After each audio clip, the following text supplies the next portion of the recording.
Good morning, duelists, and welcome to day 2 here at the Yu-Gi-Oh! Championship Series live from Lille, the 275th YCS and the first of our brand new season here. It's been a long first day. We've had our first 8 rounds, which means we have 3 left. We're going to round 11 of Swiss here before we then head into a top 32 cut. And what better way to welcome you as we head over to our next feature match than with our welcome video.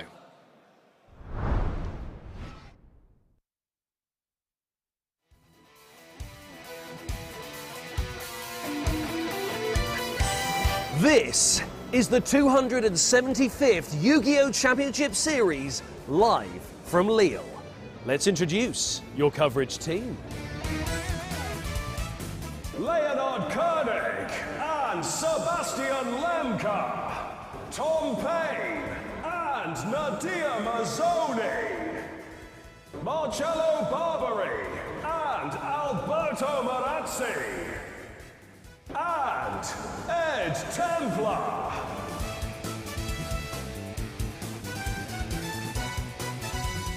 This is your coverage team for the 275th YCS here in Lille. Don't go anywhere, we've got loads of great coverage coming your way.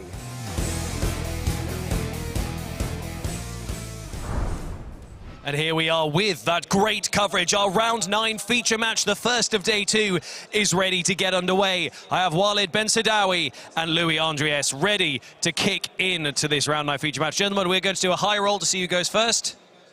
Walid is going to roll this first, and that is a 7. And for Zulu, okay, that's a 10. Are you going to go first, Zulu? Zulu is going to go first. I'm going to hand you guys over to Alberto, Marcello and Tom, who are going to be your commentators for our first match here on day 2 at YCS Lille. Gentlemen, take it away. Thank you, Ed, and welcome from us as well to day 2 of YCS Lille. Yesterday we had such an amazing day, 8 rounds of Swiss, and now we need to play the remaining 3 to find out who will be the top 32 duelist that will advance and try to have a shot at the title. Yeah, it was truly fantastic yesterday. I was doing analysis for that last round, and if anyone's not seen that yet, after this feature match, I definitely recommend going to check that one out at the last round of day 1. That was the most intense feature match I've seen. But today we've got another one which is sure to be a banger. Yeah, I mean, like, if you were shocked today by our last round, you should be even more shocked by what we are going to show you guys, because we have, let's say, an anime feudal match. Yeah, I mean, it's been a crazy day, and just as a recap, obviously we'll be able to show you guys, but if possible, I actually would like to bring out the deck breakdown for what was YCS Lille throughout, and I mean, look at this. So we already mentioned this yesterday. What a diverse format it is for YCS Lille. The most represented deck, Jubel, only at 16%. And this means that we are just in for a lot of different decks, as yesterday reflected. And the same trend seems to be appearing today. And yeah, spoilers, one of the decks that we will be seeing is Jubel. So as Alberto mentioned, straight out of, Yu-Gi-Oh! Anime. But spoilers, his opponent, actually, Louis, forgot his deck home, and then he decided to borrow his grandpa's deck for this one. And yes, it is Exodia. It's currently on a record of 6 wins and 2 losses. Quite an impressive feat from Louis. And honestly, I'm excited to see how this will go out. What a matchup. Our duelists are ready. Let's find out who will be the winner of Game 1.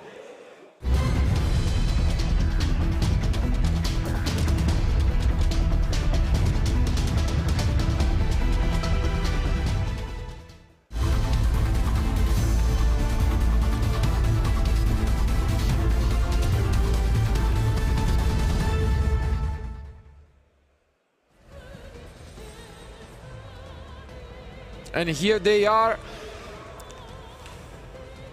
We had a glimpse of some of these new Exodia combos, obviously relying on the Millennium cards at the also in AWCQ, and I think even at the European Championship for us. But yeah, the deck is scary, especially when going first.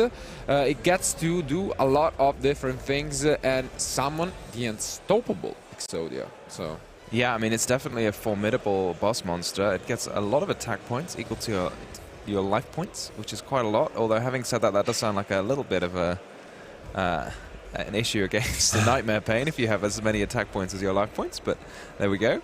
We're here. We start off with Senjin, Weeks from a Millennium. So all of these Exodia monsters, well, Millennium monsters even, put themselves into the spell and trap card zone first before you summon them.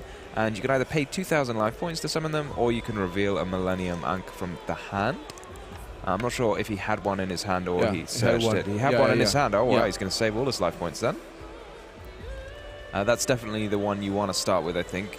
That lets you summon your boss monster pretty much for free. The cost is more or less having 5 Exodia monsters in your hand, deck, or graveyard. So you have to put those cards in your deck, but when it comes to actually playing the Millennium Ankh, there is pretty much nothing to pay. You just have to reveal them from somewhere to your opponent. And then you get to summon your big boss monster. That's like the easiest way to summon a big boss monster that I've seen. Absolutely, and now we go and grab another of these pieces with the Golem. I'll be interested to see what he'll do with these Golem pieces. You get to summon them, they get you free stuff, and you summon them for free. So it's hard to argue with that as a start. And he's going to add the Temple, the Weiju Temple, which lets you get even more Millennium monsters. I think there's only 3 of them, the last one being the Shield. So maybe that came out courtesy of the Temple. Oh no. So the Temple, I think, places one from your hand into the spell and trap card zone, and then you get another one from the deck. So maybe he won't be able to use that again, because I think he's going to have used all 3. So maybe he'll get an extra copy of his favorite one.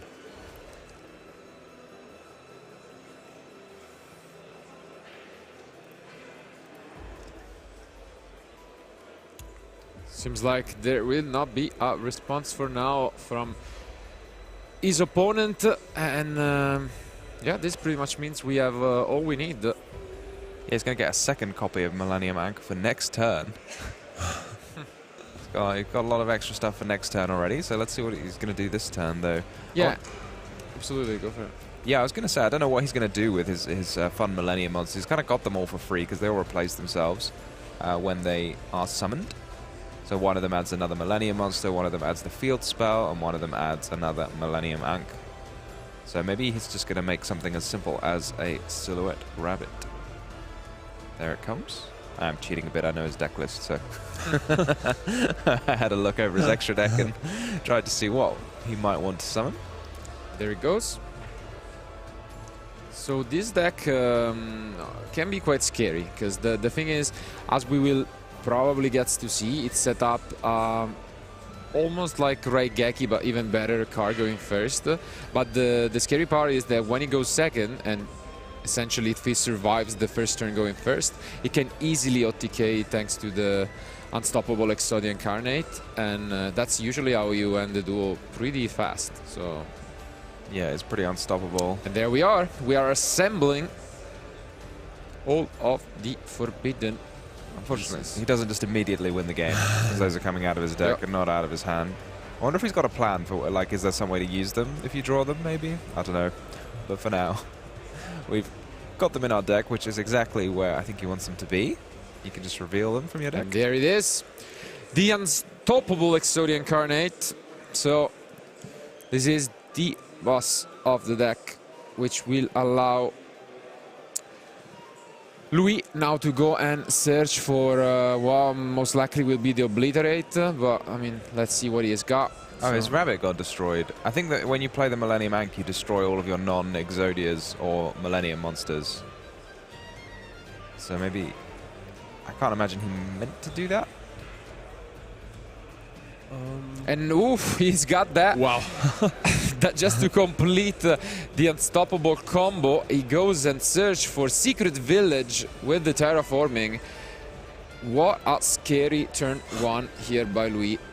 Yeah, I mean, this is terrifying. You've got to somehow get your opponent's unstoppable Exodia off the field, but that can't be destroyed, right, by your opponent's card effects. So there is also a little bit of, you know, okay, we can just negate this, right? Yeah, because we will need another layer of interruption, but we don't. And I think, yeah, his opponent just now realized that there is also a spell and trap negation on the Exodia. Yeah. And as expected, we go and search for Obliterate, and this is a insane card. Just absolutely insane. I'm gonna bring it up for you guys, but as mentioned, it's an even better version than Raikegi, we could say. I'm not sure you brought up the right one there. I think you want. Oh yeah. You're right. I mean, that Obliterate card is quite Yeah, fun yeah, too. yeah. It's Exod Fires of Rage.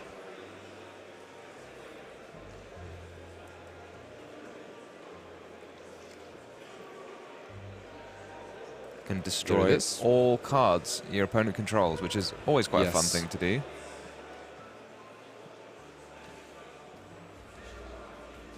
Okay, so yeah, I think maybe he drew the Azarine, or maybe he said it and I just didn't notice from the Silhouette Rabbit.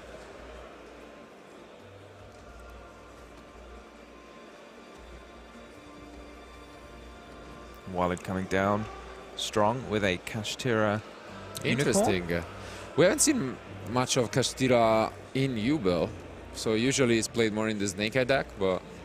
I mean, honestly, I love the idea of ripping a card from my opponent's extra deck, especially in like against Yubel or against any deck running Fiendsmith. Like, it feels like pulling away the Requiem can be really powerful, so maybe it just gives you a bit more insulation. If you start with it, then it makes your opponent's hand traps feel very uncomfortable, you know? Yeah, and especially now that obviously no one is deck building for it, you see even a lot of side deck extra deck cards, so most of decks just run one-offs, and yeah, that can be extremely scary. But yeah, I want to see where the synergy comes in. Obviously, at the moment, Louis, I would say, should be expecting more of a Snake Eye deck, because like that's where we have seen again this engine, but I mean, not that it changes too much. Yeah, I mean, he's got the Angel statue. He's got the Secret Village. Like, yeah, maybe if it was a Fenrir, Louis might have had to negate it, but because otherwise it would threaten the statue. Yeah, and I see so many spells in the end from full of them. his opponent. Yeah. Okay, we're gonna take a look at this extra deck.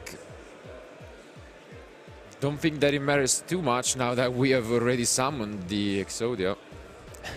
I think he probably just wants a peek. You know, it's worth it. Make sure you get that attack in before, if the game ends, you know what you're up against a bit more. So, I mean, we know that Louis is running Polymerization, and I think Walid could probably figure that out from having a look at the extra deck. And we are just gonna set as if those would be an anti-spell fragrance, but that's not exactly how it works. And now we can just destroy all of them with the Exod Fires of Rage. And I think we pick up our cards, yeah. Bit of confusion there, but it is the Secret Village that takes game one alongside the Exod, thanks to the Exodia. Wow, what an opening by Louis. That was crazy. That was pretty sharp. I mean, that presumably is like the ideal opening for his deck. That was very cool to see. A Raigeki, you know, the Exodia backed up by the Secret Village. I don't know if he's got any way of searching the Secret Village other than just drawing it or the terraforming. Or the terraforming. No, he's playing also set rotation. Set rotation. So you have Okay. four of them, basically. He has a few copies. Yeah. But that is like a nasty card, isn't it? Yeah. No, especially because, like, I think it's insane the effect of negating a spell or trap card from Exodia, right? I mean, that's what happened as well in game one. And yeah, game one goes to Louis. Yeah. Pretty easy from him, and now though there's rolls, I guess, a switch, and it will be at the same time kind of tricky because he has only seen. I don't think he revealed the face downs to his opponent, right? No, so pretty sure no. Yeah, I don't know what you'd be thinking. Yeah, I mean, you just saw a unicorn, pretty much, in permanence. That's not a lot of information. Again, I would be expecting Snake Eye Kashtira, but I mean, I guess it's still kind of similar to the cards that you would bring in. And in the case for Louis, what do you guys think? Because, like, Bestials, I guess, are an interesting one that you would obviously bring in against Yubo, but... Yeah, I mean, I feel like Snake Eye you could probably play Bestials against too, so like a majority of the decks nowadays are running that Fiendsmith package. I mean, unless you somehow think your opponent's on pure Kashtira for some reason, but I don't think even like a regular Kashtira deck would set like 5 cards. No. So it's obviously just to kind of bluff under the Yeah, it's an interesting spot because, as you mentioned, it might have been like mixing up Secret Village and Anti-Spell Fragrance, but maybe it was just, you know, to mess a little bit with his opponent Ed. And regardless, though, I think obviously he's gonna feel a lot more confident going first with the U-Build deck. It's arguably the best deck at going first at the moment. It's very tough to stop, and it can set up multiple interruptions. But of course, I would be shocked if he was comfortable with the Exodia strategy. So we'll see how well he decides to plan his turn out. But I mean, clearly the Exodia deck is the best deck at going first. I don't know if you just saw what I just saw, you know. It is. And we are glad that we can witness it. But our duelists are done with their side deck, so let's find out who will be the winner of Game 2.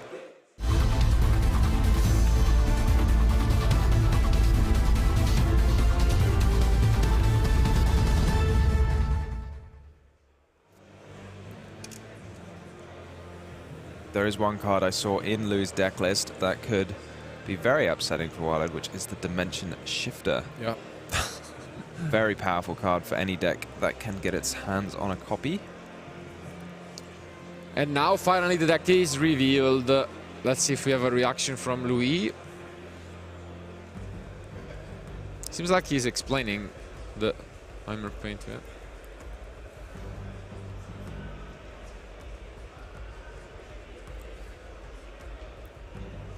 And I see a throne, I think, as well. So amazing opener here by Walid.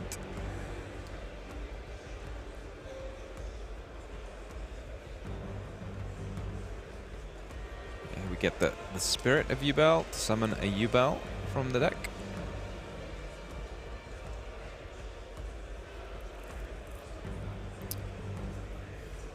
As mentioned, we are seeing a clash of Yu-Gi-Oh! Series with the Yubel against the Exodia. Let's see which one it will prevail. What an opener, honestly. All of the different combo pieces that you wanna just get your hands on. Yeah, it gets you access to just so many like free monsters. You know, he's got the Gruesome Grave Squirmer, special summon itself, and then pop the Yubel, which will then summon another Yubel from the deck, which then you've got 2 monsters in your graveyard for the Phantom of Yubel, and you just you can do almost anything you put your mind to with the Yubel deck. We could access the Finsmith, yeah, and this is what we are going for. But before we do that, we obviously have the protection from Phantom. I was checking Louis' deck list, and I mean, he only plays the Shifter and, I mean, the Super Poly, which may, you know, help him out.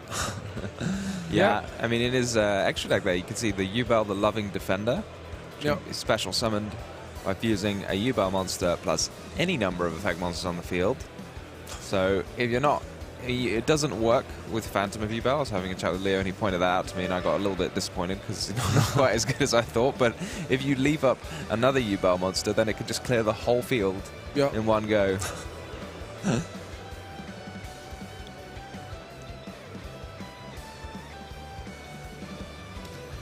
Do you think he's aware of that interaction? Because I think if we draw it, we might as well just see the polymerization slammed on the table. Oh, well, you think Louis knows? Yeah, that could be the case, that he just thinks that he can just go for it. I mean, I don't know. I guess we'll have to wait and see. Yeah. I mean, if Phantom of Yubel could be a future material, it would be... It would be played by anyone, it would go forever. Yeah. You would just... no, I mean, think about how the card would work in itself. You just keep shuffling it back more and more. And a nice little optimization there. It's so fun to get the ability of the Necro Crypt Princess off. I mean, its effect, just how it's summoned, giving you another level 6, and putting the Engraver back in the graveyard is good enough. But if you have the ability to discard a card or a monster card while it's on the field, then you can draw an extra card from your deck just for fun. And we love drawing. We love drawing. But yeah, this is what the U-Build deck can do when it has access to this thing. Yeah, every combo pieces, and I think we are still holding into that throne, because like the throne was also there, I'm pretty sure. So this was just like the dream opener, and yeah. Well, execution up until now from Walid. Yeah, honestly, it is extremely powerful, and you have access to so many things. You need to figure out like the best way to sequence things to not get caught out by potential interruptions. I mean, one way is just to leave the Phantom of Yubel on the field for as long as you can. But also, you know, depending on when you make your XYZ monsters, it kind of cuts off access to the monsters that you put under them. So, for example, now it's got 2 level 6 Fiends. Could make one of the most powerful XYZs we're seeing at the moment, which is the Wave King Caesar. But then if you do that, then your Shavara doesn't hit the graveyard and you can't continue on with your Unchained line. So it can all be a little bit complicated. He had earlier had 2 level 10s on the field to make Varudras, but then he wouldn't have had any more ways to get Yubels onto the field and summon more Phantoms and so on. So yeah, it can be quite difficult to sequence it all out to make sure you end. And at some point you just have so many monsters, you're struggling with monster card zones. But I guess we will see how well it ends up. There comes the Lurry. Even the Squirmer, yeah. And I think 1-for-1 even is the last card. Like, what is this? Yeah, as you mentioned, he's not gonna have space for all that. No, but I think you can end up on SP plus at least 2 Phantom of Yubel plus the Wave High King Caesar. This is the ideal hand, honestly. Sequence is there. Let's see if there is anything that we can do. No, seems like he's just on probably some spells. Yeah, he's got a couple of Lava Golems in his deck, which is not something I'm seeing a lot of. Yeah, that could be good. Yeah, it's quite fun. I'm interested, like, Lava Golem versus Sphere Mode. I wonder what makes you pick one over the other. Because in my head, like, 3 monsters, more than 2 monsters, you know? But, yeah, what do you think? I guess, in terms of maybe OTKing could be more relevant. I guess you can use 2 Lava Golems, that's quite helpful. Oh, you can't attack the Sphere Mode. Yeah, no. that's what I was thinking, yeah. So maybe he wants to just be able to attack because he just wants to go Lava Golem OTK with the Exodia, I think, so that makes sense. But against Yubel, like, tributing 3 monsters rather than 2 could be quite important, because they end up with a ton of interruptions. And yeah. For now, this is still impressive. Muckracker obviously protecting you as well. And we're just gonna use the sequence. Yeah, we've used the sequence. Yeah. Summon, and then, yeah, we've got it in the graveyard. Wow, we get... Also doesn't need it. Not often we discard a 1-for-1. And yeah, here comes the Caesar. What discarded the 1 point? Oh, the Muckracker. Okay, sure. Yeah. And now, finally, we go and equip. Are we done? Seems like it. Definitely impressive. You can end up on even more with some hands, but like this is quite tough. And unfortunately, that super polymerization can be good, but not quite able to remove every threat from Walid. Yeah, he has got the Starving Venom Fusion Dragon, which can deal with a couple of threats. Need be. I always have to remind myself of the different requirements. Unfortunately, the Desiree is a light, so yeah, and the Wave King is water. So water. Actually, the Starving Venom Fusion Dragon requires 2 dark, so not so helpful at all. Okay, so he's just explaining all of the different interactions that he has available. We also have a chamber face down, and yeah. Now Louis draws into the 6th card. Hopefully not that Shifter. Honestly, like, Shifter's so powerful against Yubel. Like, even now, it wouldn't be the end of the world. Get rid of some extra stuff, stop the Fiendsmith package from recycling itself. But it is always a bit of a hard one when you think about how good it would have been if it was the 5th card.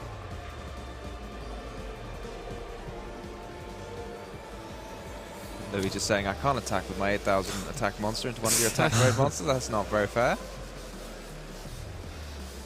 Okay, we can see Louis having a think. We might have another quick one where the player going first just establishes this incredible field. But we do start things off with the Lava Golem. Interesting. Is it just Caesar plus... Yeah, makes sense. They're the ones that are speaking to me. Yeah. Okay. And here comes the attack position, Tom. That's the strategy. Here it comes. Okay. It doesn't even work with the nightmare pain, though. You know, you gotta deal with the nightmare pain first.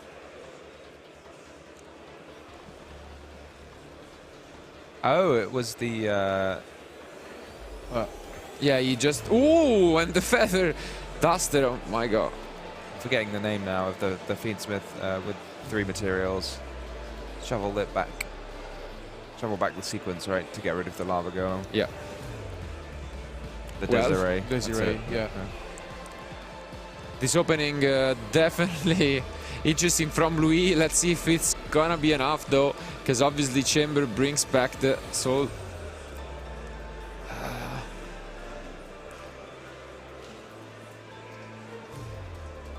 Okay, we do have the golem. Explaining again to his opponent what it does, because we do have that phantom. Oh, he has to pay 2,000 this time, I think. Yeah. I can't quite negate it yet with the phantom, Yeah, because it is a spell card.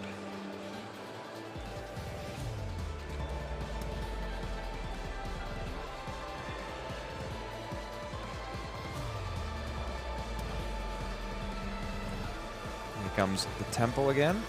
Seems like quite an easy way. You just get 3 monsters on the field, replace themselves. There's not much your opponent can do about it unless they're in the business of interacting with your spells, which, I mean, Nubel's quite strong, but it doesn't do that so well. Yeah, but now we do get to see the Unchained. And this is actually quite strong. This could be enough, but we do have the shield as well. Shield going to get you out your copy of the all-important Millennium Ankh. So all of them special summon themselves and then search your deck for a card. So one of them searches for the Millennium Ankh, one of them searches for the field spell, and one of them searches for another Millennium monster. Ah, very clever there. So you can negate the effect in the hand. Yeah, negated the effect, and as mentioned, this was enough. Good effort by Louis with that Lava Golem plus Feather Duster, but in the end, it's just a little bit too much. The opening was insane, and the score is tied. So we're going to game 3. It's 1-1. What do you guys think? I was quite impressed with that, sort of, because in my head, when you play a monster from your hand into the spell and trap card zone, I'm thinking of like pendulum cards. You just kind of put them there. It's not an effect to activate it and put it, which you can then negate. Yeah. Which I thought was quite, it's like a heads up to realize you can do that. No, a very nice showcase from Walid. I think he's speak from himself, honestly. It's like, I think he had it all. Yeah. And I think both game 1 and game 2 were very similar in the sense that both of our players show how powerful their deck is. And now going into game 3, honestly, I think the pressure is still on Walid because, for sure. I mean, we saw in game 1 how powerful the Exodia deck is. I don't know if you're Louis, like, now that you know what you're up against, would you, like, make some changes to your deck list? I'm looking at his deck list. It seems very clean going first. I mean, maybe he'd side in some, I guess, talents and stuff over the Lava Golems, something like that. That's pretty much it. But on the other end, let's take a look at Walid, because obviously we can expect a few interactions. Like the enemy number 1 is that secret village, for which evenly match could be decent, but obviously you need to pair it up with like an infinite impermanence or another way to negate the Exodia if they set it up, because obviously it can negate the 1 copy. Outside of that, I guess he can switch some extra deck option. The Nightmare Phoenix could be helpful. I guess Ash is always a decent one. Chaos Hunter, I guess, I'm not sure. Yeah, the Chaos Hunter looks like it's there for the mannequin cap, Yeah. that kind of classic. Obviously, yeah, for combo. the anti-shifter. Yeah, for the anti-shifter technique. Does he know his opponent's running shifter? No way. Like, no way. So, yeah, but that could definitely be an option as well.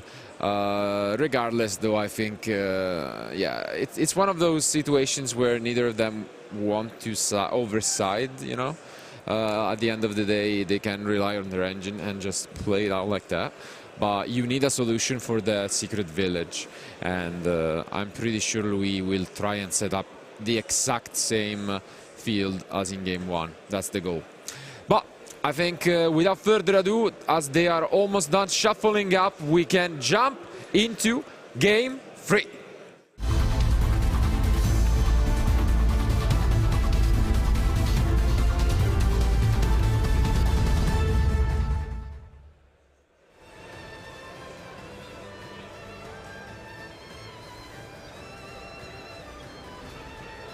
Maybe if you're Walid, like, you just hope your opponent doesn't have the secret village. But his deck ain't got pathetic cards, I know that much. Let's take a look. Louis.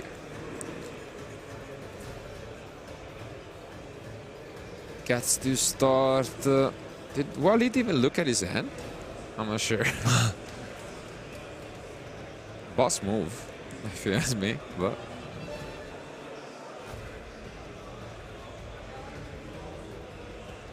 We want to see some of that, and they started the exact same start as game 1.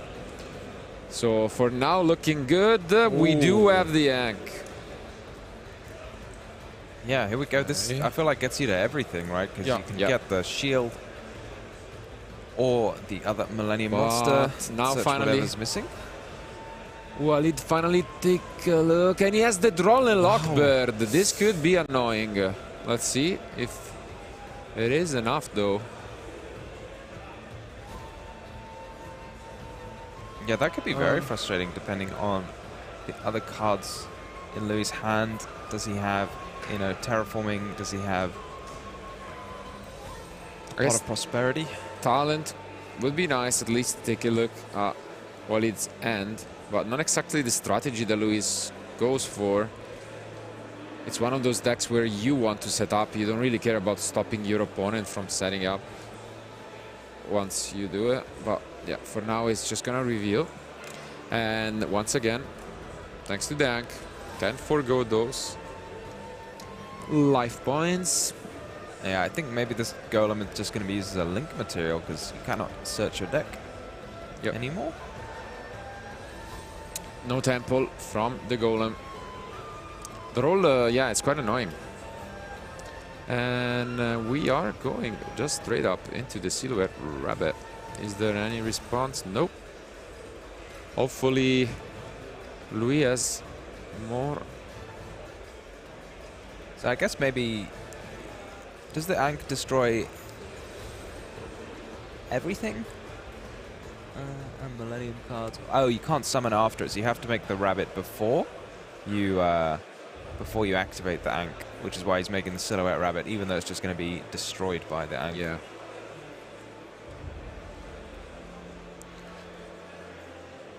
I mean, having the Ankh is absolutely great here, even through the draw. So let's see if there is anything. No. So at least we are setting up pretty well. And again, he's avoided drawing those Exodia pieces. Let's see if he did. Well, he didn't. Surely you'd reveal one from your hand first, unless you're just playing with your opponent. You're just like, oh, 1, 2, 3. Oh, he did it! He did it! Surely, huh? Surely. Okay, surely. Okay, yeah, let's put the... No, I think he put... Yeah, the Ankh as well. Okay, okay. The Ankh goes into the deck, yeah? Yeah.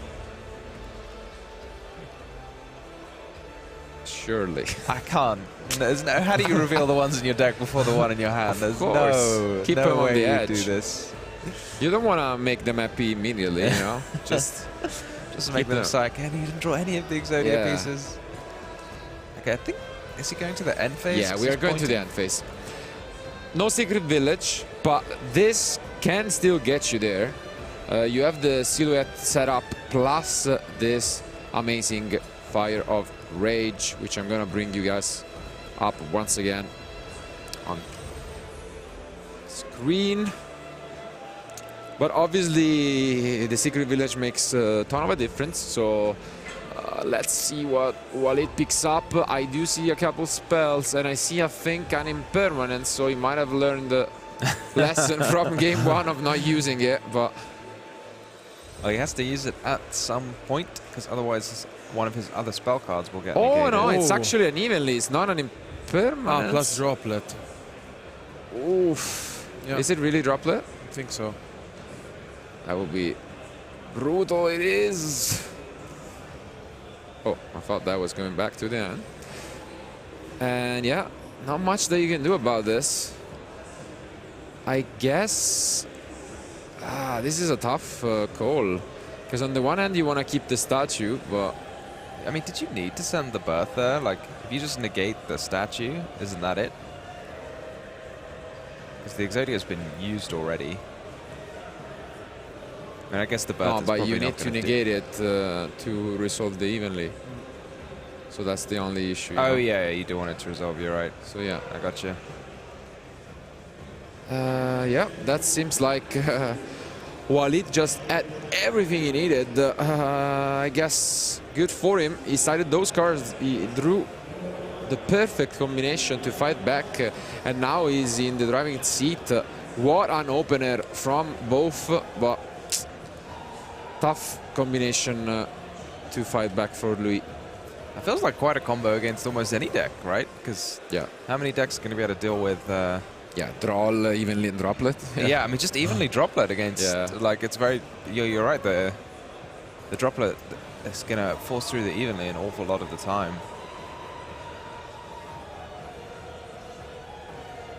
Okay, we don't want to mess up due to the excitement. There is still 40 minutes remaining, so want to take a reasonable amount of time just to think. But no, Walid is just going for it. He can smell weakness, and of course you still want to play somewhat fast just because your battle phase is gone, and to take a lead you might just have to, you know, pass back and then have another turn. So this could end up in a draw as well, so you want to avoid that. Yeah, he's got a slightly less... well, I mean, I'd say that now. Wow. I think this combo is going to go... Even at the Ash Blossom, what an opener. Yeah, I think he's not even afraid of any interruptions from his opponent now. No, for sure.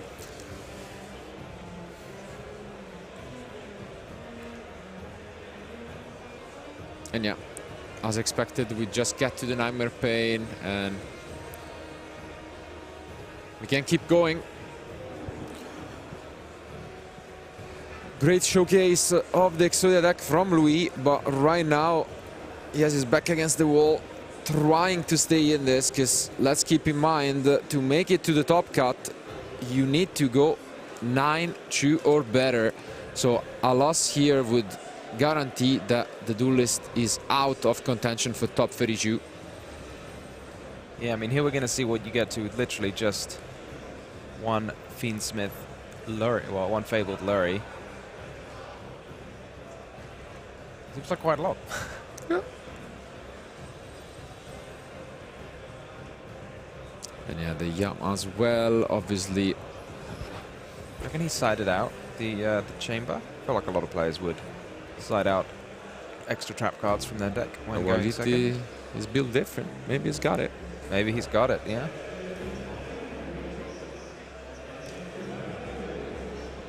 And yeah, this is just a very good showcase from Walid of what the Yubel deck can do with just one single card.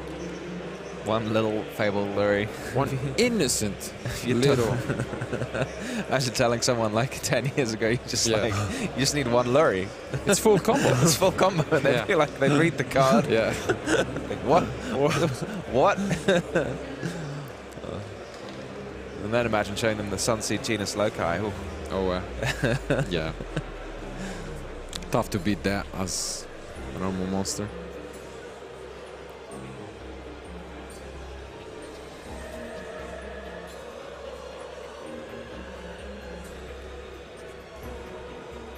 Keep on going. Here comes the Grave Squirmer. Getting the Yama into the graveyard before using the Shivara, so you can use the graveyard effect of the Yama. There he goes.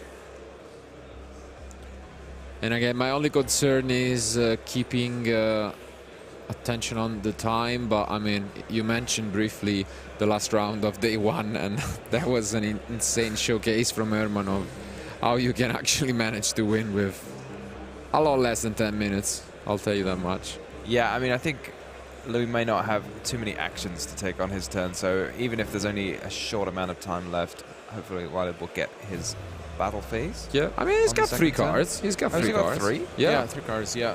So, I mean, That's he still quite a has- lot, actually. Yeah, he has Lava Golem, he has Super Poly. I mean, he has Regeki as well. which Let's obviously kept Ian going first, for Well, sure. I mean, 3 cards in hand, we don't know, so No, why no, not? but 3 drawing to 4 is still a lot. Like, so this is not necessarily over, but because obviously the battle phase is gone due to the evenly, so we're not gonna see a swing. But Yeah, it can be tricky sometimes in this kind of topsy-turvy situation where you're trying to build your field going second, because the person going first is going to have sided out most of their yeah, field breaking cards, but you may have sided out a couple of your cards that are like setting up the field, so it's hard to say how it's going to end up always. and now let's figure it out. It did. He did, Tom. I told He you. did. He kept in the chamber. He And is. he doesn't He is seem the to. man. He didn't want to link away his Shibara. He popped it with the Yama, it seems. So I guess that means he doesn't want to do any more link summons. He's just going to end his turn. Do you not need to tribute something for the U-Bell? Is that right? It looked like he passed, right? Yeah, because the... So-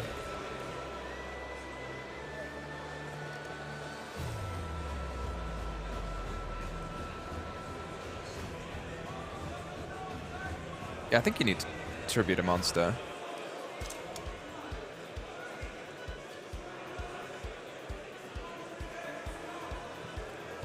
So maybe he could have just, yeah. Maybe he tributed the Shivara, actually. Maybe that was what was Yeah. going on, rather than destroying it with the Yama.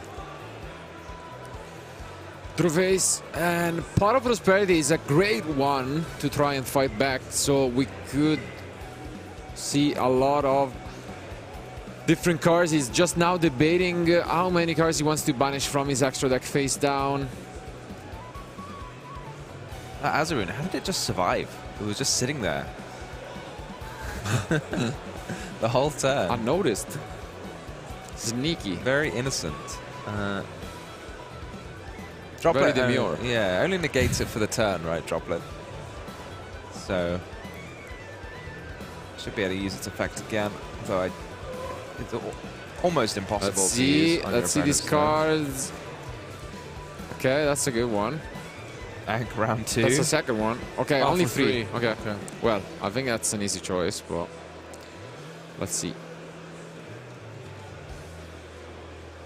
I guess we know that one of the cards in hand is a leg, because that was revealed, right? So, leg of the Forbidden One. Yeah, you're going to have to watch out, because if you summon an Exodia, do you have to... Does it have to gain attack points? We're actually going for the Golem. Yeah, we're going for the Golem. Interesting. And those should go to the bottom, yeah. Is the Golem going to be able to make any progress when your opponent's got 2 monster effect negations in hand?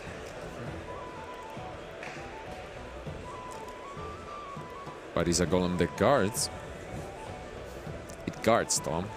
It is the Look at Golem him. that guards. Look. There he goes.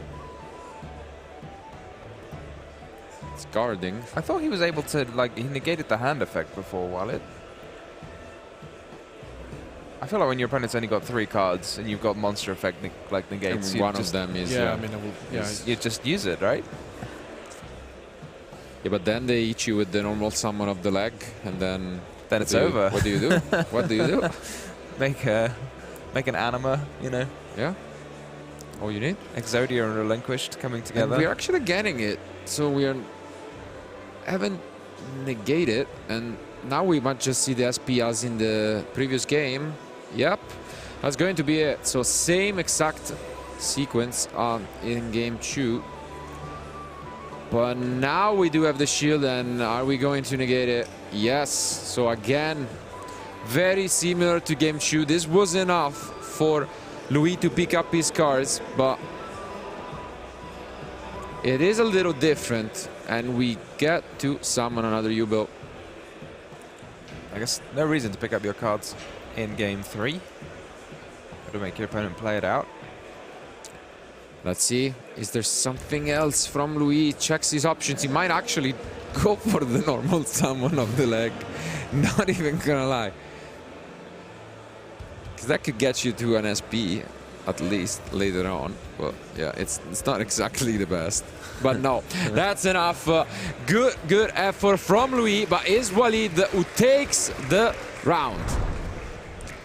Well, what a way to start things off here in day 2 of YCS Lille. As mentioned, we have 3 rounds of Swiss to play before the cut to the top 32. And, well, one of them is going to be, unfortunately, over for Louis, because he is now on 6-3, so chances of making to the top cut are almost over.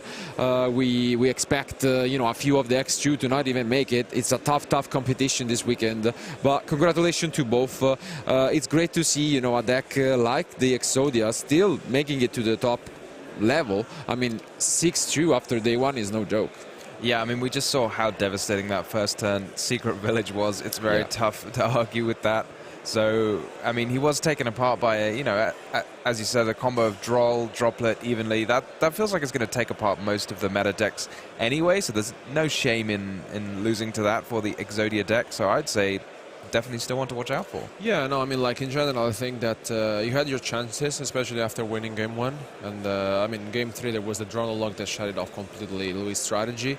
But, yeah, I mean, like, I really like the deck. The Unstoppable Exodia incarnate is something like, I mean, of course, it's like it says it's unstoppable, right? So it is. It is, and yeah, it looked like it. As mentioned, I mean, we saw just how many different decks are out there, and this is just one of them. I'm sure we'll try and be on the lookout for other strategies that are still in the tournament, and I can't wait for the top 32 breakdown later on, because I mean, I'm expecting a lot of different decks, a lot of underdogs, and our predictions are still up there, so we'll see whether those will come to fruition. But yeah, regardless though, great show and great effort from Walid too. It seems like he knew what he was doing really well with the U-Bell deck. Obviously he got caught off guard in game 1, but then, I mean, sometimes the skill is also adapting, and I think he did, Yeah, he definitely did, and I was interested to talk about his deck list. He's got like a few different things going on. He's got that mini Kashtira engine, which is very different to what we've seen in other U-Bell decks.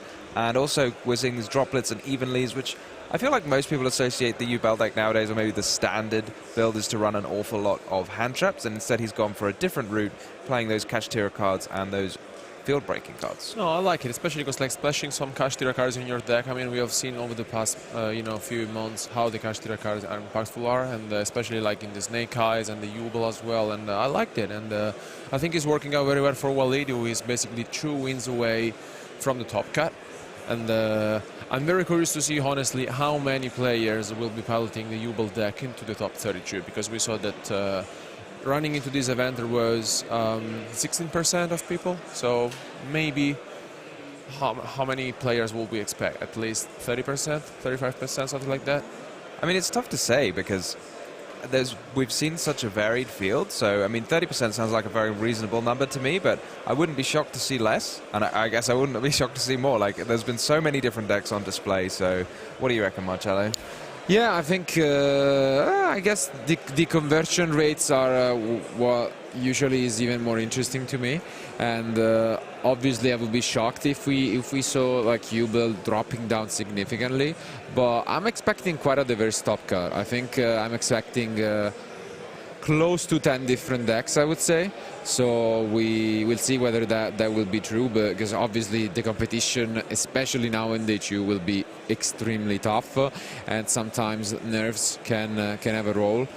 We saw a lot of players with previous accomplishment, both in terms of cuts and wins, which are still either on the X1 record, and obviously when you face against them, you have those nerves which can come into play, and then maybe some of these decks can fade out. But I think we'll see at least I want to say 10 decks. 10 different. That's a bold call because obviously top 32 is tougher. Top 32, yeah. There's hardly any. I know. So yeah, any Exodia decks? I don't know if there is another hero, because I think Louis was the hero we needed, but maybe we didn't deserve. I'm not sure. But like, yeah, obviously we'll be on the lookout as mentioned. I still have a few decks in mind that I would like to see. I saw some spiciness over there. Something that I really am wishing for. Now that I think back at my prediction, I wish I would change that. Is at least a grass deck in the top 32. Like, that would be my dream. I'm still like such a fan of those 60 card decks back in the day. And I mean, with triple tactic thrust, you have you know, kind of like 7 copies of the card nowadays. Obviously more when you go second than when you go first, but I really would like to see that. I saw some you know, interesting mixes such as the Infernoid decks, but I mean, without further ado though, I think we want to thank you guys for being with us for what was one of the last rounds of Swiss, round 9, but we still have 2 more remainings to find out who will be the top 32 duelists. So be on the lookout, keep watching, and now we'll just go to the analysis board. Hello everyone, this was quite the match, and honestly usually we are going a bit from the winner's side, but this time I think you have seen Ubel.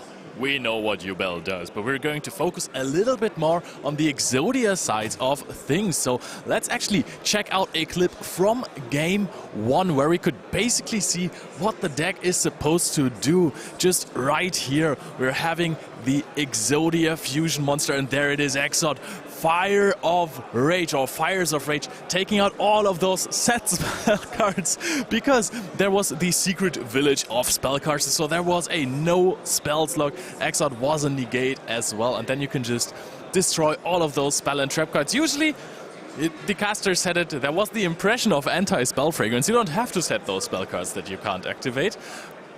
But he did, and then everything got destroyed. So I think this is kind of a win condition of the deck, to have this secret village of spellcasters. Reminds me of my Altergeist days, where I liked to play this card a lot. So next off we have game 2, where Exodia was supposed to go second against the Ubel strategy, and we have all been there when we played against Ubel. There is just a field that is incredibly hard to break. Let's roll clip number 2 actually, because yeah, there you can see it.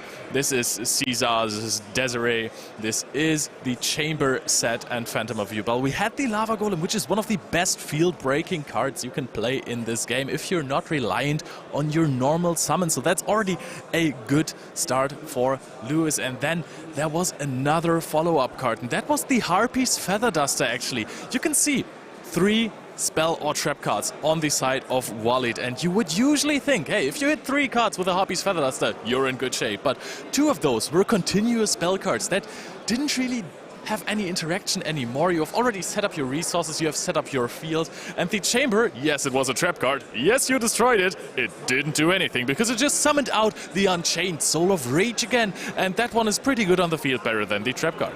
So let's go into the next clip. Game 3. Louis, or Zlu, was starting that game off with the Sangijin, the best card to start your combo off with. Looking good, having the Millennium Ankh in hand. Everything is set up, we're ready to go, we're ready to start our combo. But then the Arch Nemesis of Exodia, apparently, as it has always been, Roland, I'm taking it away. Spoilers. I mean, you've just seen the game. Droland Lockbird hits the graveyard, and that means that Luis has no access to Secret Village of the Spellcasters.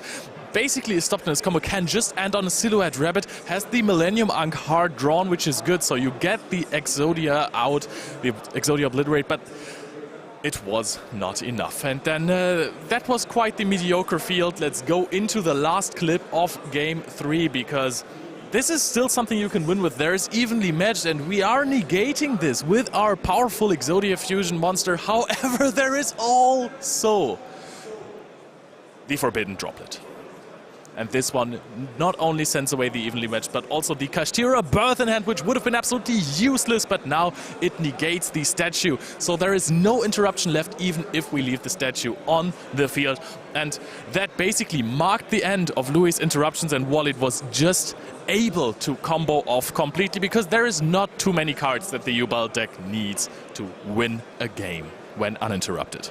All right, I think that was it for our little Exodia analysis in this nice Swiss round number 9. And I'm going to give it over to Ed Templar with an Exodia Obliterate. Thank you very much, Leo. An emphatic analysis there of a very exciting and interesting duel there, seeing Exodia go up against our sort of reigning meta archetype there with the U-Bell deck. But congratulations to Waleed. A shame for Zulu, because it turns out his grandpa's deck just couldn't hack it against the current meta. But speaking of meta, we're going to throw you guys to some new games that we like to record. You guys have seen our coverage before. We like to record different formats. We like to record with some interesting duelists. So we're going to show you Caster versus Master.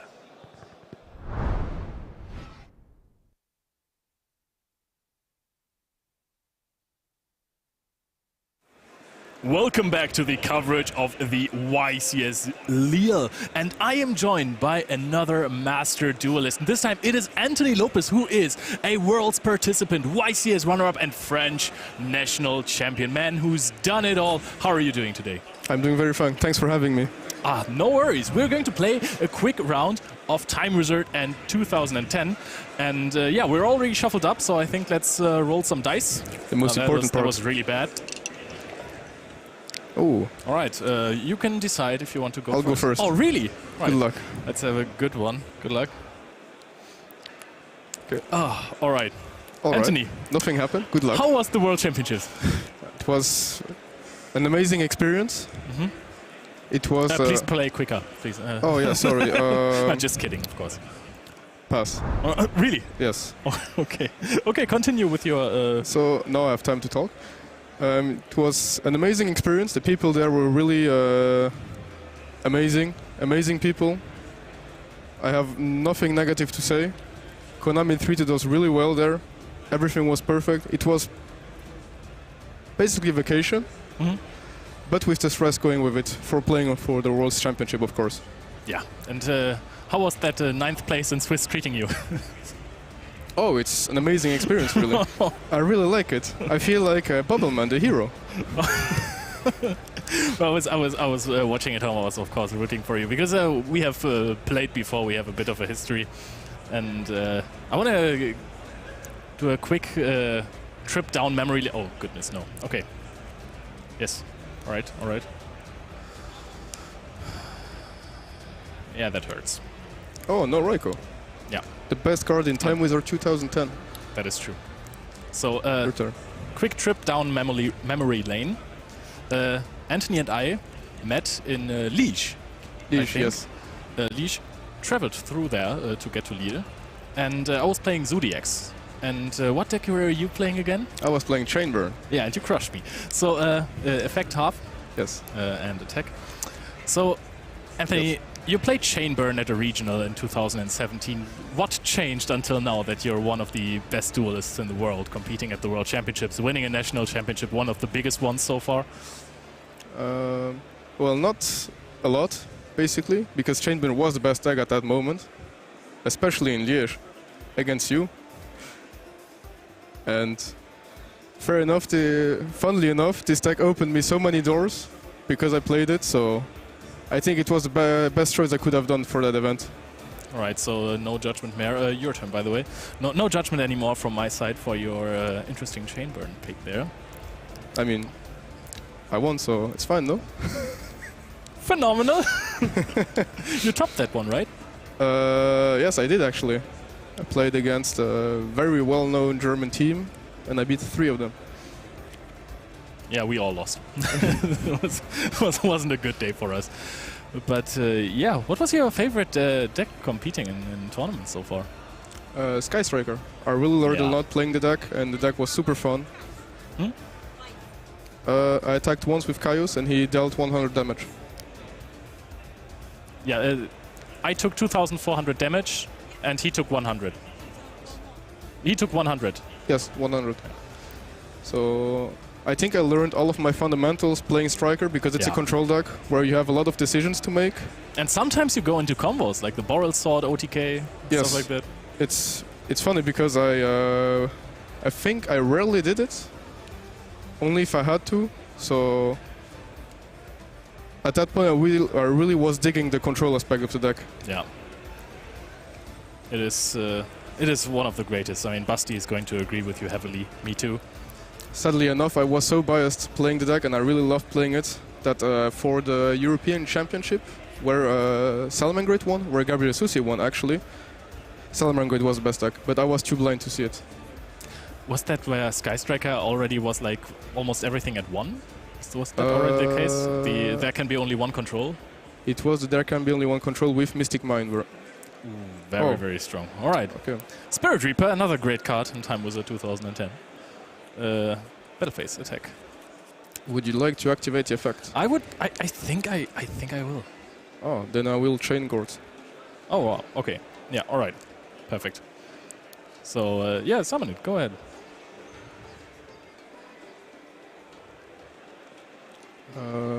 We don't have tokens.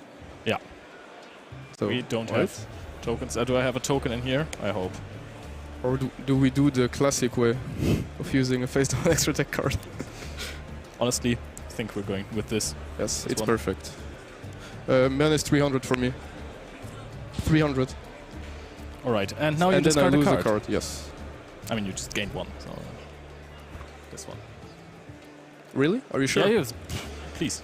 Oh, wow. Okay. Unfortunate. So we attack over this, Yes. and in main phase 2, I will activate the effect of Blackwing Gale the Whirlwind to halve the attack and defense points of Guards the Misery of Oh, Darkness. also defense. Oh yeah, absolutely also defense. This card is really good. It is a phenomenal card. Now let me just quickly think if I want to do anything with it. I can Bryonic, bounce this back to hand. I mean, it's I a wonder very if- good play. I would do it. I wonder. I wonder if that's the correct choice here. To be honest, Oh, you have Honest? Okay. Noted. pass. Oh, interesting. Very good card I drew. In So standby. so happy for you, Anthony. Thank I'm you. So happy for you. How does this work? It just summons itself back. I'll summon it. And I will... Still in standby phase. Mm-hmm. Okay. Let me see my extra deck. Should have prepared for this, Anthony. Yes, I should have learned the format. I am slacking. I mean, you've had enough to do with preparing for the World Championships and preparing for this event as well. The format's basically the same, so it's fine. Yeah, that's true. So, what's your prediction? There's going to be plenty of Yubel. Is there any other decks apart from Snake Eyes that are going to be seen a lot in Top Cut? That's... I think there will be a lot of Yubels that top because a lot of people will play it. I'll Oh. take it, it's fine. Yeah, I'm sure. Thank you. I'll think about that for a second. Oh, of course. Still in standby phase, by the way. I know. I figured. This is a tough one. Oh, you play tough too? No, that's...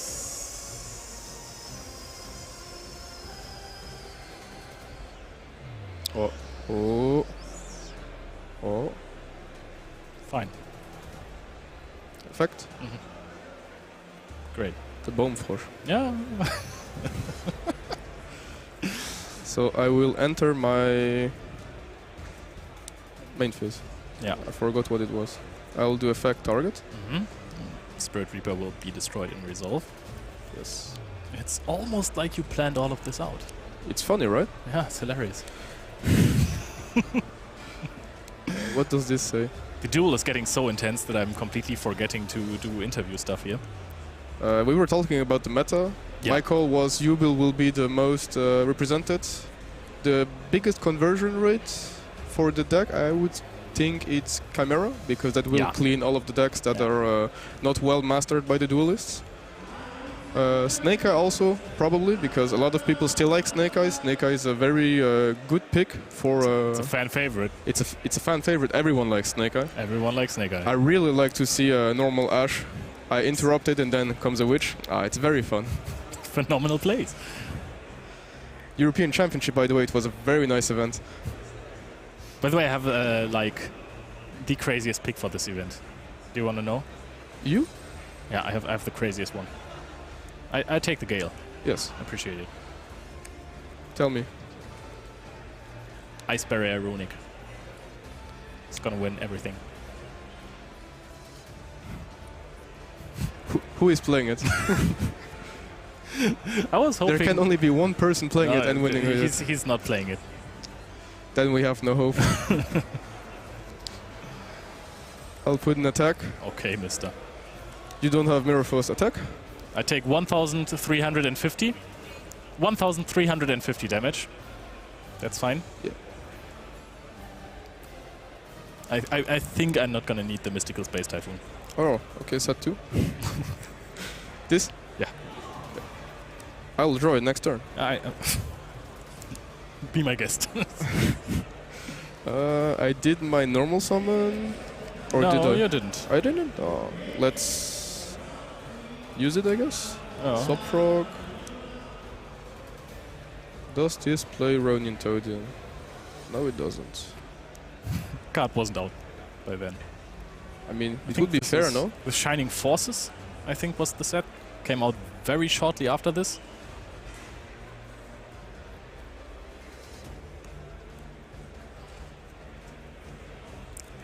I didn't lose a lot, right?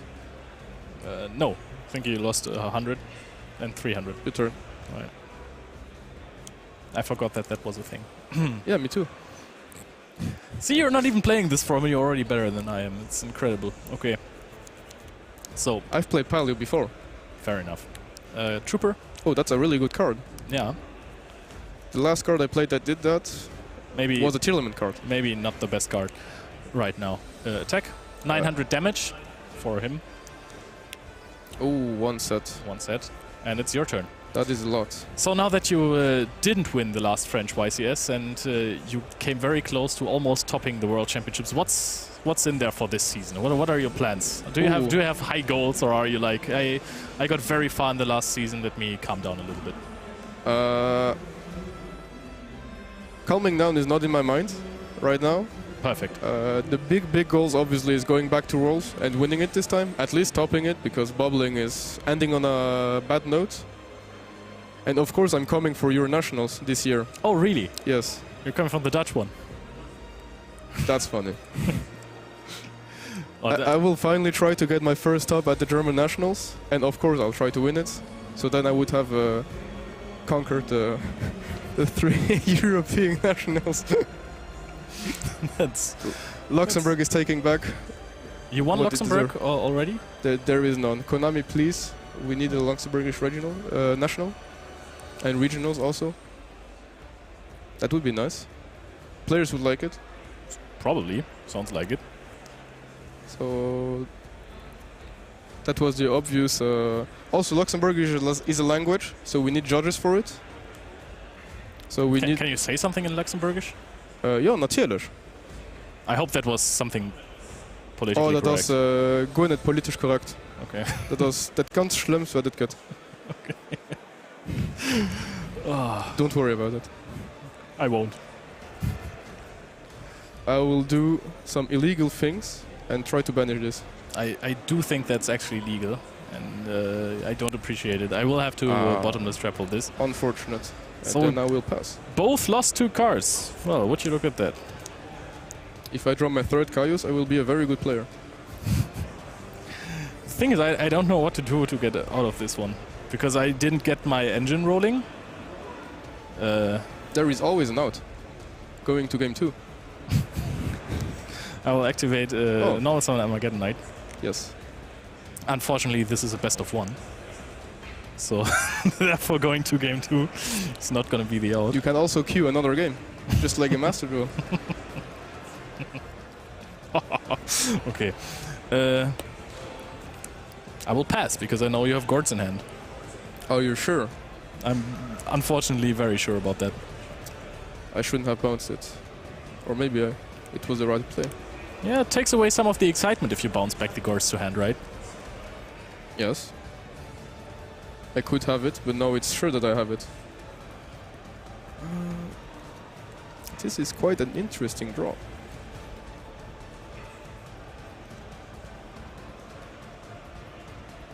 Will I do something with it? Well, I need to get rid of the Armageddon Knight. Oh, all right. Now that's like a whole nother thing you have in your deck here that we haven't seen before. No, it's a hero, just like him. Oh yeah, right. But he's evil, he's good. 100 for him. Yeah, I take Yes. 100. You take 100. Right to And the then face. pass. Draw. Funnily enough, this is the best part of my deck. So now you are quite cooked. I have to out it. So I will summon Dark Grepher. Ooh. And I will send a Vayu. You have how many cards in hand? I have 4. Okay. And you have 1. Yeah, so I'm thinking if I can go for some crazy stuff here. The game is closing down.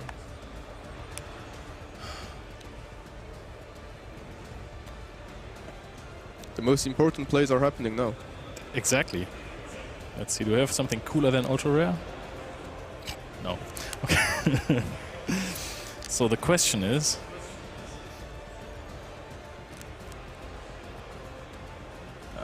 Okay. Okay, guys. This is a desperation play now. Activate Plague.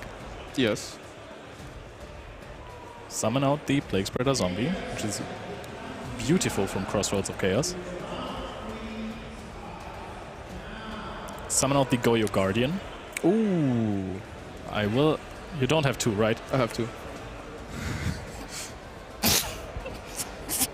That's a lesson. Don't forget to check the grave of your opponent before doing a play, to have all of the information that there is to have.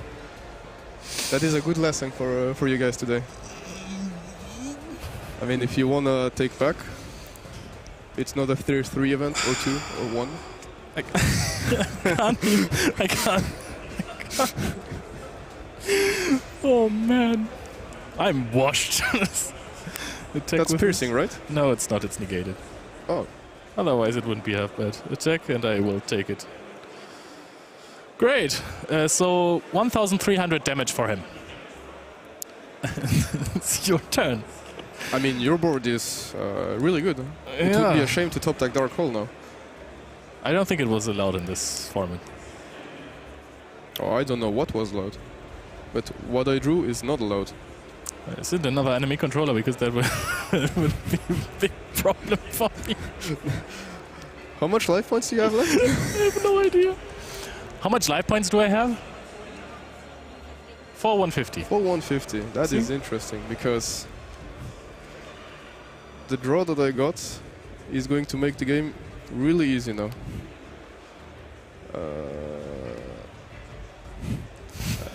Effect. Yeah. So what does this do? It's a question I should have asked myself before going to Goyo Guardian with my last card in hand. It's always a good question. I mean, he summoned 20 Swap Frogs. Like, why was I thinking that he doesn't have a second Treeborn Frog in graveyard? But okay. can't be right all the time, right? How do I do this? I mean, at least I have the strongest monster on the field in terms of attack and defense. My opponent only has a Treeborn Frog. My play is not working out because I cannot count up to 7. Nice! What do we have in hand? You have 20 cards. No, just normal summon Snake Eye Ash, bro. That would be very easy. This one I know. Here in this format I need to think.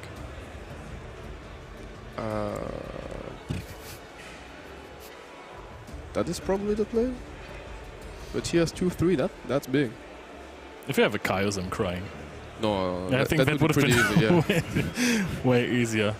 that would be a pretty easy decision. Why can't Dark Grepher be a hero? He looks like a Destiny hero. I mean, I guess I only do this. Normal. Yeah. Oh no, are you doing this? Are you Yes. doing it to me? Oh no, he's doing it to me. I am learning. This is not once per turn, right? No. Special summon one frog monster from your deck. That's why frogs for Welcome back to your coverage here at the 275th YCS here in Lille. We're ready to get into our round 10 feature match, and in front of me I have Aurélien Lavozelle and Tim Griffer, who are ready to get this going. By the way, you'll see the thrilling conclusion to that Master versus Caster very soon after we've got this round going. But in the meantime, gentlemen, we're going to do a high roll to see who goes first. Who would like to roll first? Tim is going to roll first. That is a 7 for Tim. And that is not a 7. Okay. You're going to go first. Okay, Aurélien is going to go first here. So I'm going to hand you guys over to Tom, Marcello and Alberto, who are going to be your commentary trio for this round 10 feature match, our penultimate Swiss round, before we head into that top cut. Gentlemen, take it away. Thank you, Ed, and welcome from us as well to the penultimate round of Swiss, as I love to say. And yeah, it's down to the wire. As we've mentioned in the previous one as well, these are the rounds that matter the most. Our duelists are trying their best to secure a spot in the top 32. It ain't gonna be easy. No, it's very tough, and I really want Ed. He uses the word penultimate, so the next round must be the ultimate round of Swiss. Absolutely, and in a way it is, because spoilers, we already mentioned it for this event. Just like in the previous ones that we have had here in Europe, the top of Swiss will receive an additional prize, which is the amazing oversized copy of our new press card, Another Solaria. So that's an exciting one. So table 1 will be featured next round, but for this one we have an amazing one nonetheless, and it's going to be some of the decks that are really represented, but in particular one of them we saw it as the second most represented deck. It is Tempai. It is the deck that won the European Championship. It had to adopt, but it's still one of the most represented decks, and for a reason. But on the other side, it's actually one of my favorite ones for this event. Yeah, I love it too. Like, it just seems so much fun. You're just mixing together all these different types. We're seeing the Chimera, Illusion, Beast, I guess kind of Illusion, Beast and Fiends. And it's just so much fun. They all kind of work together. It works really nicely with the new Fiendsmith package, because with the sequence you can fusion anything. You don't just have to you're not locked into using the Fiendsmith cards. You can do whatever fun you want. There's a big toolbox of fusion monsters in this extra deck. I'm really looking forward to seeing it in action. I totally agree with you, Tom. Like, I think the deck is insane, and it has a lot of different options also in the extra deck, as you mentioned, and alongside with the Fiendsmith, I think the deck is incredible. And I'm really looking forward to seeing this match in action, and I think our players are ready, so without no further ado, let's jump to game 1.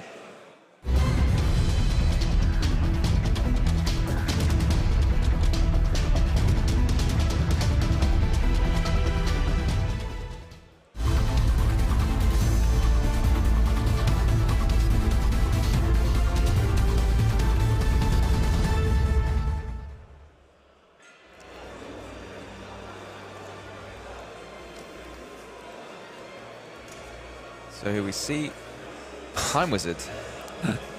Maybe someone will play Time Wizard one day. Ooh, and we start things off strong here by team with what is a draw standby Molcharmi Perulia in the main deck. So obviously Tempai, one of those decks that can easily afford it, as they let their opponent go first. Yeah, it's almost a bit of a giveaway what you're playing at that point, right? Because I don't think many players are putting Molcharmi in their deck when they want to go first. So maybe it's a kind of giveaway that you'll want to go second, and there is one deck on everyone's mind at the moment that wants to go second. You know what else is a giveaway? When you win the battle and they let you go first. That's a giveaway. That's a big as well. giveaway, you know? So, now let's see how Aurélien is gonna navigate this turn. I guess the Chimera deck lines up interestingly against Tempai. The illusion effects, unironically, can be quite relevant. Yeah, it's much more relevant than you think it is, because nowadays you see kind of a battle effect on a monster. You kind of think, okay, I'll think about that later, but you kind of read the rest of it. Yeah. But I've seen feature matches where people just have an illusion monster on the field. It's just got no way to run it over, because obviously they can't be destroyed by battle. So yeah, it can be very frustrating to deal with. Here we see one of the cards which kind of pulls the deck together, the Evil Hero Sinister Necrom. You can banish it to special summon another Evil Hero from your deck, which is the Evil Hero Adjusted Gold. And it's got an effect, but I don't think its effect is super important. I think the main bit of the effect of the text even is that it is light, it is a fiend, and it is an evil hero. So you can special summon it and get straight into your Fiendsmith Requiem. And you don't want to draw it, I guess. Yeah, I mean, having said that, I think the effect, you can discard it to add a Dark Fusion. So I think people are running, for this purpose, they're running a copy of Dark Fusion, a bit like a polymerization, and then it also prevents your monster from being targeted. Oof, but we have another amazing card of the Magnum. I think it's the third time that we see like a Tenpai deck opening it, so that's a great feeling. Yeah, we were getting ahead of ourselves there, that you would get to banish the Necrom. It's going to get banished for you.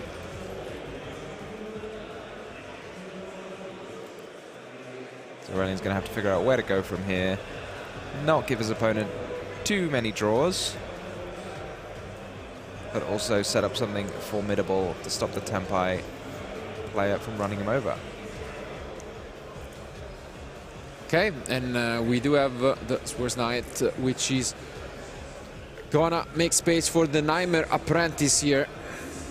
Nightmare Apprentice is a very, very powerful card. Can be special summoned from your hand by discarding any card and then adds another illusion from your deck to your hand.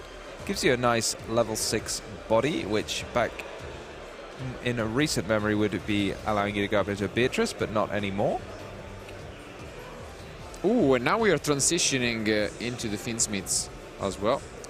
Is there any response from team? Nope.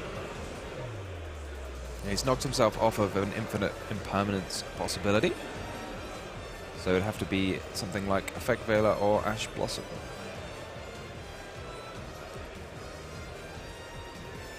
And yeah, for now, just go straight into the Necro Equip, it seems.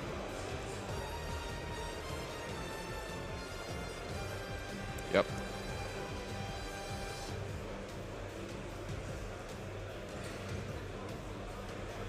Still no response. Great news, at least. But no, there is a Nibiru.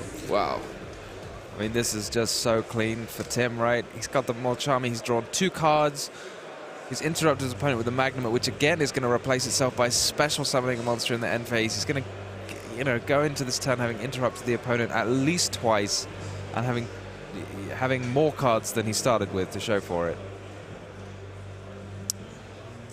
Yeah, that's rough.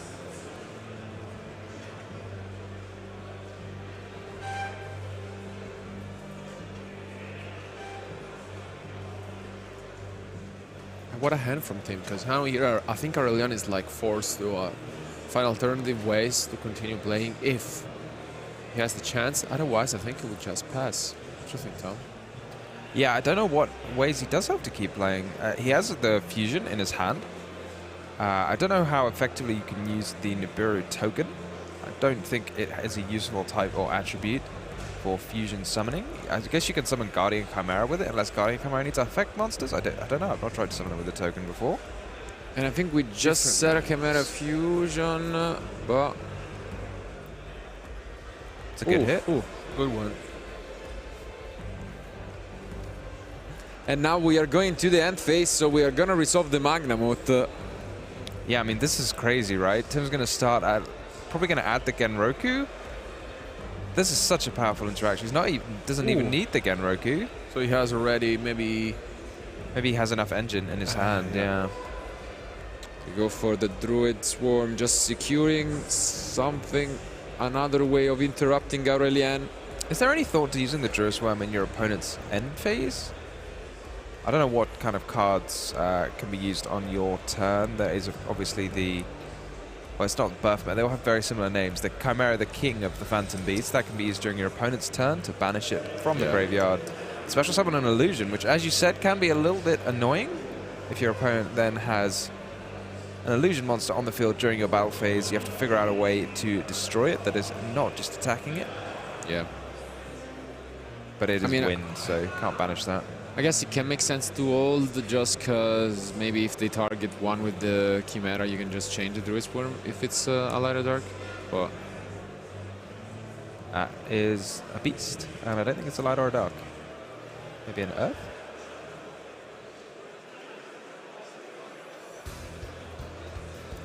Aurelian, I guess, has to go now before the Sangan summoning. Wow, also the Ash Blossom. yeah.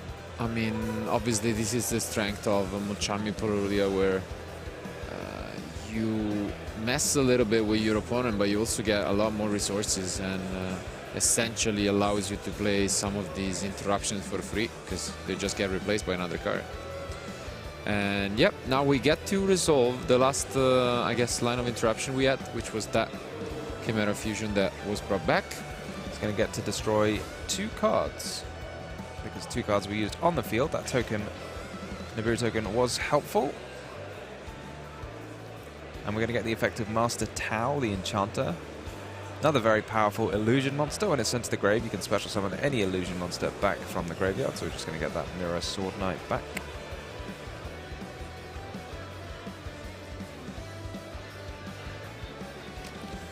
The Drusmore gets activated and prevents the Sword Knight being special summoned.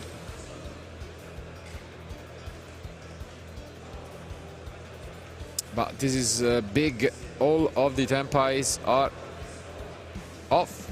So we need another way to access this OTK. Yeah, almost needs to be exactly the Sangan Kaiman, right? Because it's used as normal summon. Can't special summon Chandra from hand unless you have another Tempai. So I guess it has to be Sangan Kaiman in the battle phase to special summon a monster, or Genroku. Which was though sniped by the king during the previous end phase, so he would need another copy. So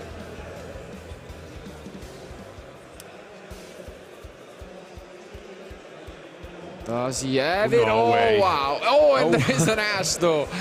Wow, he did have a second copy, but an Ash from Aurelien might just save him and completely swing the duel upside down. What a hand did Tim draw on? Yeah, I mean, 2 can play at this Ash game, and Tim's almost out of stuff now, right? He's only got 1 card left in his hand. Is he just going, okay, SP?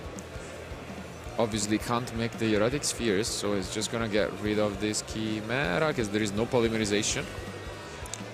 Yeah, it's quite a relevant effect that if you have a polymerization in the grave, Guardian Chimera can't be targeted, and when you put that on a monster with 3,000 attack, or 3,300 even, it can be quite intimidating to get rid of it. And I mean, this is great news from Aurelien, honestly. SP is surely a good card, but in Tempai you expect to just lose the duel there, and yeah, if you have an impermanence, this might as well be it. Can you not just attack with the SP there? Because he didn't use the effect to banish. Yeah. I thought so, but I mean, it's I think, you know, 1600 is not gonna make too much of a difference to the outcome of this game, but always worth getting in the extra damage. We don't need to play around Gauze. We're not playing Time Wizard format. But yeah, I mean, here is what we can witness about the Chimera deck. Not only does he play with few cards, but like it has a lot of recursion effects, and so if you're managed to just hold your opponent off, you just get so much advantage the next turn. As you can see here, we are back to 4 cards in hand, and yeah, this is looking rough for Tim. Yeah, I mean, it's difficult to see really what went wrong for Tim in this game. It looked like he had a really ideal start. I guess it just goes to show the power of the Chimera deck, right? He just, you know, he interrupted him with the Nibiru and the Magnamut, and got to replace all of those cards with the Molchami, and still... I think maybe he fell victim of overconfidence, I want to say, because what you mentioned about the Druid's Worm, I think was extremely relevant. If he started things off with the Druid's Worm and then forced out the fusion, he would have played around the Chimera, the Guardian Chimera, and then kept, you know, the Tempai as the last cards he would have played. I think that was probably the line that would have been a little more consistent. And I don't know, I guess he just didn't think that a single fusion spell could get his opponent this far, and look at us. Yeah, I mean, the Tempai is very powerful, but I mean, one does do a lot, but they are very vulnerable to interruption, so you always kind of want to save them right until the end. And here we're going to see a very flashy finish with the Chimera, the king of the illusion beasts or something. I can't remember the exact name. It's very big. You can summon it with just the illusion beast, ton of monsters, and for each material it has, it gets an extra attack during the battle phase, and it sets your opponent's monster that it battles with to 0, and remember that monster cannot be destroyed. But we're going to see another Nibiru, but is there still a Sword Knight left in the grave? I think there might be to negate this. I don't know. Aurélien just trying to give team a taste of his own medicine with this multiple attackers in the battle phase, but I'm not sure if there is another one. I think there might have been, right? Because he summoned the Baphomet, which must have come off the Sword Knight, I think. Doesn't look like I feel like if there was, it would have just been like bang bang, go right straight. No, there is. I saw he it. summoned another one this turn. Maybe we don't know something but there is about Sword Knight. I guess Nibiru. Is there something we don't know about it? This just negates a monster effect while you control a... Does this not count as a Chimera? You need to control like a Chimera, the King of Mythical Beasts or something like that, right? Or maybe you can use both the effects in a turn for Sword Knight, right?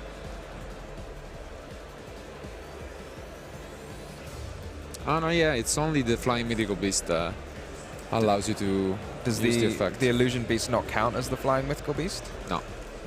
Because a couple of the other ones do. Does it?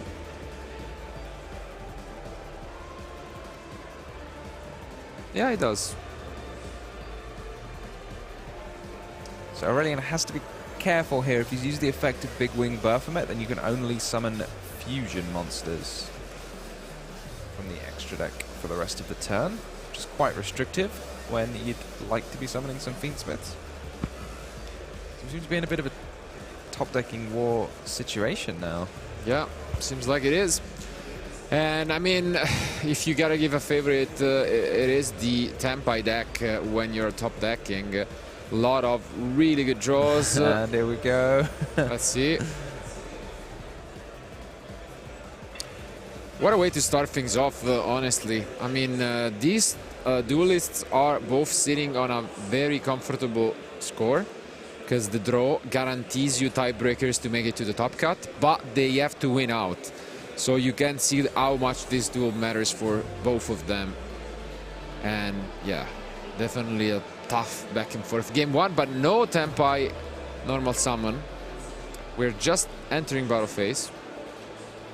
Oh, he's got to have a good card in his hand, because if you just leave your opponent with an Engraver, it doesn't look like much, but it'll soon turn into hundreds more monsters all by itself. It's a face down. It's a face down. Impermanence, I would guess, since he put it in the same column. I was thinking maybe Blasting Fuse, but maybe Impermanence makes more sense, you know. Fair enough. We're thinking... Yeah, we still have the Chimera in the grave, I think. Oh no, we don't. That looks like it's banished. Oh, it's the Baphomet. I can summon back the Chimera. Again, the recursion effect from the Chimera deck. Not quite the top deck that team hoped for. And now we are back into Aurélien turn with a lead.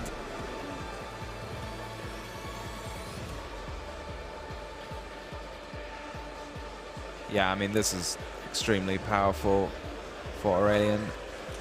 Go into the Requiem. Get another copy of Engraver. This is amazing. You can now force out the Impermanence easily. Yeah, it's going to be hard to see how any one trap card can get in the way, short of something like Rivalry of Warlords. I don't know if you put in your main deck for Tempai. Yeah, this is just incredible from Aurélien. Last turn was a bit shaky, but we managed to keep on playing, and now we are again in the lead after 16 minutes since the start of the round. Yeah, one of the things that you might like playing the Tempai deck is the rounds are quite short and sweet often, so... Yeah, and team has seen enough, and well played by Aurélien, honestly. Yeah, tough game. Probably one of the, I guess, more back and forth ones we have seen all weekend. But in the end, it is Aurélien who prevails with his Chimera deck. And this is where the mind games start, because is Team just gonna do the same. Is he gonna make Aurélien go first? Is he gonna adjust? And especially for Aurélien, how is he gonna side? Is he gonna side for going first or for going second? And I see some spiciness, I can tell you that much. I saw a card that we used to play back in 2005, Time Wizard, which is the good old King Tiger Wangu. Wow, okay. That is a lot of fun. Can you get to it, maybe just with your engine? Because it is a beast monster. I'm guessing it's in there for the U-Bell deck. Yeah, is he playing anything like... You can summon it back from the graveyard fairly easily, right? With your Baphomet, not Baphomet, your Chimera, the King of the Phantom Beasts. But I don't know how you like get it there nice and easily. But I'm here to see it. But I don't think we're going to see it today. I don't think it's here for Tenpai. I think it's probably specifically there to deal with all of those pesky zero attack U-Bell monsters. You know, they keep summoning more of them when they're destroyed. But Yeah. I guess if they all get destroyed. That would be interesting. But he does have a few good cards for this matchup specifically. Most importantly, Dimensional Barrier, Cosmic Cyclone, and a pesky little continuous drop card in the form of there can be only one. Yeah, this has got to be very annoying for Tenpai players, especially when you're often allowing your opponent to go first. Then you have to deal with whatever continuous traps they throw at you. So you're going to be dealing with stuff like this, anti-spell fragrance, all day long. Yeah, but on the other side, we could expect him just to go second again and adjust a little bit. His side deck is obviously a mix of going first cards from when you expect your opponent to let you start, like the Heat Wave, but I would be shocked if he decided to go first here once again. But without further ado, our duelists are done with their side decks, so let's find out who will be the winner of Game 2.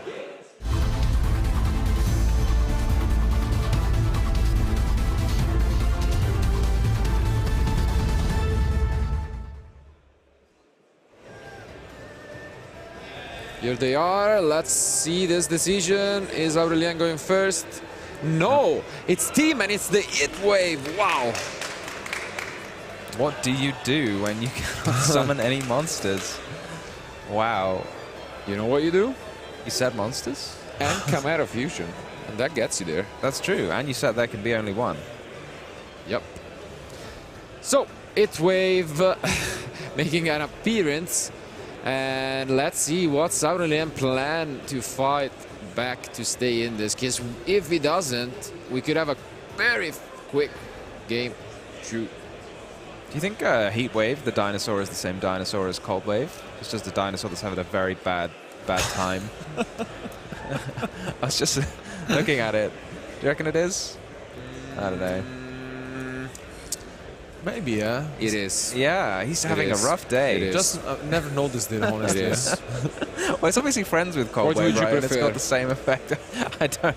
They both seem like an equally Yeah. bad time. What would you prefer? What, the Heat Wave or the Cold Yeah. Wave? I like Maybe the Cold Wave, yeah. Yeah, I think we're all on that side. Yeah. But we do have a very impressive one. I do not see that there can be... Nope. Yeah, and the Chimera Fusion, I think, has to be used during the main phase. So once you've made it to your battle Yeah, phase, that's it. Are we you're done? pretty safe. Is this just a Tenpai? Thank you very much. Thank you for coming. Let's go to Game 3. Let's see if that is the case. Because Aurélien is playing Impermanence and Book of Eclipse, but I don't... Just slow rolling a Mirror Force. It's taking damage. I guess technically the barrier could still be there, but yeah, I mean, that's pretty much the only card I can imagine saving him in this spot. Do you almost get there through a barrier? It is barrier. Makes sense. It was the only one I was thinking that could at least keep him in this game. You can chain though and get an extra attack. Yeah, I thought he did. Like, there is no way you preemptively just... No, but you can chain another Tenpai monster, right? And then... Of course. But he didn't. He didn't? And I think you can see Tim shaking his head. I think he just realized. Yeah. Yeah, you can see Tim being quite disappointed with himself. And yeah, now at least it gets to, you know, deal some more damage, make some erratic spheres. How big is the Genroku? And the Fadra? I feel like, was this enough damage if you, at 0, yeah. It would have been quite a bit of damage if he'd chained there. Do you still attack with it? You should, right? Just to, you know. Just show him who's boss. Exactly. I mean, once you've got over 3 attacks, it's not super important. I mean, once the dimensional barrier is there, it doesn't matter anyway, right? Because you can't use any of your synchros. And unfortunately, or I guess fortunately, if you're Aurelien, team doesn't get there and we'll get another turn for the Chimera deck.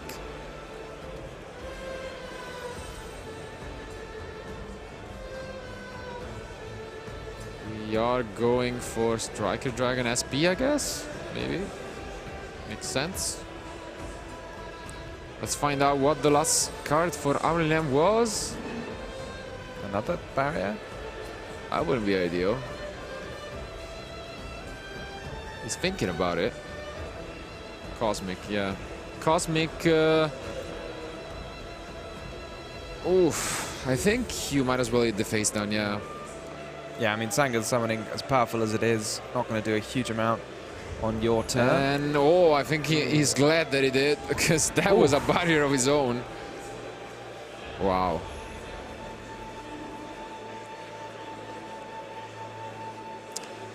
Now we get to use the Sangen, just getting some more resources for next turn. And yeah, Aurelien is still in a tough spot. The barrier would have completely sealed it.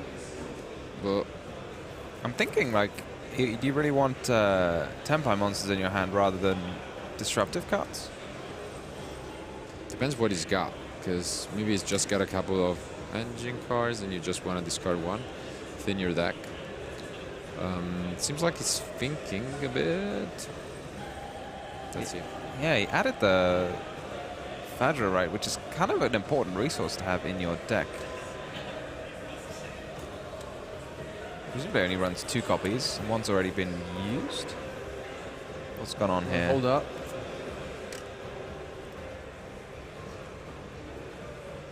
Yeah, you can only special locked summon into dragon. dragons. Oh dear. Oof. I mean, to some extent, this doesn't make a huge difference. Yeah. Because you don't have the SP banish, but like that Cosmic is 100% going to hit the dimensional barrier at the end of the turn. So maybe you'd even rather have the Chandra in play than the SP.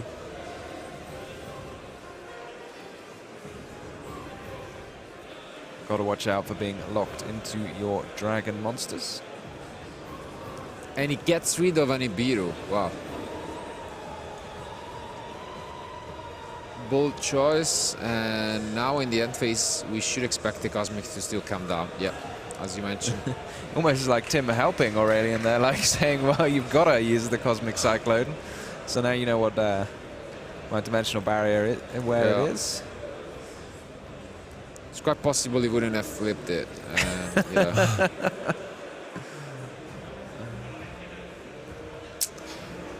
Still tough, not impossible, but like the erratic sphere. Oh no, that's if that's what we are starting with.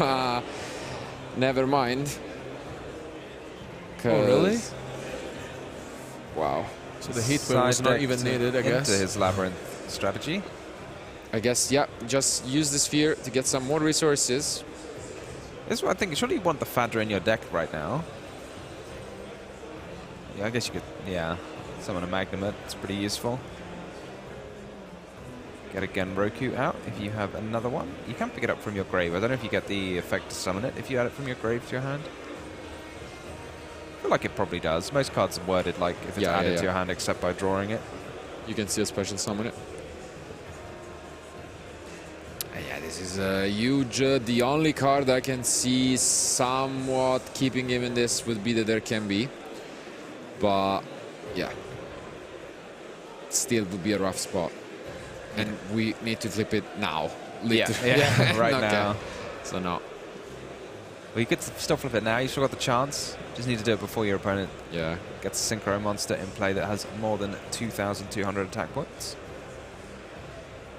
Yeah, because the Magnamut is not really threatening. It looks threatening, but yeah, you got to remember it's still 0-0 because of the seal. There is a book, but this doesn't do anything. Because we are actually... It's a mind game. I guess so. You definitely cannot flip those monsters up again. Yeah. But I guess team does respond to it, so... Oh, maybe it's the battle phase, actually. No, no way. He activated the fuse spell. I mean, you can't chain to Synchro in the main phase. So it must have been the battle phase. Maybe he just activated the field spell and then went to his battle phase. I guess so. Like, once you've activated the field spell, though, don't you normally want to make the level 10? Yeah, because he didn't even normal summon, like, I don't know, I guess. Interestingly enough, he now goes and try for a different push. I see a Veiler, not quite sure what the last card in hand is, but he's just gonna attack with everything, and that gets him there. Team ties the score up 1-1. Well, this is Tenpai things, I guess. The bold decision by team was going first, I gotta say. He has cards like Dimensional Barrier and obviously that Heat Wave, which got him there. Maybe got a little too excited, as mentioned, with that Dimensional Barrier. He could have still chained one of his other monster and probably got there that turn. But regardless, now we are back in the mind games. And I don't know, Aurelien can do a lot of different things. Yeah, I mean, I feel like... I don't know what I feel like, actually. When you're playing Tenpai, maybe I just haven't played against it enough to know what is best. It also depends on your opponent. Like, are they going to predict whatever you're going to do? I mean, it feels safest just to go first and just try and do your own thing and not have to worry about your opponent siding in any nonsense like heat waves and dimensional barriers. You just say, I'm going to go first. There's only so much you can do to me. I can still draw my dimensional barriers. My there can be only one. And just and get to do all of my first turn combos. I mean, it did work in game one, so I mean, you can just try and replicate the same thing. So I do see Aurelien just going first. Yeah, I'm thinking after game, well, like the hand for Tim was almost like a pick your own starting hand, and Aurelien still won. So if you're thinking like, well, that's the best my opponent can throw at me, then why not go first and try and do it again? Yeah. I definitely would say so, and also, as mentioned, both being on an X1-1 record, you really want to be, I think, the better of your fate. You don't want to make one of these decisions where you let your opponent go first and then regret it for the rest of your Yu-Gi-Oh career. So we will see whether that decision will be, but I think our duelists are almost shuffling up, so let's find out who will be the winner of this round.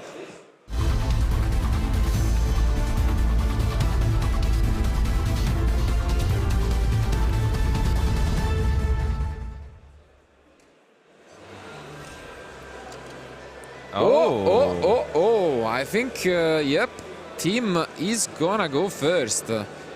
Let's see if the mind game... This is where you smile and activate Heat Wave, isn't it? Oh. Not quite, not quite. So, sigh of relief from Aurelien. Where you smile and set Dimensional Barrier.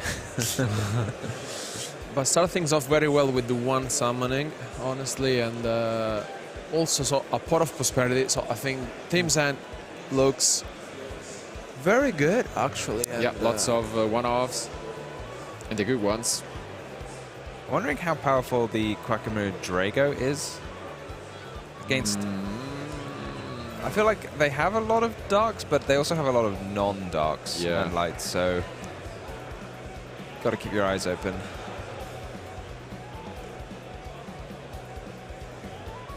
Here comes the Prosperity, and if there's any tricks up Tim's sleeve, then hopefully this will fish them out. Thinking about 3 or 6. Yeah, we've seen a few for 3 this weekend. Yeah. Like, why not just play Pot of Duality? True.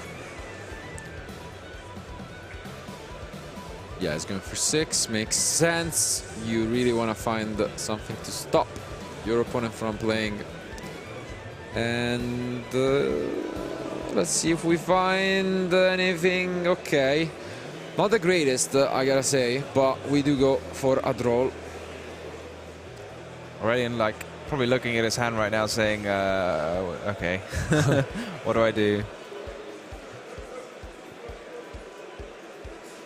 Ash, Blossom, Veiler from Aurelian, a lot of hand traps. Could he not have just discarded the Chandra and then normal summoned the Fadra? Yeah, right. Kept his terraforming in hand. I mean, terraforming in hand not super helpful, but you can just discard it next turn for the Sangan summoning if you get to that point. Okay, so we start things off with an Infinite Impermanence. We don't need to do it right away, but let's see. I guess it means you know you're going to get the Sangan summoning for next turn, but Yeah. I guess you don't need to summon your monster now, but if you are going to, you will get summon maybe a Quackamary Drake. You should Thinking about Ash, wow, okay. Really? Okay. Yeah, I like this here. Like, why let your opponent get a Mag or a Quackamary Drago? Yeah. What's Ash going to do that's better than that? But still a 2-for-1, which doesn't feel great for Aurelian. And now we are discarding a Veiler. Okay, once again we start things off, and oof, unfortunately the Nightmare Apprentice is gonna be stopped by the Infinite Impermanence of team. This is the... I was going to be the one and only search. This is the downside of John Lockbird. When you're low on resources, you know, it's kind of a conflict here, right? Because you've had to use that impermanence now, but the Droll less useful. But it seems to have done the trick. Wow. Anyway, is that an imperm going face down, maybe? And Thinking about setting both, even though it does. Okay. And yeah, this looks rough. No Chimera cards at all for Aurelian. Just a bunch of interruptions, and this is yeah, this is just what the Tenpai deck wants. Once you set up the field spell, those don't matter. And as you can see, that Droll just goes into the bin. So who needs a draw? Very hard to interrupt here with the Sangan summoning. The only card that could flip this duel on its head would be that there can be only one. yeah, once again. And we might, just like in the previous round, have a comeback from 1-0 to 1-2 for the other player. Just goes to show you how tense these last few rounds of Swiss are going to be for all of our duelists remaining to secure a spot in the top card. So I guess we are in the battle phase now, because it looked like that was kind of picked up and summoned all in one motion. Should be it. And I think he's only holding a card. We are attacking. Yeah, no responses for now from Aurelian. I thought he had another impermanence, but I might be wrong. And for now, we're just summoning back. We can go into another play. Maybe a Dimensional Barrier would keep Tim at bay for a turn. But we are in the same spot as before. We are.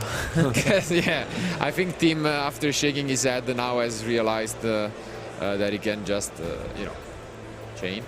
Yeah, but it won't do as much this time round, Yeah. right? Because I don't think you can destroy the Nightmare Apprentice as an illusion, so even with a Synchro Monster, but it doesn't look like that is going to be the case. And there is I think it's an impermanence. Yeah, it is. I mean, it feels very hard to get good value out of the impermanence here, right? Your opponent can just chain to it to Synchro again. But if you don't, like, when are you going to use it? I guess just get some damage in there. 9 minutes remain.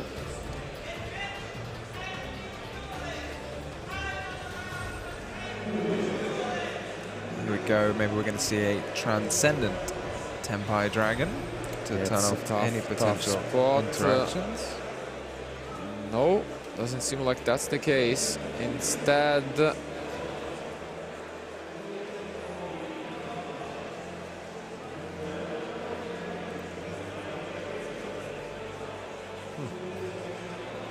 It's nice to see all the different kinds of dragons. Blade Dragon. Blade Dragon. Belt, the Blade Dragon coming down and allowing him to destroy the Nightmare Apprentice. Is this infinite impermanence now able to save? I guess not. Okay, that's the game. Not quite. This might be it, and it is. He did have the impermanence. Unfortunately, not enough. And team takes the match. Well, round 10, this was it. They really gave it their best to try and secure a spot into the top cut, but in the end, after a long and hard-fought match, it is team who prevails.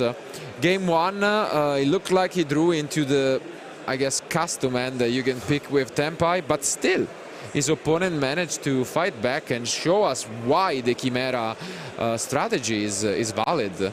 But unfortunately, we didn't really see much of it later on. Yeah, in that third game, you've got a feel for him because, you know, he drew 6 cards going second and unfortunately was unable to push through that 1 copy of Infinite Impermanence on his Nightmare Magician. Yeah. I guess it's just one of those things, like Tenpai is that deck that will say if your deck is not performing up to scratch, I will just say thank you very much and, you know, run you over in 10 minutes. Yeah, so it's kind of like that check on all the decks in the format. You've got to keep them honest. You've got to say, you know, you can't do any nonsense against Tenpai. If you let your guard down for a second, it's over.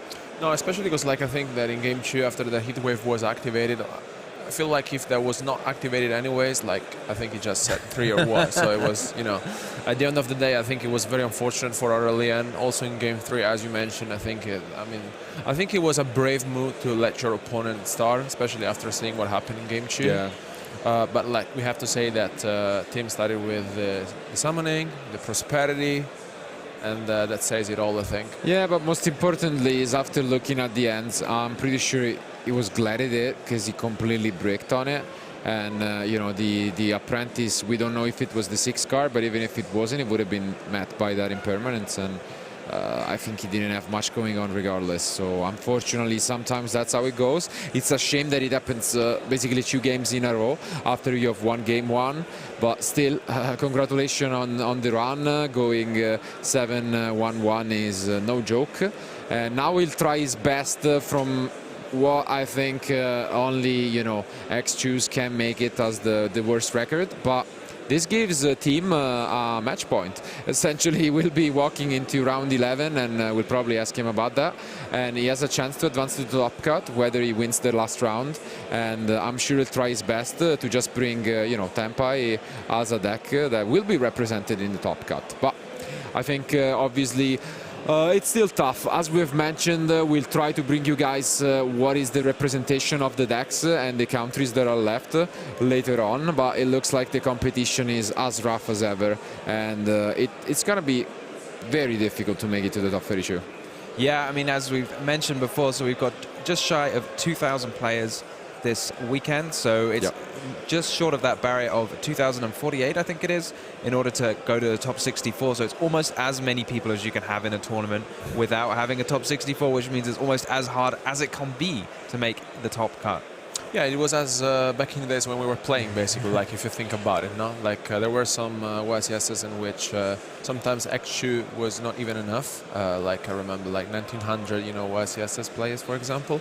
And so the competition is very high. You really want to win the last round, and yeah, it's tough. I mean, your nerves, you know, can play you some jokes sometimes, and I mean, almost one step away from the top 32. You're really looking forward to see the percentages of decks, especially because, like, I think yesterday was more than 40% others. So it's yeah. And most importantly, I think we saw that like the fifth, I think most represented deck was on 3% or something like that. So like it's tough. That means that there are a lot of different decks, and obviously we'll try and show you guys your favorites. But just as a final reminder, before we head on to the winners interview for the last round, there will be something special left to the other teams of commentators, because the winner, the top of Swiss for YCS Lille, we get their hands on an oversized copy of another Vers Solaria. So a great prize to just, you know, shake off some nerves before Top Cut, I guess. And that's a great way to end, you know, at least the Swiss portion of the tournament. So thank you guys once again for being with us. This was round 10, but we have one more remaining rounds of Swiss. But before we leave for that, we have Tim, the winner of round 10. So let's hear it from him and Ed. Thank you very much, Marcello. Yes, I am joined by Tim right now, who's just won that round 10 feature match here at YCS Lille. And we, you know, 3 games with that Tenpai deck. How are you feeling, Tim? Oh, hang on, I think we need to turn your mic on. There we go, yeah. But a bit exhausted because it was a pretty close match, and yeah. Talk to us about what it's like doing a match like that, because have you done a feature before, Tim?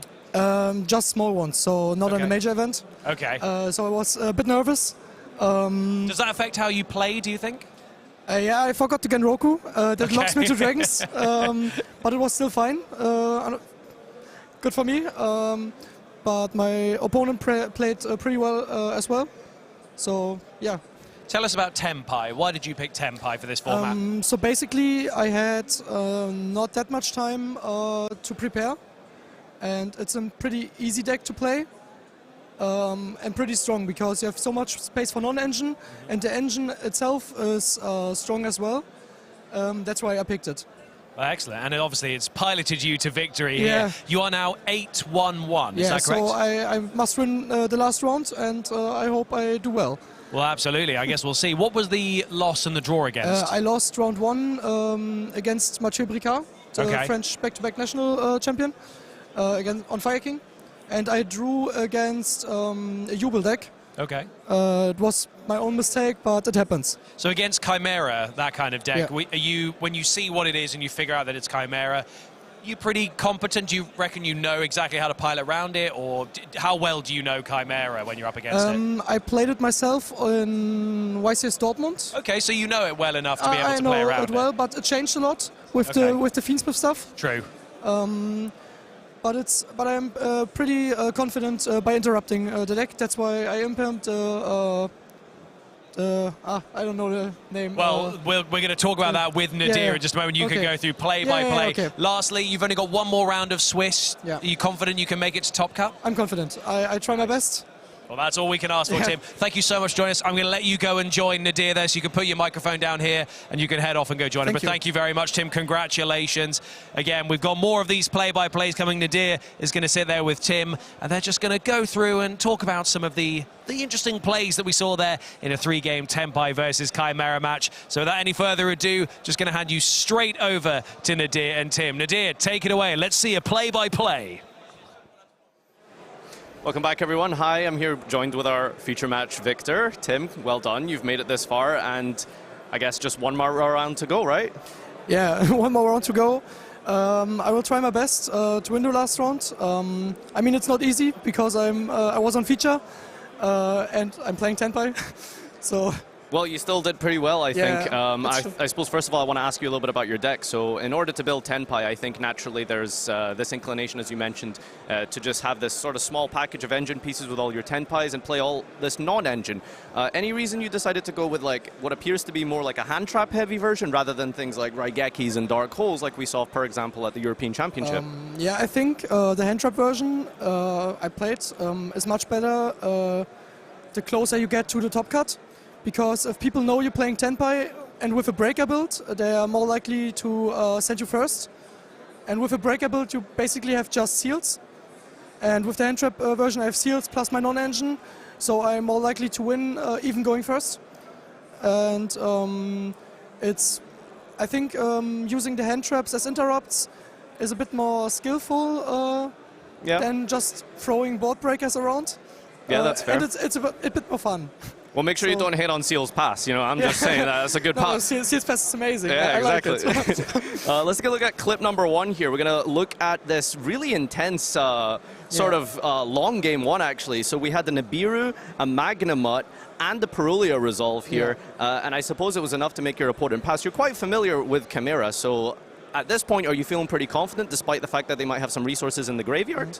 Yeah, I don't know. The deck changed a lot with the Fiendsmith stuff, and I thought if I bestial the hero out of the grave, that brings him into engine because the hero that he summons is a light fiend, so he can instantly go into Requiem. If I banish that out, maybe I stopped access to the Fiendsmith stuff. It didn't work, but it was still fine, I guess. And then I lost because I had not that much engine left in my deck. So yeah. So I think what happened was there was a Druid's Worm that you searched out, right? Yeah, I searched Druid's because he searched the Diabells. That locks me out of activating spells, so it shuts down Kaiman. And it even can pop my field spell if I set it. That's why I searched the Druids to take that one out of the grave. Because I think we were kind of concerned with like the Mirror Sword Knight that was still in the graveyard that could bring itself back, but I suppose, you know, it's kind of like, catch-22. You have to sort of deal with both of them, but you have one Druid's Worm. Let's take a look at clip number 2 here. So still in game 1, this is the point where I was actually just mentioning. So we've got, you've established a field here. You've had a Chimera just about to be resolved, and there's also an Ash on Kaiman. Walk us through your thought process here. I mean, does this still feel like a bad position, or how is it looking for you? Yeah, I thought that I'm gonna lose it, except he misplays. He didn't, so I scooped it after he played into the nip and using the Codal. Yeah, so it was a really bad position because my Kaiman got ashed. Yeah, so and then, you know, there's the third clip here that we can go into just now and take a look at. It's almost like a counter Nibiru that comes down. Yeah. So despite you hitting him and, you know, taking out all of his resources, you then bring out your own Nibiru and, well, I guess it becomes a bit of a top deck battle. So what's going through your mind at this point? Yeah, I hoped that he plays into Nip, but I think he continues playing with the Fiendsmith stuff after that. So I knew that I probably lose this, but it wasn't enough time left, so I tried to play it out and maybe top deck a nice card. Didn't work, but yeah. All right, so moving on to game number 2 here. I thought this was really interesting. For clip number 4 here, we're going to take a look at the start of game number 2. You chose to go first? Yeah. Strange decision, unless you specifically draw Heatwave. So tell us a little bit about that. Yeah, basically, post side, I play like 6 to 9 going first cards in my side deck against specific matchups. Like I have 6 auto-win cards against fusion decks and stuff like that, against Chimera, for example. So basically, I just try to go first, post side most of the time, and draw one of them. Yeah, I mean, like you said, Heatwave just instantly passes their turn, or the D-Barrier likewise makes them pass their turn. Let's go look at the next moment here at 10, at clip number 5 here. So you actually get counter D-Barriered here as you progressed onto your turn 3. I think you should have perhaps maybe chained the 10 play here? I forgot to chain the second one to Synchro. Then it would be game in this turn. Because I was a bit nervous. Yeah. And a few seconds after I said, yeah, it's fine. You probably realized maybe we should chain Synchro, I should have chained it to bring out the Synchro, then it would be game. Yeah, no, for sure. Moving on here to the next clip, we have a Book of Eclipse resolving. Yeah. This is an awkward situation because, you know, you've managed to like you miss out on game here, but then you have the Sangan Kaiman follow-up. So you're still in a pretty good spot, right? Yeah, I knew I win this, except for he have a second Eclipse, because he was just on 2200 life points. Yep. So every name with the Striker Dragon wins me the match. And for my luck, he had nothing set in his back row to protect his life points. So I defeat him in this situation. Yeah, made it look pretty simple despite the misstep with the D barrier. Let's take a look at game number 3, I suppose. We'll go into, I suppose, an interesting dynamic to talk about is people, I think, tend to let Tenpai go first. Yeah. Do you think if I see you activate a heat wave, I feel like maybe I'm just going to go first regardless, right? Like, what's your logic there, do you think? Or if you were playing against a Tenpai player? Yeah, so basically, against fusion decks, most of the time I let in the D barriers. They're pretty great. Yeah. I thought that he will start because Chimera is like an FTK deck with the Dire Bells and discard and end phase combo. I was a bit. Did you side for going second? Did you side for going first? I thought he will start. Okay. So I mainly sided for going second. Okay. But I kept in the Drolls. Droll is pretty good against the Chimera matchup. And one barrier, I play Thrust, so Yeah. yeah. Cool. Let's look at the final clip. We'll skip over the next one since I suppose we've just talked about the Droll there. This is, I suppose, just the end of the game. You have managed to essentially, pull off that semi-turn skip, and even though he has an infinite impermanence, it just doesn't do anything, right? And of course you have the Sangan summoning up, limited to 1, searched out, and yeah, it's just easy game from here, I suppose. Yeah, if you use Imperm on my Q-build, where I popped his Illusion Monster, I could have went, I guess I had a Kaiman in my hand, could have went into the Trident and just OTK with like 6k 3 times over his monster, and it would be enough as well.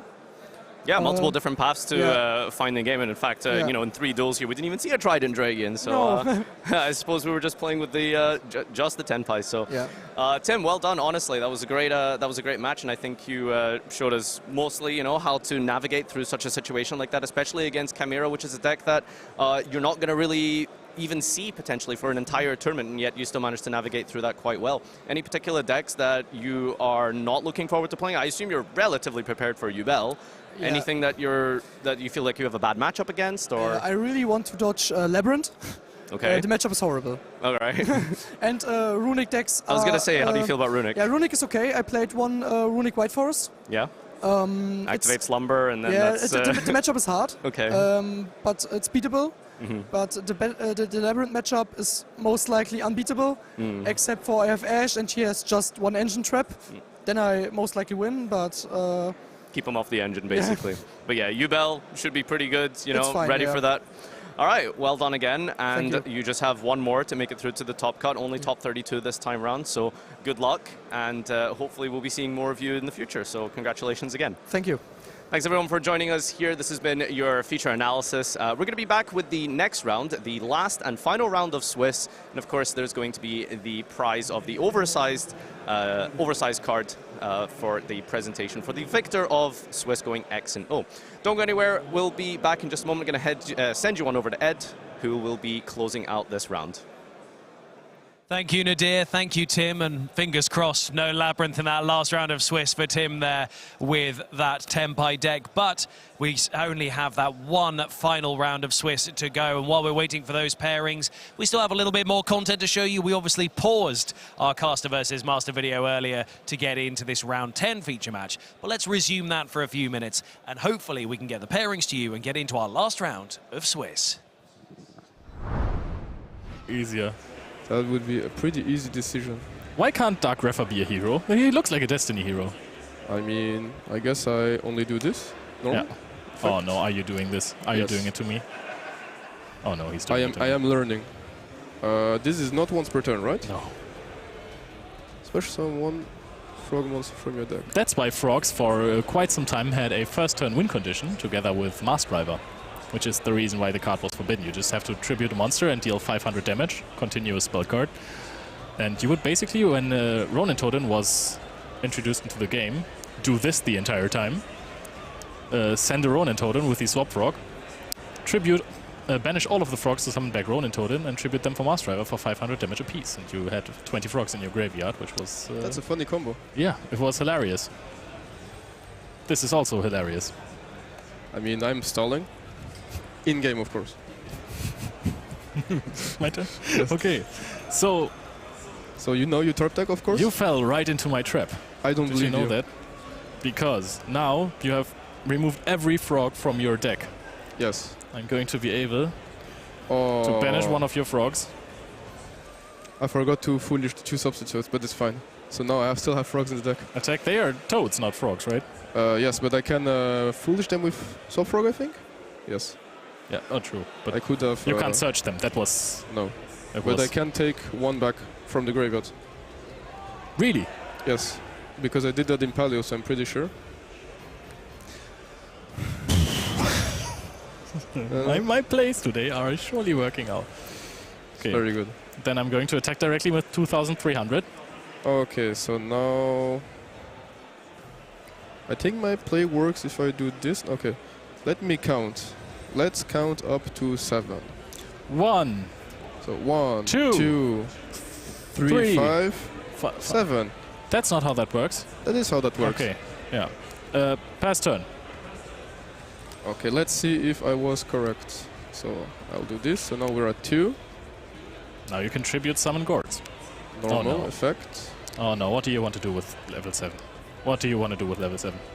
And now we will do the crazy... No, Anthony, no. No, don't do it. Don't do it? Don't do it. Do you have any other question? Okay. Please this get it one over gets with. banished. And of course, my boss monster. It should be a plant monster, but it's a dragon. Fact. Okay. And now, it is not over, because I have... Oh, goodness gracious, okay. I think it's this and... No, wait, that doesn't work. No. It's Battle Fader, so I didn't do... Yep. I don't think you did damage, no. No, I didn't do damage. I think we just got a question off camera, so that's why you guys didn't hear it, but that's who Anthony answered to. It's the voices. The voices are getting louder every single day. 2-5. All right, I take 2,500 damage. And now I will draw my last card, and everyone who has ever played this Black Draw Wing your last version, pathetic card, Leo. we know that this deck is very good at top decking. I think that is the worst card I could have drawn. Oh, it is actually a pathetic card. Yes. Pass. That is in fact...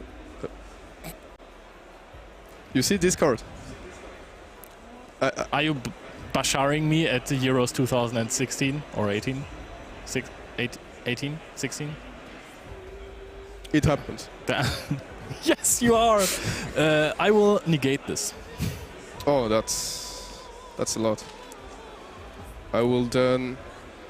You know that I'm at 1,000 life points. Yes. Yeah, okay. But the frog needs to finish you. Very well played, Anthony. Oh, that was a great game. So, Anthony, I must thank you for taking your time and answering my questions and having this duel with me.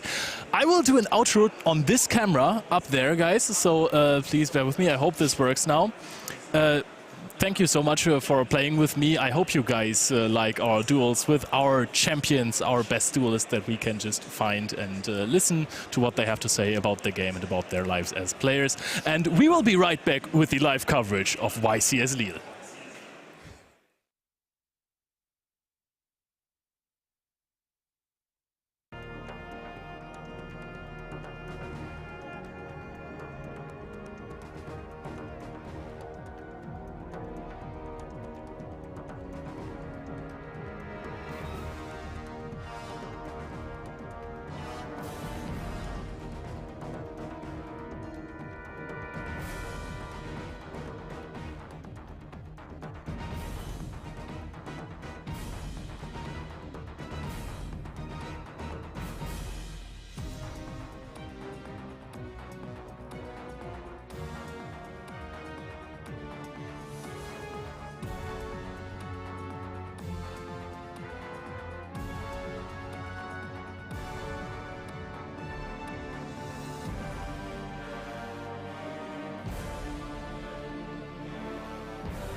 Welcome back to another great segment here of the YCS Lille coverage. I am joined by Christos Morikis for Master versus Caster. Of course, the Greek powerhouse all the way here at another YCS. Christos, to quickly introduce you, you have millions of tops basically, literally topping any YCS for how many years are you in the game now? Now I'm almost at 20 years in the game. Yeah. That's crazy. That's so we're from around 2005 I started playing competitively. That's really, really cool. So we're going to put that to the test because I'm going to show you to challenge you to a duel. So let's go into the top cam and let's already play a little match here of Time Wizard 2010. Did you play back in the day? Yes, I was playing. Yeah, I was playing the quick draw synchron deck. Ooh, that was a cool one. I have a 9. And that is a 7 for you, so I will gladly go first. Sure. Let's have a fun duel. You do. And yeah, so you played there, you've been playing competitive for a long time. You said 2005 was the starting point of your competitive career. Yep. When then did you get your first top, like first major event where you topped? What year was that? It was 2005, Okay. the end of December. It was Faro Tour 2005 in Greece. What deck did you play? Do you still remember? It was Control Warrior with DDSA lands and some Chaos Sorcerers. It was like a mix. Yeah, for sure.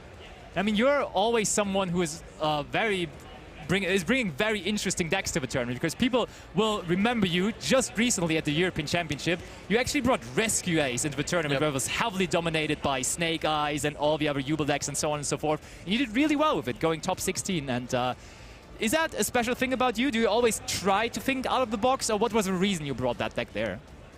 The deck got powered by the Film Zenith, and I usually try to play the decks that I know better. So I wasn't comfortable with the Snake Eye Pure or with the Jubel because I didn't use it at all. Yeah. And I was comfortable with the Snake Eye, with the Rescue Ace. Sure. And I played Castira then back with the Finsmith engine. And I was really, really comfortable, and it paid out, I guess. Yeah, absolutely, it did, yeah. So let's see, what you got here? Okay, normal. Card Trooper. Yeah, no response. Effect for 3. Please, go ahead. That's a Gale. Oh, yeah, okay. Scirocco already down there. That's a pretty good start, not gonna lie. I mean, mine looks kind of measly, not gonna... not even trying to hide it. Yes, that was a Treeborn Frog, but not anymore. And this is it for me. Oh, okay, we're keeping it simple here. Okay, so I'll go into the standby phase, bring back my Treeborn Frog if that's fine. Yep. And trying to activate Reinforcement of the Army now in the main phase. Cool. I mean, in 2010, there wasn't much going on with Ash Blossom or anything like that. The game has changed quite a bit, right? Because you have been playing back in the day, but you're still so much involved with the game nowadays. What would you say is the biggest change from playing 2010 Yu-Gi-Oh! To nowadays Yu-Gi-Oh! Because you were really good back then, but you're also still very good now. Basically, I play this game still from then because I love this game, of course. Yeah, for sure. If I didn't like it, I would be not playing anymore. I would have retired. Yeah. So the main reason that I keep playing, it's because the love of the game, and I try to be positive in every format. Yeah. Even if it's Tier 0 format or more variants. I think it's fine. Yeah. I mean, and you are having success with that. It's not like you are just playing there to have a casual experience at YCSs. You are out there being really, really successful. I think last season, of course, you made that top 16 run at the European Championship, but I think you also won Greek Open, didn't you? Or like a really big regional in Greece? No, last year I got top 8 in nationals, and the year before we won nationals. Oh, yeah. Yep. And true. It was bad. Greek Open, I got top 5. Oh yeah, even that. Okay. So definitely still very successful. Okay, I'll just try my luck at the battle phase. Yep. So that's 1,500 points of damage for you there. And 1,400, yeah. And you can, of course, draw. And then that's going to be 1 set card and my turn. Okay. Go ahead. But yeah, what would you say was the biggest success overall you had so far in your entire Yu-Gi-Oh career? As you have, do you have a number in your mind? How many major tops do you have right now? It's more than 20. More it's than about 20. 24, I think. 24. That's I don't crazy. remember exactly. Yeah, but what's the biggest success? If you have to name one success, what was it? Of course, I really was happy when I finally won nationals last year. For sure. But I really liked in many formats, like I like the format with Sadol, BA, and Stellar Knight, if you remember, Yeah, 2014. There Yes. I had topped 2 YCS in a row. Nice. It was, I liked this format very much. Yeah. So main phase, Yes. it starts. That's pretty good. Okay, are we getting any other good cards down there? Okay, that was Yeah. bad. That was bad. I will take that. That is something I can work with, but I'm still worried because I have not been having too much going here. So, boom, that's a Raiko for you. Yep. There you go. But yeah, so just nationals pretty much, right? Just having that title. Yeah, finally, Yeah. after many tries, all these years. Yeah. I mean, you're kind of a representative of the Greek community as well, right? Because the Greek community is not the biggest, but still a very, very strong one. Because you have YCS champions from Greece, if I'm not mistaken. I think. Yes, we have Andreas Relos, if you remember. Yes, absolutely. Two-time YCS yeah, champion. even two-time YCS champion. Yep. That's crazy. So yeah, like you have some definitely very, very strong players. So it's great to see that you're still out there playing the game for so long and now still having big, big success with it. But yeah, are you going to have success here against me? Let's see. I will try to brain control this one. That's fine. Yep. There you go. So that's 800 life points. I'm working my way up. 800 life points gone. Tribute. Oh boy. Carriers. Oh boy, yes. Effect on the tribord. It's gone. I'm afraid it's gone. I'm happy it's gone. Battle. Yep. Attack. Yep. That's fine. I'll take it. 2400. Set 1, and I will pass. All right. Drawing one card. Finally a good one. Oh, that's not too bad, actually. So I'll go into the main phase. Okay. I will special summon out the Infernal Prodigy because I don't control any monsters. Yeah. But I will quickly make use of that. Tribute summon my own copy of Caius. And Caius will use its effect trying to banish your Caius. It's fine. Okay, okay. That's a lot of damage for you already. That's 1400, 2200, now 3200 of damage. You know what? I'll just...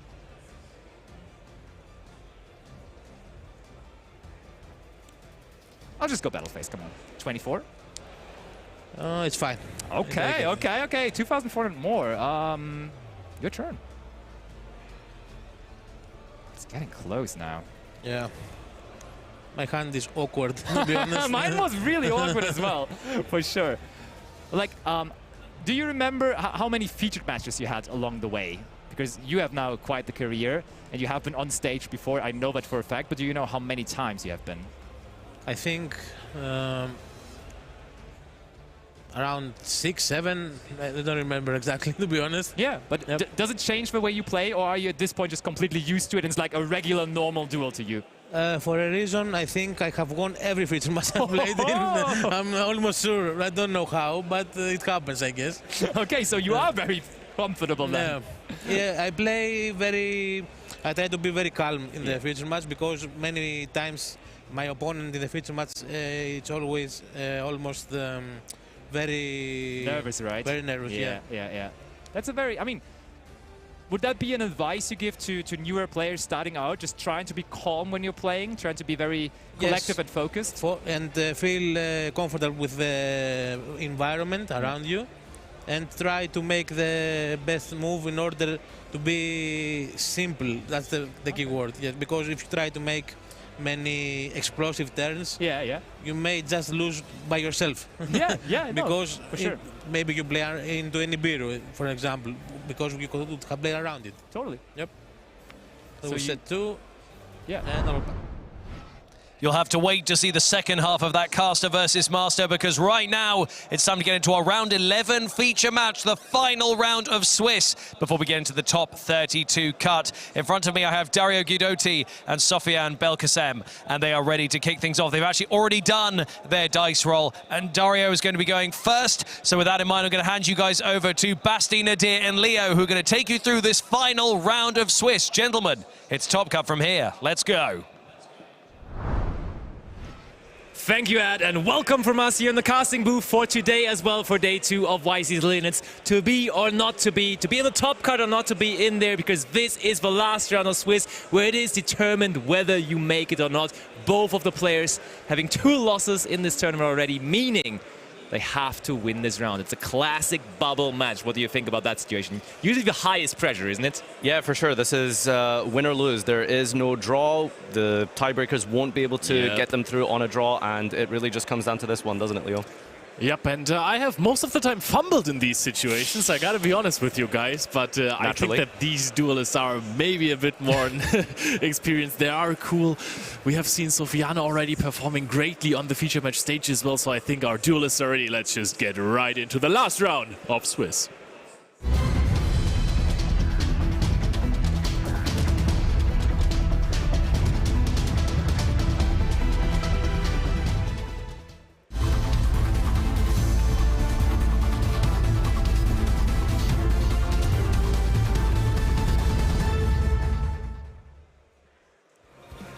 Pretty cool matchup we have here for you guys. It is a Snake Eye Fire King, a little bit of a variant of last format, losing some of the power of those Fiend Smiths, not really having the ability to bridge you into your engine as well. So Fire Kings is the replacement this time around. And Sofiane, however, is bringing something very underrepresented. 3% only as the representation for today.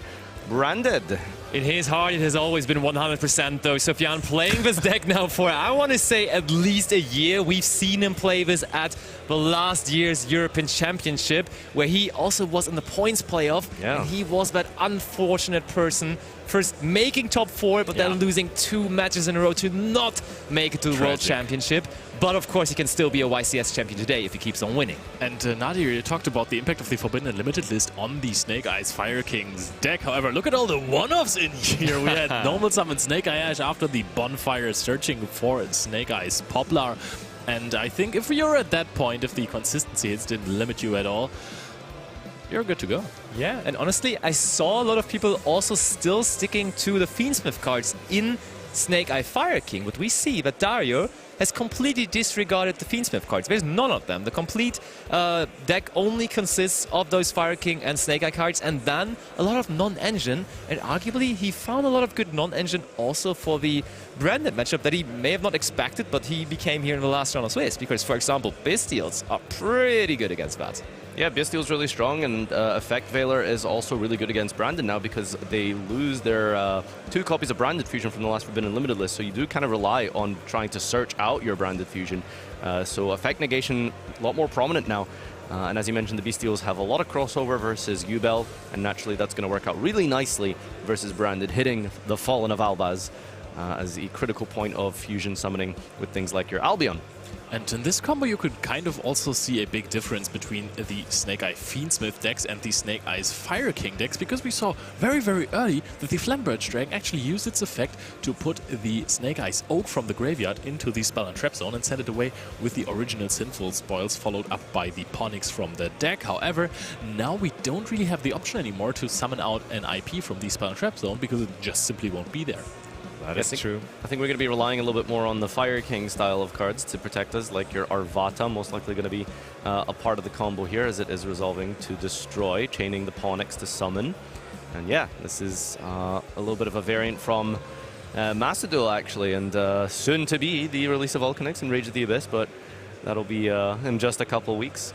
It might change up the deck quite significantly, but still opting to go for the Fire King version on Dario's side. Yeah, I like it. It's a very, very nice deck. It gives you a lot of interaction on the opponent's turn. Sometimes the field that kind of a Fire King deck presents you doesn't look very impressive, because it's not uncommon that you only see 1 or 2 monsters. Sometimes it's just an Ambler Whale, for example, which on its own is not very impressive, but then you have a Kirin in hand, which is able to also trigger the Garunix, and then of course also there's a Princess in the graveyard usually, so it does in the end add up to quite a bit that you offer to counter your opponent there. I'm gonna be honest, I think Ambler Whale is mighty impressive. That's a massive card right there. Fair.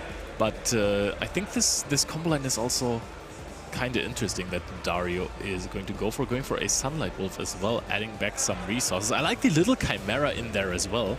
This has always been a big part of the combo. One of the cards that were necessary to get out in Appaloosa really, really early when Poplar was first released, but that won't be a problem anymore for Sofiane because Appaloosa is not part of our format anymore. Yeah, that's true. And also you usually went for Duel Chimera because that would be the Link 2 monster you wanted to get back with the Amblowell, which we see here. So you want to make sure that there is a cool Link 2 monster to bring back. I mean, on the other hand, that IP Masquerade, you said it's not going to be in the Spell and Trap Zone, but of course it could be brought back theoretically with the Amblowell eventually. And yet, just look at how like unassuming this field is, right? It's literally just like an Arvata and a set card, Absolutely. right? But this is going to snowball into so much disruption without realizing it. The Arvata is going to negate and destroy, triggering the Garunix, and then the IP is brought out from the Amblowell off of the Princess, triggering by destroying the Amblowell. Just a lot of really unassuming disruption from the Fire King side. But we are playing against a fusion deck, and one card that could completely ruin this would be Super Polymerization. I'm not even sure whether Sofiane is running it, looking through his list. I'm afraid I can't even find it, but that would be such a good way to out it. That is because it's a branded deck and they play 10,000 one-offs, and it's very hard to find the Super Polymerization in that list. Super Polymerization for a loving perfect defense. banish right away for the Allure of Darkness, though. That is the card you want to banish next to the Mercurier. You will be able to generate value out of that banished Despian Tragedy there. Oh yeah, this is just modern D-draw right there. Allure plus a branded name, a Tragedy or the Mercurier. Really, really nice. We are using the effect of Avata on that. That's quite early, but yeah, just denying the search here. Probably anticipating that, hey, listen, Branded Fusion's at 1. If you just stop any way to get to the Branded Fusion by searching out the monster for the Tragedy, I guess is really the plan here.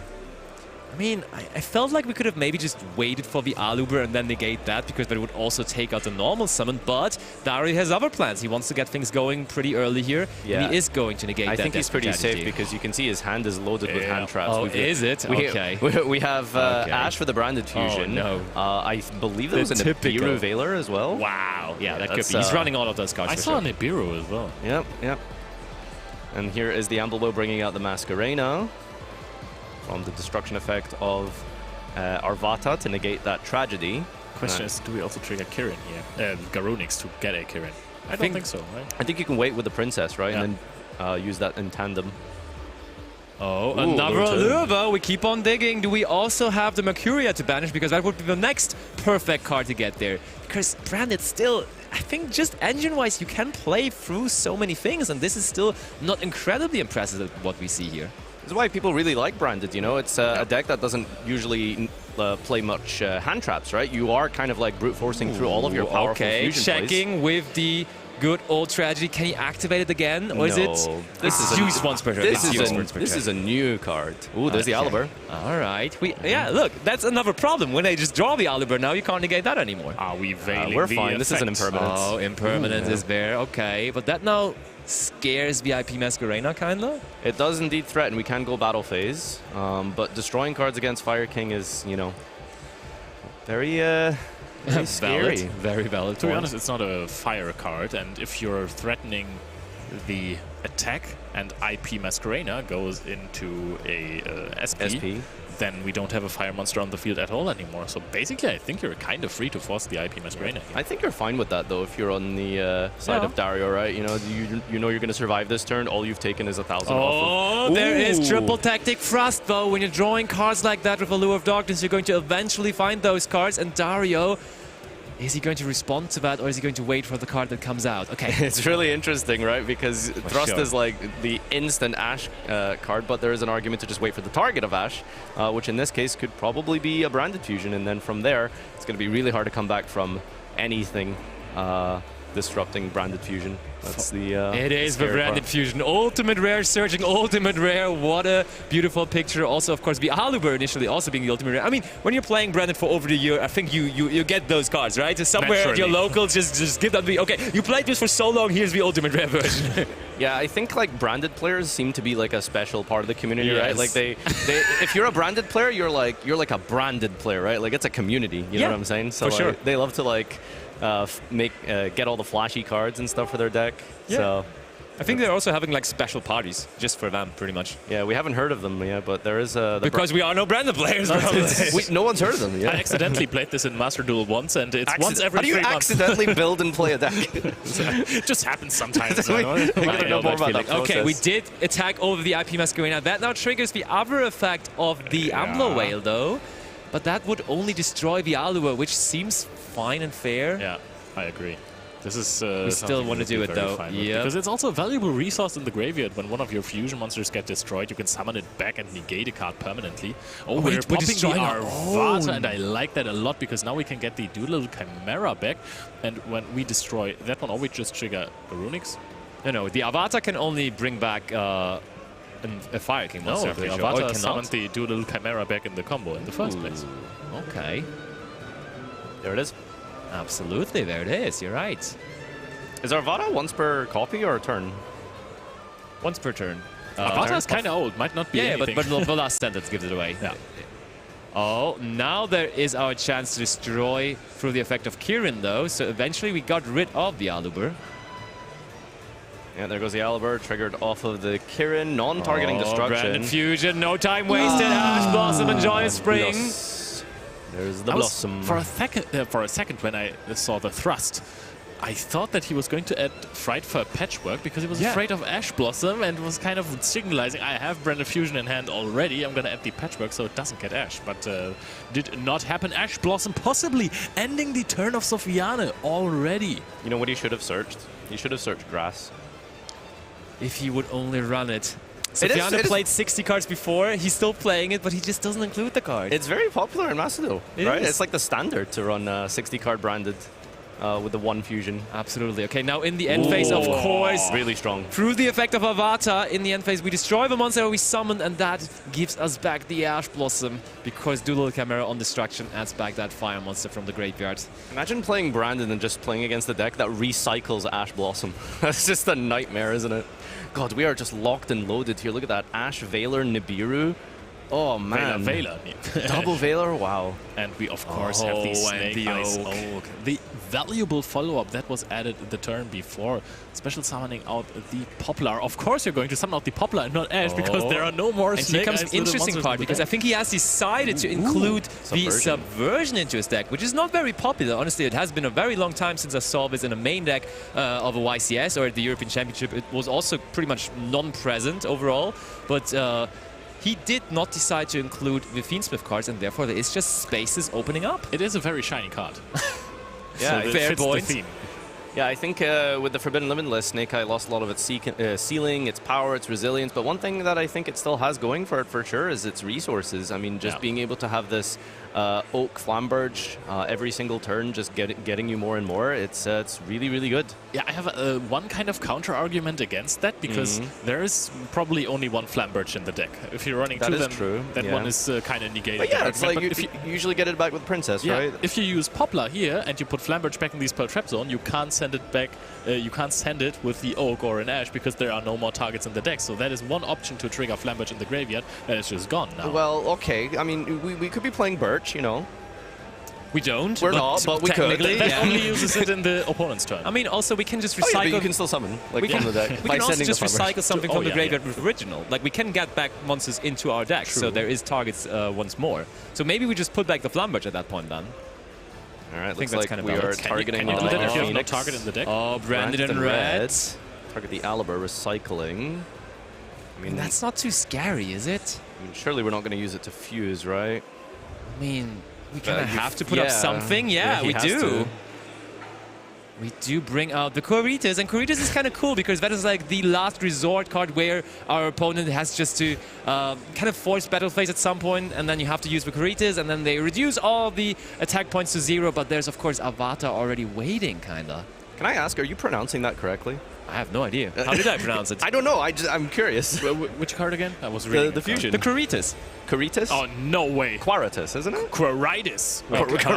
Oh my, we're all over the place here. Chat, can you tell us? Yeah, really. We need you. Spell it phonetically, please. Thank you. Yeah, Despian Quiritas. Oh, that's, of course, the Subversion just insta-deals with it. do? We just search the answer to it. Yeah, usually it's quite hard to deal with this because you can't go to the battle phase to run over it, and if you do try and destroy it, it triggers to float into another monster out of the deck. But Subversion just says, you are now a pendulum. Get subverted. Get subverted. And Fire King Island next. What scale do you think Quaratus would be? An 8 or a 1? Or something weird like a 0?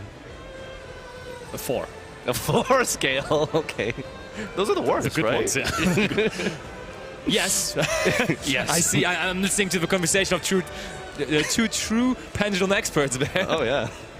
We haven't seen any pendulum cards at all, right? No, Flushfire is back to 3. Yeah, but there's was Melodious Honorata. doing decently well in the tournament. Is that a pendulum deck? Still, I mean, you do pendulum summon and you do have a lot of pendulum monsters in there. It wasn't good before the pendulum cards came out, so arguably Also fair, also fair. And there was a Valmonica deck that was doing really well by the former German national champion Timo Hempel. Oh. And he did lose the last round though, so he's X-free and probably out of the tournament with that. Did you mean to say Champel to rhyme with Hempel? Okay. That was my joke. Don't even give him credit. Yeah, now you told the people. Is that like a German thing? No, absolutely not. This is just a horrible thing. Just a minor speaking mistake.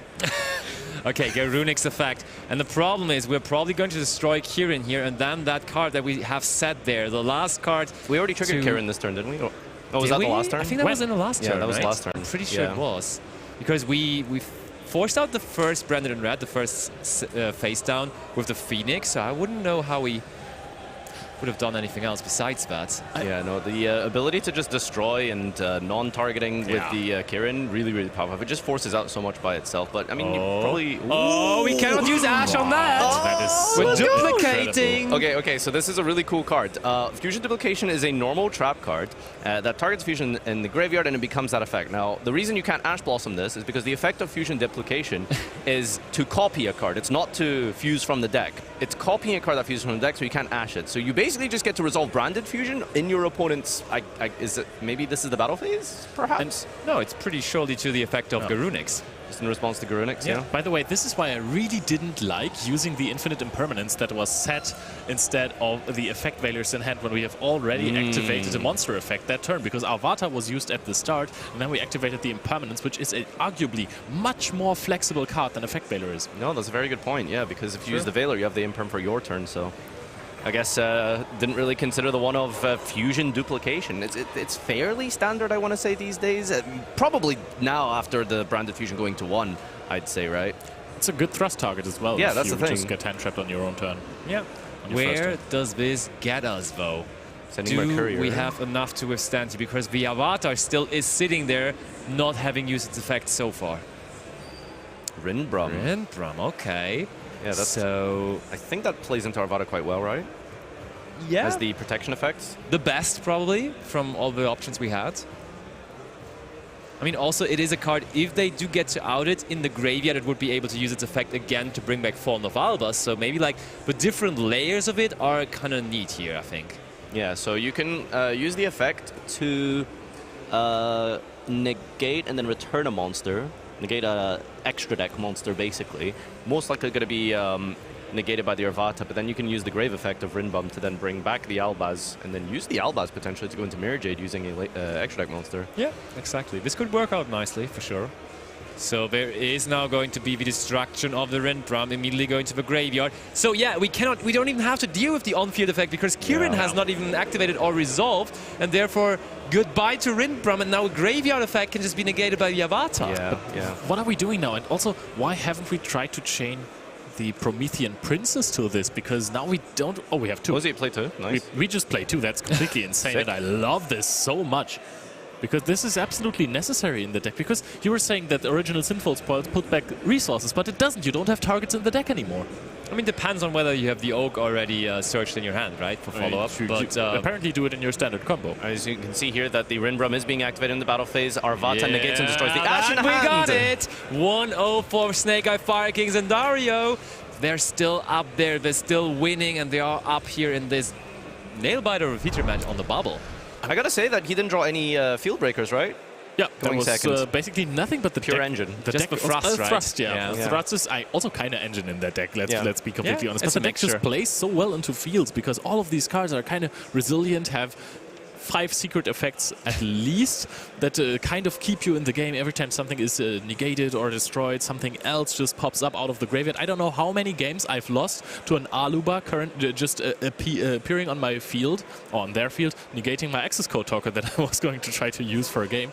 But yeah, the deck is just incredibly strong into fields as well as it is putting up a field. And I'm just quite curious to see what Sofiane has in store for us. Yeah, I am as well, but also I'm a bit concerned with Dario being so well prepared for that matchup. Already in his main deck, there is a total of 5 Bystials, and now tuning in from the side deck, there's going to be more help even. One card that I would like to address, and you can give me some insight, how well is Perulia situationed against the branded deck? Because we have seen some very good matchups for it, for example, the Ritual Beast deck, where we are like, okay, this card is insane versus that deck, but how good is it really versus branded, to be honest? I mean, you kind of like want to resolve your normal summon these days because of the branded limitation, the fusion limitation. There's also Cartesia that can summon itself from the hand, so it's not like incredible.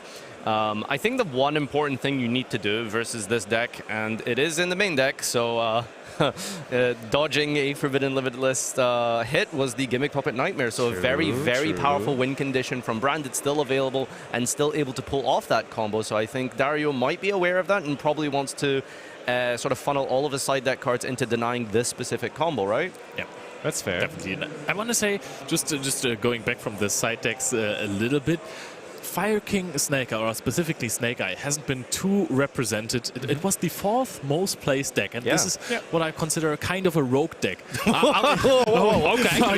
go on. I'm kind of rooting for Snake Eye in this tournament. All right, finally they got you. The anti-meta hero of Snake Eye. Dude, the deck is so cool. The rogue players. It's a true rogue player, a true rogue enjoyer we have here in our casting team. The second a good deck is becoming a little bit less represented, I'm on its side.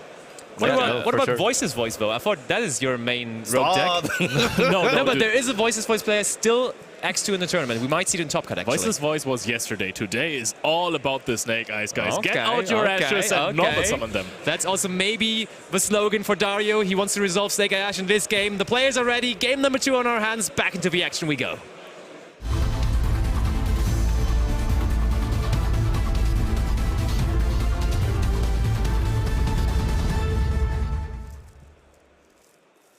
All right, well, Sofiane is down a game here. Put up a decent amount of effort, to be honest, for that full Snake Eye Fire King combo. Realistically, like one piece of non-engine would really get you out of that sticky situation. So Branded still pretty okay into basically any field here, but we'll see if we can pull off that all-important Gimmick Puppet combo. Oh, immediately, though, the Infinite Impermanence.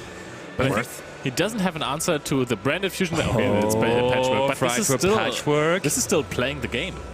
For now, it is. It is doing things. So yeah, you can see the Frightfur engine used to be like an absolute standard and staple in Branded a couple of years ago, and then as it got more tools, it just became a little bit more redundant. But you can see Sofiane has decided to bring it back, and I think especially after Forbidden Limitless, I think it has definitely found itself as a standard piece of Branded henceforth. Another important question. I'm asking the questions here to the real Branded experts, of course. When your opponent has already used Aluber and used Impermanent, and they activate Frightful Patchwork, do you use Ash Blossom on it? Absolutely not. No? But it's 60 cards. How do they have one Branded Fusion after? Nope. Okay, They have it. They just have it. All right. I think I'm doing it, honestly. Okay. Like, it's just 6. I figured. With 60 cards, you at some point want to do it, I think. That's why you're sitting here with us. Yeah. You are sitting here with me too, though. On the other end, right? I'm not trapped in here with you. You're trapped in here with me. That is fair. Okay, so we resolved the polymerization now. What are we going to use for it? Surely. What do you make with like the? Okay. Yeah. Quiritis. Quiritis, yeah. Just make another one of those, and then the Edge Imp. Which one is that again? That's Masquerade. Oh wow, everyone. That is Masquerade that we just summoned. Masquerade. Yeah, so summoning Masquerade here, and the Edge Imp will search out another copy of Patchwork. And that will just act as a nice little resource loop for the deck. And of course, Masquerade, really strong, especially going into time, but not quite there yet. However, it is a 700 life point cost for every single card effect. So unless you want to go straight into Subversion to get rid of it, the combo is pretty long. And you're going to suffer a lot of life point damage just from doing your natural combo, right? But I think you can just go into Subversion. Well, the thing is, you might need your sinful spoils, right? So. But I don't know whether you noticed, but of course we can also resolve the branded lost here, and we just grabbed the Katija for free too. And there's the second polymerization coming down. Are we going to use that Katija here from the hand? Interestingly enough, we sided in the Masquerade. We're not even playing it in our 15-card extra deck, but this card came in just specifically here for game 2. All right, Granguignol. Oh, we have the perfect combination.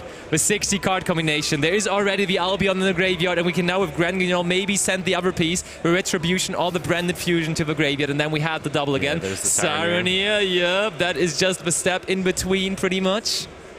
Yeah, no, it's really cool how all of these different sort of themes, like Bestials, like actually have like a bridge into your branded engine. There is the Retribution. Now you can use the Albion. Dario is already saying it. Here, you can use the Albion now, right? Yep. That's totally how it is. Oh.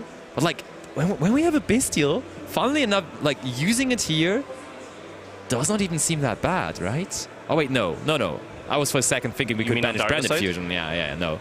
That doesn't work though. Oh, okay, we do use the Baldric Bestial. hitting the Albion. Albion. Out. True, the Branded Fusion isn't in there yet. For 700 points of damage. Is it on the field or is it all card effects? It must be all card effects. Yeah, right? definitely. But I was just wondering, it's 600 life points. I was already wondering what you said, but it's 600 is still going to do Isn't 700 a decent job. Yeah. I think that's what you're thinking Oh, of, that right? activates the on-field effect of Granguignol though. Banishing itself to summon out Quem. And Quem can now, if we want, just send another copy, right? I think we didn't care about that at all. Look at that. we just sent the Branded Fusion like that. The Baldric just kind of skipped a step for us. Yeah. We're completely okay with that. Branded Fusion. Dario finds that hilarious. Sofiane loves this. He knows, of course, every combo that he could imagine with Branded, being a master himself of the deck for so long now. And that was just an easy trick, and he doesn't get fooled by that. Honestly, we would have played it the same right now, yeah.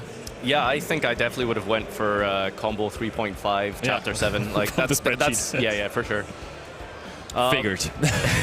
But yeah, no, this is really, really strong here. Having the Lost up as well with the Branded Fusion means that you can actually prevent any card effects from being activated on the summon of your fusion monsters, and it prevents negation of activations, but not effects, which is why Ash Blossom still is like one of the very few cards that interact with Branded Lost. But yeah, just having this up on your opponent's turn is really good. Preventing anything from being activated on the fusion summon. You can like priority use Mirror Jades, you can get a search for Mercurier. Yeah. Really, really strong. And this is, yeah, well played by Sofiane. Doing all of this through 2 hand traps. For sure, and we even activated the effect of Quem here. We can just bring back a monster from the graveyard. Don't even know what we're going to do with that necessarily. Okay, I mean, Katija is good to have on your opponent's turn too. I don't even know whether we summon with this on our turn, but it is there. It will be ready for the turn that Dario is going to have eventually too. Making a Lebellion, and this is going to give us a Mirror Jade, discarding that Patchwork. And that's last why card in hand, by the way. Yeah, that's why that resource loop is really nice with the Edgems. You know, they just give you value that way, and then you can get more monsters onto the field here. So just checking though, if he would have ashed, I mean there was no Ash Blossom, but theoretically if there was an Ash on the Patchwork, I think that would have ended this turn, right? Possibly. Well, he had the second poly, remember? Yeah. But then he wouldn't have gotten to the second fusion. Potentially, yeah. There is a chance. Maybe he could have just done it a different way, of course, but... Honestly, they always find a way to win the fusion. Yeah, kind of. It always feels like that, right? They, like, you kind of stop them, you try to stop them, and they just keep on going. And if he had Ash, it would have still been fine to just Ash the Branded Fusion in the end. Fair. Yeah, that's good. Yeah, true. We're tripping the Albion here for the Lebellion, the main deck Lebellion, and the Albion can trigger in the end phase. Like to refer to the end phase for branded players as main phase 3 because they just have so many combos and triggers to resolve, setting things, searching things, setting up a red, setting up a banishment potentially. Lots of different ways to keep your engine rolling here. And we are going to use the Mirror Jade in the end phase as well. Going to set the Titaniclad. Titaniclad then triggers in the end phase to summon out. Yeah, what even? We already have Quem, we already have Katija. What are we getting here? Ecclesia. We're just searching because we want the card in hand, I think. Yeah, for the Brandon Red. Yeah. Nice. Oh, this is so sick. Honestly, beautiful. Watching like Branded be so expertly piloted like this by Sofiane, I mean, it is very satisfying. It's a very difficult deck. It's a very technical deck. You know, outside of just activate Branded Fusion, do a standard combo. When you have to like really sort of push through different forms of disruptions, you have to freestyle a lot, and it is just so well played here. See what I love it. See what Dario can do here. That's a good start. We've got Wanted, gonna search out Diabell Star. There's some more help wanted though, I believe, because that alone will not do it. But is Oh, there, look, we don't search the Witch. We search the Snake Eye Diabellstar instead here. Maybe we already have the Witch in hand. I can't imagine a different reason to go for that in this situation. Yeah, I think that's a card you usually want in the deck, but maybe we've labbed out some new combos that involve Diabell in the hand, the Snake Eye Diabell. I mean, it probably, you want to get into the graveyard, so probably we have a way to get into the graveyard, which could be the Witch Ban, of course, so it kind of ends up being the same. But yeah, there's the Witch, discarding the Snake Eye Diabellstar, so that makes sense. Just using the Wanted is just good anyway, because it will just give you a draw here. I wonder how we're going to make the Mirror Jade come back online. I can also, by the way, imagine that you're only playing one Witch in that deck because you don't necessarily want to start with it, because if you have to use it to summon out the Snake Eye Ash, you can't get it to your Onyx engine anymore, so maybe you're playing triple Wanted and one Witch. And I mean, we probably can just use the Mirror Jade as a fusion material, for example, with the Cartesia, and then we bring it back with the Quem, and then we have it back online. So I think that's just pretty easy, pretty straightforward, and I think Sofiane is immediately going to not fuse with the Mirror Jade, but still going to use the effect of Cartesia already. Yeah, sticking the Albaz in the graveyard, which can be retrieved with the Branded Red, which we're going to do immediately in response to our Albion summon. Remember, because of the Branded loss, we cannot activate any card effects right now. So it is just free reign for Sofiane to fuse and activate as he sees fit. Here's a Lebellion coming down here, triggering the effect of the Branded loss, yeah. And then on the new chain, we can use the search to discard for the Lebellion, and then that's going to give us another fusion play. And I wonder what we're going to make here. We still haven't... Okay, we still haven't resolved the Albion. The Albion is going to summon out the Grand Ganol.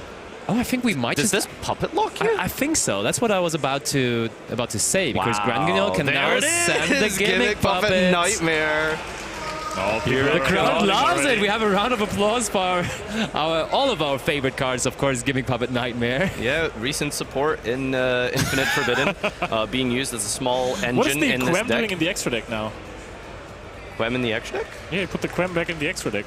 Oh, did he? Yeah. Are you sure? I'm pretty sure. I'm sure we can fix that up here. But yeah, look at this. Yeah. Puppet lock without any responses coming down from the opponent here because of the Branded lost. Yeah, absolutely incredible.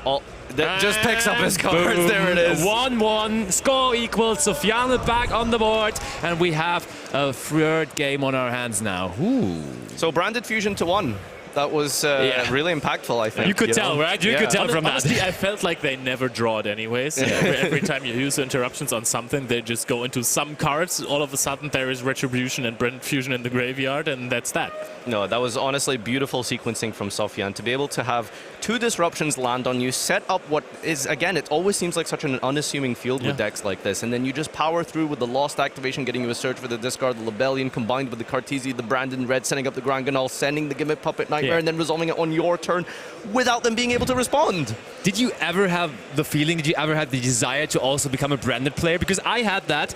But then I just realized, okay, this is going to be like such a long journey. I don't know whether I'm ready for it yet. So I just went with Runic Runner instead. Runic Flander, that's what.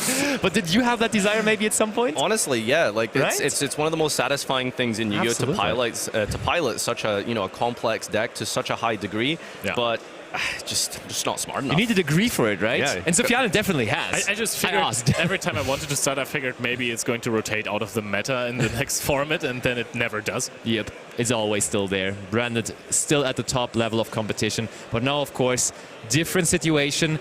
Dario has the advantage of going first again, and he has more cards to bring in from his side deck, mainly a couple of really powerful trap cards that I see here on the line, and those might be hindering the field breaking ability of Branded, because Branded pretty much always had the approach of playing those breaking cards, playing with Triple Tactics Frost and so on and so forth, and when they get met with those trap cards, that can be tough. Honestly, Basti, there is also Cosmic Cyclone in there, and yes, I know I talk a lot about this card, but if your opponent goes for a route where they send the Branded Fusion to the graveyard and set it back with Retribution, you can just banish it, take it out of the game entirely. Retribution doesn't set. Yeah. Tragedy does, all though. right, yeah. If that's the line that works. I think, though, activating it on a Lost is also not that bad. I think that also is not... It's a good card. It's okay. You can clearly see that this deck was not built to beat Branded. Yeah. There's like a few tools. There's the one-of anti-spell, which is really strong. That also has really good crossover into your opponent's side deck, because they might have things like Droplet and Dart Ruler. Typical field breaking abilities that you would bring in with Branded, but being able to prevent that is extremely powerful. Honestly, his main deck though, it seems pretty good. Like it seems like it's almost built to beat Branded. Like, he has so many Bystials, he has Ashe, he has Imperm, he has Veiler. Like, that's perfect against Branded. You don't need to overside, you know. Sometimes a lot of people get very in their heads about side decking. You know, you don't need to bring in like 9 cards every single matchup. Sometimes you do just have a well-built main deck. A couple of cards here and there just to give you a little bit of an assistance is more than enough, isn't it? Sometimes, but not all the time. Yeah, that's definitely true. I mean, also, Wise sometimes words. just a big combo is enough. Yeah, and that's sure. exactly what Dario's deck can do, as we saw in Game 1. Yeah, 2 monsters on the end field, by the way. Big Just combo. two. Literally just 2 monsters. To be honest, the Ash Blossom really, really helped, and I think this is why people you should play Salaman Great, because actually you can add the Ash Blossom Smoothest from the transition deck ever to the hand during your main combo. If you have the 2-card combo, Let me tell you about a Ash. level 3 Dark Fiend deck. Once upon a time... Anyway. Yep, figured. How's Beatrice, by the way? Oh, she's on holiday. She's out for milk, actually. She's at the store. She'll be back soon. Okay, yeah. Your 2 pet decks. I mean, I got to mention Runic Plunder as well. Clearly the best of the 3. Why don't you tell everyone what you've been playing in the DC Cup? Oh, that's not Runic Plunder. Let's save that for another day. Looks like our players are just about ready to start this final round of Swiss. Remember, this is win or lose. No draw will be enough to get these players through. They have to get that victory here, ending on X2, potentially locking in that top 32 spot. Let's head on over to the table and see how this match will play out.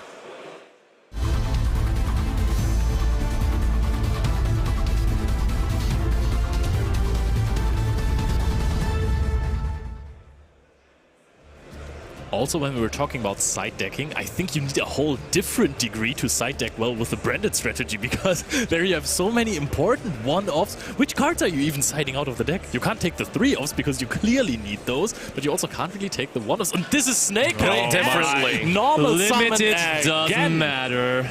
Built differently. Unbelievable. Doesn't even draw the Poplar. Yeah, no, you're right. Side decking is sometimes a little bit of an issue when you have to like have this balance between the ratios of your engine versus non-engine. Now, the one thing I did want to ask is, do you side out Gimmick Puppet Nightmare going second, or do you think it's still worth trying to crack a field and then set up the lock, or do you think that's too much? I think originally people did side that card out, but that over time people found out that it is actually reliably possible to also just do it going second, and then it seals the deal after you broke the field.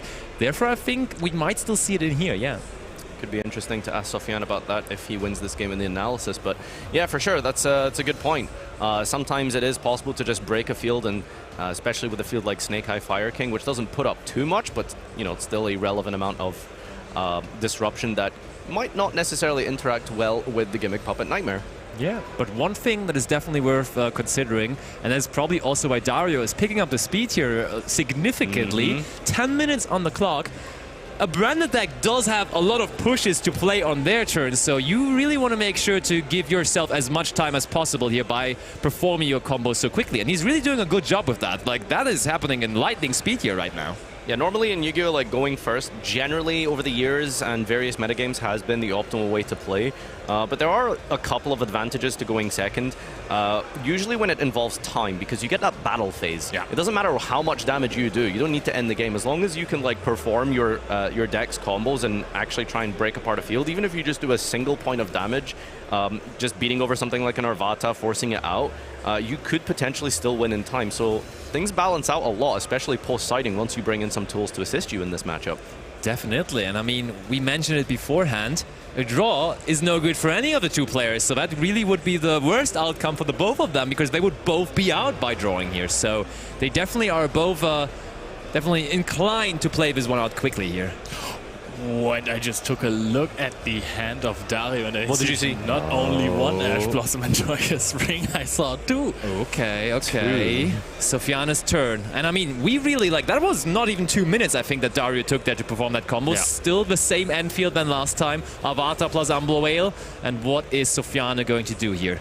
How is his hand looking? It's always like, basically, every time you see so many different cards in that Branded deck, right? 60 cards, you just get a fresh hand. Everyone is different. Everything is different. Leading with the patchwork this time here, going to do somewhat of a similar play of last turn, where we have polymerization as a way to enable some pushes to try and set up a Branded Fusion search, and as well as generating some advantage in the process for potential discards. honestly, polymerization is a really, really huge part going second, because if you just need to push for some damage, summoning out a Guardian Chimera is always really, really good, especially when you have polymerization in the graveyard, because then Guardian Chimera cannot even be targeted by card effects, and that makes it significantly harder to stop it from attacking over your Avatar. Yeah, 3300 untargetable monster can be quite difficult to deal with, so getting the effect to destroy cards on the field, forcing things out, doing a little bit of damage and sitting on it could be quite strong here. Here comes the Aliber. Now, do we immediately Veiler this, or should we wait? Because we know that we have the Ash Blossom for the Branded Fusion.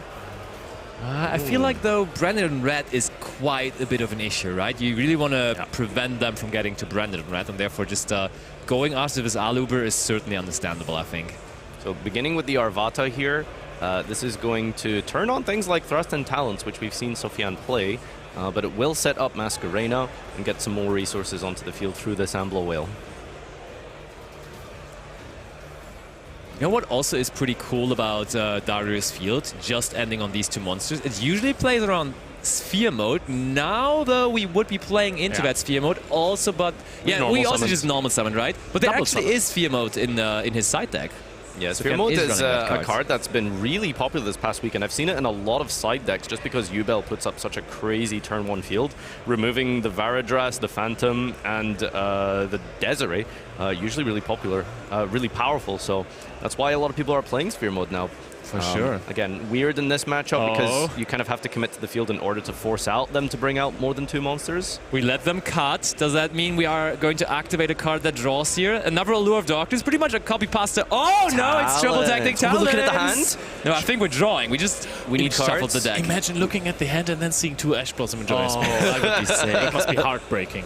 But no, we shuffled our deck. Surely we draw here. Yeah, it is going to draw. Okay. Yeah, so many cards in hand. Look, I think is it 8? I think it's 7 at least. Oh, there's the Allure of Darkness. We keep on drawing. All right. Eventually, there is going to be Thrust or Branded Fusion. Can we hit Tragedy or can we hit a Mercurior off of this? Get some pluses even further. Also, keep in mind there is no monster on the field anymore. So Guardian Chimera right now is not really an option. Oh, the Tragedy. That's big. Yep. Big. I mean, he is playing multiple copies, as we have seen in the first game. Yeah. It's still really cool to see. Like, we're just going so far in advantage here. But the thing I'm worried about is, you know, how much advantage can you possibly have versus an Ash Blossom, right? Like, you can only do so much. We'll see if Sofiane can try and somehow find a way to navigate this. I'd really love to know how many cards he has in hand right now. Are we up to, like, 9 or something? Oh, Albion, that could help, certainly. There is Branded opening in the graveyard, making everything a bit safer, honestly. Yeah, fusions are now going to be immune to destruction. There's Branded in High Spirits. Playing around the Ash Blossom, of course, with that card. Oh, this is really cool because you send the opening to the grave for cost, and then you chain the High Spirits. Then High Spirits, I guess you're going to be discarding the Albion? No, you look. Yeah, probably, yeah. I think so. Yeah, that's just another one of those niche little cool plays that Brandon can do, right? Oh no, it's combo 14.5. Did you? Sorry, yeah, I missed that page. I was not paying attention. Yeah, was absent during that lesson. Okay, we are going for Aspi Little Knight now. That's interesting. Try and banish on the next chain, I suppose, or just take something from the graveyard. Yeah, maybe trying to hit the Albion out of the grave. Okay, gonna reveal the Edgem chain. Yeah. And the query. Okay, I'm not going to try. Yeah, just the Despian monster from the show us, Sofiane, how this works, because I don't even want to begin to know how this combo unfolds. Cartesia is being added here.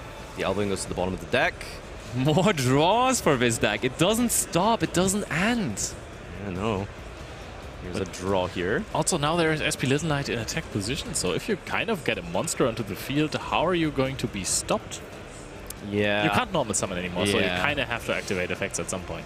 Oh, we use the SP Little Knight, of course, on the Quirites, actually. From the graveyard here. Removing a fusion from the grave is pretty good because you can't use things like Lebellion. Well, actually, you can. No, on the Aluber. Oh, going for the Aluber, okay. Actually, SP on a fusion wouldn't do too much. It would stop Albion, I suppose, but not Lebellion.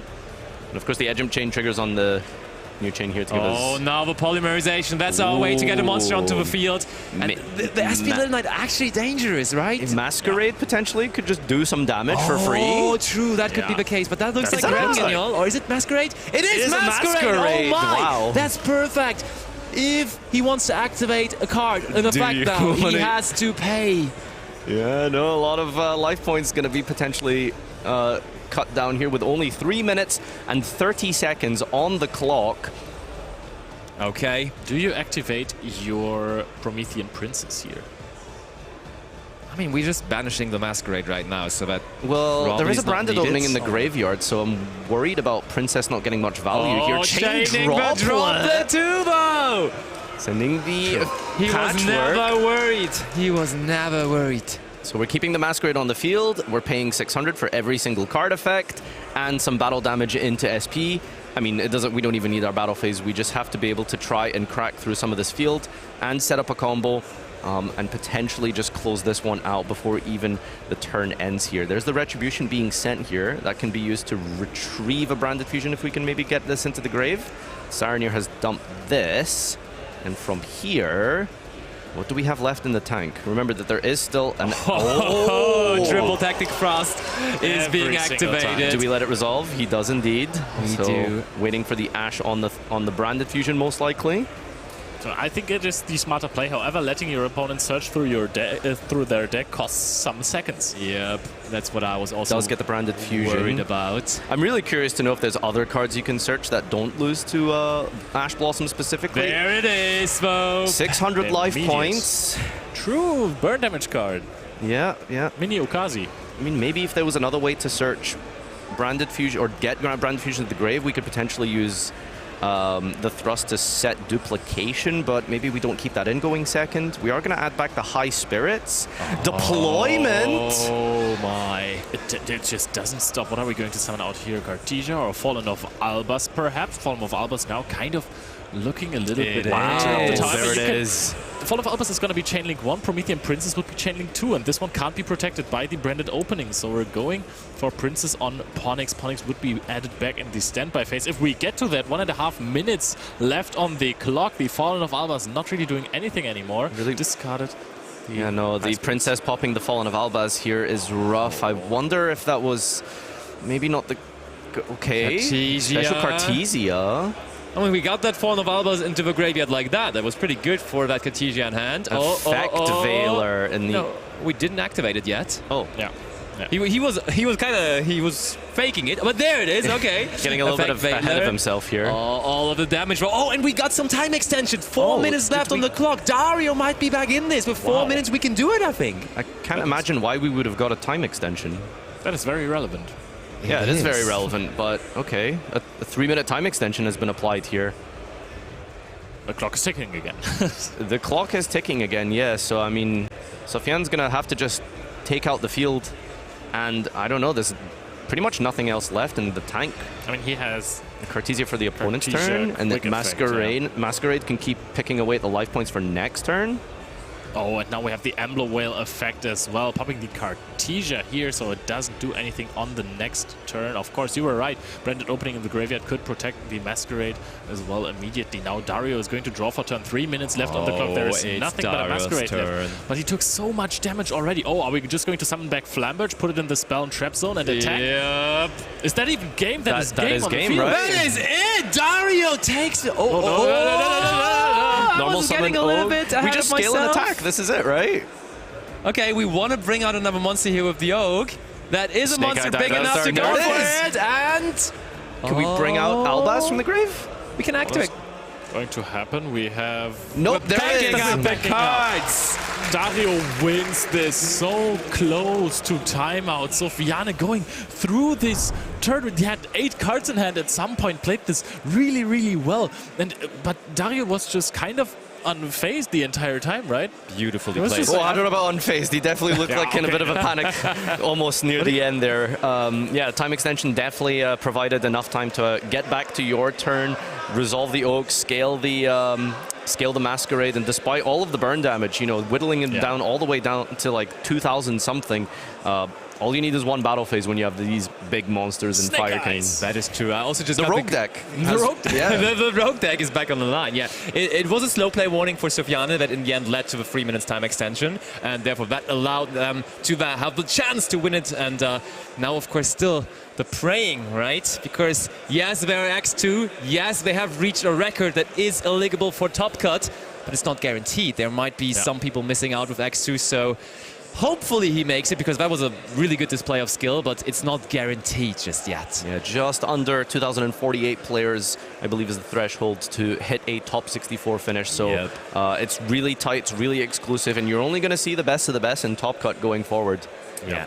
That's how it's always been. We have so many big names again. We have always been checking out the top tables, as we always do at these tournaments. There are so many great duelists sitting there playing different decks. We have more than, I think, in Top Cut. I'm going to make a prediction here. Go ahead. So if it was top 64, I think we would have 9 different decks. But with top 32, I'm going to go with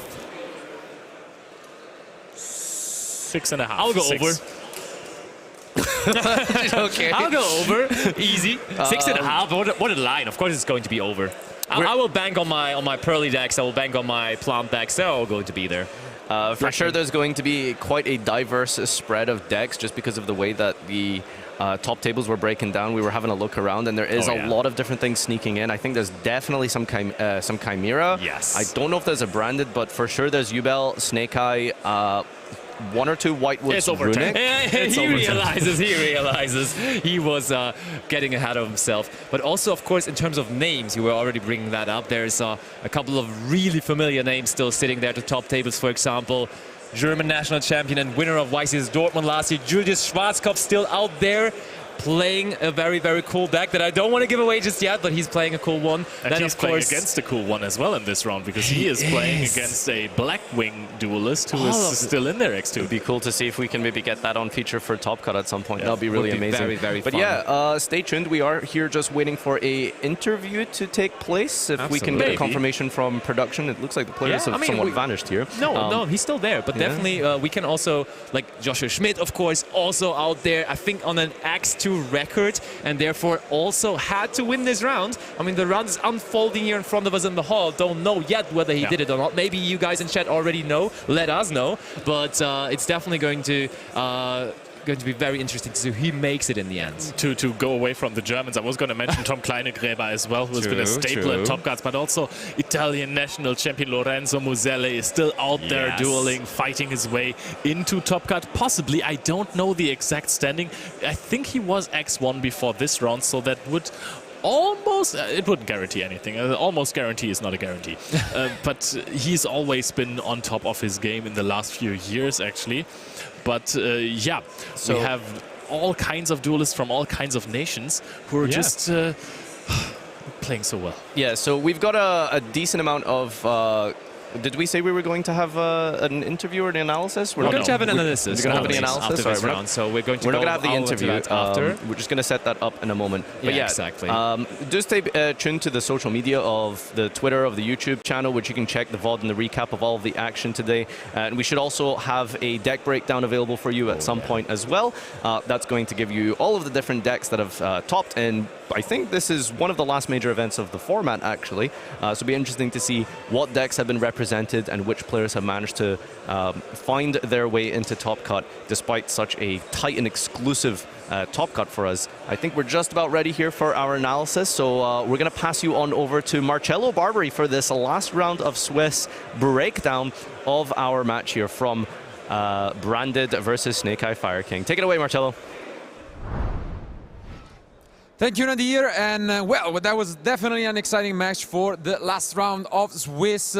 Unfortunately, we will not be having Dario for an interview because he doesn't feel like speaking English at the moment, but he's focused on Top Cut, so I will be doing the analysis on my own. But, well, I think we had a clash between two amazing players. Sofiane, of course, with more experience in terms of Top Cut finishes, and he showcased just what the branded deck can do when you pilot it to the top level. But, I mean, in either case, they really tried their best. And in the end, we can only hope that Dario makes it to the Top Cut, because as Leo mentioned, it might not be a guaranteed, because for this event, going 9-2 is not guaranteed to make it to the top 32. But I would say we can bring the first clip of the match, and this was one of the interesting ones because this decision from Dario was where to activate this Arvata. He had the option between once the Allure of Darkness on the Tragedy was activated to either negate right away the Tragedy or to wait for the Aluber. He was holding both Impermanence and Veiler, and in the end decided to immediately negate to just set up, which in the end might have been risky for the talent, but we've mentioned multiple times that you can never have a single decision. You can't beat all of your opponent's cards, so you just gotta pick a decision, and that's what he was comfortable with. But in the second clip that we are gonna bring up, this is where you get more of a tech card. We get to the Poplar, and this is a card that very few duelists are using, which is the sub version. And well, what a card. In this matchup specifically, it won him game 1. It was able to get rid of the Querites without even having to commit anything and just push for game. And I think that is a card that we might see become a staple, especially for this event. Look into the top 30 issue, we'll see how many players are using the card, and I think it does make sense, especially even in game 3 could have been really good against the Masquerade, and there are some monsters where you just don't need to think about it, just search it, it's a one-off, and it gets rid of a lot of problems, and sometimes you can use it on your own turn as well to just, you know, make a better combo. I think we saw, though, and we gotta give credit to Sofian, and that's why in the third clip coming up, which we can now show, is this decision with the Baldrake. Sofian didn't have access to Branded Fusion, therefore Dario had to choose and try to stop him with the Baldrake, banishing the Albion. But look at this, Sofian was able to still just chain right away the Grand Guignol and still find a way to fight back, bringing the Quem, and eventually still resolving the entire Branded Fusion combo, which was just you know, a show of an amazing, amazing player that is Sofian, which also was in the past able to qualify to the World, you know, playoffs at the European Championship. So it just comes to show he might as well be the best branded player in the world at the moment. I wouldn't be surprised to say that. But finally, I want to bring one more clip for you guys, which is the ending of the match. I think here, everyone watching for Sofian got it. He resolved the polymerization and brought Masquerade. What a threat. You are closing to almost 2 minutes remaining. You just don't have anything to do against it. You're gonna pay 600 life points for any card you activate. What a scary feeling. But Dario still managed to come out on top. So, wow, honestly, so much emotion in this match and a lot of amazing plays. But congratulations to both. Unfortunately, Sofian is kicked out of the competition. And now all that remains to be seen is who will make it, who are the top 32 duelists that will fight for a chance to become the YCS Lille 2024 champion. Don't go anywhere, because we'll be back with more. But now I'm going to throw it back to Ed. Thank you very much, Marcello. So that is it. The 11th and final round of our Swiss portion of this weekend is now done, which means next is that top 32 cut. We still have some tables still playing, so while we're waiting for those to finish and for the pairings and the results to be finalized, because bear in mind, 32 down from the thousands of duelists that we've got, that might lead to some, you know, qualms and things that need to be resolved by our head judges and stuff, so that'll all get done. And while that's being done, we have loads more coverage coming your way. We've even got quizzes, we've even got some what happens next sort of segments, but we were in the middle of a master versus caster earlier, so we're going to resume that and then we'll take it from there.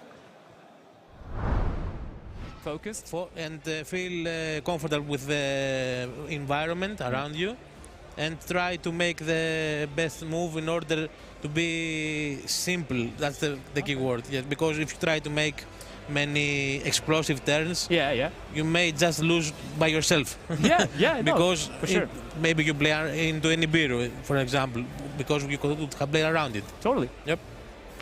So we set 2, and I will pass. So you would generally say you're more of a control player than a combo player?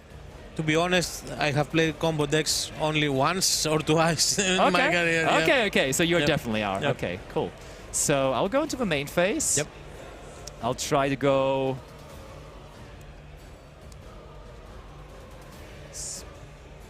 Special summon Swap Frog by discarding Ocean. Yes. Affect Swap Frog. Yep. Okay. That could be good. Where's my... Oh yeah, there's Stream on Frog. For a second, I was worried Treeborn Frog was limited in that format. But I think, was Treeborn Frog ever limited? I don't think so, actually. I'm not sure. I think yes. For a moment. Yep. Okay. Okay, so that's Raiko pretty obviously. I will just... Yeah, I'll go ahead and attack with the Kaios, actually.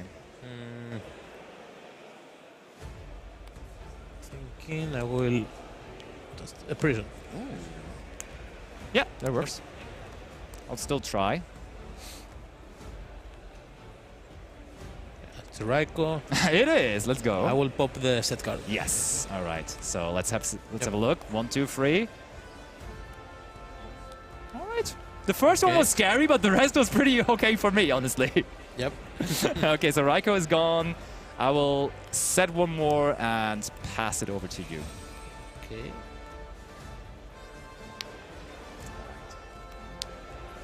Yeah, is there what keeps you motivated, still being that successful, still being that competitive? Is there like a goal you still have in mind? Is there something you want to still achieve in the game of Yu-Gi-Oh nowadays? Yeah, of course. And what is it? To go to the World Championship, of course. I was really close again at the European Championship this year. Top 16 that was, yeah. Yep. And I would also like to win a YCS, of course. Yep. I have been there 2 times, top 8. Yeah. And I want to be even closer. Yeah, I will for try. sure. Yeah. So top 8 you made with Sky Striker, I think, once in London. Yep. And then what was the other one? Dragon Rulers in 2013, right? 14? 2013, yep. Was that also London? London, and Sky Striker was Utrecht. Oh, it was Utrecht, Yep. of course. Yep. 200 YCS in Utrecht. How could I forget, of course. Main, so Sirocco. Ooh, yeah, that's good. Battle. Yep. Yeah. Okay. And I I'll will take pass. 1,000 with that. And in the end phase, I will go Windstorm on the face down.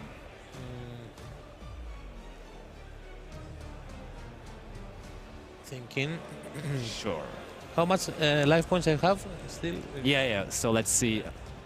24. You're on 24. 24. Oh. Okay, that's not a lot. Yeah. 24 only. Holy.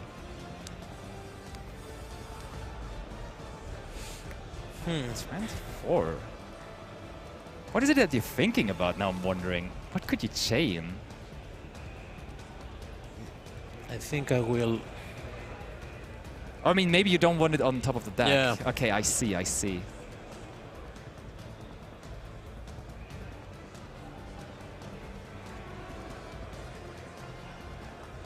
Maybe I did a big mistake by discarding that wonderful by Miracle Fusion. But let's see. Sure, of course, go ahead. Go ahead. We have another one. We will open with 3. What happens? Who knows? Who knows? Okay. Oh, it's okay. It's okay. It resolves. Yep. All right. Still my turn? Yep. Okay, so standby phase. Treeborn. Yep. Aggressive Treeborn in attack position. Then we go... Oh, it's awkward. Creature swap. No. Normal swap effect. Yep. I just send a Duke Frog. Then we go for the Miracle Fusion, yes. A third one. Yep. I started all 3 of them for real. That was crazy. So these 2 do make a pretty beautiful absolute 0. And then I will try to go into the battle phase. Yeah. Attack. He's at 3-5. Oh wait, it does gain. Oh, it gains 500 for every water monster on the field. So that's 1,500. So he's on 4K. 4K or yeah, it gains 5 in attack for every water monster on the field except themselves. No, except themselves. So it's 35. So that's 1,500. Yeah. 1,600. I will oh boy! yeah. Go ahead. There's Bagoy's. Yeah, right. Let's just use this for a token. And I mean, attack, defense, however you want. I mean, I'm going to attack it anyways. Yeah, it's fine. It's fine. So, yeah, go ahead. Your turn. Yeah, that's a big gorse. That's a really good gorse, very sadly. I had it almost.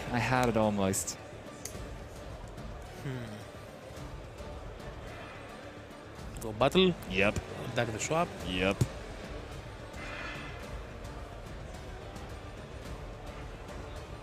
Set. And I will pass. Pretty good. Ooh, speaking of pretty good, main phase. Yep. Oh. But yeah, that's pretty good, right? Yep.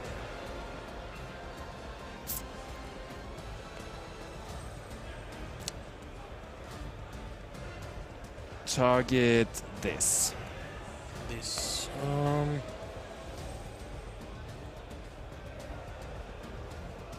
Oh man. I'm dueling out here with a veteran of the game. Go ahead. Yeah, it's German though, I think. Oh, it's a nerve. So yeah, when it leaves the field, it destroys all of your monsters. Leaves the field. I think back in the day in 2010, like just assuming this is compulse, I think when it goes to the extra deck, it still actually is going. I'm double checking with the judge, and he says it's still going to activate actually. Okay. I think nowadays it would be different, but as it is a time wizard format, we're going to use the rulings from back in the day. Of course. So it would even then activate its effect. I will chain. Sure. And I will chain to bounce the. Yeah, you have to bounce the Razor. That's kind of crazy. Battle phase. Yep. Oh, if it's is it Vayu? I mean, I can't really do anything about it. Yeah. Yep. It is. Oh, it's that's good. Your turn. It's getting closer and closer now. But what would you say? I ask you for your biggest success, but like, what was the deck you were the most proud of? Because you have been playing a lot of different decks, and when I talked to you, you also told me you like to play a deck for a pretty long time because you want to get used to the deck, you like to play a deck for a while. So what was the deck you were the proudest of that you played in your career so far? It was one of my favorite. It's Spite Melfi because I won nationals with it. True, you won that last year. My old one that was really enjoyed was Sadol in the 2014. Yeah. Yep. It was very nice and still back and forth then. I really liked it. Did you have any special tech cards there with that deck? Because you were like that made you especially proud? We were playing then the version with the mini dragons, the Black Serpent and the Wyvern Buster. Oh yeah, that's very, very cool. Then Koseka also. Oh yeah, I like that, I like that. Against the Cliffords, if you remember. Yeah. Of course, yeah, it was a crazy format for sure. Okay, so you now have Plague Spreader Zombie down there, but is it going to help you? That's the question. I don't think so. So... I'm still, like, I think I was a bit too greedy discarding that Miracle Fusion. Like, a second Miracle Fusion would have been really, really, really good. People at home can write it into the chat when they see this right here. Can blame me for my misplays. So this one 25, right? Right now it's on 25, yeah.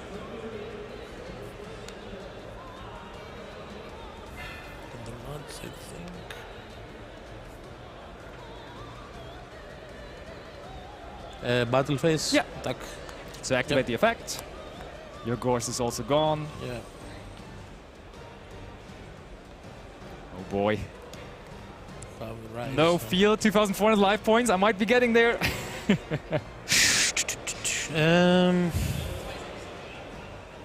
That's a long and grindy game though that we have here. I will just pass, I guess. Oh, yeah, I mean, true. Razor has to activate, right? Yeah, Razor has to activate. Yep. That's actually interesting. That's a very smart move. I will activate the Treeborn. Yep. In aggressive attack position again. Yeah. But I think that's like super smart. Yeah, I can't do anything about that. That was smart. Oh. Attack. Yes. Attack. Okay, and go ahead. 200 attack points in total for you there. Your turn.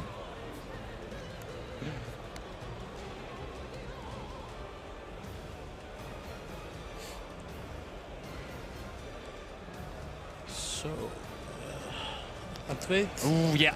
Okay. Oh, this could be trouble. This could be dangerous. There's the Grapher. Yep. What else do we have?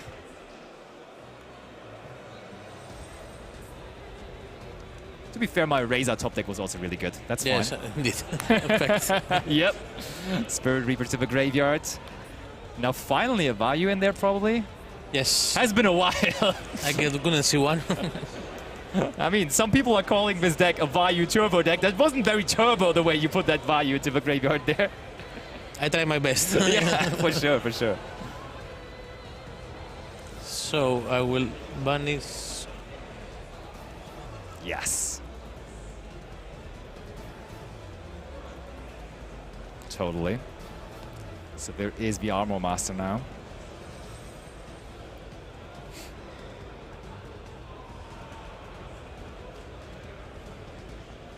I will also use. Yes. Flag Spreader. Sure. There it is. Oh. Oh man, this might be coming down. Yep. Ryza's still there. Ryza's still waiting. So. Oh, we're using our extra deck. Yep. Flag Spreader gone. Goyo? Yep, Goyo. Oh, I see what you're trying to do. Yep. I see what you're trying to do. Battle phase. Exactly, you have to attack this first. Yep. Effect swap. I can add a frog monster. Yeah, I'm pretty sure I still have a frog. Oh wait, do I have a frog monster still? Oh no. Yeah, there's frog, okay. And I will attack and take it. That's a lot of damage. So that was, how much was it? That was 22, and then after that also 27. That's a lot of damage. It's game? It's actually game! I've just told my judges that's game! Oh, no. Oh my! Look, cut, and I will have to see. What would have been my top deck? Would I have had it? That's a little late, so you probably would have still gotten it. But yeah, GG's, that was fun. GG's. That was a really fun game. So even in 2010, with 3 Miracle Fusions in my hand, I can't beat Chris's Marika. So, Chris's, of course, thank you for dueling. Thank you for the interview. Thank you very much. Best of luck in the tournament, of course. You are once again trying, of course. You still have that goal of winning a YCS. Yes. And you have some good history of Jubilee YCSs, as you made top 8 at the 200th YCS, right? Yes, indeed. So maybe it is your time to strike again. Wishing you all the best for that. Thank you Thanks again. for watching, everyone. We're going to go back to the live coverage now. Thank you, and until the next segment.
Hi everyone and welcome to the finals of YCS Lille. Yeah, you've heard it right, although it's me and Alberto playing, because what we'll be doing is that we are gonna go through what was the last YCS Lille finals, and we're talking about 11 years ago, because that was 2013. What a trip down memory lane, and it's gonna be an exciting one for sure. For anyone not familiar with the format back then, the final saw what was a spectacular match between Long Dao, who would eventually become the champion of YCS Lille, with I think one of the most unique decks ever, a 53 card Mermail deck with a lot of different stuff in it, and that's the deck I will be using. And his opponent was an Italian, Paolo Pacchiana, also on the Mermail deck, but just a clean 40 cards, nothing too crazy there. But it would be one of the stars of the so-called streak of Italians losing in the finals of YCS for a while. But yeah, the meta in 2013 was, again, very different from what it is today. The main decks, but funny enough, it was still fire and water, because the decks were Mermail and Fire Fist, and it would be completely opposite. Mermail, obviously a combo deck, against Fire Fist, more of a control deck, but you would still see a lot of different decks in Top Cut, especially Spellbook is one that I am thinking about. But overall, I thought this would be a great way to show you guys both what you have missed 11 years ago, but also with Rage of the Abyss coming up in just a few weeks. Mermail is as real as ever. The deck, both Atlantean and Mermails, are receiving some insane support that I think any of you should just go and check out. So if you are an old fan favorite of the deck, yeah, dream come true, right? Yeah, I mean, especially because, like, I think it bring us good memories back, and what a place to do it, honestly, in Lille. So, I mean, back then we were playing. Something changed throughout the time, I gotta say. Absolutely. I think it might... You'll have to wait to see how Dueling Chronicles goes. Sorry to interrupt you, Marcello and Alberto, but we can tell you very excitingly that we have our top 32 cut, and I am here to read them to you now so the people at home can know exactly who has made that top cut. And then we have a little ceremony, and then hopefully we'll get straight into our top 32 feature match. So, your top 32, Dario Guidotti from our last one. Victor Ivanov, Giole Arcudi, Philip Weindiger, Min Duck Huang, Valerio Spricciacineri, Kevin Bruder, Leah Labida, Julia Schwarzkopf, Noah Mufta, Vincent Hamouche, Giuseppe Mincioni, Yassine Sali, Mario D'Amico, Loan Sitamieli, Antoine Lestakis, Ludovic Lefevre, Ronan Guerrero, Thibel Pelko, Ilias Fassi, Robin Doolin, Yusuf Nissar, Gabriel Susi, Martin Derom, Jordan Thillot, Zeki Shah, Fernando Pastor, Thomas Cass, Roman Brunet, Daniele Lorenzi, Noel Hamill, and number one currently is Herman Hansen. And with that in mind, I can hand you over to Leo in the analysis area, who has a little gift for Herman Hansen, who came number one in Swiss. Hello there, first ceremony of the day, the first after Swiss. Going XO undefeated is Herman Hansen, as you've already heard from Ed, and I have a little gift for you. It is an oversized version of another verse, Solaria. Congratulations. Thank you so much. How are you feeling being first after Swiss? I'm feeling great. I'm happy about this. Phenomenal. All right, guys, we don't want to stress you any further with any more interviews because you will have to play Swiss with maybe a Curse of Anubis, I hope not. But we're going to be right back for the top cut of YCS Lille. Been the first YCS abroad or something like that we went to. We didn't do that well, spoilers. I think, I mean, at least I played Fire Fist, which was not the choice, I'll tell you that much. But yeah, I mean, it was a lot of fun. So I think we can discuss more about that event while we play. So without further ado, let's go to the table. And now, here we are. We're gonna roll a good old couple of dice to see who gets to go first in this final. I roll a 6, obviously. And Alberto, okay, yeah, fair enough. Fair. Good luck, good luck. Let's see. I do not remember in the finals if Long actually went to. I don't remember actually if we'll figure it out. he went first or not. But yeah, both of those duelists were amazing players. Long Dao, I think, might be one of the funniest duelists that I've ever met in my career. So back in the day, I was, you know, it was really good that he won the event. But also, I mean, I like the deck list he played. It was different. I think it was one of the very first deck lists in which there were more than 40 cards, and like 53 was quite something. I'm pretty sure he might be the only one ever winning a tournament with 53 cards in the history of the game. So I remember it was quite a shock for like the community of someone, you know, playing the playing a deck like this, especially because, like, you know, you have Teus, you have the Megalos, and it was combining Genix Undyne and all of them. You're still playing a lot of those cards nowadays in the updated version of the Mermails. So obviously Dragoons, one of the best ones, was still at free copies for YCS Lille 2013.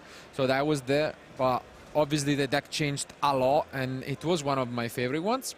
But now let's switch gears and see one of those cards which was at least not that popular nowadays.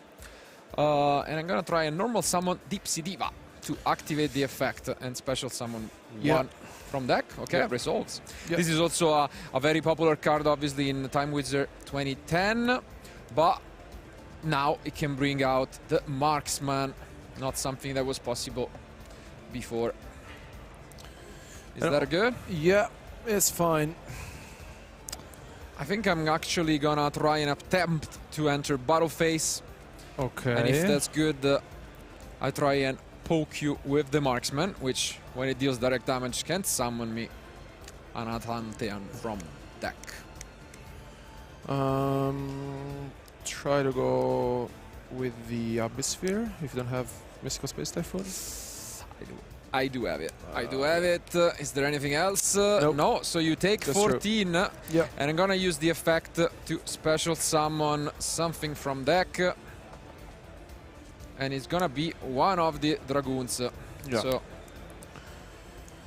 And I think Long's deck was very good, especially because I remember his side deck, and he was playing Instant Fusion, which was insane, honestly. Nobody was thinking about the card back then, because basically you bring on the field one body and you summon Abyss Duel. It was great. It was definitely versatile. It saw popularity in the following years, but back in the event he sided 3 copies, and it's one of the keys to the victory. He used it in the finals to win. So, but for now I'm just gonna attack for both. Okay, so you take all. Yeah. So you take 34, and I'm gonna move to main phase 2. Yeah. I think we are gonna go for an interesting one, because I'm going to improvise a bit. But I think we are actually going to perform a synchro. It's been a while since we played this, huh? Yeah, absolutely. And it's going to be the DeLorean, which was not that popular at all back in the day. But I'm going to actually use it and just to get back my Marksman, if that's okay with you. Yeah. It's once per turn, right? Yeah. So, yeah, that's fine.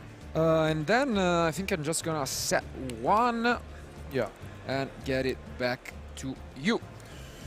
And face I go Mystical Space Typhoon. Makes sense. I also had the sphere. Okay. I'll draw. I'll draw. Let's see if I can come up with something. This is 2000 now, right? Yes. He only gains attack until the end. I have to say, I'm not a good hand, to be fair, but... And you took a bunch of damage. Yeah, because 34. It was 34, right? Yep. Yes. We have a Marksman, Foreigner, right? Yes. Yes.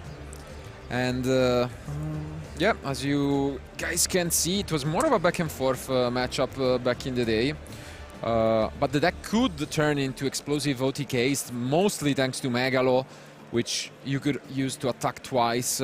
And that's still an option. Abyss Gaius is still a really, really powerful card in 2024.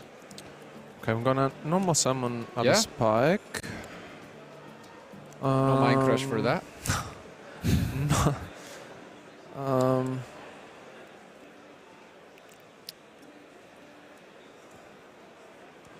I'm thinking if using its effect or not. Wow. Actually. Interesting. Interesting.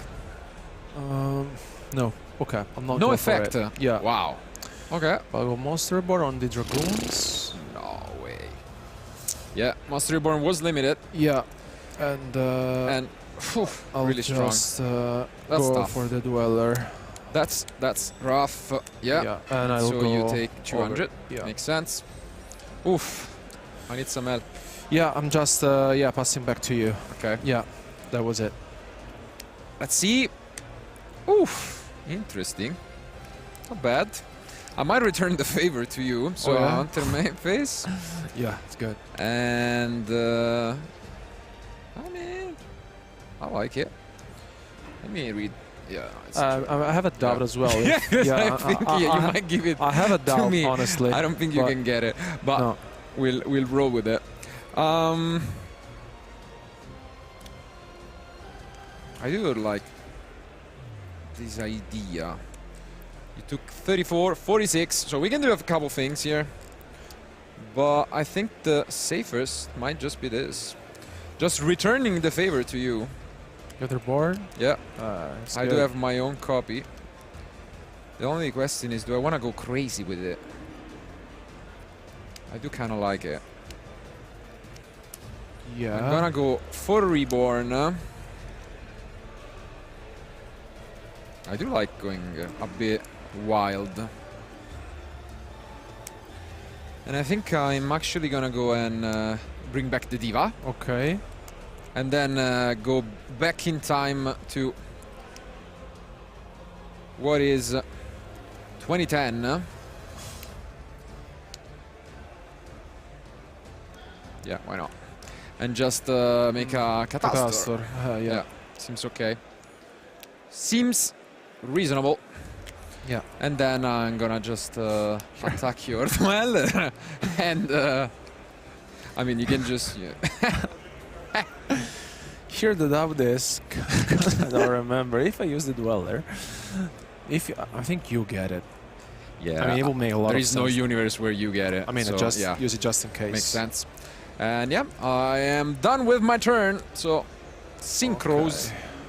Playing with Synchros. And pass. And yeah, even back in the day, obviously something cool about the Mermaid deck was the format was a little bit slower, but as you can see, it was able to make both XYZs and Synchros, which was very rare for a deck at the time. And yeah. But this is a very weird game, honestly. No, for sure. We don't really have for sure much going on, and we're coming up with, I don't know, weird solutions, I would say. Improvising. You have 3 lands, right? I got 3 lands. I mean, that's the only thing I can do, because otherwise next turn you just crush gonna have it. So yeah, I have to you. go Dark Hole. Oof, oh come on. Dark Hole Reborn. And Marksman Battle Phase. Okay, I'll take it. First damage for me. No, you took 200 plus 14, first. so 16. So 34, I think we are 34 each. At the end when I take the Dark Yeah, you were basically exactly the same. Interesting. Very unique duel. Hopefully that's all you have going for you. And I'll set Chew and Pass. Oh wow, that's not it. Come on, let's go for it. Heavy Storm one time. Okay, so my main. Yeah, it's good. Yeah. I'm gonna use another of the one-offs in the deck, which is a really favorite of mine, which is the Avarice. Come on. Yeah, it's good. That's good. So exactly 5 monsters, and yeah, yep. I'm gonna recycle some of the extra deck. But you have a lot of outs, huh? Yeah, I do need some help, not gonna lie. Right now I don't have much. But you have like 8 good cards, I think. Yeah. 3 Undyne, 3 Teos, 3 Abyss Pike. You try and jinx me? Okay, let's see. Now we withdraw into controller. the Double Controller, yeah. The first one, it's not it. Oh my god. No. Not quite. Oof. Rough. I think I might just mirror you. Yep. Do you go for the Pro Heavy? That's the question, my friend. But nah, I think I'm just gonna set a couple of cards and pass it back to you. Interesting. Okay. Or attempting to leave main phase. No, that's okay. Okay, you go. I'll draw for turn. Yep. Stand by. Main. You good. Let's see. The tension is palpable. This is still the YCS final, although 11 years ago. I think you may have another sphere for sure. We don't want to lose it. We do not want to lose it. Because Long was playing the card that nobody like. I mean, like Long only was few playing players. everything. I mean, 53. Like, what was he not playing? The breakthrough skill, which was insane during that tournament, was insane. I Yeah. think you remember well because you didn't play it, right? Fair enough. But you may have one. We learn from our mistakes. That will make us great players, right? I'll land on battle phase. Yeah. And attack with marksman. We'll try and use a sphere, if that's okay with you.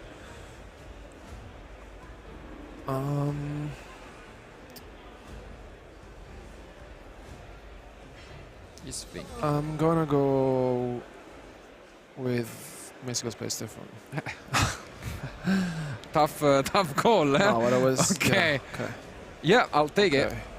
So it was what? 34, 48. 48. I go down to 3,200. Yeah. That's good. Well, the only version in which I lose this if you have maybe a third spear, but. Or the card that Long was playing, the continuous trap card. Ah, yeah. Right, maybe. Yeah, I'll attack with Dragoons. I'll take one. And the other one? And I wish we could use the torrential in the damage step, but unfortunately that's not the case. And Paolo Pacchiana, in this case, cosplayed by Alberto, takes the game. What did you have? I had this shoe before the Avaris, piece. so I was really hoping to get water. I guess I could have set this maybe. No, but I like mean, didn't make any difference. With the like second at the end of the MST, day, it's rough one. Because can like, happen. you did have like very good draws. There he is. Of course. Yeah. But yeah, going back to us. This was obviously a nice little fun recap for what Yu-Gi-Oh! Looked like 11 years ago. This was the finals of YCS Lille, at least one of the games. Obviously looked quite different. Pretty sure those two players were able to play much better than us, their decks, back in the day.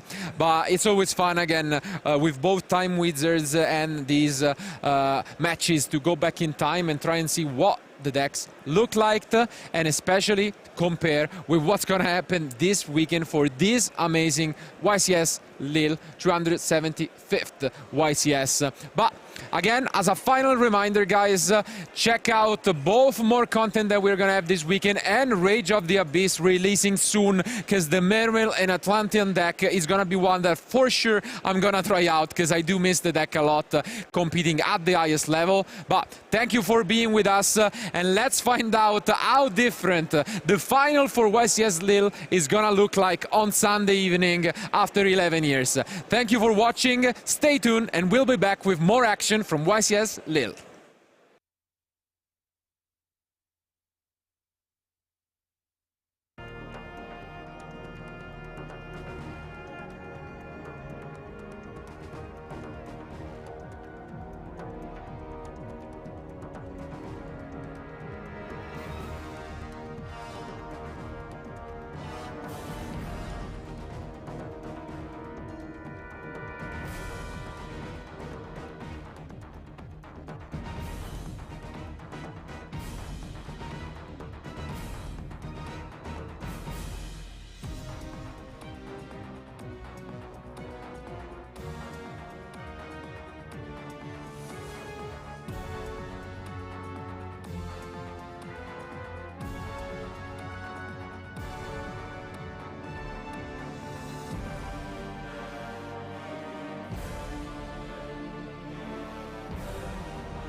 Welcome back to the 275th YCS here in Lille. I'm here with my friend Tom, and we will play some Time Wizard, but different, something different, right? So, what do you expect from this match? Oh, well, you know, this is actually a format I played in. So we're going to play 2014 April. So this was the format that the European Championships was played in 2014. And it was one I quite liked because I was having quite a good season that year, I remember. Yeah, so I remember. I was happy, and I'm playing with the deck I played at the European Championships. It's been a while, actually, for me as well, because I was playing and looking at it back now, you can still see, you know, some differences. Oh, maybe I could have done this better. I could have built this deck differently. And funnily enough, I know what I'm playing, but I don't know what Tom is playing. So we will soon find out. So let's jump to the table, and we will roll the dice to see who goes first. That is not high. That's not high, no. That is higher. Yeah. So I guess I'll go first. Yeah. That sounds like a good plan for me. It is, right? But you'll have to remind me. Did we draw 5 or 6? It was around this time that the rules changed, wasn't it? I think it's 5. Pretty sure it's 5. Yeah. Okay, we'll do 5. We should know this. But the rules changed like around this time, didn't they? So. Yeah, exactly, yeah.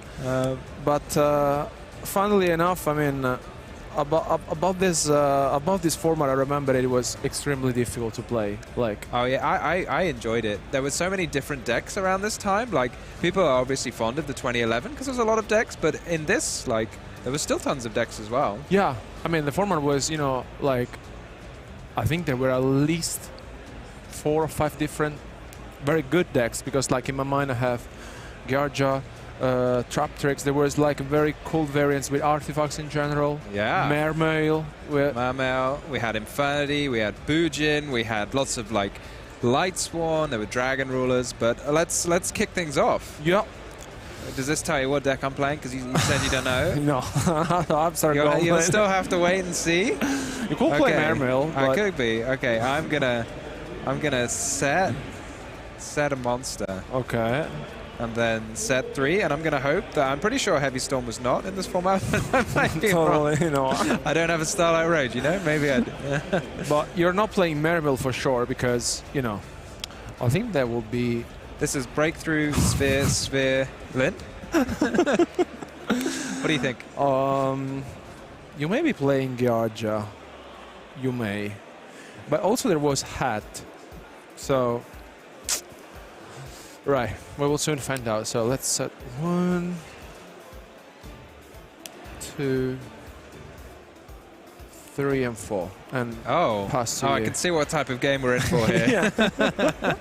One of these old school Yu-Gi-Oh games. Okay, I'll go standby phase, main phase, flip summon. Oh, here you are. Phase.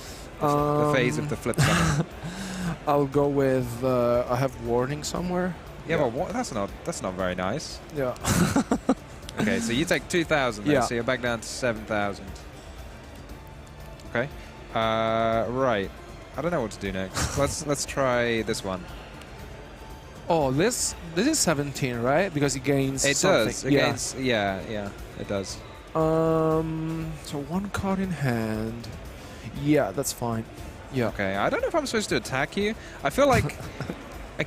It's tricky when you're playing right? Time Wizard. Yeah. Like you have to think if that certain traps were in that format, right? Like Deep Reason.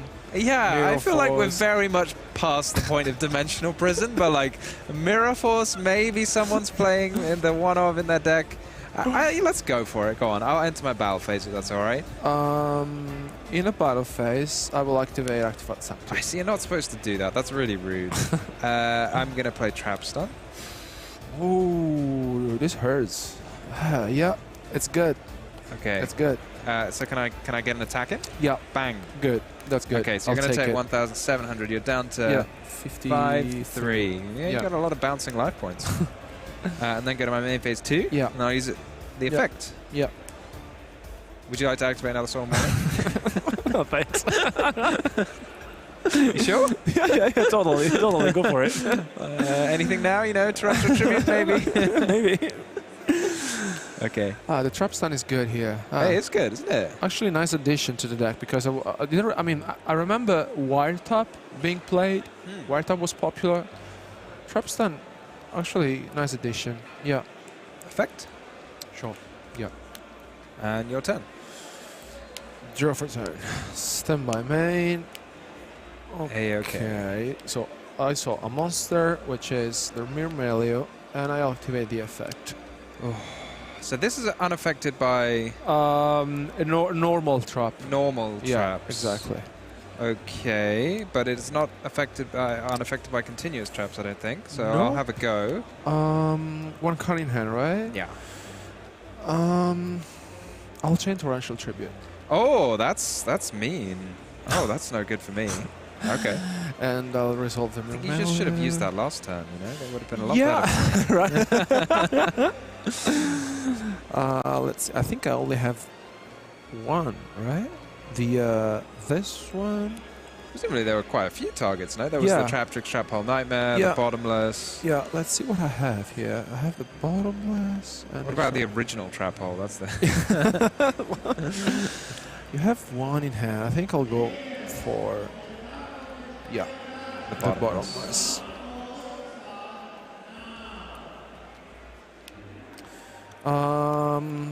I'll set 2 and pass back. Okay. Draw for 10. Yeah. I'm going to try a Gigiano. Ooh, this one allowed you to special summon 1, right? Yeah, it lets me special summon 1 back from the graveyard, so I'll target one of my armors. Oh, sorry, my what's bad. going on here? Sorry. I'll go with Breakthrough Skill. Breakthrough Skill? Yeah. Okay. I'll go my battle phase? Yeah. Attack. I'll take them. Yes. Yeah. Here we go. The clock is getting shorter. Is that one? And fast to you. Drop. Let's see. Standby. Remember, it should have been harder for you to deal with my Giga armors, but you seem to just be like, getting through them. I mean, like, I remember it being more difficult, right? to go around this, but apparently it's not. So this one, if got special summon, it pops 1, right? Yeah. 2, because I think I'm very short with life points. That's the issue. So I'll go with Soul Charge. Oh my goodness. For 1. So I'll pay 1,000 to bring back the Myrmelio. I can't do anything about that, sadly, for me, so you go for it. We're going to take a pause from that content to bring you a very exciting first Top Cut feature match here at YCS Lille. And we in front of us have our top 32 feature match, Fernando Pastor versus Valerio Sprecaccinere. And we're ready to get this going. So guys, we're going to do a high roll. See who goes first. Who would like to roll first? Fernando's going to roll first.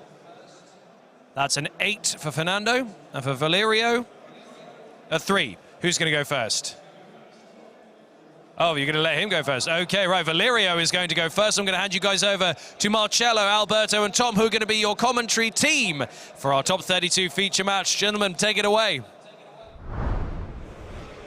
Thank you, Ed, and welcome to the top 32 from us as well. Well, we are down to the 5 remaining matches to find out who will be the YCS champion. Crazy. Yeah, I mean, so few players left. As we said, it's all that much more difficult to get into the top cut when there are 1,900 or thereabouts rather than just over 2,000. But the reward is, once you've made it to the top cut now, it's almost like you're a round in, you've won that first round. There's only 5 rounds rather than our usual 6. So players who are here have got that reward and are that much closer to taking it home. Yeah, let's say that's if the first tournament is over and then a new one begins, right? So it's, you know, that's where the competition gets higher and higher. And yeah, honestly, I really can't wait to see our players in action, especially because, like, once again here, I think here on Future we will have another different deck for the weekend. So I'm very excited for it. Yeah, and I mean, as confirmed, the record that got you here was at least 9 wins and 2 losses. And as we expected, some of these players did not make it, which is obviously heartbreaking, but what can you do? You gotta try your best. Winning out yesterday was crucial in that regard, but later on we will be able to show you a deck breakdown for the top 32, but I can still tell you a little bit about that data. No surprise, Jubel is the most represented decks, and you guys actually were quite close, because I remember you mentioning 30%. It's actually 34%, so the deck performed pretty well, and we'll see whether that remains a factor throughout the entirety of Top Cut. But the second most represented deck, and one which we'll be seeing for this round, as you might have guessed from Fernando letting his opponent go first, is Tenpai, which is 16% of the Top Cut, and obviously still a very good show. But from there on, we actually take a huge jump, because the third most represented deck are Runic variants with 9%, and they are actually tied with Chimera. That's a surprise. Wow. So Chimera performed really well. Yeah, I mean, I'm so happy to see that. It's such a cool deck. It's so much fun. So, and I think that, again, like decks like Chimera, making it out of the other category, you've got to be a good deck, right? If you're starting at less than 2%, because that was the kind of boundary for being in the other, then you've made it now to 9% in the Top Cut. That's a massive conversion rate. That's absolutely massive, but in terms of other decks, we still have a lot of diversity, as this was what was the breakdown, and now we can finally show you. As you can see, the remaining decks, Labyrinth, Ritual Beast, of course, Herman, I'm pretty sure, won the Swiss, going undefeated, so crazy accomplishment. He's one of the Ritual Beast players, but 19% of others. So maybe my prediction of having 10 different decks, although it was tougher issue, might have been right, and we'll see more about that. But when it comes to the match that we have picked for you guys, as mentioned, Fernando will be on Tenpai, but his opponent Valerio, Italian player, is actually on another of those other decks, which is going to be a Dogmatica Voiceless Voice. I think that will be an interesting deck. We'll see whether Fernando regrets letting him start, but I think our players are ready, so let's find out who will be the winner of Game 1.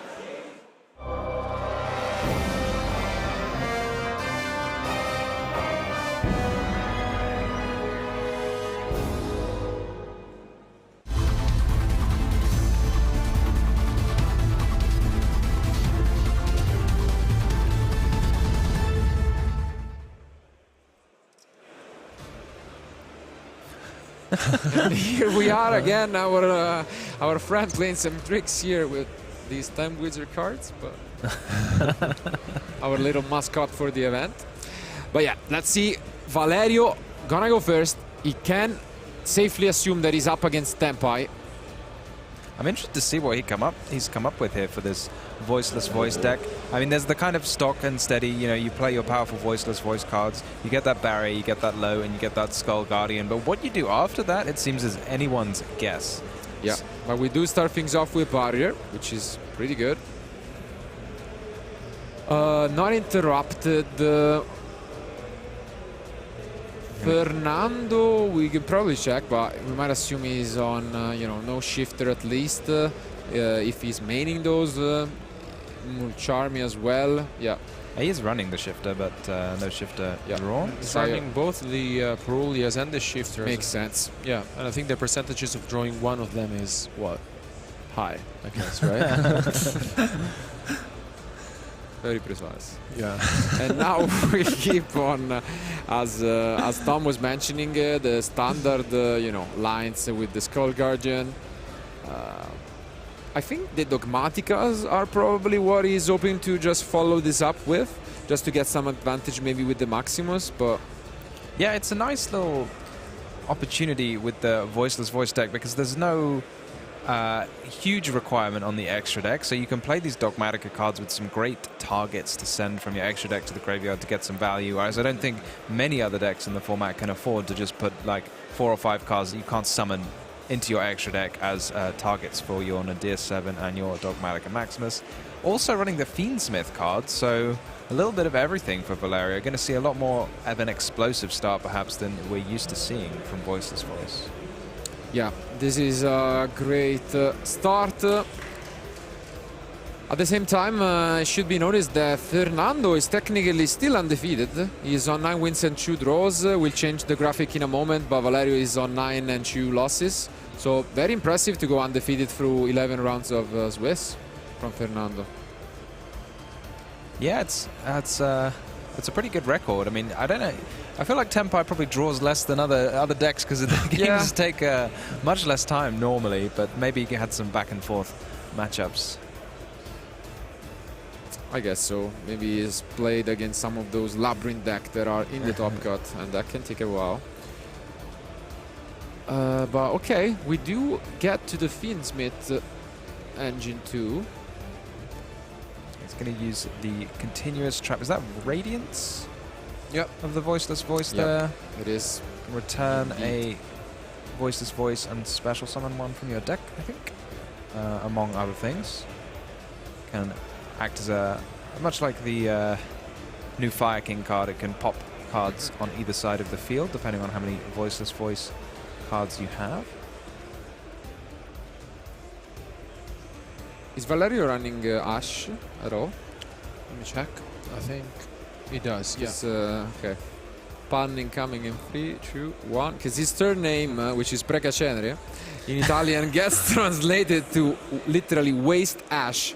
So I really want to see how he's using those ash blossoms. Because, you know, the joke is waiting for him around the corner. Do you think he's got any synchro monsters to go with this Herald? That would be some fun. He is? He's got a Cyframe Lord Omega. No, I don't think you synchro with the Link. And now we... Yeah, this is looking definitely quite good from Valerio. But the question is it enough against a deck like Tenpai, where they can just try and, you know, fight your field with cards like Lightning Storm, Dark Lord, Raigeki, and obviously you can play around maybe one. But when they start dropping, you know, multiple copies of those, that can be an issue. But let's see. Fernando picks up his 6 cards, and now the pressure is on him. Does he have what it takes to fight this amazing opening from Valerio? Yeah, some extreme weather events when you get hit with multiple Lightning Storms and a Duster. It just goes to show, like, when you tailor your deck to going second, the power of these cards. You can just include all of these cards without worrying about them not being so useful going first, like Raigeki and Lightning Storm, and just, you know, maybe one by itself, not so much, but when you start to play 2 or 3, chomp through your opponent's negates. There it is, the first one coming down. Good old Dark Hole making an appearance. That's negate 1. He's thinking about it, so maybe he has... Looks like he pointed to the Skull Guardian. Yeah. Which is interesting, because Skull Guardian is a premium option, but is it stronger than the Desiree, which can just negate any card? Maybe not. I saw Fernando holding an impermanence for sure. Wow. This is Raigeki, right? Yeah, this is a new art of Raigeki. Yeah. Which, by the way, is also featured on the exclusive playmat that you can get at this event for the public events. I also saw maybe one lucky person will get to take home the giant card version of this Ultimate Art Raigeki. Looks phenomenal. Unfortunately, I don't have the right version to show you guys, but we'll have to go. And wow, Droplet to follow it up. Oof.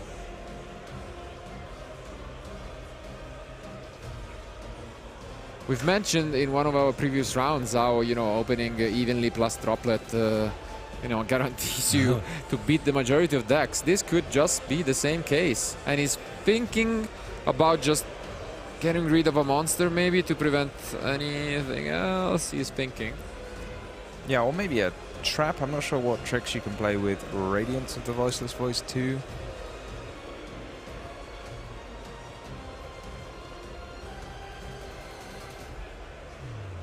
I think, no, he's done. So he's just gonna use it on the Desiree. Does this resolve?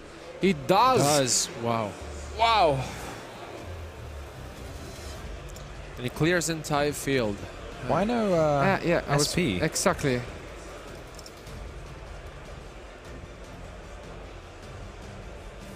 So there was no monster sent. Here comes I was thinking the same. Yeah, the second effect of the ritual spell. I guess maybe he just thought he couldn't respond to Droplet for some reason. Well, yeah, as you mentioned, there was no monster there, so at least the SP should have been activated. I mean, the tension can get you. Playing, you know, on stream is not easy. Maybe on your first appearance in a top cut, which could be the case for Valerio, I'm not sure. Here we see some Saravis action. Yeah. One on the field, one in the hand, being used to protect. Low comes out when you special summon a ritual monster. Yeah, so I guess low would have been chain link 1 in that chain. And Seravis, very old. It's one of the sort of older ones that actually made its way into the deck. Absolutely. It was played in a few decks in the past as well. Maybe I remember as a one-off. And yeah, this is some pressure. Let's see if Valerio has what it takes to stay in this. As we can see, he's thinking about this Radiance. I'm wondering, so Seravis can negate a summon that doesn't start a chain, but I'm wondering if that works if you use a Tenpai monster effect to do a synchro summon, like as chain link 1. I maybe don't think so. Yeah, I'm not 100% sure. Often they say like immediately after this effect resolves, yeah, it depends synchro on summon a monster. Like if you do a chain link 2, I'm be almost 100% sure it can't. But for now, we are in the battle phase and we are gonna see some Tenpai action. Checking on something. Yep, seems like it's all good. So this Padra will hit the field. And gonna get Fernando one more resource. Makes sense. Here it comes. We're gonna get all 3 of the Tenpais on the field in short order. I guess there's 4 now, so but maybe we'll get the 4th one too.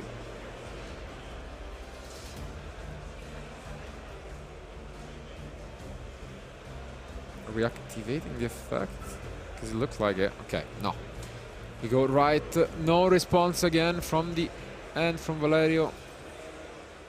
So here we go. I mean, this might be an opportunity, right, to use the use something you've already put on the chain to make sure you're synchro summoning chain link 2. But I'm not. Yeah, I'm not 100% sure how this is going to work out. And now we see the Geigen Roku making an appearance once again.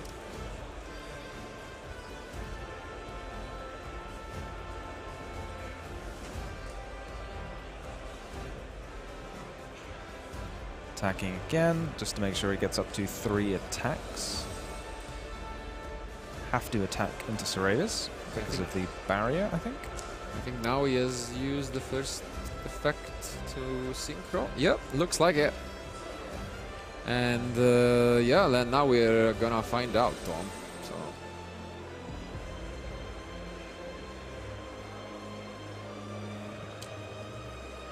maybe Valerio knows and he's not even going to try. yeah, the Bident is here. I'm sure he knows. I mean, Tenpai is one of the most represented decks. So.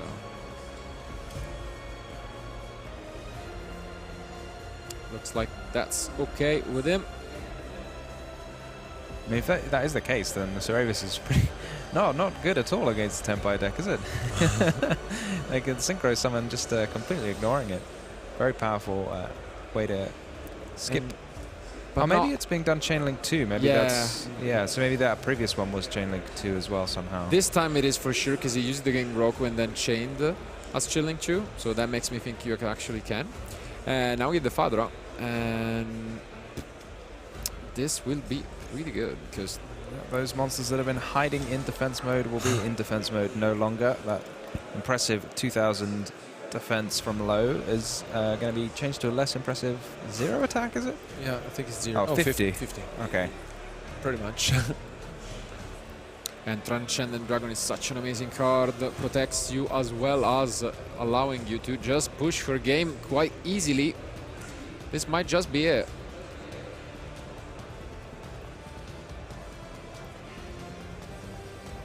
Just resolving the effect of Fadra before the attack goes through. But yeah, this is so much damage. Yeah. I think Valerio knows, and yeah, he recognizes that this is indeed enough, and Fernando takes game 1. What a show, and what a start to this top 30 issue. It looked like Valerio had a pretty solid opening, but in the end it just wasn't enough to stop the aggression from the Tenpai deck. Darkor, Raigeki and Droplet, I mean, that's tough to beat. So. Yeah, I mean, it was a super close game. Even at the end, there was, you know, obviously the big emphatic finish, but there was just, you know, one Tenpai too many. Like, you needed all of those interruptions and all of the Tenpai cards in order to win that game. Yeah. So one card fewer, one extra interruption on the opening could have made all that difference. Yeah, I think he had all the answers to Valerio's field, especially because like the Raigeki plus the Dark Hole plus the Impermanence on the Zoravis just in case, you know, and then the Droplet. Do you think Valerio could have done maybe something different, like maybe the SP Lille Knight being activated over there? But it wouldn't have changed anything, because that would have been relevant whether he would have survived this turn.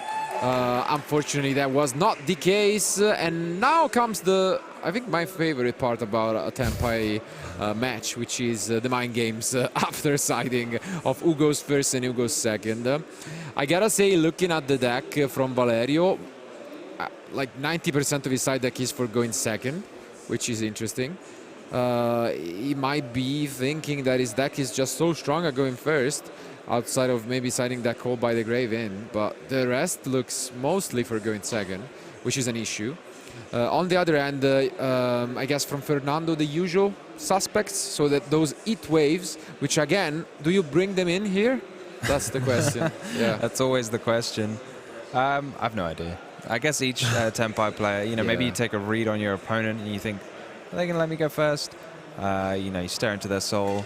I mean, you guys, are you a big fan of mind games then, Marcello? Oh, I love them. I think by far my favorite part of Yu-Gi-Oh! I think it makes sense to just, you know, set the main. I mean, like, the plan should ideally be I go first in game 2, right? But I think that's the risk you may take, honestly. But possibly one thing to be worried about if you're running the Voiceless Voice deck, one thing I talk about is one of the best tools for the Tenpai deck when it is forced to go first or goes first is that Kwakimaru Drago. Yeah. And Voiceless Voice is a deck that's all light monsters. So if your opponent's probably going to put the Drago in their deck. It's not too much of a commitment. It's just one card and they can always fish it out with the seal. So if you go first, you're going to have to stare down a Drago most likely on your first turn. So maybe we just don't want to do that. That's absolutely right, and I guess we'll find out just in a matter of seconds as our duelists are almost done with their shuffling up. Let's find out who will be the winner of Game 2.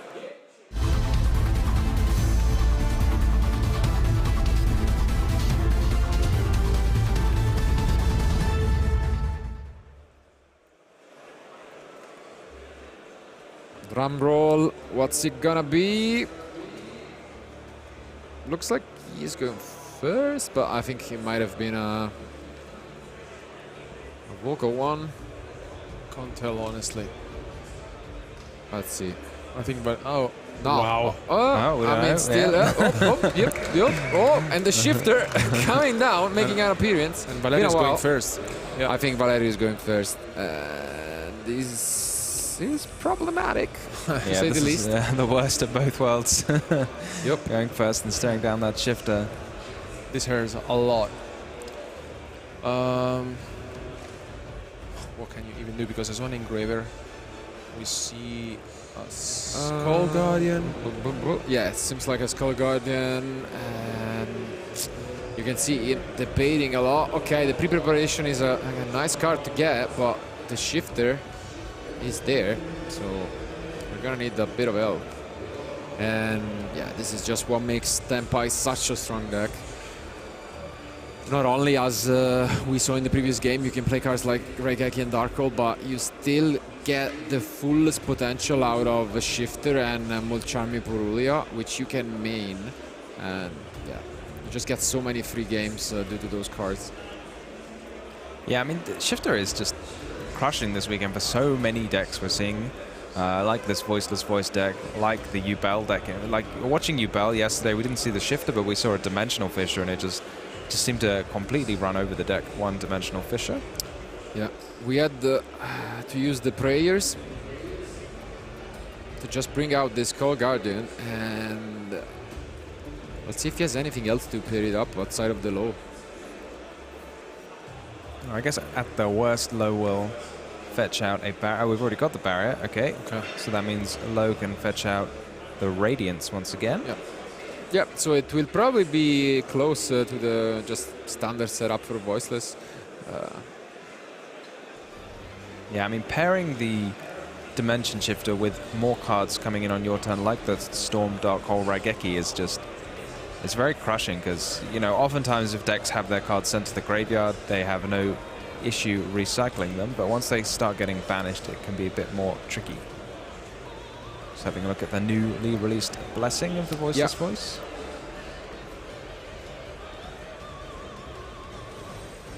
Goes for Blessing, and now let's see if we are able to extend further. Is that a pass? Yeah. Looks like it. That's it. The shifter completely, let's say, changed. It is a pass, and this is not a threatening opener by Valerio. This could be a quick one if he has a similar end to the previous game, with just like a Dark Hole Raigeki, let's see, and some way to play and force out this Skull Guardian. Let's see. Yeah, I mean, against Tenpai, you've got to think they almost always have it, and they're the one engine piece and then one field breaker. It's not that much to us when that's almost like half. That's half their deck is the engine and half is the hand traps and field breakers. I mean, at least Fernando is thinking about it, which is a good sign. Because, I mean, pretty sure he would have slammed those. But the first card, it is the Raigeki once again.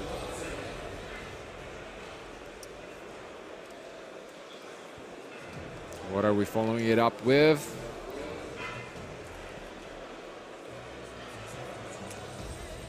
Raigeki 2.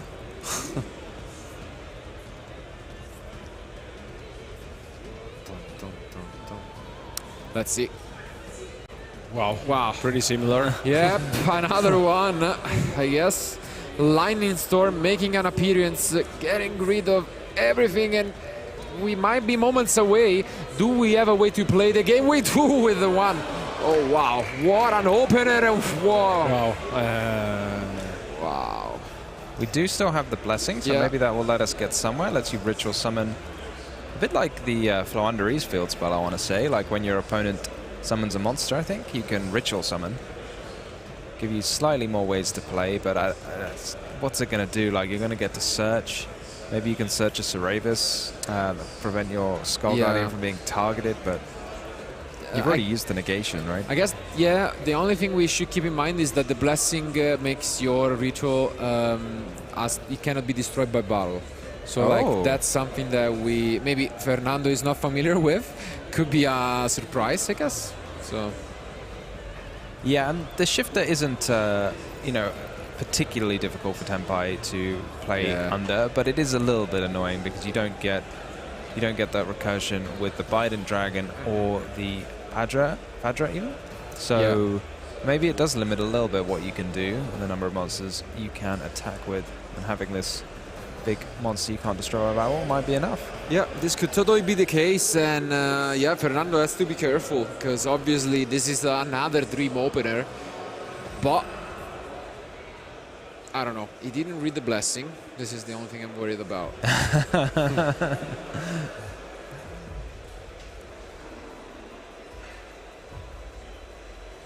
And I think we just entered battle phase, so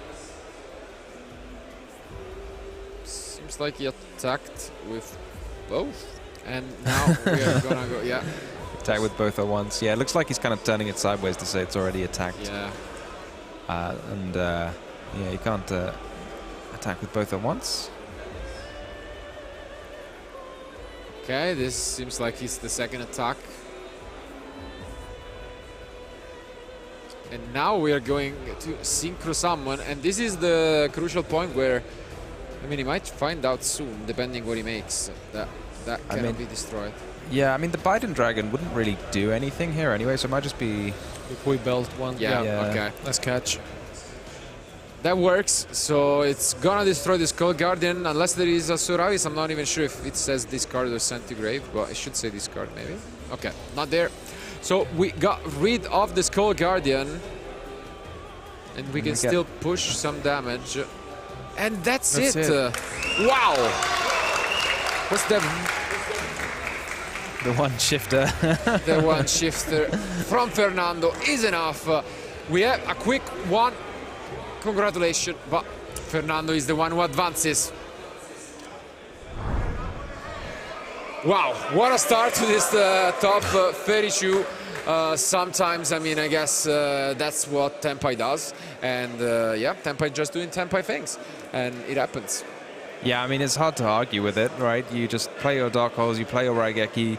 It's such a, you know, it's a very simple strategy, but it's a very effective strategy. And we're just seeing it all over. We saw it take home the European Championships even. So what do you reckon? Do you think it's going to go all the way today? He has good chances, in my opinion, especially if Fernando continues drawing like this. It's going to be difficult to defeat him, honestly. And I mean, like, that's how the deck works. And I mean, like, sometimes it may be easier than other times, especially because, like, I mean, here the shifter basically did the entire job in game 2.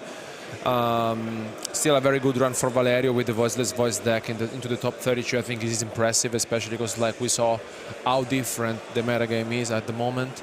So I think he did a good job. I mean, like, I really like the way he played the deck with different additions, with the dogmatical cards in it, the Fiendsmiths.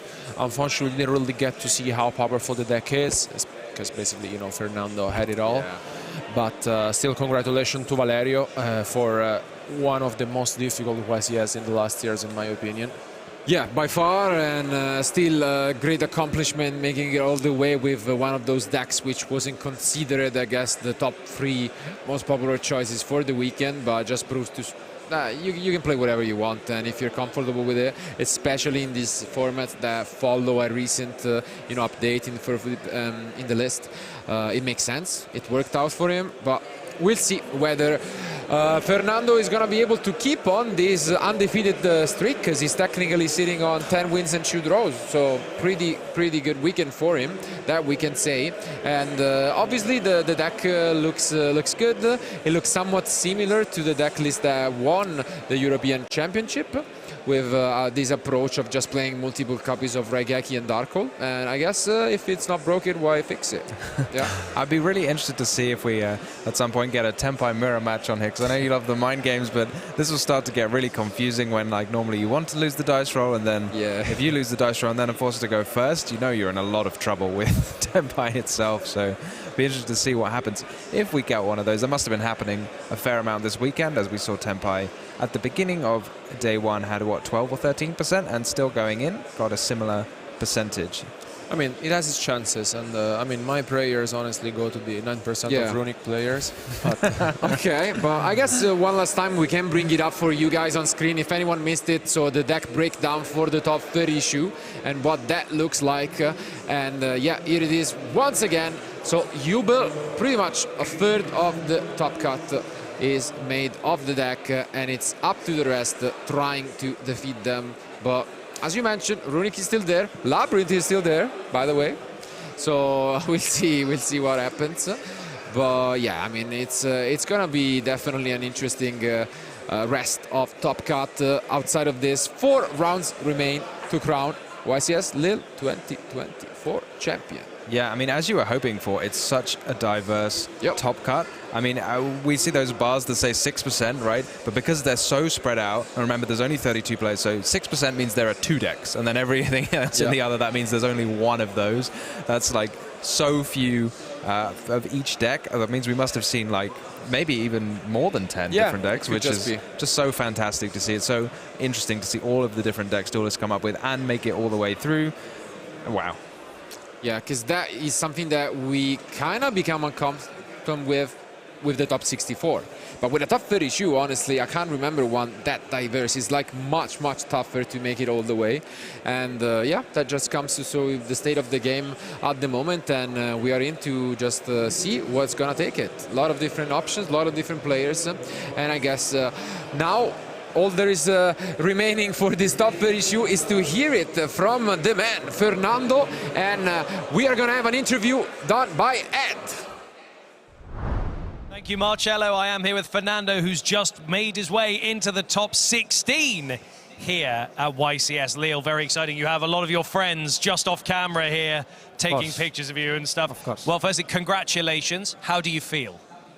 I feel pretty great, pretty good day with the deck that I like. So let's see. We just saw on screen, Tenpai is the second biggest deck behind Fiendsmith Snake Eyes. How are you finding the deck in the format? Is it good? Yes, for me, the two best decks are Duel and Tenpai. And I think Tenpai is a good matchup with Duel. So for me, Tenpai is a very good choice. Why do you like the deck?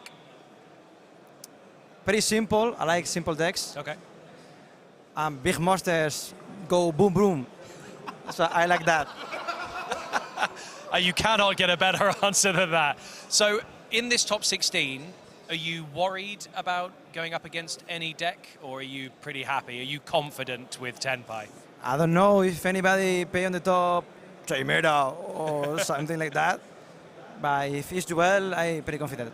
Well, congratulations. I'm going to let you put your microphone down and you can go and join Basti over there. Congratulations, though, on getting into the top 16. Feel free to wander over. You guys are going to go through some plays. Congrats, mate.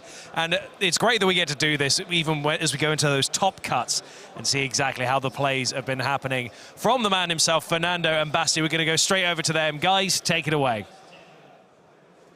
Thank you, Ed. And of course, here we are at the analysis desk with our feature match winner. Congratulations from me as well, Fernando, now in top 16. But let's talk about the match that you just played. We are going to go into the first highlight and see in game number 1, of course, how you managed to break that field there. You decide to go second, right, with your Tenpai deck. Yes, so your of opponent course. know what is coming. But could he prepare for this? When you saw your hand, you knew we were doing it? Or how did you feel about your hands? I didn't expect the Fiesmith package. True. So it's a lot of negation. True. But my hand was pretty good. So out of breakers, the dropless was pretty good. Yeah, we see it. There was the Dark Hole. He negated that with the Skull Guardian, right? Yes. Here comes the... Were you surprised when he used the Skull Guardian first? It's kind of good because the Desiree can maybe respond to Forbidden Droplet if you're like not sending a monster or something. So, like here's the interaction that was interesting to me because he activates Raigeki. You activate Raigeki, sorry. Yes. And he responds with the Desiree. And there comes the Droplet. And then he did not respond to the Droplet, right? Because Droplet sends only a spell card. Yes. Do you think he should have responded maybe with SP or something? Yeah, misplayed. Just the SP, or what was missing? I think he goes SP. But what is he banishing with the SP then? Any monster for follow-up if I don't kill, maybe. Fair, yeah, that's reasonable. I can see that definitely. But he just let it resolve. His entire field in terms of monsters was gone. Yes. All right, so we can follow it up with the next highlight. Let's get that next clip rolling. And that is showing you there is new monsters on the field because he was able to use the prayers of the Voices Voice in the graveyard to bring out the Saravis. So now in the battle phase, were you aware of the Saravis interaction? Because Saravis technically, as many people don't know, would be able to negate Synchro Summons from Tenpai monsters, right? But you played around it, correct? Yes, chain lock.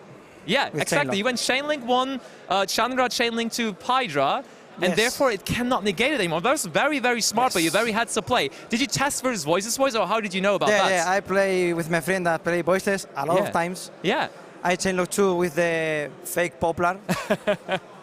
That's true. That was really, really good because a lot of people, I mean, some people don't even know because usually the Saravis only works on inherent summons, but the Tenpai monsters, they like, even though they activate an effect, it's going to be a regular synchro summon that they're performing, right? Yeah, pretty good monsters. Yeah, exactly. So you were able then to win from there on as you just had enough monsters to attack for a game. Your opponent scooped shortly after, so game 1 to you. After that, in side decking, do you think your opponent is letting you start, or do you think your opponent is going second? He will start 100%. 100%. You sure? Voices Voice has to go first? Yes. Okay. Why is that? Because they just can't do enough going second? Because depend a lot of my hand. Yeah. If I shifter, and he still make Skull Guardian and low, under shifter, I can't break the Skull. Fair. Unless I draw 2 breakers. And I mean, okay, that brings us to the second game where you did draw Shifter going second. Yes. And let's go into the highlight as we see how it exactly went down. Shifter already in the graveyard. That's the field they created, which honestly is not even that bad, right? Because we It's not bad, they it's have not bad. Blessing to bring out another monster. They already have the Skull Guardian. And now you start things off by activating Raigeki. So first breaker, he of course has to negate it, otherwise he loses his field. So that was an obvious one, quick and easy. But you fought for a little bit, but it was always clear what's coming next, right? I don't know if laning spell traps on monster, because I know the monster that bring the continuous spells can be destroyed by battle. True, true. So that's pretty hard. But I was thinking, nah, he don't have it. He have it. Exactly, yeah, so you just went with the monsters and then the field basically was empty, and then also Sengen Summoning, not limited to you, right? Just draw it, it's that easy. Activate Sengen Summoning and play without any fear. Going into the last clip that we have prepared, and that's the final moment then in the battle phase. And Curry Belt was the only option that was available to you there, because you needed to get rid of that Skull Guard, because you were just saying it could not be destroyed by battle, so you had to do this, right? Under Shifter, yes. Under Shifter. What would be an option without Shifter? Trash thing, going to attack, Trident, pop Transcend, Transcend, revive, pop the Skull. All right, yeah. But the Curry Belt here, under Shifter was perfect. Yes. So you had enough to go for game. Quick and easy 2-0, honestly, from you. So Tenpai strategy going really, really well for you. Let's see how well you can do in top 16, of course. I'm going to not bother you anymore. Thank you for doing the interview here with me. And, of course, going back now to @Templar for more live coverage. Thank you very much, Basti, and congratulations again, Fernando. You have made it to the top 16, and hopefully very soon the rest of those top 32 matches will all be done, and we'll be able to get into your top 16 feature match. But to fill some time in between, we've got even more Yu-Gi-Oh! Content for you, so here is some more Time Wizard. I'll go with Breakthrough Skill. Breakthrough Skill? Yeah. Okay. I'll go my bow phase? Yeah. Attack. I'll take them. Yes. Yeah. Here we go. The clock is getting shorter. Is that one? And pass to you. Drop. That's it. Remember, it should have been harder for you to deal with my Giga armors, but you seem to just be like, you know, getting through them. I mean, like, I remember it being more difficult, right? to go around this, but apparently it's not. So this one, if got special summon, it pops one, right? Yeah. Two, because I think I'm very short with life points. That's the issue. So I'll go with Soul Charge. Oh my goodness. For one. So I'll pay 1,000 to bring back the Myrmelio. I can't do anything about that, sadly, for me, so you go for it. The Myrmelios. So you're down to 3,300 now. Yeah, and yeah, I choose one card to destroy. So this has been sitting here for a while, I have to say. So it has. Could be anything. It could be anything. Maybe, I don't know, if a moral attack or something. So I think I'll go with the new one. I guess I'll just activate it. Not that it does a lot, but yeah, it'll sit around for a little longer now. And pass to you. Okay. I have to give you more life points back. Okay, it's good. You're back up to I'll take some time. 4,300. Yeah. Okay. But this is good defense at the moment. It is, it's big. Yeah. I've got round 2. Ooh, another one. This is good. Yeah. Okay. Yeah. Right, so you added a Trap Tricks Trap Hole Nightmares. If I use this now, I could get hit by that, which is very, very scary. Which level 3? Level 3? Oh, there's many good level 3s. Don't you worry about that. Don't you worry about that. I mean, I suppose I know you have the bottomless trap hole, so I guess I'll just go in with this wind up Zen mains, the classic. Ooh, this is good. Yeah. And then again, I'm hoping you still don't have Dimensional Prison and attack.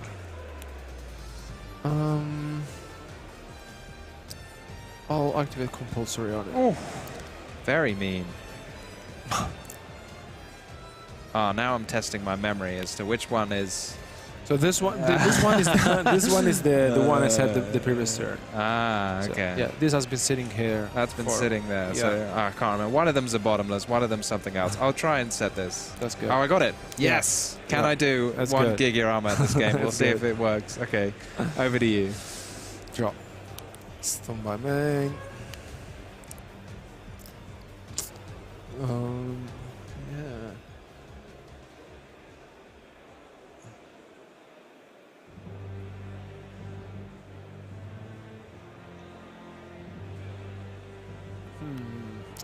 Not good enough, apparently, but it is 1100, right? Yeah, it's 11, so it's a little too small. Yeah, I'll pass to you. Woohoo! Here we go. Flip summon. Yeah. Don't do it again. It's good. Perfect. Yeah. Yes. That's good. That's good. I'll add this to my hand. It's only got 14. It's the perfect number. That one is good because it special summons itself, right? It does, yeah. I think I'm just going to normal summon it, though, because yeah. I think if you special it has to be in defense, and I don't want it in defense. I want it in attack. Of course. I'm going for it. Attack. That is good. Yeah. And attack. I'm activating double cyclone. Oh, that's exciting. So. Oh, this should be destroyed. Gee. Oh yeah. On this and that. Okay. So that one I'm thinking is an artifact now. So this one is the bottomless, if I remember correctly. So let's do this one. Yeah. Good catch. And is this guy. Oh, it's a beagle tag. Okay, that's not the moral tag. It's supposed to be a moral tag, you know? Yeah, like I hope that would have been good. It would have changed it. Right. So it gets summoned out, and then in main phase 2, I guess, I can go ahead and do an XYZ. That sounds fun. Summon one of these. That's good. I can't remember if let me find an English one. There you go. Yeah, I can detach material. Yeah, I can add it from my grave. Yeah. That's fantastic. Yeah, that's good. I definitely want to do That's that. extremely good. Because you can recycle basically all your pieces. And then when it leaves the field, I also get a Giga from my grave, which is even more fun. So I will detach my Giga armor and add back the Gigiano MK11. Yeah. And then I will send it over to you. I'll draw for turn and stand by main. I'll just set one and pass. Okay. I'll draw again. Yeah. Can I go into my main phase 1? Yeah. Excellent. That's good. I think you can destroy me here now. Yeah. I'm not falling for that one. Gotta watch out.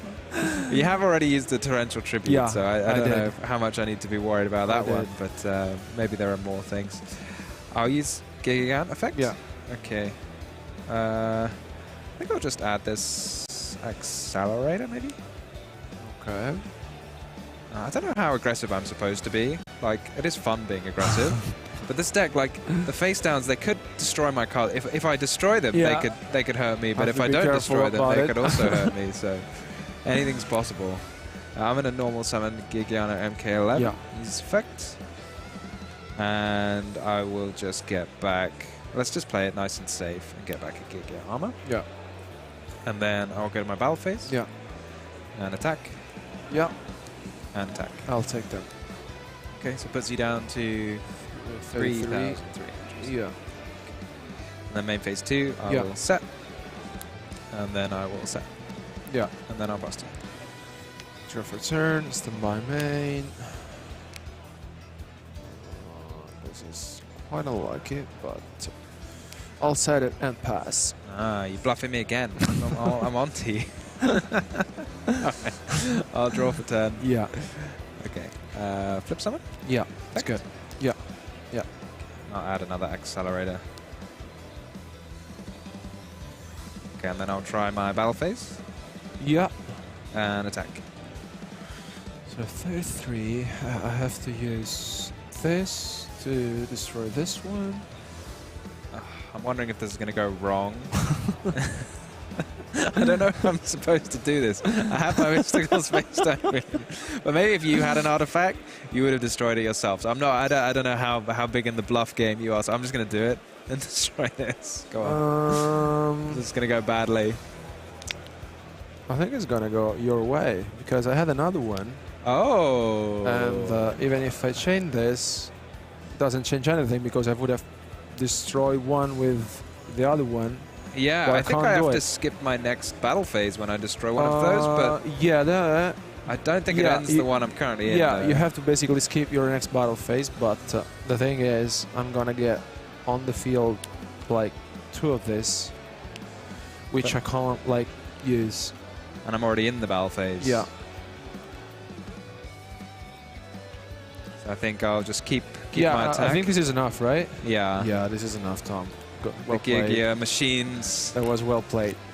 Let's go quickly back to us for a post-match discussion. Post-match analysis. No, I think overall it was fun. Like this format is, again, I don't think it's super easy to play because like there are a lot of things to think about, right? As you mentioned, there were some spots like this one with the Mystical Space Typhoon in which you have to be careful because otherwise, if there would have been a mortal attack, of course, it would have gone badly. Yeah, it's hard to read, isn't it? Because sometimes your opponent's got one set there. Because, I mean, you said I had one set there. It was a Mystical Space Typhoon. You were like, that's been there for a while. I was like, yeah, but it's because I don't know where to use it. Right. I was like, can you just play a Fiendish Chain? And I can maybe use it. safely use it, right? But, no, I mean, I think, like, overall, I really enjoy this format as well because, like, there are a lot of interactions. And also the way you... I think there was, like, a point in which... when I brought back the Myrmelio with the Soul Charge, I thought I almost had game, although you were like 8,000s. Yeah. Because your first Gargano MK2 was negated. I think I had the Breakthrough skill on it. And then you came back into the game, I think, with the second copy, and basically that sealed the game because at that point you had the Mystical Space Typhoon on the bottomless, and then you can basically play around it. Yeah, there were lots of points I wasn't sure what to do. Because when I was making my my XYZ, I was like, I should not make... I should make Zen mains, because that way it can't be hit by bottomless. But then I was like, wait a second, you have breakthrough skill in the graveyard. Maybe that wasn't a good idea. So I was like, what do I actually do? It's very complicated, like, to figure out what the best thing to do is. I mean, I guess at the end of the day, you had your compulsory, so it wasn't super important. No, but exactly. No, but like also we were mentioning this before. I think there's cards such as Wiretap, which I'm a big fan of. I remember this card being played back then. You can basically shuffle back cards such as the Artifact Sanctum and especially the Breakthrough skill, which I think was insane in this format. I think looking at it now, still, will Gargia be your pick? It's tricky. Like, a lot of people talk about Mermail. I quite like the Gear deck. Like, even against Mermail, I was very happy. I remember I made the top 32 of the European Championships with this deck. I mean, not exactly this deck list. And I went out to Evil Swarm, of all things, which was not really supposed to happen. And I think I had tested a lot with my friends before, and they were playing Sylvan.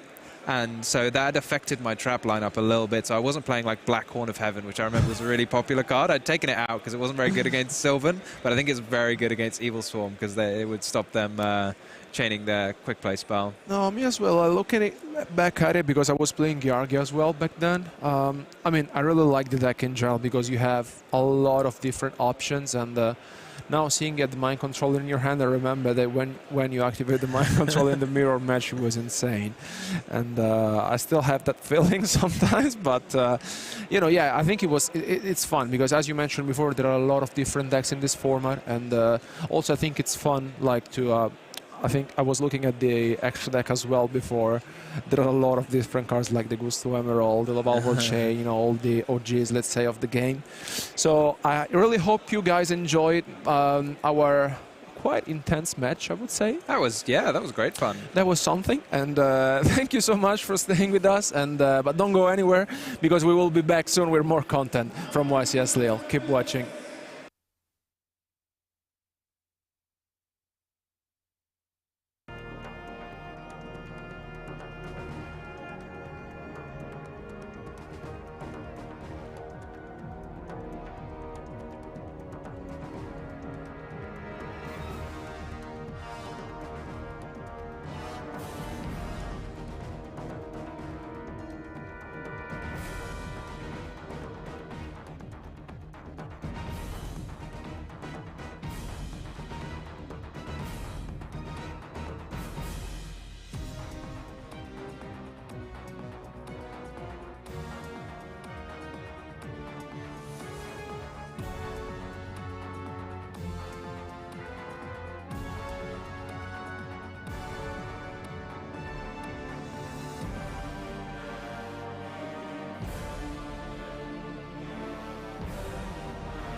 Hello and welcome back everyone to the coverage of YCS Lille 2024. This is the 275th YCS. We're here with another Time Wizard little duel between myself and Tom, 2014.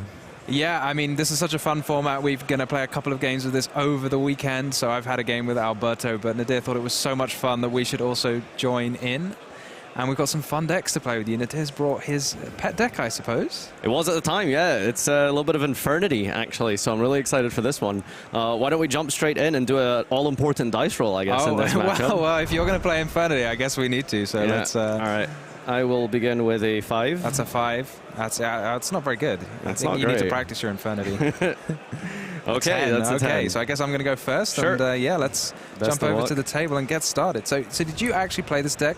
Yeah, it for the European Championships or the National Championships? I didn't go to Euros that year. I was a young whippersnapper, so I couldn't get to the traveling. But I did go to Nationals, and I actually I bubbled with this deck. It was my first ever event. Oh wow! So yeah, it's a nice fun deck. I guess you're cool. I guess you're going first. I am going to go first. Yeah, I probably should have announced that first, but yes, I am. All right, sure. I'm going to start with the Trap Tricks Mamelio. That's a good start. Is that okay with you? Yep. Okay, so I'm going to use the effect, and no I get Ash to Blossom add in this format. No Ash Blossom, Ghost Ogre. Yeah, so a nice little amalgamation of different archetypes and themes. We have trap tricks, artifacts, people were even throwing in hands, and there was all sort of different ways to play this. People were playing some Fire Fist cards. We saw Curry Bandit as well in some of them. Yeah, someone called that Kit Kat, which was a fun name. Yeah, so searching out that Trap Tricks Trap Hole Nightmare, negating a special summoned monster's effect. And destroying the monster. And Let's destroying not the forget. process, yeah. Okay, and then I'm just going to set 5. Set 5, nice. You're going to go with the program of set 5, and then I'll pass over to you. All right, draw for turn. Let's see. Typical Infernity hand I'm seeing here. I don't know what you mean by that. Yeah, well... I enjoyed this deck, Infernity deck, quite a lot as well. Okay, let's begin with... We'll go with a normal summon of our Dark Grepher. That, I guess, I will have to allow. No issue with me. Use the effect of Dark Grepher, discarding a Necromancer for cost. I guess I'll have to think on that for a second. Don't really know how I'm supposed to interrupt the deck most efficiently, but I have a lot of traps, so I guess I'll start with one of them. All right. Would you like to respond? No quick effects for me. That's fine. I was hoping to deck them. That's what the logic was there. So I'll go for Upstart Goblin. Fair enough. Gain 1,000. Put me up to 9,000. Yep, you are on 9. I do love a good deck with Upstart Goblin in. Doesn't really matter what the deck is. I'm just like, however many Upstart Goblins legal at the time, sign me up. You know. I miss when it was staple. Okay, so it looks like I think I'll just go battle phase. Attempt to attack. Yeah? Do you want to go damage step? Yep, sure. Yeah, that's fine. Yeah, yours has got more than mine. Yeah. Psyched me out there. I did. So you're down to 89. I got you. With the old classic. All right, pass to you. Pass to me? Wow, you've still got a lot of cards there. I wonder what could possibly be in my hand in Infernity with so many cards in hand. Oh, I drew a good one, actually. I'm going to normal summon Card-Card-D. Card-Card-D, sure. It's been a while since I've played with this. Yes. Do I tribute it before the end phase, or do I go to the end phase and tribute it? I think I think it's main phase 1 specifically. Okay, all right. Well, I'll tribute it anyway. I think we know how it works between us. That I get to draw 2. Sure. And then I guess it must be your turn because it's my end phase. All right, draw for turn. Okay, great. That was a good face. Let's go for Dark Grepher again. Cost. Oh, okay. So you won't get the effect of that, right? I know. You're sending it as a cost. Yep. But that's the one you're not supposed to draw. Yeah, I remember this. There's a lot of cards you're not supposed to draw. All right, I'll allow it this time. It does resolve. Yeah. I'm gonna go for a Stygian Street Patrol. Oh, okay. Any response there? No response. All right. So then I'm going to go ahead and normal summon out Summoner Monk, and mandatorily attempts to go to defense mode. That's okay. Yeah, you can switch to defense. Okay. So and then I will overlay these, and I will go for a Evil Swarm Exciton Knight. That is problematic. So I guess it's anything on summon? You can use that in your main phase, right? But no, I don't have anything on the summon, sadly. Okay, so let's deal with that Nightmare. Activate the effect, detaching for cost. Let's go. Destroys oh, it this. just worked. Okay, sure. Yep. I was expecting some little sneaky trick. Not quite just yet. No sneaky tricks just yet. Okay. Here's the sneaky trick, though. Oh. Activate Soul Charge. That is quite sneaky. Okay, how many life points are we going to be Let's going see. down? I definitely want this. And... So I've got that in hand, this. I will just go for 2. 2? Yeah. Well, that's not a very fun soul charge. Well, I have to keep my card advantage down here.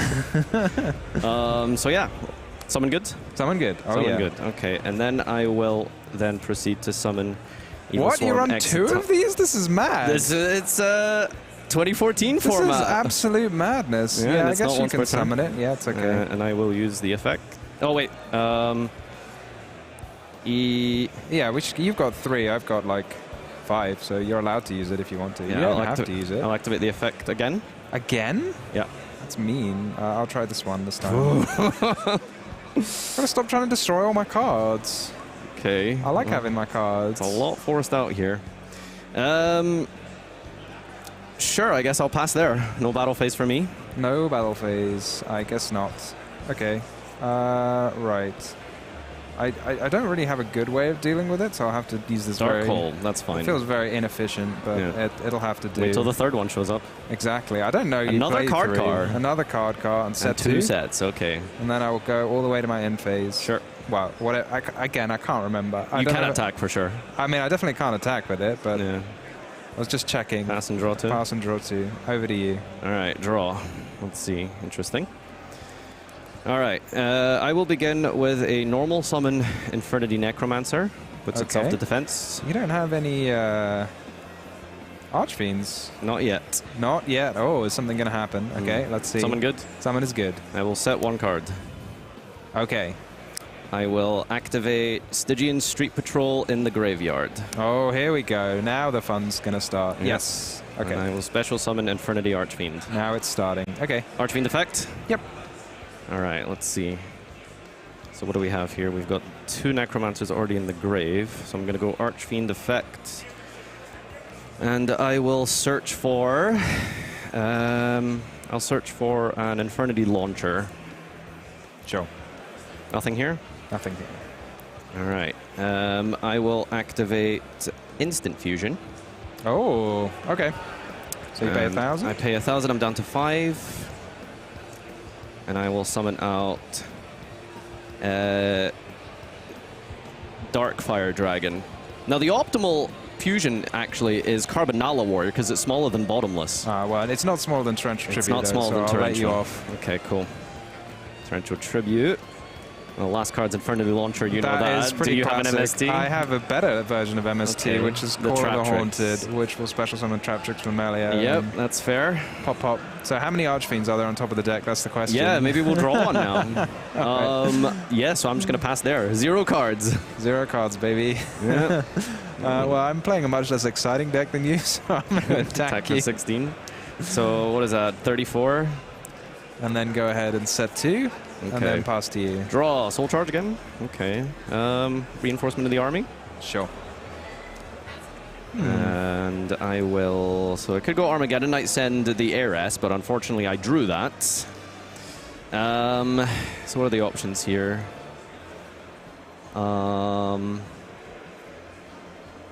Yeah, so because I've drawn Heiress, I can't get Archfiend access, so I think I'm just going to go and search for a Photon Thrasher.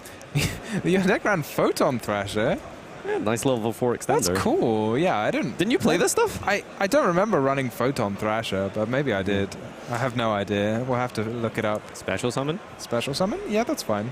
Can it attack? I think it can attack as long as I don't control any other monsters. I cannot remember, but just for the sake of argument, I'll use a Sanctum. For a moral attack. For a moral attack, exactly. All right. And it looks like you have more than 34, so shall we go to a game 2? Okay. Yeah. I might not have attacked you. You never know, but yeah. Okay. All right, yeah. So one of the worst things about Infernity is, for some of you who may recall, is drawing a lot of monsters is really bad. You know, Dark Grepher, Double Necromancer, Archfiend, Summoner Monk, not what you really want to see in your opening hand, but we'll see if we can swing this one back real quick.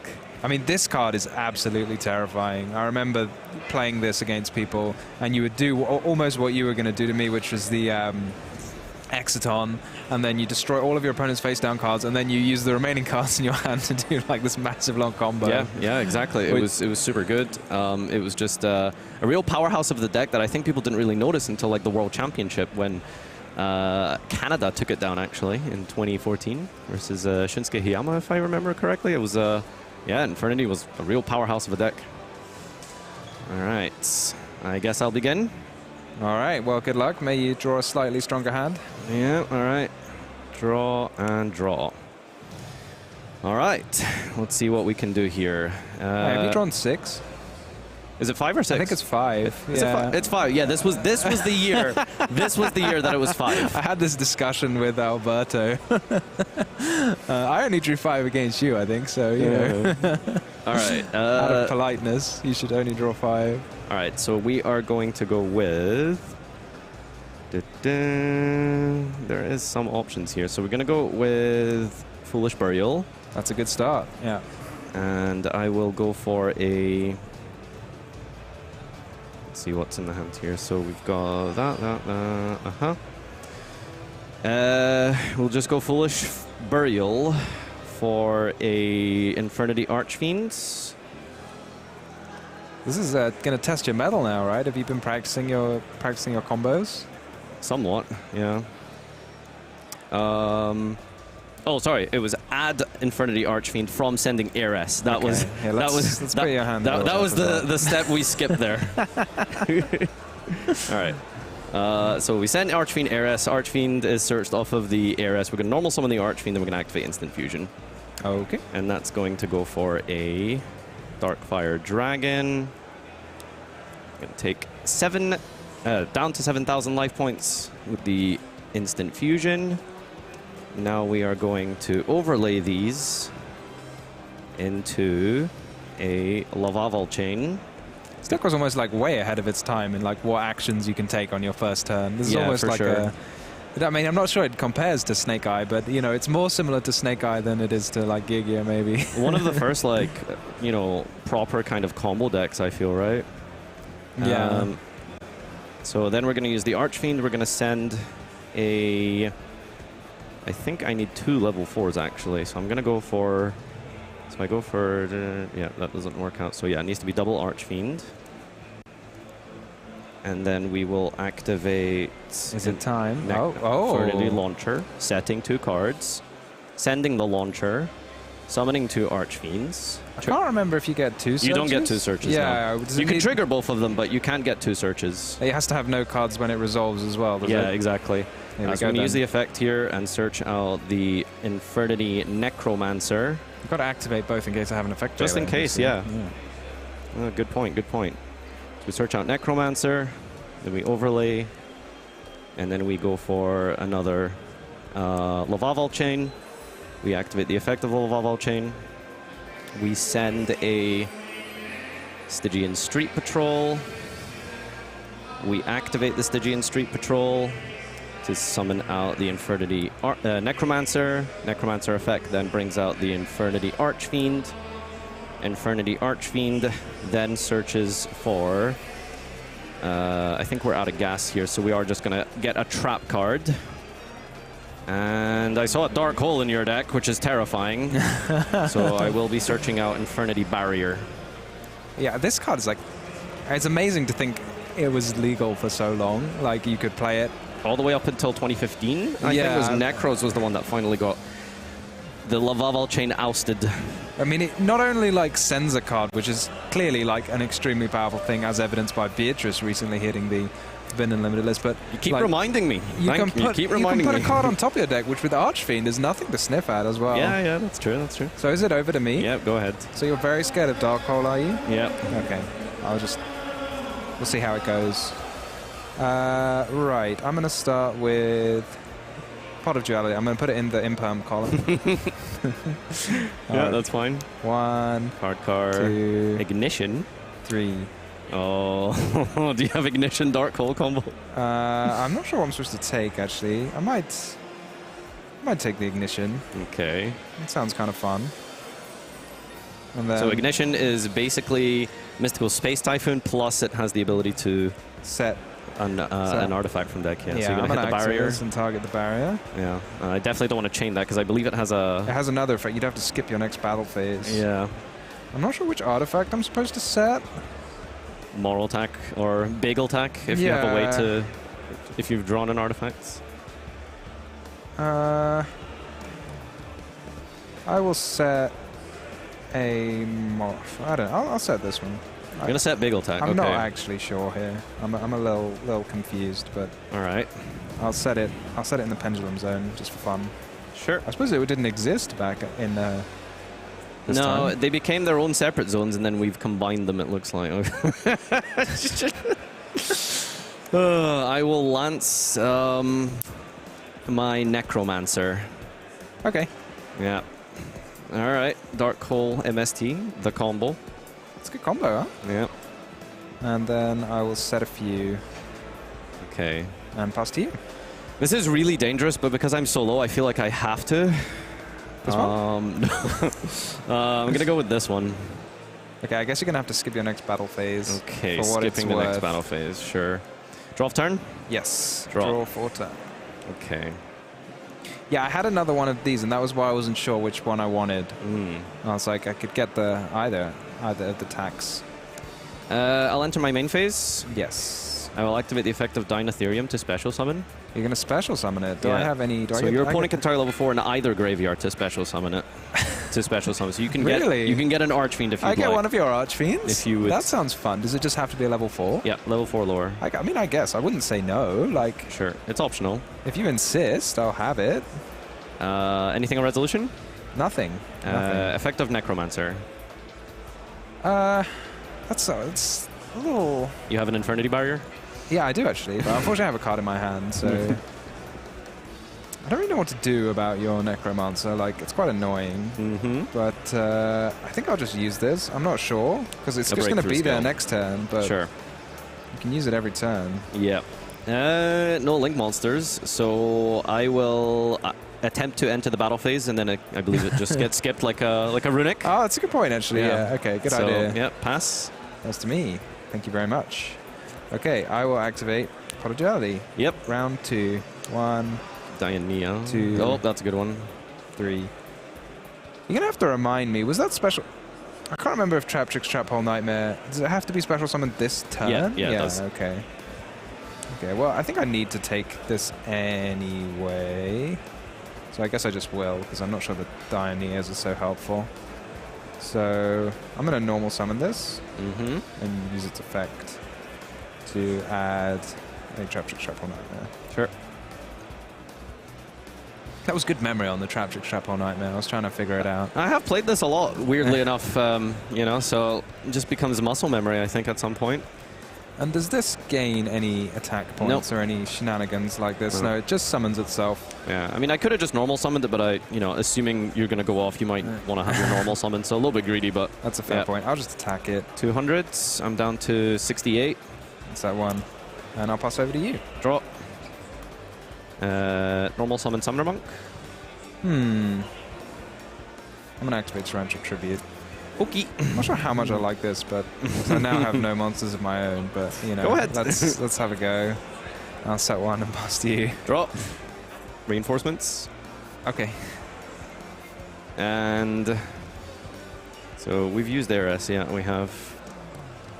do we just go for a nice Greffer or Thrasher? I'll go for a Thrasher, special summon. No effect, of course. Bottomless. Pass to you. Pass to me. Here we go. Oh, you're going to be sad about this one. No. You got a Soul Charge of your own? I don't know if it's actually any good, but I may or may not have a Soul Charge of my own. I don't think it's actually very good. But I've told you I might have it. For one. That's pretty, yeah, it's pretty sad. I'm going to set this card that's definitely not a soul charge. All right, over to you. Draw. Upstart. Oh, here we go. You're on 9. Normal summon, Stygian Street Patrol. Normal summon. Yes. Attack. Sure. Oh, all right, so that is 74. Pass. That's to me. Okay. I'm going to set one, and your turn. Draw. Battle phase. Yes. 16. Yes. All right, takes you down to 58. And set and pass. Okay, I'm just thinking now. Gonna activate this. End phase shenanigans. Target this. Ooh, okay, target the bagel attack. Destroy it. Destroy. Oh, hang on. Can you... I can't target yours. I don't think you can ignition if you have full zones, right? German card. I can't remember. Like, I know if I target yours, I'm not going to get a thing. These two. Well, I can't. I'm not sure. Can we get a judge here? Judge call. If your zones are full, I'm not sure if you can ignition. I'm not actually 100% sure. Let's get a quick ruling on this. This might be. Let's get a quick ruling. And that's interesting because, like, with monsters, you often can do it, even though it's weird. Like, if you have 4 monsters and one of them is Rescue Rabbit, you can activate the Rescue Rabbit, right? But I don't know if the same... I think that's because Rescue Rabbit is it... Because it's tribute itself for cost, so it would have a legal zone. Yeah, but, like, you still wouldn't be able to... Like, if that was... monster effects work weird, like monster zones work weird like that. I honestly don't know, so... it's fun to have judges, you know. It is important, I guess, that for the sanctity of this match. Of course, we need to make sure that this all is in order here. I shouldn't have set my soul charge. Pardon? Okay, all right, we're figuring it out. All right, I mean, I don't mind. I can just keep it set for the time being. If you sorry. Okay, yeah. Right, I'll just keep it set for now, and sure. We've had a judge ruling. We'll call that official. We'll call that official. Yeah. All right. I'll draw for my turn.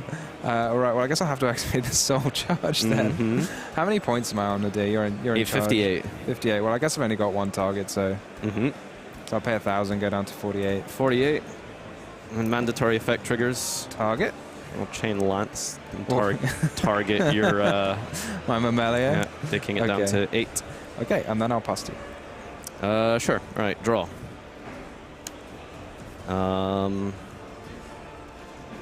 Normal summon Dinotherium. Are you sure you want to normal summon it? You don't want to special yeah, it? I'm normal summoning it this time. That is okay. Okay. So if I'm correct in that, you can probably resolve a moral attack here. How do I play around that? I will... Because I can get going if I make a Lavaval chain, but that just will get hit. Am I smart enough to read that? So we pop, and I have this. Going to overlay into...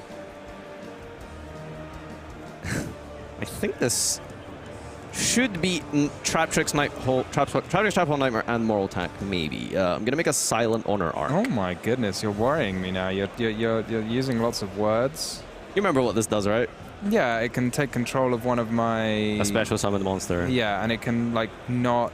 It can protect itself by detaching material. Yeah, but it needs 2 things to take a special summon monster, right? Yeah. Okay. I mean... I guess that's fine. I'll enter the battle phase. Sure. I'll attack for 5. Okay. Take 43. And pass. Okay, I guess on your end phase I'll attempt this again now that I've got rid of my soul charge. So I'll destroy this. Set moral attack. Set moral attack. And then this gets special summoned. Yep. And then when it's special summoned, I can pop any number of my own spells and traps. Yep. Just the one for now. And then when this is summoned, it'll... Yep. Now protect itself by detaching.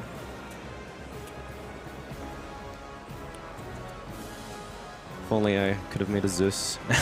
If only. All right. Well, that wouldn't be a Trap Trick Trap Hole Nightmare now, would it? All right, may I go? Yep. Okay. How many points are you on? I'm on 68. 68. Okay. And I've used my trap holes. Okay, I'm just gonna overlay these for little a classic Pleiades. Pleiades. All right. And use the effect, I guess. Sure. You've already suggested I should. And I'll normal summon a Mammalia. And attack, and attack. I don't think I have any more 43 targets. and then down from 43 minus 16 is 27? Yeah, so it's 41 damage. Okay, 68 minus 41? 27, yeah. 27. You're okay. All right. So I've got a soul charge potential here. Pass. Yeah. Okay. Draw Draw of a turn. Upstart. Oh. 53. Normal summon Dark Grepher. What's the play? Sure. Attack. Go on, I'll bounce him. I'll bounce him. Yeah, no, I guess you just attack and that's the end of the game. Good game. Well played, well played. I had some nasty ones as well. Ooh, warning. Call Haunted for the moral attack. Yeah. No. Well, I don't seem to have a very good caster or stream record, do I? I'm not sure what it is. You jinxed yourself by talking about the dark hole. I guess so. Is that at 1?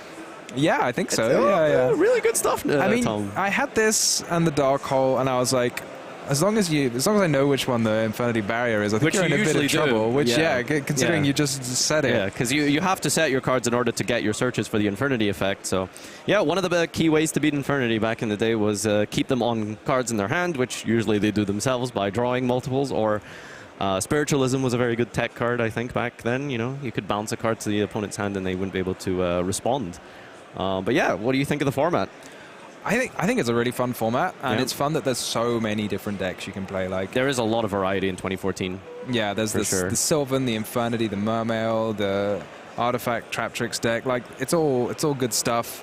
There's a lot of variety, which again is what people really quite like about the 2011 format as well. So I think it's a good one. I could see this one kind of picking up a bit of steam. Like, obviously you were keen to play it, and there must be a reason for that. Have some of your friends been playing it, or do you just really like the Infernity deck? Or? It's just nostalgia, I think. Infernity is just, I think whenever you do moderately well with a deck, it kind of, stays close to your heart.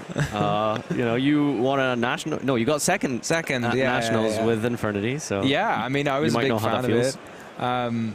It was definitely a cool deck. I was like comboing off all day. I was having a lot of fun. I mean, Crazy Box was the MVP that weekend somehow. Well, it was mostly there for skill drain, which is what it did. But when I played it like on a feature match, that wasn't what people saw. They just saw me playing it for fun. For fun, yeah. So.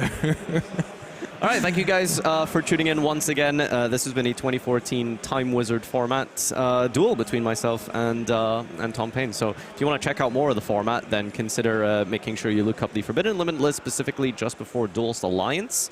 I think it is when Infernity Barrier goes to 1, and it's the format that has the Light Swarm Realm of Light structure deck. I believe that's when Raiden was released. Yeah, I mean, if you want to get started, a great place that I would look is to have a look at some of those old deck lists from the European Championships, because there was a large variety of decks in the top cut. So if you can get your hands on some of those, and then that will get you started with a couple of different decks, that's definitely where I'd get started. All right, thank you guys so much for tuning in. We'll be with you in just a moment. Don't go anywhere with some more live coverage from YCS Lille, the 275th YCS. Thanks for tuning in.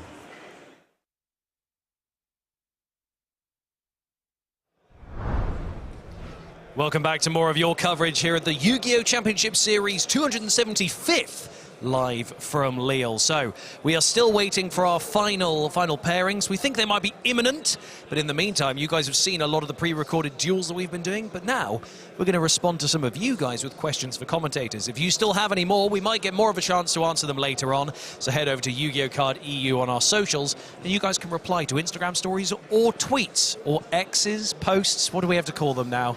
I don't know. I don't remember. The internet. You can go on the internet and then you can find it. Now, I've obviously got my two wonderful German colleagues here, and we've got some questions for you. But before we do this, I have to issue a full-blown apology. Okay. Because apparently during my last interview, when I said the top deck was Fiendsmith, I said Snake Eyes instead of Ubel, and the YouTube chat cooked me. So I'm sorry, I'm tired, and I misspoke. You know what? You're not forgiven it. Damn it. Okay, right. I gotta put my foot down. You have to play here. Jubel for the next year now. Oh, okay, right, that's fine. Okay, so I've got the questions in front of me. Who should we start with? Let's rock, paper, scissors. Not that it matters, but it adds a degree of tension. Oh no, we don't know how to do this. 1, 2, 3, go. 1, 2, 3. Yeah, we clearly don't know. 1, 2, 3, go. 1, 2, 3, go. 1, 2, 3, go. 1, 2, 3, go. Is that all this is going to be? Okay, you're going to go first. So the first question. What kind of cards should you focus on including in your side decks? So basically what you want with your side deck is to make the matchups that you're usually losing with your main deck a lot better. So you're including cards that really help you out in the matchups that you don't necessarily want to face. But that is also format depending, because if you're in a format where, let's take tier elements for example, if you're playing versus mostly tier elements, you want to focus on cards going first or going second, because your main deck is going to be prepared for mostly tier elements as well. But then you also want to have those cards that just help you in the moment when you're going either first or going second. But most of the time, just focus on your bad matchups, or genuinely get some cards that help you going first, so you can secure those Ws in Game 3. Very well put. Basti, any further advice? Yeah, I think with some decks that are nowadays just completely want to go second, for example, as Tenpai, that gets even more important, because there people are so prepared now for the game plan of going second that they will, of course, counter you by sending you first. So you want to make sure that your side deck then makes you prepared for that and makes you have options for that specific scenario, and therefore you want to include cards like, for example, Solemn Judgment, which is like the all-around best going first card, because it can just negate something, old school card. And yeah, the rest of what Leo said definitely is also true, for sure. Make notes of this. This is all important advice for you deck builders out there. Okay, next. What deck do you think will win this weekend? So I started off with Runic Ice Barrier. Okay. I don't even think anyone has played it. So that's going well. That's definitely not happening. Then I jumped on the 60-card train that Basti was talking about earlier. And I think we only have one in Top Cut, and that is not even necessarily like a 60-card grass deck that we were talking about, but it is a plant deck. Okay. So I'm confused. I'm gonna put my money on the Snake Eyes, because it's kind of rogue now, right? You don't mean you Bell this time, like no, I did? No, I'm pretty sure about Snake Eyes. I think we only had 2 in top 32, and I think there's only one duelist left in top 16 that is playing Snake Eyes. Yeah. And, you know, you gotta love those David versus Goliath stories, so let's go Snake Eye Ash. What about you, Basti?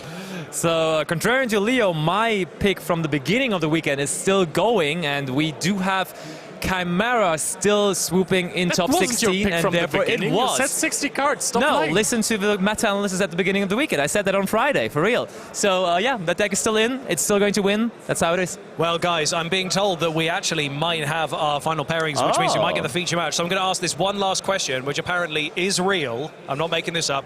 Unfortunately, Leo, it's not for you, but thanks for being here. How's Basti doing in the Duelist Cup? Awful, but thanks for asking. Thanks for thinking about me. Well, guys, thank you very much for joining us here for the questions for commentators. Remember, head to Yu-Gi-Oh! Card EU on our socials. You might be able to ask some more questions for later on if we have to fill time between some of these matches in the Top Cut. But for now, we're going to cut to a quick break, and then we'll be back with our Top 16 feature match.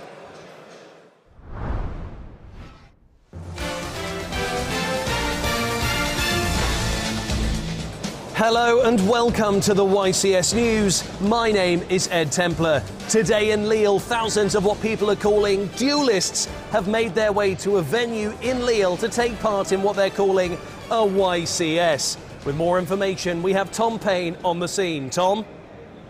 Thanks a lot, Ed. I'm here on the ground at the main event stage. Behind me, you can see duelists queuing up to enter the prestigious 275th YCS Lille. Duelists have travelled from all over the world to get here, battling the wind, the rain and the elements. It's going to be such a fantastic weekend. I'm so happy to see so many people here. Back to you, Ed, at the studio. Thanks, Tom. Not only is the main event happening, but apparently there are things called public events where duelists can take part in alternative formats and play for points. With more information, is Basti on the scene. Basti? Oh yes, thank you, Ed, and welcome here to the public event stage. And of course, as per every YCS, also here for this 275th YCS, there's loads of public events happening already here on Friday. On Friday, of course, as per usual, very popular, the 3v3 public event where you can team up with 2 other people and have a unique experience of dueling pretty much. And then also, as per usual, we constructed on-demand events. You can also play some Time Wizard public events, everything there as always, and you can just pick and choose and play even if you're out of the main event, or you can just come here to play in the public events instead of playing the main events, because for example on Saturday there's always that big Time Wizard, Ultimate Time Wizard tournament even, where 256 players are dueling for a lot of glory and even cool great prizes like giant cards for example. So I can now send it safely back over to the studio and take it over again. Thanks, Basti. Well, that public event stage is probably going to lead to a lot of points. And when those points happen, it means they can exchange them for amazing prizes. With more information are our Italian correspondents, Alberto and Marcello. Gentlemen. Thank you, Ed. We are here live reporting from the prize wall, and what an amazing day it has been. Look at our lucky winner with a lot of amazing prizes that all of you can win here at YCS Lille through the public events, and we have a lot of amazing prizes ranging from a variety of different tickets that you can, as mentioned, collect by participating in a lot of different events, from the usual format that you're gonna be playing at the main event to Time Wizard events. So it's an amazing chance for you to grab. Well, look at this lucky fellow here. What did you try to bring? Well, actually, I was quite impressed from the variety of things that you can get here. And yeah, I mean, I've won quite a few things. We have some beautiful playmats, and as you can see, I can't hold them actually, but you can see some sleeves, deck boxes, these beautiful Time Wizards as well. Well, I think you guys might want, you know, to have a look at this and maybe win some prizes. And absolutely, as always, we have some fan favorites from previous WCQ regional playmats, but also every event we get new stuff. And here, just for you, we have some Kaiba and Yugi sleeves, which are amazing. And as you mentioned, one of my favorite, the plushie from Time Wizard. I'm gonna try and get one of those sneaking in, but outside of that, as mentioned, just a lot of amazing stuff, and the Fiendsmith Engraver playmat, which will be for the 2025 WCQ regional. So enough said. I think all of you can check both on the website and if you're here at YCS Lille the list of public events starting already from Friday up until Sunday. A lot of events to do. Can't wait to see you guys compete and grab these prizes. And of course here you'll have the amazing stuff, much better prepared than both of us, who will guide you through what prizes you can collect. Thank you guys, and now keep watching, and yeah, I think we can go back to the studio, Ed. Thank you, Italians. Now, speaking of Italians, we have multiple people from various different parts of the world coming to take part here in the 275th YCS. With more information is Leo with a forecast of who's taking part. Leo?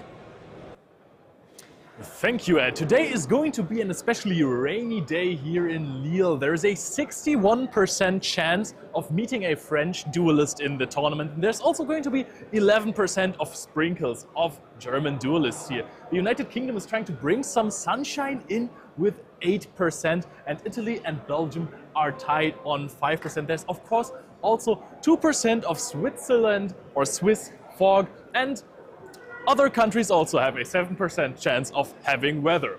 That was it for the weather. Back to you, Ed. Thanks, Leo. Now, where is all this content from this weekend going to be taking place? I'm glad you've asked. It's going to be taking right here in the coverage area. But with more information on that is Nadir. Nadir? Hi, yes, Ed, thank you. We are here at the coverage area. This is the feature match stage where all of the action is going to unfold this weekend here at YCS Lille, the 275th YCS. So stay tuned, check out the Twitch channel Yu-Gi-Oh! Cards EU for all of the action. And that's it. That's where we're going to be playing out the whole tournament. Thanks, Ed. Back to you. Thanks, Nadir. But what are all of these duelists participating to win? Well, with more information about the main event prizing is me. Me? Thanks, me. Yes, I am here with some brand new prizing. Now, a lot of people are familiar with some of the YCS prizing that we have, but this time, as part of the new season and the 275th YCS here in Lille, we have brand new prizes. We obviously have a brand new trophy, similar to ones you've seen before, but with a brand new design. We have a new portable console, the Steam Deck. We have brand new sleeves and, of course, our new prize card for this season, another versus Solaria. It's a very exciting time to be part of this, and you guys can get your hand on this prizing if you work your way through the main event. Back to you, Ed.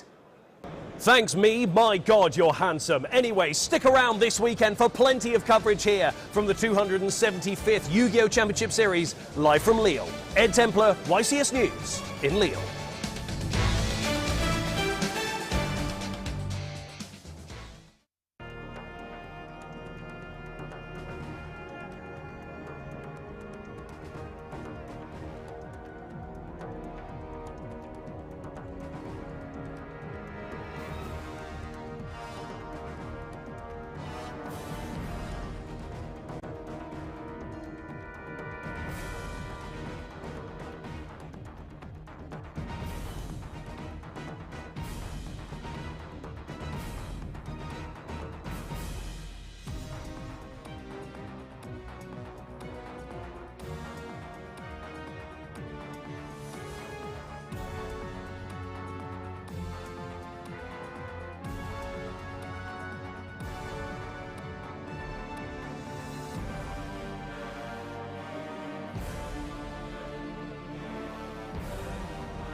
Welcome back to your coverage here, the Yu-Gi-Oh! Championship Series live from Lille. So we're into the top 16 cut, and we're ready to have our feature match to see which one of these two duelists is going to make it into the top 8 here at the 275th YCS. In front of me, I have Julius Schwarzkopf and Jordan Teo, who are ready to kick things off.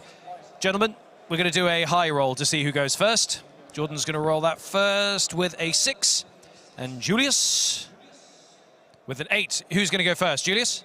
Julius is going to go first. I'm going to hand you guys over to Basti, Nadir, and Leo, who are going to be your commentary trio for this top 16 feature match, just as we get into that top 8. Guys, we're nearing the end.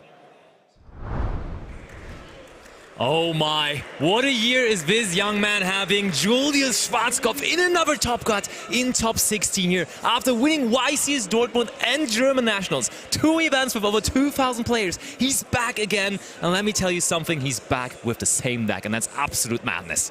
Yeah, Evergreen Plants once again dominating in Europe. Apparently it's just the deck for this continent. Do you have any thoughts on Plants? It's not only probably the deck to beat, but for most players it's the deck to read, because people still don't know what it does. And now this is a 60 card deck, and even though it's Plants, it is not running grass. That's true. Only 60 card deck left in the competition, and we are going to go in. We want to see this. How's Plant doing it this time? Because he is revolutionizing this deck every single time. So let's see what the deck is looking like this time. Into the match we go, top 16.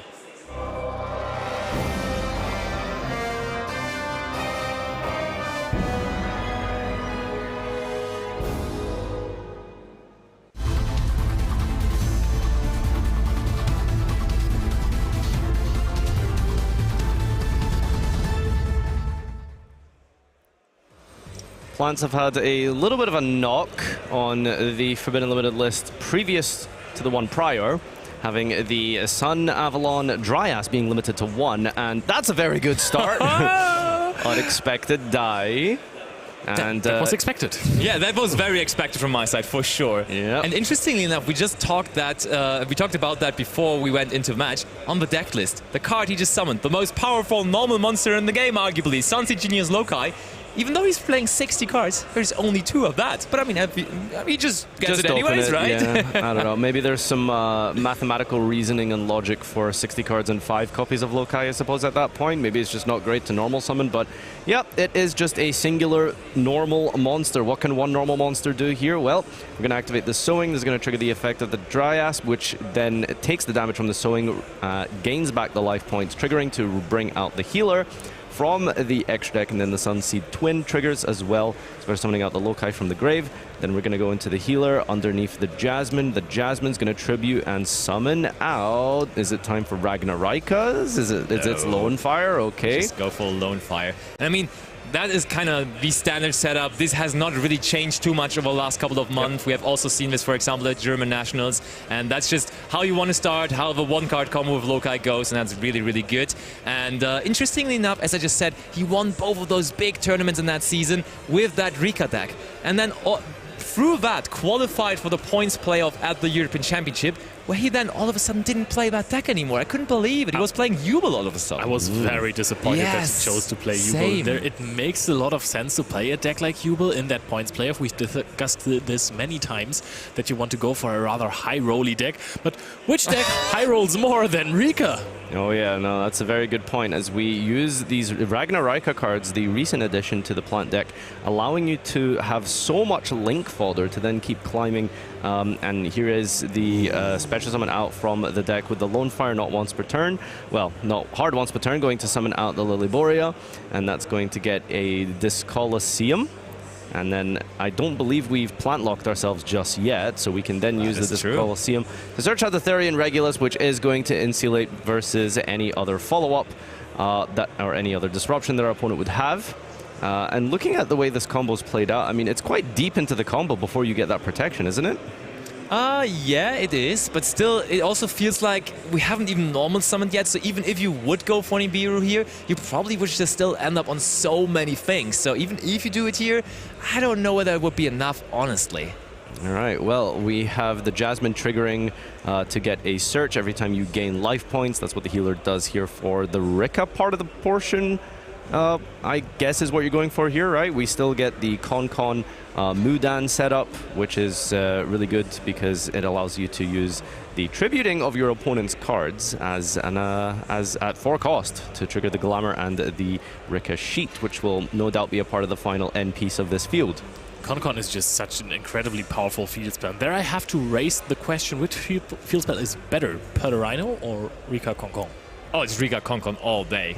Isolated from each other. I mean, of course, the Pearl Rhino had like a big showing when Telemans was Baba's deck, but it was just also only like the only field spell they had available to themselves. But the power that Con has is untouched to me.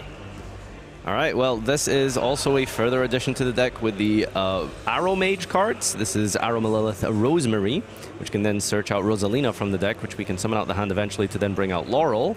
And then I assume we're probably going to try and trigger the Jasmine again at some point through the life gain effect. And there it is. There's the link summon of the Jasmine. There's the Humid Winds activating, I think, paying 500 to add.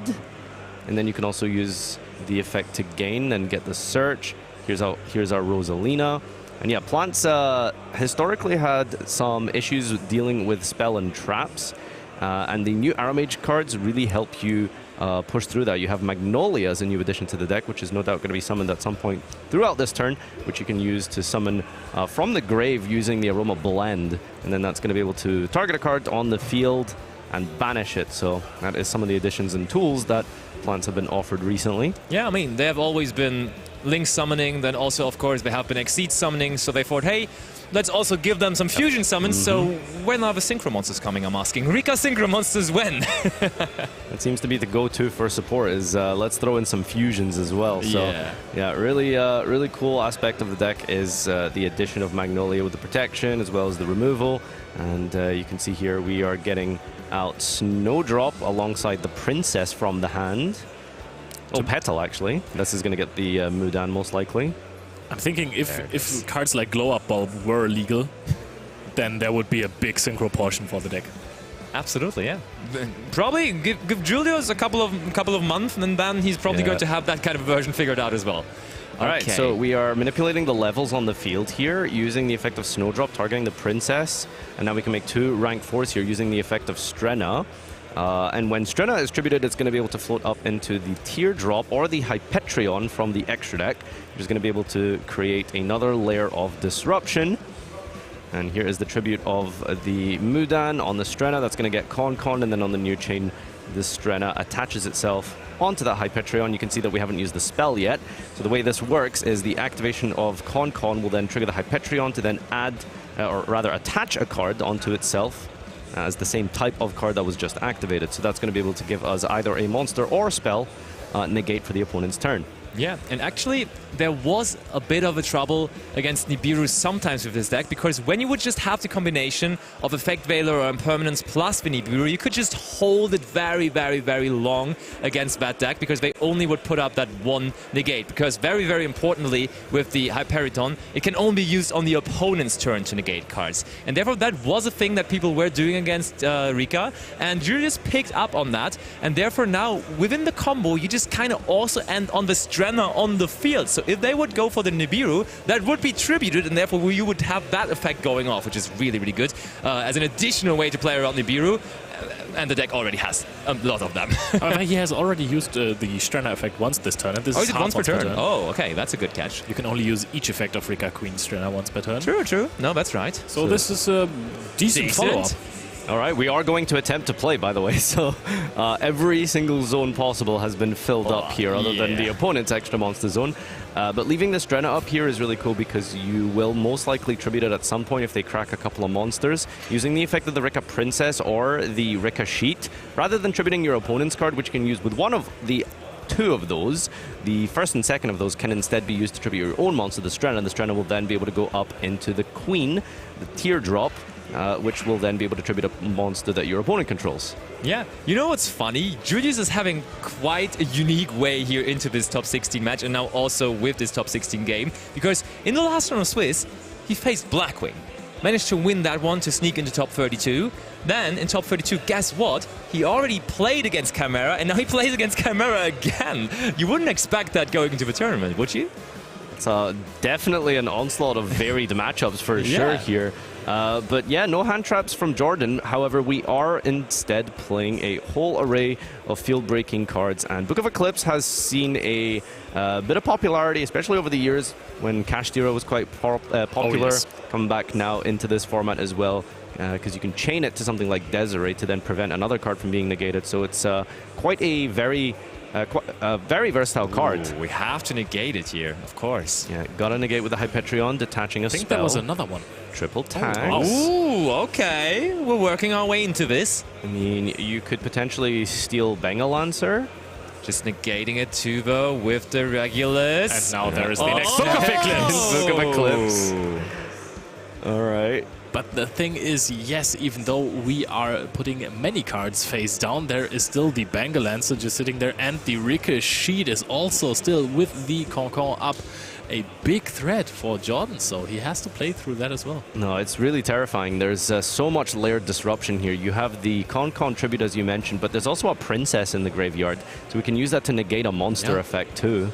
I mean, the Princess probably is turned off because there is no more Rika monster on the field, right?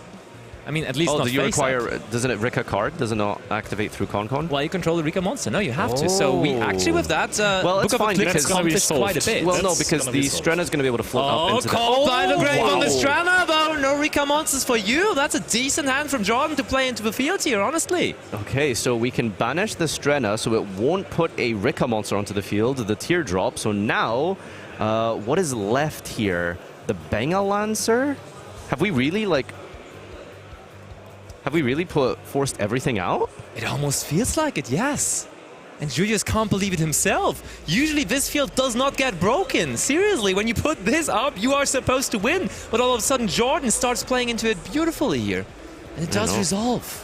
Look at that. 5 spells in the graveyard, stealing the Chimera does get to resolve the effect here, but 2 cards left in hand. What more can we do here? Ooh. Remind us how the hero cards work.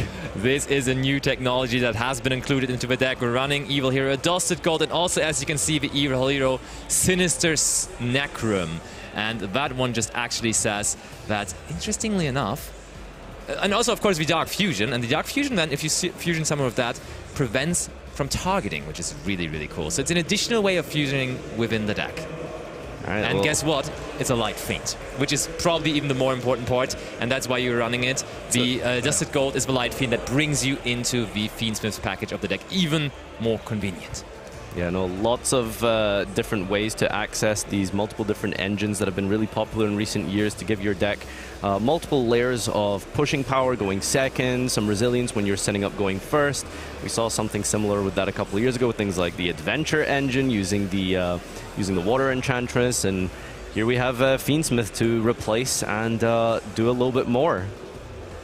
This is incredible. If he really manages to break this, he may as well be the best player left in the tournament. Oh yeah, no, for sure. It's absolutely beautiful the way he sequenced this. Oh my, look at this. And he's just so calm on the field.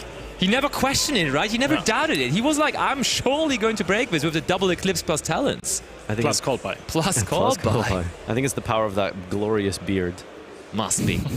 A lot of wisdom. All the wisdom for real. Yeah. But please don't forget that there's still the Banger Lancer. I think that one hasn't been used yet, so there is still one layer of interruption. And also, I'm pretty sure that you will have to kind of diminish the field of Julius as well. Oh, he's packing up Banger Lancer is enough, adding back the Adjusted Gold to the hand.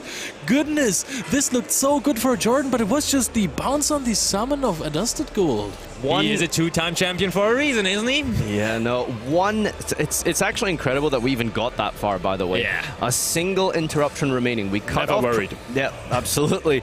It was definitely not neck and neck there. It was nope, nothing to worry about. But yeah, really impressive sequencing there from Jordan to be able to fight through. Let's actually count that up. So we had Regulus, we turned off Princess, we stopped the Teardrop Float, the Hyperion was baited out, as well as, was there one more I'm missing? The Sheet. Rika Sheet, of course, yeah. So 5+ forms of disruption.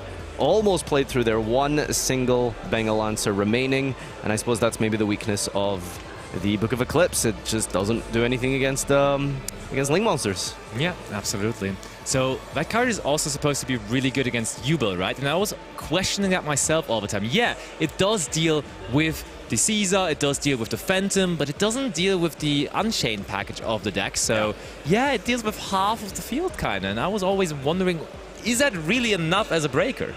Perhaps production can get our camera position over to us here while we discuss the in-between games here. Let's talk a little bit about the side deck, Leo. How are you interpreting this is going to play through?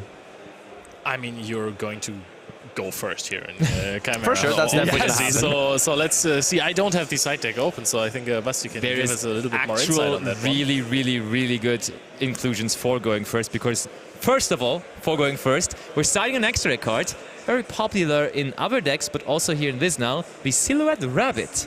And in the head of the rabbit, there is the Silhouette Trick. Usually you see Azarun a lot, but he's playing the Silhouette Trick as a trap card for the What does the rabbit. trick do? Is it negate a face-up card? Yes, exactly. Yeah. It is negate face-up cards. I think up to the number of illusion monsters you have on the field. And I think it may even count itself, so it does negate 2 then in the end, because the rabbit plus itself would equal 2. So that's kind of neat to have. You have multiple illusion monsters in your deck. True. Yeah, actually. So I suppose Chimera definitely wants to play this over the Azure. This is just Dark Ruler no more on your opponent's turn.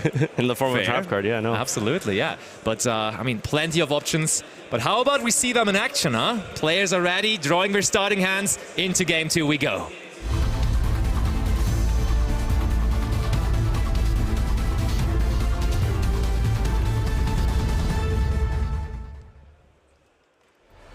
Game number 2, starting off here. Let's see if Jordan can do something going first this time, having unfortunately lost the dice roll in a matchup where the dice roll really matters.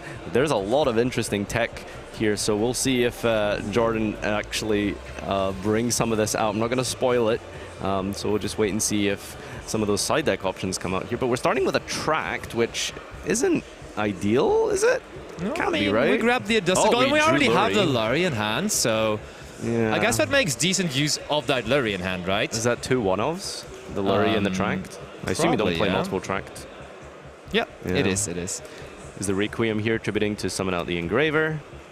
And let's see how the Fiendsmith engine bridges you for your Chimera cards. It'll be interesting to see how that's been incorporated. Looks like we're going for the Necroquip Princess. That's how it is. Yeah, it cannot be understated just how good the TCG World Premiere cards have been for these Fiend piles. Aerial Eater, as well as Necroquip being a huge aspect of the Ubel deck, and you can see even here it's being well utilized by Jordan in Chimera. Yeah, and I mean, you saw even him utilizing the second effect of Necroquip Princess, which usually doesn't come up because he discarded that Adusted Gold to the graveyard. That triggered Necroquip Princess, just giving him the opportunity to draw a fresh, free, crisp. Yes. Crisp. Let's see what it is. Hot off the press. Yeah. From the top of his deck, just like that. And I mean, when you get it for free, you will take it, right? And there's Cornfield Codal coming down as well. So I think we're very well set up on the side of Jordan. Can just do everything he wants now, is in every single engine that he wants the access to. And I'm quite curious to see what he's going to end up putting to the field, because Rika is not known to be the best deck in terms of going second. However, the list that Julius is playing, it's really heavy going second. I mean, it is still a 60-card pile, but it is a breaker pile. For sure, it definitely is. Ooh, is that Wave King Caesar? Absolutely. That's really strong. Oh, the Dark Fusion. Look at this. OG original card, and it's actually just a way to also summon out your Chimera cards. Yeah, it's as polymerization, basically, right? Not very dark of it, is it, when it's summoning a... He's a wind monster? No, he's a dark, right? That is a dark monster, yeah. Okay. So yeah, Wave King Caesar is very much a staple in Unchained, if you recall, last year. Part of almost every combo in Enfield, which is, for those of you at home to remind you, it is detach one card from itself, and then you can negate the effect of a monster, negate the effect that would summon a monster, and it's not once per turn, so you essentially have 2 Solemn Warnings on legs. And also you're protected by Nibiru with the Primal Being and cards like the Bestials. And I'm gonna be honest, I'm just happy that I saw Avian and Burstinatrix on stream here on the Dark Field. Definitely. We have all the OGs around this weekend. Okay, Talons. Interesting choice to keep around, honestly, for here going first against a Rika deck, because you don't really expect them to use too many monster effects. As we were mentioning, this is usually a breaker deck. In 60 cards, you can't really rely on drawing too many hand interactions. So having this card in your deck is questionable, but Jordan did make the decision. It's hard to say. It could be a number of issues, right? It could be side patterns.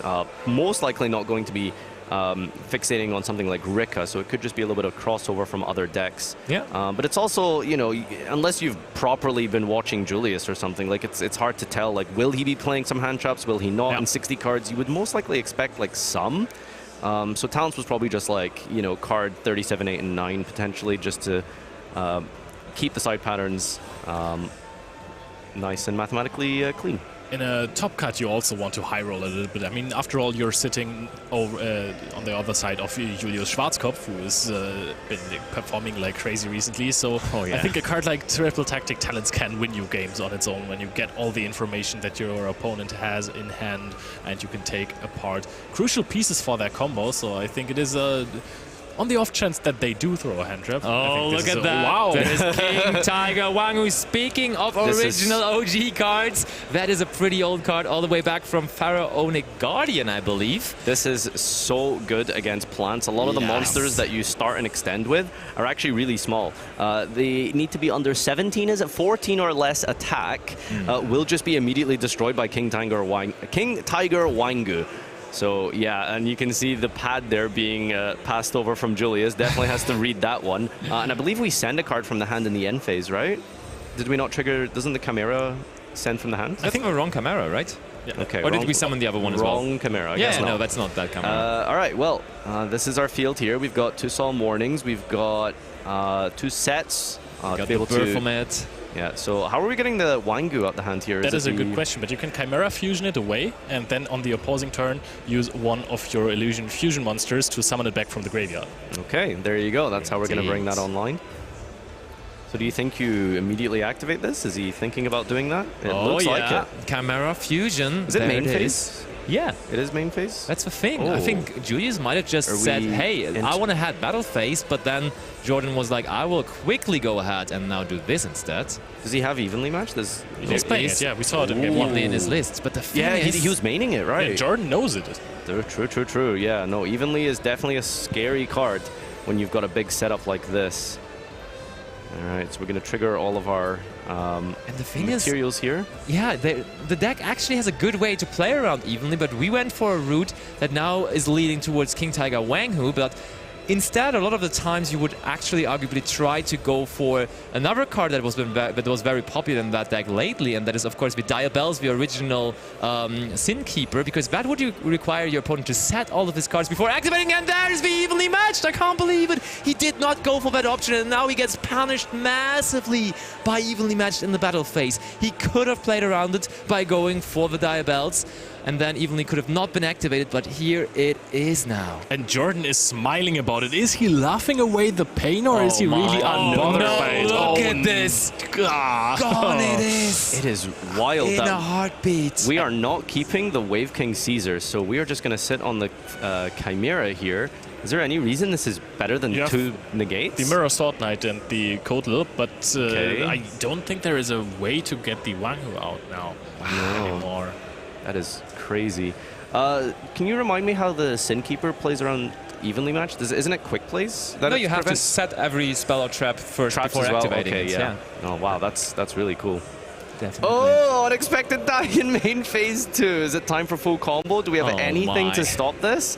This cannot be real. Lokai is back. Oh no. Julius is just Juliusing right now. This is just very much full combo if there is no interruption on Jordan's side. And yes, there are 2 cards in the graveyard that can interact with the opponent on your turn or on your opponent's turn if you have this camera on the field. Okay, Kong Kong doesn't do anything just yet because there's no Rika monster, but there is the Rika monster in his hand! There is no way we can just tribute the opponent's monster. Holy, So has this turned off the... Oh, wait. Oh, that's interesting, because it's cost, and so, of course, to the effect, we can still respond now. Oh, wow, and now we get the Wanghu out. True, it's in the graveyard, you're right.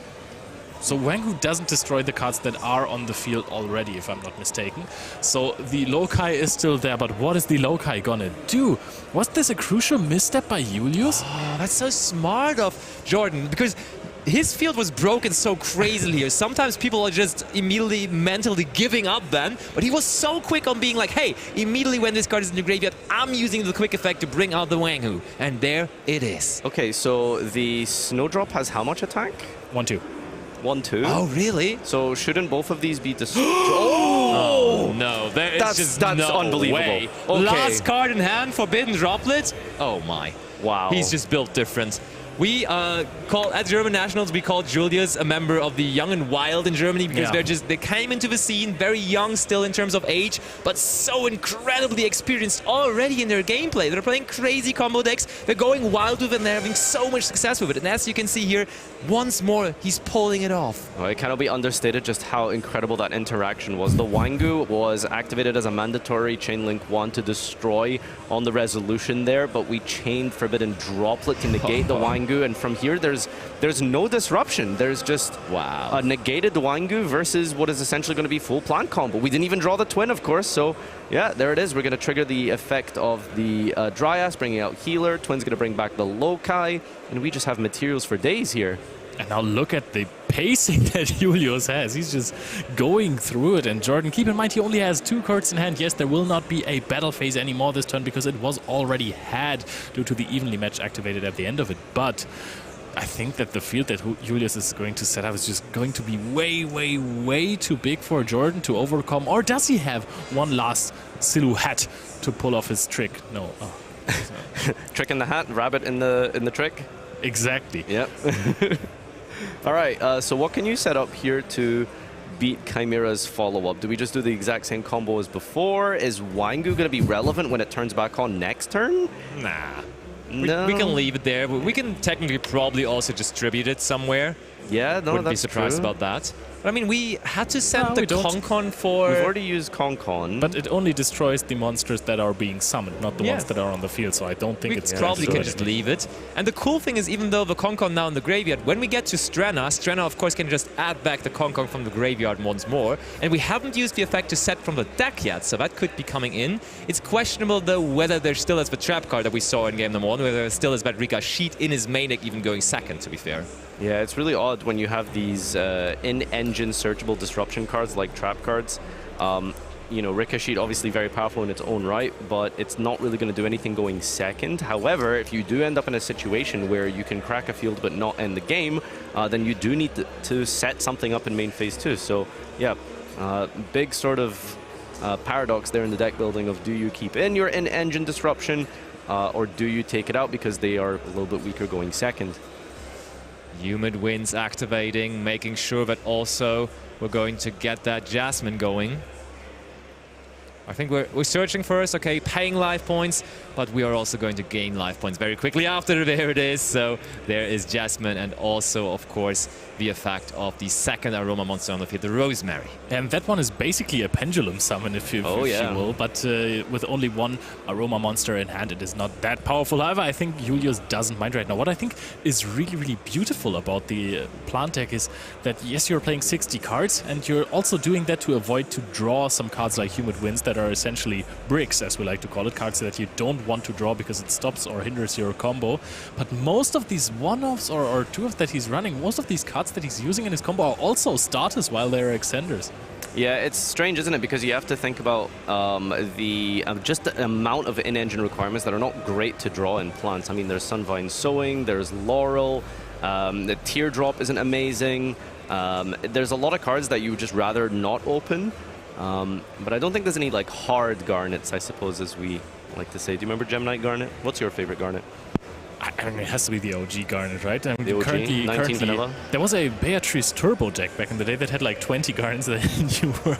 Oh yeah, I remember that. But, oh yeah, you must have liked that, right? Scattershot, Farfa, Alich, Shaddoll Dragon. Oh, that is just burning abyss when it came out. Beyond. It's not Telements, but sometimes you can still gamble a little bit. Wait, we didn't even use the effect, did we? No. Oh, wait, we can still just use it now? It's definitely on Link Summon. Oh, yeah. So we're using the effect of the Dance Peon to manipulate the levels. So that's going to be able to give us 2 level 4s here. And now we can go into Strenna. Strenna going to recycle, and then eventually when we tribute Strenna, we can float into another monster here. So you can see the combo is not completely the way it... okay. I'm not sure if something's gone wrong here or if we've just drawn certain pieces or sided some things out, but this is significantly weaker than what we had before. Now we haven't even used the Mudan yet, of course. That explains probably a lot. And now we are going to search for Glamour. We can use Strenna from the graveyard, and now we can, even if we want, tribute away the King Tiger Wanger, because now it is a plant again if you want to tribute. We already used the tribute effect, remember? On the, right. Yeah, true. The fusion. That is true, but we haven't set yet. Okay, we have to set Glamour again. Okay, so there is no sheet. Very important information. Ooh. And we get to search out the Princess, which is another piece of interruption, of course, though. Going to be special summoning it and then using it to link climb into Bangalancer, maybe? Yeah, that's what we're going to end up with, probably. So, can we use Bangalancer on our turn? We can, right? Or is it just on the opponent's turn? It's a quick effect, yeah. During the main phase. Okay, so we could technically give that Wanghu into the hand, but do we really want that is the question, really? I feel like you might as well. I mean, you're not really worried about your opponent normal summoning a Wanghu into an established field. I think you really do, because it shuts off the options for a you can banish it, actually. Oh, true. There's Magnolia. Yeah, absolutely. I think it's pay 1,000, banish a card in the field. Nadir, is that field good enough for you? It's looking pretty strong, actually.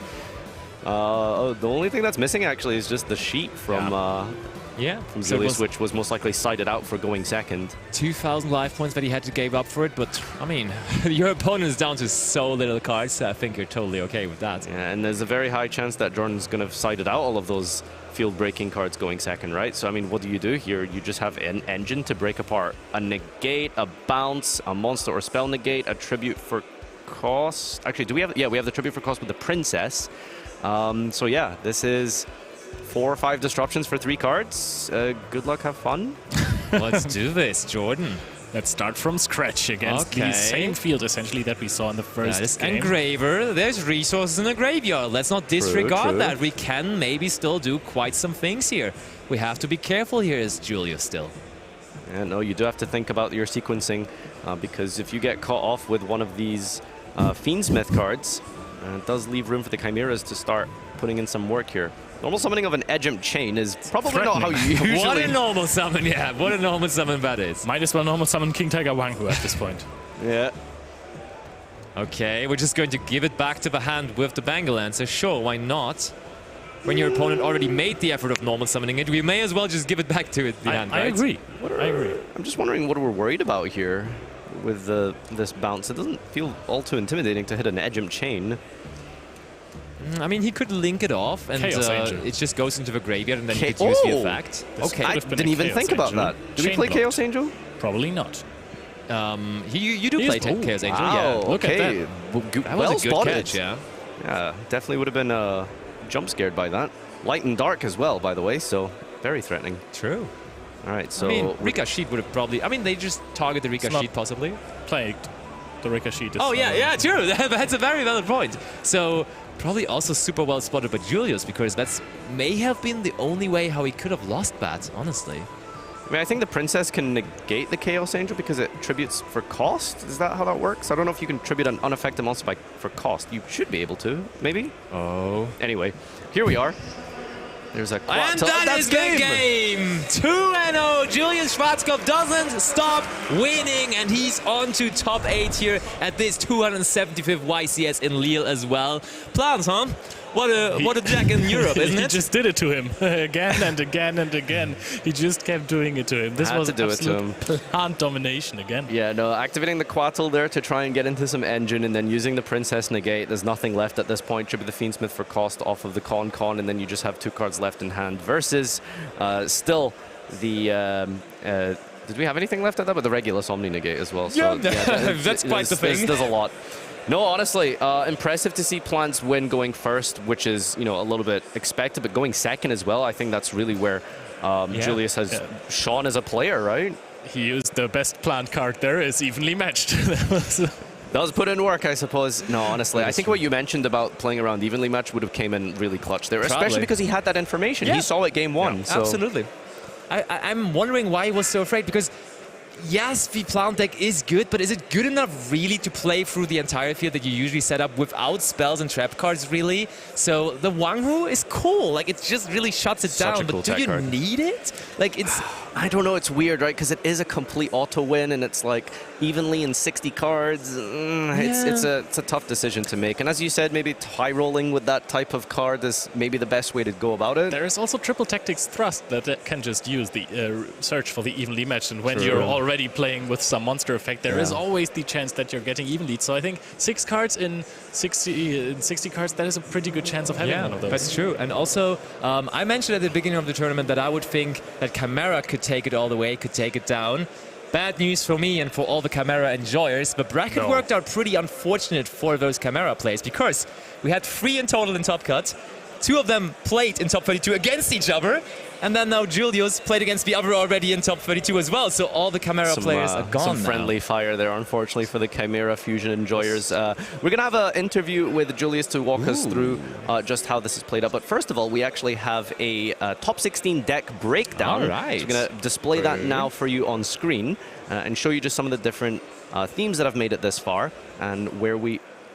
I'm kind of curious to see how many Snake Eyes got in there. I mean, I think I've already said it in the beginning of this round, so fair enough. But we have the duel. It's all with results, though. Look at the... Oh, wait, no, not with results. Results from Top 32, and there we see the duelists facing off against each other. Herman Hansen still completely undefeated in this tournament. Has first up the Swiss. Yeah. One Swiss with the oversized card, didn't he? Also in Top 32, managed to take down Dario. Funnily enough, if you paid attention to our coverage throughout the day, Dario was the one from the last round feature match of Swiss, the Fire King player, who sneaked in there 30 seconds but couldn't bring Herman down. Yeah, and you said it, it's not guaranteed that you enter the top cut with this performance when you're going X2 and you win the last round, so it's still a little bit closer. And he was the 32nd player to make it to the top cut, obviously, which is why he had to play versus #1 from Swiss, Herman the beast. Yeah, and I mean, to just round up that bracket side, Julius Schwarzkopf would be the next one facing Herman Hansen if Herman won it. So that might be a possible thing coming up. But here, looking at this, we have Yassine all the way from the US being there in top 16 Canada, right now actually. as well.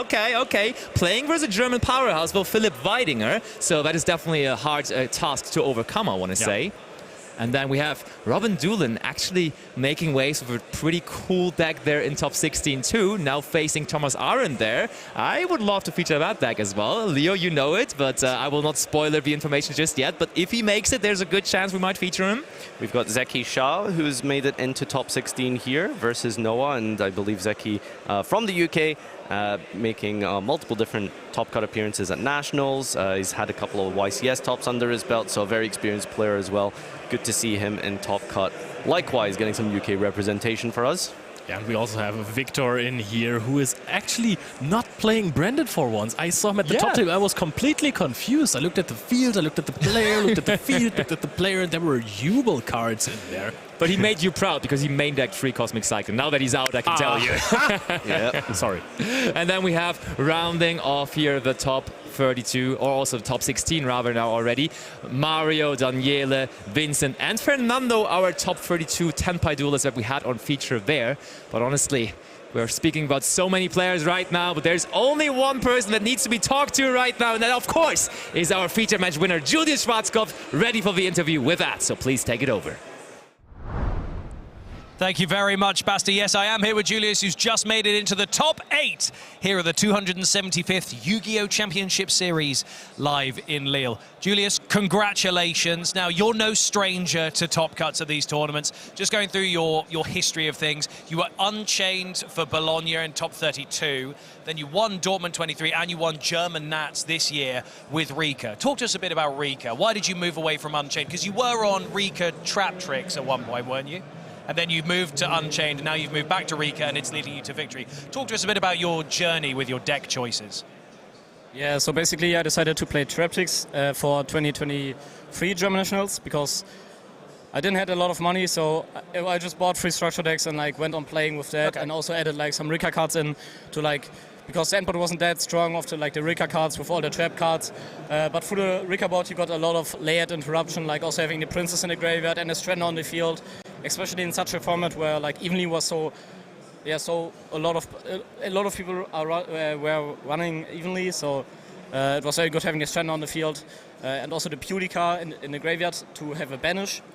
So yeah, that's why I chose to play Traptrix, and I topped German Nationals 2023 with it, and then I went on to Euros, where I unfortunately didn't top with Traptrix, and on that day I just bought Rika. Okay. So because I was seeing that was undefeated by Jessica Robinson, I think. Absolutely. And I just bought it there in full Italian. And the next day I planned a mega challenge. I lost all 6 games, so because I didn't know what to do and I wasn't able to play the deck. But yeah, for Dortmund I just stick to the deck and yeah, went pretty well. And yeah, after Dortmund I just wanted to try something different. And yeah, then I went to Labyrinth Unchained. But for German Nets, because of the new Aroma and Rika support, I went back to the deck because the deck was just so powerful. Yeah. Well, like you said, we have seen it win a couple of European championships at this point, and a lot. And it's clearly carried you to victory very well here. So tell people at home, because you've been in these top cuts a lot, you've been in feature matches a lot. Are you nervous still at this point, or do you feel like you've done them so much that it's just another duel?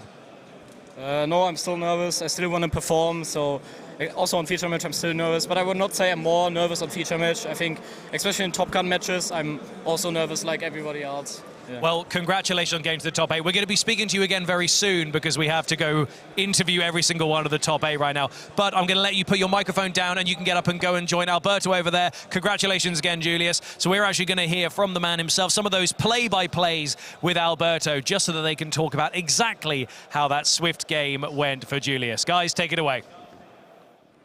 Thank you so much, Ed. Thanks, Julius, for being with us. Congratulations for being into the top 8. We will see some moments of the match, which I think could have ended up something different, but I want to see you the first slide, so we commented it together, right? Because I think game 1 started very well from your side, because basically you had unexpected die, plus the Lone and Fire Blossom, so I think you were establishing your combo. So first slide is gonna pop up soon, here it is, and I think this is an ending field with all respect, right? So what were you thinking? This was enough for you, I guess, right? At this point, like. Yeah, so game 1, this is the best our deck can do without non-engine, so the board cannot get any better except you have like cards like Imperm or something like that. I had another Book of Eclipse set, so but that's like just a one-card low-key combo. Doesn't matter if you draw die or anything else. One low-key does this, and yeah, cannot get any better. Right? No, exactly, because basically every single zone was filled in at this point, and we were saying, well, I mean, this is impressive, because basically, I mean, what can it even possibly do on Earth? And then I want to show you the next slide, because basically I think there was a certain moment in which here it comes the first Book of Eclipse, and then the interaction was triple tactic talents followed by another Book of Eclipse, and then he had Cold Body Grave plus Polymerization. So my question is, were you thinking for a moment that this incredible field was not enough? Was there that second in your mind, maybe? So after the cold buy, definitely I was like thinking, is this enough? But like the Book of Eclipse, I would have placed it earlier because like at this point it doesn't do anything because I can still tribute it for sheet. So he would have resolved the talents if he would have first both Eclipse and then the talents. So I think maybe he could have won it, but yeah, also with the cold buy, he wanted to cold buy the Strenner, which you see here. It's like, yeah, exactly. It was a very good cold buy. He could have also did it on Rex. There was also to prevent the Omni Negate, but he decided to do on a Strenner, which was really impactful, but at the end the sheet was just enough to... Yeah, no, because basically in the next slide, as we can see, like the Bengal answer basically sealed the game, because as you mentioned, even though he had the Cold Body Grave plus the Polymerization, I think this was more than enough to seal the game, which, I mean, I think it was impressive field, to be fair. And for this game 1, so this game 1 was over, so I think you are up on the matchup, and how well prepared were you against Chimera in general? So not that much.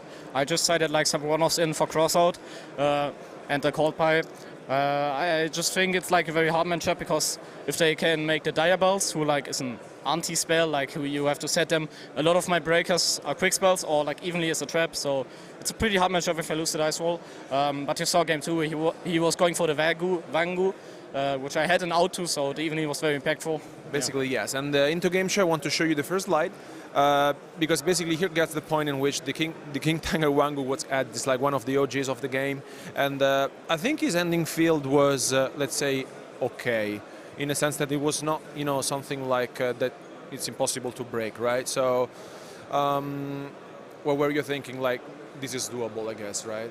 Yeah, I was just scared that he maybe might be able to set up a Diabells in my main phase. But after I saw that he has like only beasts on the fiends on the field, because the Baphomet, who dumps the Diabells usually, needs different types. So he just wasn't able to make the Diabells, and then he activated the Chimera Fusion. I just saw my evening was like, okay, I have answers for everything. Exactly. So I just want to play around Nibiru. Yeah, we can see it in the, basically in the second slide with the, I think you declare battle phase right away, and then he just activated the spell just to go and fusion summon with, I mean, I think in general, like now the slide will show up. The Devilly match here was insane because like basically he gets rid of his entire field, and from this point of view I think like the game is just going down from his side, because like with 2 cards in hand remaining, especially because like we saw that he discarded a triple tactic talent, which against you in general is like, I mean, Rika doesn't play any sort of interruptions from the point of view, right? So and then, yeah, I want to show you commentating the third slide, because there's a certain point in which the King Tiger Wangu makes this operation, and we thought for a moment that maybe that could have stopped you, but the last card in hand was the droplet. So I think from this point on, I think you told yourself, totally doable, right? Yeah. So, but I didn't need to tribute the Chimera thing, because I had the Lone Fire anyways to play through the Sword Knight. But I was just thinking, if I have to drop it for the Vangu, so I just tribute it, and now I'll just play around it, because now I summon a Petal, add the Princess to the hand, and at that point, wherever he nips me, I can just negate, and at a certain point I just discard it for a blend, and then I'm just full nip-proof the whole time. That was the only card left I could really lose to, so yeah. Yeah, and then in the next slide I just want to end on the ending field, basically you put up once again, which, I mean, I think it speaks for itself. So I think like in general now entering into the top 8, if there's a matchup you would like to avoid, is there anything in general, or everything is fine at this point in the tournament? I think I played top 32 and top 16 against Chimera, so I think they're all out now. I think there were only 3 in, I'm not sure. But it's a pretty tough matchup, especially if they go for the dire belt. But other than that, I think I'm well prepared for like Jubel and all the other decks, so yeah. Oh, not then really. Thank you so much for staying with us and good luck for the top 8. Thank you. We hope to see you soon in the future match area. Guys, thank you so much for watching, but don't go anywhere because Ed is ready. So Ed, take it away. I'm always ready. It's my slide now. So that is it for the top 16, which means we're now about to get into the top 8. And I believe there's only 1 game remaining, which we need to have decided. And once that's happened, we're going to basically do our rapid fire interview, which for me is always an exercise in how well can I improvise 8 slightly, vaguely different questions for our top players.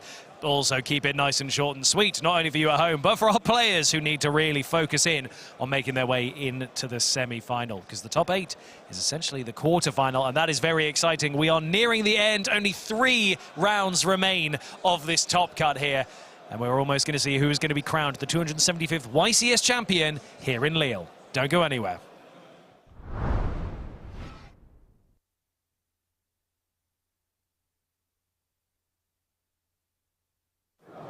What's your favorite deck to see on the feature match this weekend?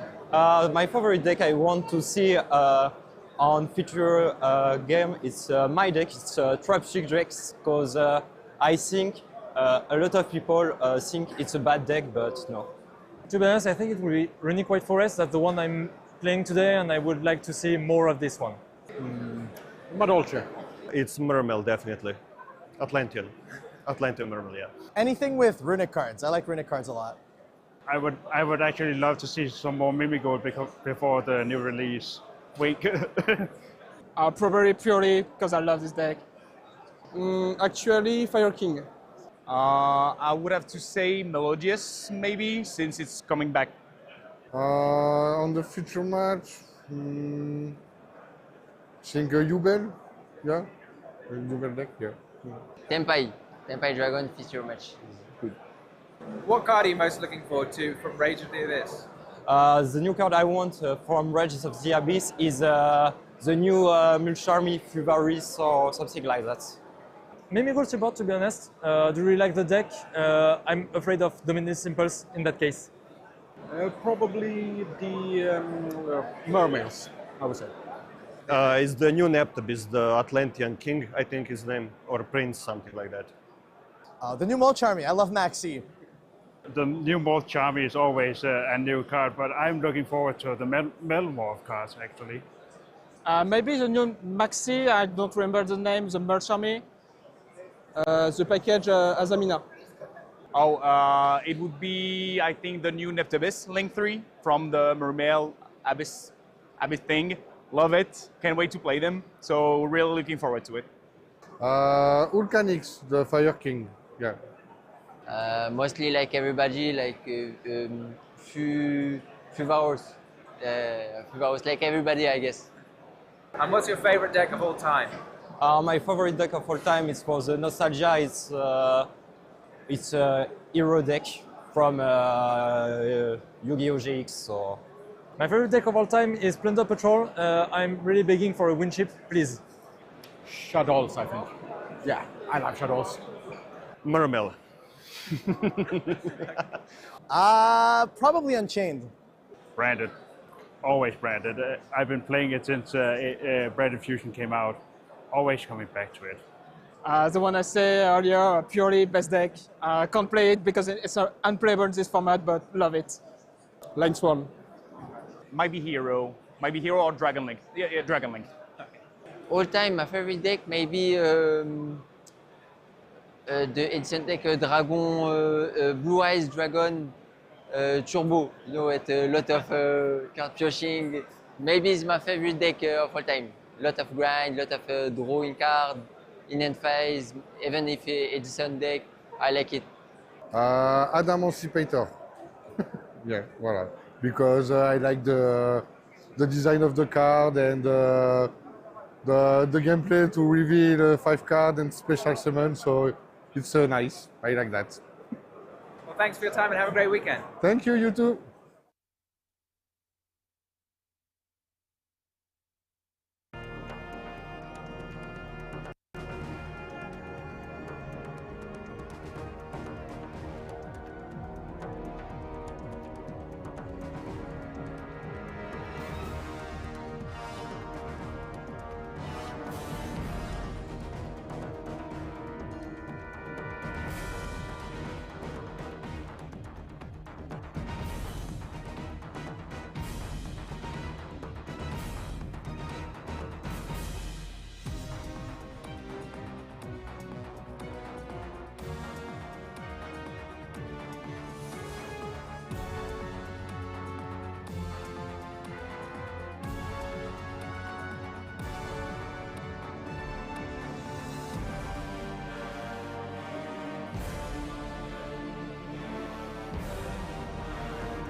compulsion, wanna be a champion.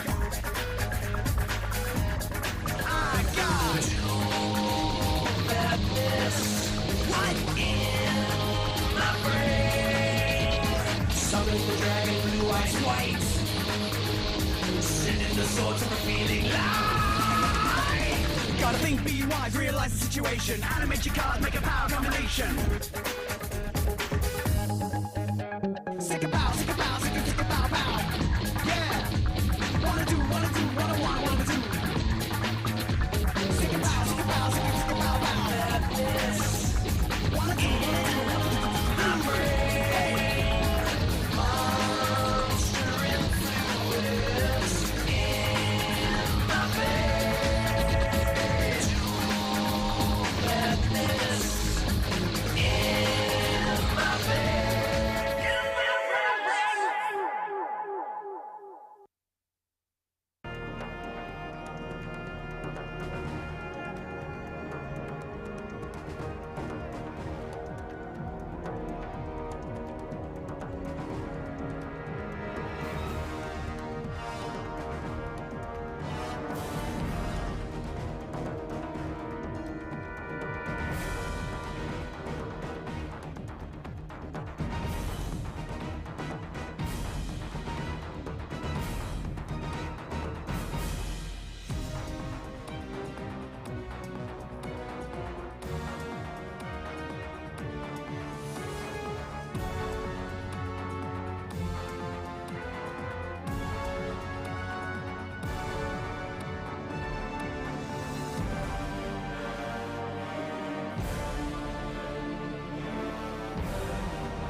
Whew, I'm having to limber up because this is the hardest exercise I have to do over the entire weekend, because we are now in our top 8 cut, which means it's time for a rapid fire top 8 rattle off. We're going to start with our 2 members of our feature match so that they can get this done and make their way to the table. So first off, SHUEISHA.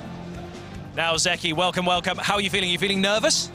No, I'm quite happy. I'm looking forward to this. Top 8, hopefully I can get a win or something.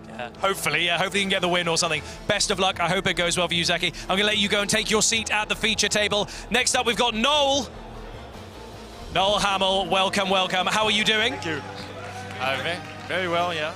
Nervous? Yeah, first time in this area, so It feels nice, especially since I took like a 4-month break from the game, so this is a kind of a grand return. Yeah, what a grand return into the top 8. Well, congratulations. Use that nervousness, that's that energy, and I hope it takes you through. Congratulations again this far. I'm going to let you go this way. Thank you very much, Noel. Next up is Mario D'Amico.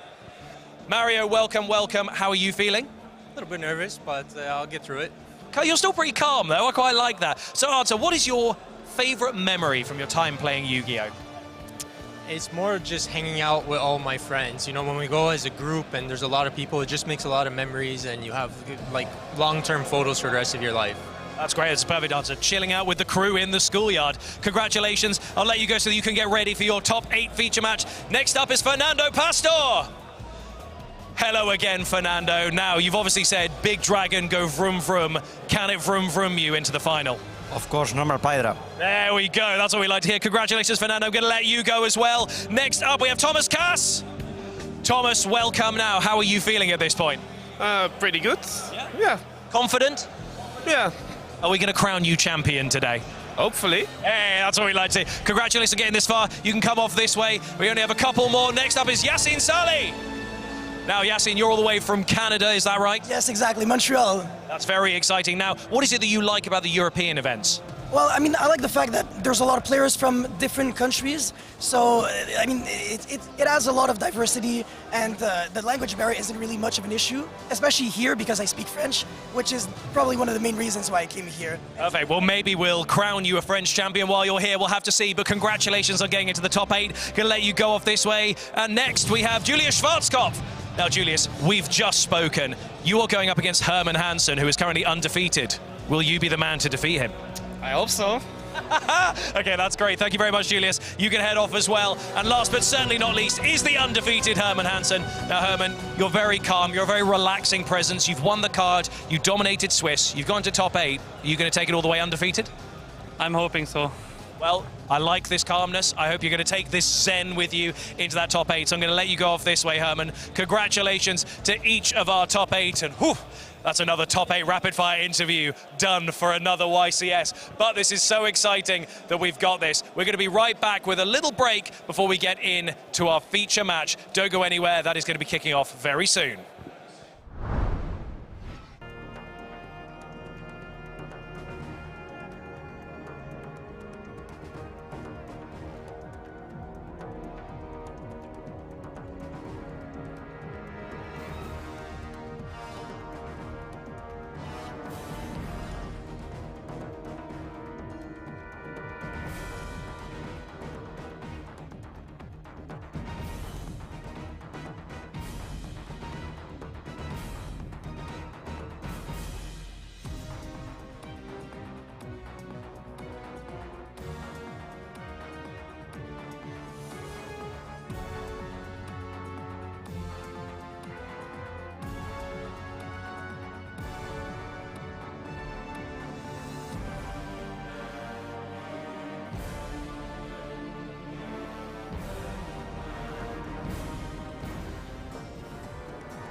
And here it is, the top 8 feature match here at the Yu-Gi-Oh! Championship Series 275th, live in Lille. In front of me, I have Zeki Shah and Noel Hamill, who are ready to kick this off. So guys, let's do a high roll to see who goes first. Zeki's going to roll that one first. And that is a 7 for Zeki. Noel has rolled a 7. Ah, the battle of dice once again. That is a 4. And that is a 10. Are you going to go first?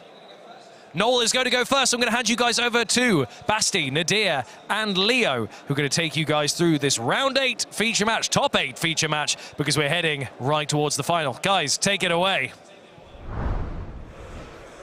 Top 8. Now in Germany we say, now it's all about the sausage. And the win is so close for the players, you can almost taste it. Can confirm, yeah, that's how we say it, absolutely. I don't know. I think Leo made it the thing, to be honest. Jetzt geht's die Wurst. And yeah, Leo, I understand, yeah, sure, but people at home don't understand German, mostly, I would say. But, very importantly, do you remember the percentage of players we had from France entering this YCS? 61. 61. And guess what? Out of 61, we have 1 person only remaining from France. Noel is the only hope remaining for France here, winning it as a hometown hero, or at least home country hero, because actually they have been overcome by Canada, which is apparently now the most represented country that we have here in top 8, Yeah, interestingly enough. France too, I suppose. So we can head on over to the table and check out how this one is going to unfold.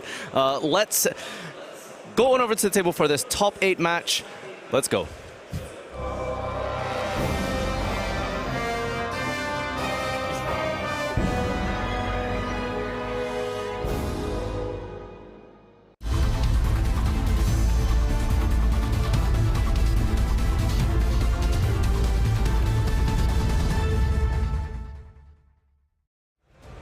There it is, and we see Zaki is on that White Forest Runic deck that has been pretty much made popular by Joshua Schmidt, being in the top cut of the European Championship with it. But now Zaki brings it even further, all the way to top 8 here, even in this YCS. And Noel is arguably playing the strongest deck in the room. He is one of those Fiendsmith Jubel players. And as I just explained, the last remaining player from France facing off against Zaki here from the UK. Yeah, Josh unfortunately faltering on the bubble with a 7-3 record and 8-3, I think, yeah. But yeah, he did indeed popularize the White Forest Runic variant. And Zeki is playing it here, going second, unfortunately, versus Jubel. And Dart Beckoning Beast is indeed a full combo, so we'll see what direction he takes with this. But yeah, lots of 1-2 card combos available in Jubel. We've seen it a couple of times this weekend. And ooh, we have the insulation from any disruption by immediately going into the Phantom of Jubel. It's going to protect our 1-card combo. Well, I suppose we had to use one of the Beckoning Beasts material here, so do we have another way to keep going? I mean, Nightmare Throne will do. And I was about to ask, is Dark Beckoning Beast really just a 1-card combo? Because indeed, you can check out the deck tutorial that we did on the pre-recorded feature. Yeah. But do you need to play the Chaos Summoning Beast for it, or does it just work without it? You go Beast for Gate for Beast. Okay. Yeah, fair enough. That works. I'm convinced now. That surely works, but there is some Sauri Lotus now even, so we don't even have to worry about any of those things when we also have the Nightmare Throne, making it way more than the 1-card combo. Yeah, the support cards of Jubel for the Spirit, that's going to fish out the Nightmare Pain, would destroy the Spirit, and then form a chain with the Throne to bring out lots of different bodies, as well as getting the Squirmer into rotation. Silly me was thinking that the Divine Beast structure deck didn't have any impact on the metagame, and now here we are with the Dark Beckoning Beast and the opening of the Spirit Gates in there as well. Oh yeah, if you held on to Divine, those, yeah. you held on to those structure decks, you'll be very pleased to see the position of Jubel today. There's the Squirmer here, which can special summon itself when we have the Jubel. That can destroy the Jubel for more plays. But first of all, the Throne is going to add the Terror Incarnate. That's going to summon itself out, and as well as getting the OG Jubel out of the deck in the process. You can see here the very, very old school Jubel cards being played. Haven't seen anyone play the 3rd version, have we? We have. Ultimate Nightmare? We have seen someone this weekend. Really? It was pretty funny, yeah. Okay. I don't know whether he actually summoned it, but we saw it in their list at least. That was pretty insane. And also in Master Duel Worlds. Oh, that okay. as well, yeah, that's What does true. it offer you? Like, what's the benefit? Another special summon, I guess. Okay, doesn't it like miss timing most of the time on the Terra Incarnate? I mean, you're the Jubel expert here out of us. You made the combo for tutorial, so explain us, my friend. Wen effects and stuff here. But anyway, we are searching out Sharvara. Absolutely. I'm very curious if anyone in this tournament used the end phase effect of Terra Incarnate this weekend to win a game. You know, the basically dark hole that it offers you. Probably, right? Because it actually does come up occasionally. So I would be pretty much sold on that. Also, what I'm really sold on is one thing that Noel is doing, because Noel has included free copies of Phantom of Jubel into his extra deck. We saw a couple of people only going with the 2 copies, but I think this card offers you so much. It's not only that powerful monster negation or monster effect change effect, but also every single time, multiple times per turn. You can even recycle it, and you can get all those free Fiend monsters onto the field, linking up with them along the process. So I'm a big fan of just running free of them. I'm really curious what the sacrifice is for the 3rd Phantom of Jubel, because the extra deck is really tight. So many engine requirements because of Unchained, because of the Fiendsmiths, most importantly. So yeah, it does offer, I guess, a little bit of grind game. But we are going to progress forward here with the Necroquip Princess, and then most likely going to bring out an Aerial Eater at some point here too. We have an Engraver in hand that that's even better. I think we add another that back, appearance of the Necroquip Princess just drawing a card. It's so good when you have the combination like that, when you can sequence it in that way that you can just draw an extra and free card off of that Necroquip Princess. Now it's really good because you deck thin so much just through the natural combo. Get out the Jubel, the Terra Incarnate, cards you obviously don't want to like draw into. Fish out all of your resources, and then you can use the Necroquip and try and find some kind of non-engine. That is absolutely true. And I think we did not go for the Sharvara yet, did we? We have it in our hand. Yeah. So we could do something with Sharvara here. Most likely going to destroy the Squirmer target. Yep, we're going to bring out the Squirmer. That's going to special summon one of the Jubels here. Going to go for Spirit. True, because that, of course, is one of the main questions that Jubel players right now are asking themselves. Which trap do we run? Do we run the Escape or do we run the Chamber? And so that question is going to be answered by Noel probably very shortly, as he's one of the most successful Jubel players in this tournament, of course. Yeah, no doubt here as we destroy the Spirit of Jubel, that's going to be able to float. And will we be using Yama? Maybe we do yes, use Yama. we are, and I think that the most successful of the Unchained traps this weekend definitely was the Chamber, because it just offers so much flexibility. You have the chance to just link off your Rage at any point in your combo and use it as an extender, or pop it to add something back. Ooh, and I mean, honestly, the way we played this year just pretty much indicates already that you have to have Chamber in your deck, right? Because clearly you already used the Yama now, which is supposed to be used on your opponent's turn if you have the Escape, so I'm pretty much sure that there's going to be a Chamber coming. We've got the Soul of Rage that's being used to recycle back from the hand, from the grave here, getting the Lotus back. We haven't used the special summon effect of the Gates, which could be used to further extend plays. Most importantly, we have 2 level 10s on the field. It's going to be able to allow us to go into Varadras. However, I believe the Sharvara is causing us to be locked into Fiends for now. Totally. I'm sure that'll be cleared up in just a second here as we go for another Link summon with the Lurry. I was going to say, just maybe link it off. Yep. There's Sequence. Of course, Sequence is a pretty good Link monster to go into.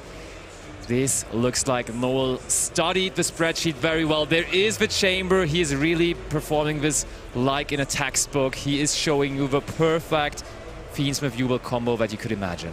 Yeah, no, this is everything that you end on with the Varadras, the Phantom, the Desiree. Does he play the Caesar, Wave King Caesar? He does. I'm wondering whether he can still get to bat. Yeah, because we didn't use Aerial Eater at all, and that's usually a good way to put level 6s on the field. So maybe he's still going to be able to do that. But here is the Fusion Summon of the Sequence, putting back all of these Light Fiends. I think that we're deciding to go for Desiree. I think you have to decide. Sometimes you have want to go for Desiree or for the Wave King Caesar, and in this case, it looks like it is going to be the Desiree. playing around something like an evenly matched even more, or actually also playing around the Dark Ruler no more in this case. If there was one in Zeki's deck, he could just chain the Chamber and then chain Desiree to that to negate the Dark Ruler no more. And this is also something that you do not see every single day, a monster negating Dark Ruler. That's true. So there is the Dark Beckoning Beast now back to the field. And what Link monster are we even going into now? What are we missing? Okay, Muckraker. Is Muckraker possibly a way to get us 2 level 6 monsters onto the field? It's a good question because Full took... Or did we use Engraver? No. Yeah, we're fusing with... Oh no, we're just summoning the Engraver back and yeah, now we then can bringing use it back to Muckraker. Muckraker. Oh, that's naughty. Yeah, so... we do get to Caesar. This is full combo. He has a family, Noel. Yeah, I was curious because opening Throne and Beckoning Beast absolutely should get you the full engine. So he did get there eventually, but yeah, the Engraver bringing itself out from the graveyard with its own effect, then the Muckraker discarding to special summon. That is also the Wave King Caesar. So Varadras, negate a card and destroy it, and then further than that, destroy again. Wave King Caesar, double Solemn Warning. Desiree, negate a face-up card. Muckraker, protection. Phantom of Yubel, tribute and negate a monster effect. And Chamber, revive Soul of Rage from the graveyard, linking with your opponent's card into SP Little Knight. I believe that's 7 total disruptions. Chapeau Noel, our last player from France, really making a name for himself here with that combo, and it is immediately going to be answered by Dark Ruler no more here from Zeki, though. So we can chain the Trap card and then chain the Desiree. So we need to combo this Dark Ruler with something here in order to play around this. Otherwise, the Desiree will just turn off the Dark Ruler. I think he has Droplet. Do we have a quick play? Oh, It is the Droplet! There it is! Goodbye to all those cool monster effects. Oh, wow. Okay, so... That makes it way worse now, because now the Unchained Soul of Rage is going to be summoned back before the Dark Ruler no more resolves, and is also going to be negated. Oh my. There's nothing left for Noel all of a sudden. Risky schmisky. I'm trying to think if there's anything we can do with...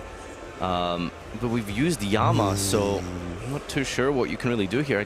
This has to just be everything. Yeah. Now, how are we clearing the field here? No battle phase now because we've activated a Runic. We are discarding for Hugin. Good discard at least, because that is, of course, one of those White Forest cards that will be able to replace itself. Yeah, so the White Forest cards work by when they are sent from the field or hand, I believe, as well. They can set themselves back onto the field, so essentially they act as somewhat free discard fodder, which is why we've seen them have so much synergy with the Runic deck. Okay, there's the Runic Fountain, and now... We need some Runic...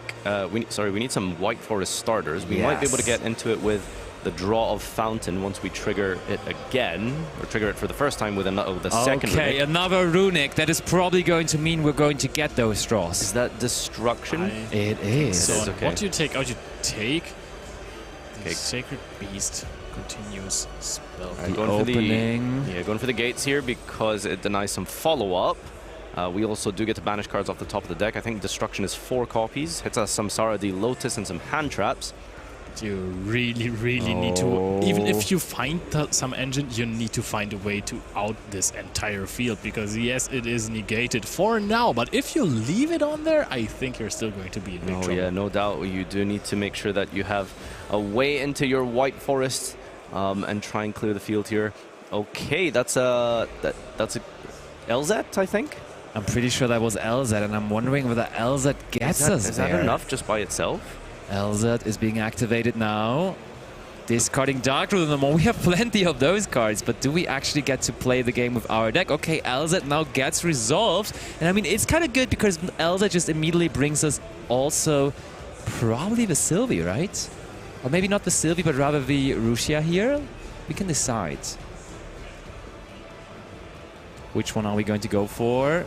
That looks like Rusia. Yeah, that is going to be Rusia of the White Forest. So this is our tuner access here. Yes. So level 6 capabilities. We've also got the Hugin on the field as a 2 to be able to use that as fodder. No battle phase again, remember, because of the Runic cards. So how do we clear monsters in Runic? Let's see what Zeki can do here. Discarding a card here. And that's another Droplet gone. Ask a quick question. Droplet sent the Dark Ruler no more to the graveyard. Why didn't we negate it with Varudras? Did we discard a monster? No, we discarded the Dark Ruler no more. There is no monster in the graveyard. Oh. That's a very good question, actually, Leo. You are very right about that. Well, because the... No, there's no answer to that. No, okay, so you can't... You negate the droplet, but then the Desiree doesn't negate the Dart Ruler because it doesn't have the face-up card on the field anymore because we send it with the droplet for cost. Oh, right, yeah. Oh, you're right. Thanks. Yeah, no, there's the explanation. True. Absolutely right. Very well explained how that interaction went down. All right, here is Coral Dragon synchroed with the Hugin. Did we use the effect to destroy something? We have not discarded, so we're just going to sync off here for an 8. Scarlight Dragon Archfiend? Is that a thing? I don't know. It might be. No, we go for Diabell first. Okay. We do get a draw from this Coral Dragon. Chainlink 1, Chainlink 2. Yeah, we get to add back one of those. Okay, we just add back the droplet. Fair enough. And also, of course, we draw with Coral Dragon, as you just said. We need some more very impactful cards here. It's another spell. I think that's a Runic, which could be very good next turn for some disruption and a draw. But just 4 spells in hand, 3 spells in hand, we can't really clear anything. I mean, the Nightmare Pain is also still active, remember, from the Dart Ruler. Yep. And I mean, I think arguably Nightmare Pain is the more impactful card compared to the opening of the White Gates, or opening of the gates. The problem though is, of course, gates can just get the Nightmare Pain back, so you have to get rid of the gates, because the other way around it just doesn't really work, because it just replaces it. Okay, we summon out Hugin. Can Diabell be treated as a tuner by any chance? Yeah. No, wait. We're just going to get another Runic Fountain. Do we have another Runic here to keep on drawing? Keep on getting more cards? I mean, do we need it? I mean, that could just be Chaos Angel, right? It doesn't necessarily need to be a tuner if we just go for Chaos Angel. Ooh, that's the best one here. Tip. Oh, we do have Tip still. We used the Flashing Fire for summon, didn't we? Yeah. Okay, all right. So what can you really get here that helps pick apart this field? Curse. This is about don't get the curses. last Don't get name curses as well that we can take, right? You can just use it to summon after you go into Chaos Yeah, Angel. okay, I guess. I was just worried because... Yeah. You Troll and Lockbird in the main deck from Noel here, by the way. Okay, 2 draws. So what can we find off the top here? Now, the exciting part has been concluded. Like, we Dark Ruler Droplet. Like, it beats the entire field. However, we need to find answers here. Now you need to win. Oh, that was another Runic and a Talons. Oh, that's good. There is no way. Zeki keeps on going. This field looked unbreakable, but Zeki is in the process of maybe really working through this. Is there possibly... Oh, we just keep on drawing. All right, it's so much fun. We just keep on... Oh, Skill Drain might be huge, actually. LZ. But how good is Skill Drain really? Because if Zeki doesn't deal with the Varadress, the Skill Drain isn't going to be live next turn. True. So we must use the Chaos Angel to... Oh, he's going after the Nightmare Pain. I mean, you can have a cool combination of just going for the Freezing Curses that we just searched and then chain the Skill Drain, I guess. That kind of works. Yeah, I suppose. Now, doesn't that turn off your own Chaos Angel's immunities? Yeah, but protection. It's pretty big, though. What does it have to be immune from? Okay. All right, we're passing. Good question. Passing. Draw phase is being entered by Noel. Do we immediately go for something? No, Zeki?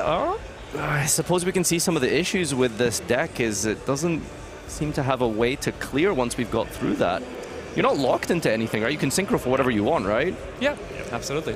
Really? Like, we don't play, like, Scarlight or something? I was going to say that sounds like a pretty strong card, or a card that at least helps you to break fields. He's got it in the side deck, funnily enough, but I assume that's for time. I think the plan here is to activate Skill Drain, then chain Freezing Curses on the Desiree, and when your opponent tries to activate Varudras, you just chain Droplet, send the Freezing Curses to negate the Varudras as well. Maybe you just do the same thing again, you're right. You just negate all the time now, and everything. It's also interesting to see that apparently the monster that's equipped to the Desiree didn't quote-unquote fall off when the Dark Ruler got activated, right? Because there were some cards in the past where that was the case, but here it apparently was just still on the field with that, which is relevant here, to be honest. Okay, so we are summoning SP Little Knight. Did we use the Desiree? We used Desiree. Are we not activating SP? Oh, are we? Are we not? No, we're triggering the Desiree to send here. Ooh, that's scary. Oh, random one. Ooh, is it the Skill Drain? Which one does he hit? Oh, Zeki. Is that looking to heaven, kind of, huh? Oh no, if Might that's have been skill a drain, it's a miraculous disaster. hit. It That's is the terrible! skill drain. Oh my! And we also get to banish the runic fountain there. Oh, that's rough. We don't chain the freezing curses to negate the SP Little Knight because the Varadras negates the freezing curses and then it destroys in the process, but maybe we could have had another runic card to summon Hugin and protect. I mean, we could have just chained the SP to the freezing curses, right? There's no real point. Exactly. Oh, wow. Despite almost picking, or having the tools to pick apart the field here, we haven't quite capitalized on it. And despite Dark Ruler Droplet of all combinations, Null might still be in this. He is. He's still going strong. So the issue here is how do we out Chaos Angel? You can run over it. No, you can't. Oh, it was just summoned with 2 lights. Oh, was it 2 lights? I think so. It was Hugin and Diabell, right? Diabell, yeah. Yeah, Diabell absolutely is a light monster as well, yeah. Okay. But how do you get the attack points? Do we have an access code? There is absolutely the no fun access thing code about talker. Yubel is that you don't need to run over things. In fact, the bigger your monster, the better. Actually, there is still a Nightmare Pain banished, so that doesn't count for every Yubel monster. And if you're playing a one-off, there is basically no way to recover it, so you're in a bit of a pickle here. Okay, okay. Let's see. Maybe you should have had the Yubel Ultimate Nightmare in this position, huh? True. All right, let's see if Noel can navigate us into an out for this Chaos Angel. So is the light effect of Chaos Angel battle, or is that the one that makes it unaffected? Okay. Darkest battle. Okay. Is there maybe a spell trap card that could take care of it? I'm just looking at his... Yeah, how does the Requiem send with back. Engraver work? Does that count as a spell effect? Well, that's the Engraver effect. That's the Engraver effect when equipped. Okay. I mean, maybe we just keep on hoping for an impermanence, because impermanence is a pretty obvious out to it, right? Then you can just take care of it otherwise. Yeah, you're right, but I think there's definitely in-engine ways to get to a way to be a light Chaos Angel. There's Druid Swarm as well, which is also not an engine way though, so... Also, that's not an out. Oh wait, it's unaffected. Oh, it's unaffected, right. Yeah, you're right. Okay, so... the reflected damage from Yubel, it's just the original Yubel that deals... Well, no, I don't think you need Nightmare Pain. I think Nightmare Pain just offers you the protection, doesn't it? So the thing is, original Yubel also takes the damage for you, right? Yeah, okay, so... so you'd both take the damage. Yeah, you do need the Nightmare Pain for the Phantom. And we didn't do it. Back over to Zeki. So it's actually now another turn that he gets here. I tried this so many times to just summon Chaos Angel and survive one more turn, and it never worked. And Zeki is actually making this true. He's a prodigy of the Chaos Angels. Should have booked the Zeki Masterclass, I guess. And Because honestly, he truly knows what to do with that Chaos Angel. Yeah, and we have a battle phase now? We do, right? Wow. Yeah, we didn't use a runic last turn. We just let the skill drain get sent off. So this is genuinely the unstoppable force versus the immovable object. We just have the Tower of Chaos Angel versus this really intimidating field, but it isn't doing much into an established unaffected Chaos Angel. And we do not even have to attack the Yubel monsters now anymore, which is massive. That Nightmare Pain, it's gone for good there, being banished permanently. Choosing to attack the Muckraker and is going to sacrifice Desiree to protect Muckraker. And now the Desiree should be able to send a card here. And it's not going to be Chaos Angel, I can tell you that. Yeah, no, that's for sure. There's the effect. Gonna hit a back row here, targeting this. And gone is the freezing curses now. I think he has another one in hand, right? The question is, oh wait, he only has one more fountain, but in graveyard, so I think... Yeah, he has to go for Jerry if he wants to retrieve the fountain. But it looks like we're just passing here. I mean, Noel didn't find an answer last turn. How is he going to find one this turn? Yeah. Plus, he also very stale. He has the droplet, so if there is a monster that can run over the Chaos Angel, it might not be able to in the damage steps. Yeah, and I mean, you were asking what kind of sacrifices we made for including free Phantom of Yubel. And I mean, one of those sacrifices is Access Code Talker, which would have been a good answer here to make a monster big enough to run over that Chaos Angel. Guess what? It's not in his extra deck. So we are struggling right now. We're struggling very hard, and Noel really doesn't look like he has a real plan besides just drawing into an Imperm or something here. I think he's going to have to get the original U-Bell out from under the Varadras and then bring it back somehow, because the Nightmare Pain's a one-of and it's now banished. I don't believe there's a way to retrieve the Nightmare Pain. Yeah. So we are in a bit of a chess match right now. Attacking the Muckraker. Okay, we protected it last turn and now we're just going to give it up. Because if you don't, you lose at some point, right? Because it is still 2,500 damage each single time. 3k left on Noel's side here. There's already 4 cards in hand. Now you're almost having card advantage on the side of Zeki just by sitting on a Chaos Angel. 3 cards are being set, 1 card left in hand. Now now it looks like it's absolute control. This is not only waiting on your Chaos Angel anymore. This is controlling the game at this point. It is. It absolutely is. Zeki looks comfortable. Noel's facial expression has also changed.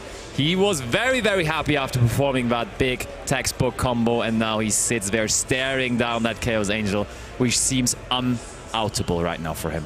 This is genuinely a staring competition as both players try and dig towards their outs here. Zeki is trying to establish a way to Jerry to then retrieve the fountain and then begin rolling those runics through fountain to draw, whereas Noel is, I suppose, trying to, I don't know, draw into an out?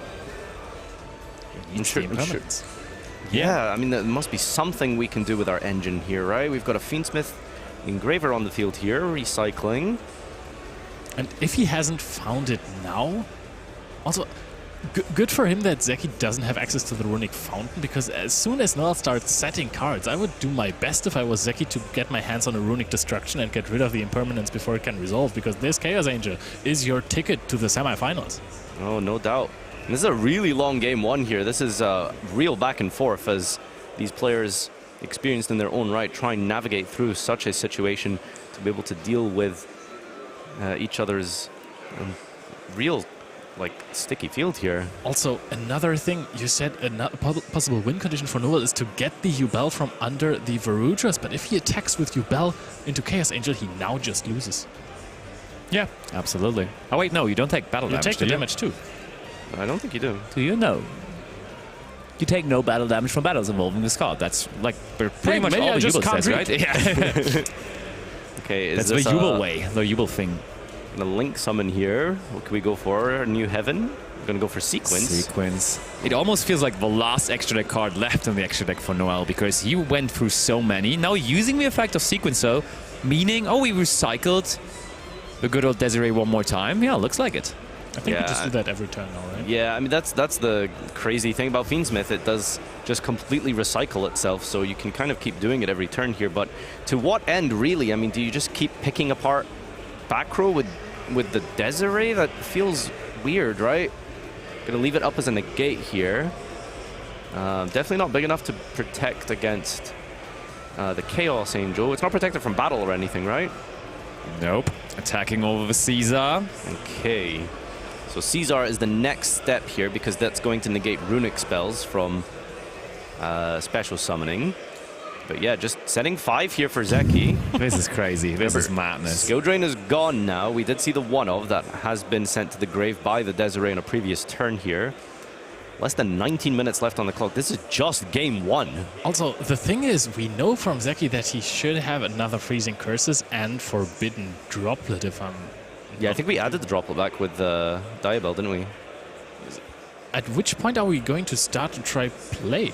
Maybe Zeki just feels like Noel's the one who needs to take initiative here, and I suppose just puts the onus of responsibility on Noel to try find an answer. Because you just have 5 back row. I mean, I don't think Noel's going to deal with a Chaos Angel through 5 responses. But I mean, we are potentially risking getting hit with Desiree and Varadras. So Tract is going to bring out Lurie here.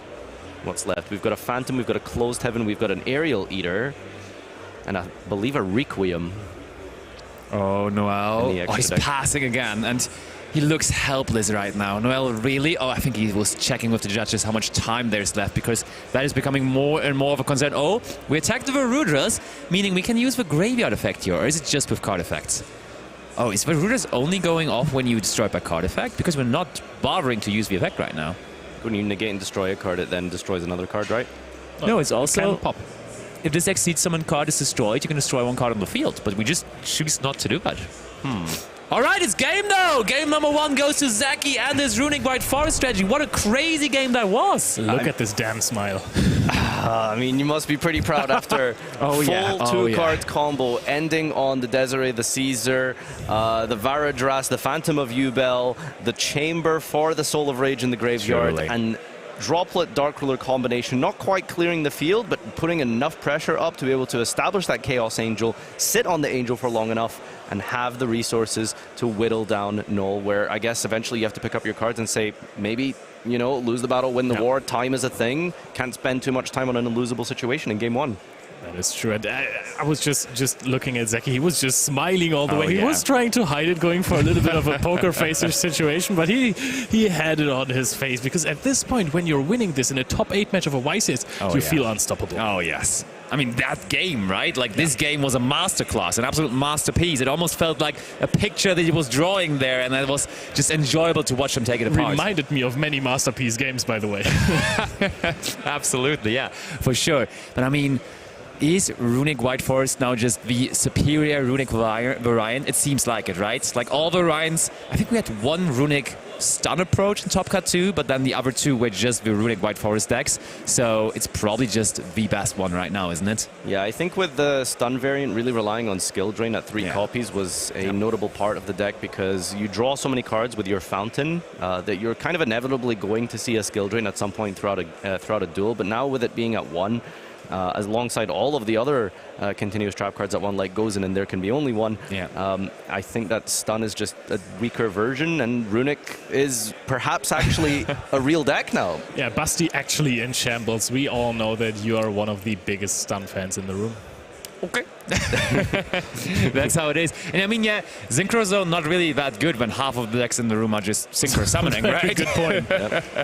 Because Tenpai doing really well. Actually, Tenpai and Runic White Forest both head-by-head in terms of representation overall. Also, both still represented, of course, here in top 8. Looking good for the Runic White Forest deck. And I can guarantee you, we're probably going to have a Tenpai deck in top 4 also, because I think there is currently 2 Tenpai players battling it out in top 8 as well. I really got to wonder what Null's going to do here for side decking. Will he go first, or do you go second? I don't know. I mean, stop it. No. Why would you even think about it? I mean, I would just rather not have all of my opponent's Dart Rulers and Evenleys be live, right? You know, you combine that with the Droplet. There's a lot of tools that Ubel can do going second, and you can mess up their hand. There's Droll, there's Ash for Fountain. Potentially, it could be an option. Have you ever seen Runic Fountain resolving in your life? I guess that is a thing. Maybe not worth trying to rely on drawing a Droll and Lockbird, but looks like our players are ready for game number 2 here. Ubel versus White Forest. Let's head over to the duel and see how this one plays out.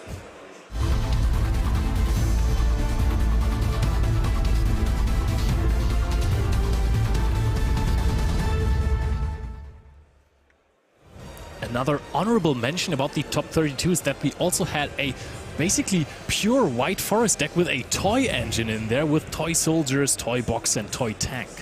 Oh yeah, that version's really cool. It's a lot more combo heavy, I want to say, in some ways. Oh my. I for a moment thought Zeki might have actually had to go first, following your call there. But wait, Noel doesn't...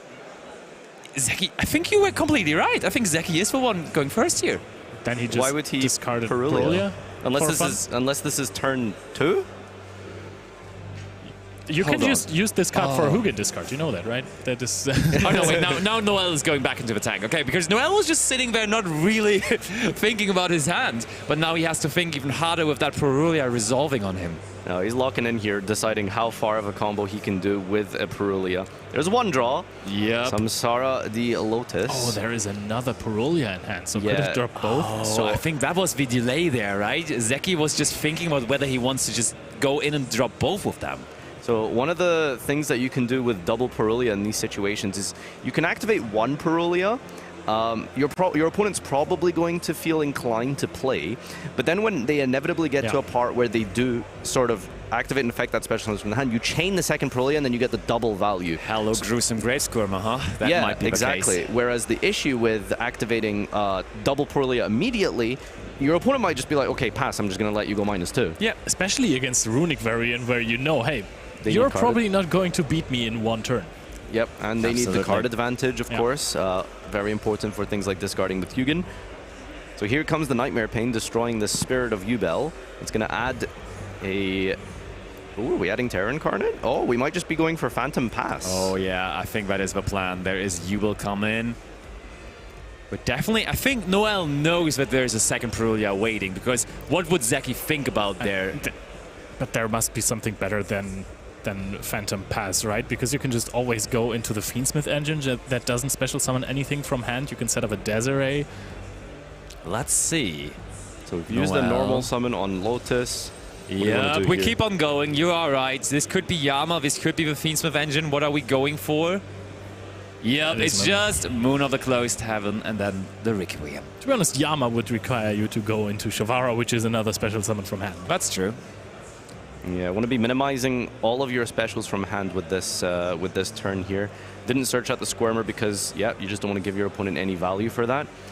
There might be a world where Noel wants to do one more special summon from the hand, but that's going to be the perfect opportunity to chain the second Perulia, so we'll see if that comes up here. To be honest, that one would also just be an Upstart Goblin then. Look, here we are again. There is Phantom number 2. It would be 2 draws. Because one yeah, but Perulia you discarded another card. I mean, yeah, Upstart's still a good card. Yeah, that's true. That is true. All right, we're going to go into Phantom of Yubel using the Terra Incarnate from the hand, and then, oh wow, we're just linking again. Gonna go sequence this time? Probably, right? Just going for Desiree pass then at that point. Gosh, going through 3 Phantoms turn 1 is... That was the second one, right? Yep. Yeah, okay, but I mean, we probably still want to end on one, yeah, that's the thing. So, that's a lot to commit to, especially in a duel where you probably expect some sort of a grind game to happen here. But I mean, that's why he's playing 3, right? You would think so, yeah, for sure. Maybe has some experience with the White Forest matchup here.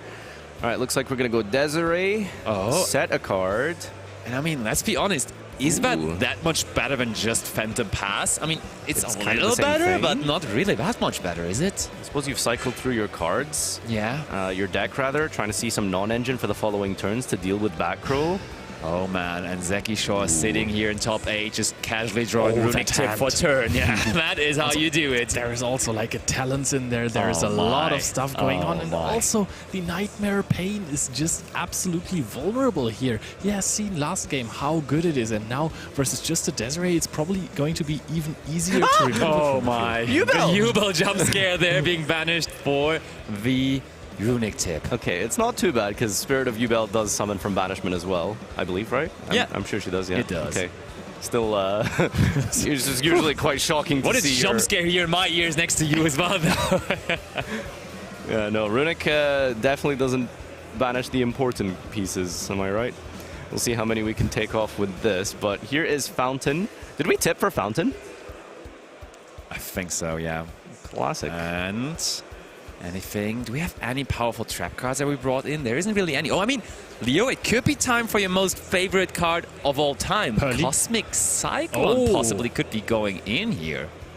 On that Runic Fountain, possibly over discarding the Perulia. Is it? Cosmic? Is there a way? It's kind of awkward chaining here. the Desiree. There comes Runic Destruction, and I mean, that kind of deals with the Desiree as it takes away its equip spell. But Effect Veiler as Chainlink number 4. Oh, there we Cosmic Cyclone. I told you! Last but not least, perfectly planned, mapped out turn there by Noel, knowing how it's going to go down, and last, the most important card comes down. And there were so many resources that were invested there. But the thing is, there are still 2 cards in hand for Zeki, and I know that one of them is triple tactic talents. You can continue drawing or doing whatever you want in this situation. You can also take the Desiree and then, I don't know, go into SP, but I think there is still play for Zeki here. No, that was just an incredible sequence of plays there. So the Desiree attempted to negate the face-up Fountain. We chained Destruction to destroy the equip to then prevent the Desiree from negating because it negates on resolution up to the number of equips. But we had the Cosmic Cyclone for the Fountain anyway. Here's the talents. We're going to draw. We're going to take. Does indeed go for a draw. Okay. Is that a Phantasme? Yeah, that is absolutely a Phantasme. I thought it was a White Forest monster, which would have been great, but I think that Phantasme is... That is nothing. Not that good. Oh, there's Typhon coming, though, clearing the extra monster zone. That's smart. also immediately going to clear the Desiree right after. Yep. I mean, you don't really profit this turn from clearing the extra monster. No way. And it's summoned in a defense position as well when you can't attack anyways. When there's one Veiler, there's always another. That's Joel's motto, basically. No, not Joel's, Noel's, of course, but here comes Rizatsu, and pass back to Noel it goes, and this time he doesn't have to fight through that also important Perulia that was activated on turn number 1. There's still Nightmare Pain. It is. 2 set cards. Nightmare Pain could potentially be live. We could use the Infinite Impermanence maybe to negate the Desiree and then stop the Nightmare Pain if we so desire. There's a reason maybe we put that in that column. Let's see how much Noel has to keep playing here. Fiendsmith Engine recycling and being used. I mean, we can just, we can immediately make sure that the Desiree is going to be equipped again, and Zeki goes for Runic Destruction. It's not the Impermanence, but it still gets rid of the Nightmare Pain. And now the question is, Noel, with only 2 more cards in his hand, is there anything in terms of follow-up? Is there anything more in terms of engine? Because he really, really needs it here. Third Veiler being banished by that Runic Destruction Sharvara's head off the top as well, so that's going to deny some Yama combos. And a Beckoning Beast that is going to give access to the opening of the Spirit Gates, which can recycle the Nightmare Pain from the graveyard. All right, there's still some options here. That is Necroaker Princess, I'm pretty sure. Yep. Oh no, it's just, we're just going to link it off into Requiem, of course. At the end of the day, a Light Fiend, right? Yeah. Desiree Send. True, the Graveyard Effect. That's massive, actually, if we have another play in hand. This engine is completely crazy. The flexibility that you have once you add these Fiendsmith cards to your deck is just massive, and I think that this might be a turn where we're going to deal some damage, which is going to come into play rather soon, because there's only 6 minutes left, and now we're going to special summon with the Freezing Curses. Yeah. No, you're absolutely right. The Fiendsmith is such a Swiss Army knife of a deck. It's able to provide offense, resilience, versatility. You can deal with your opponent's monsters. You can create big, crazy fields. Yeah, no, it's an incredible addition to this deck. It really do be. Wait, actually,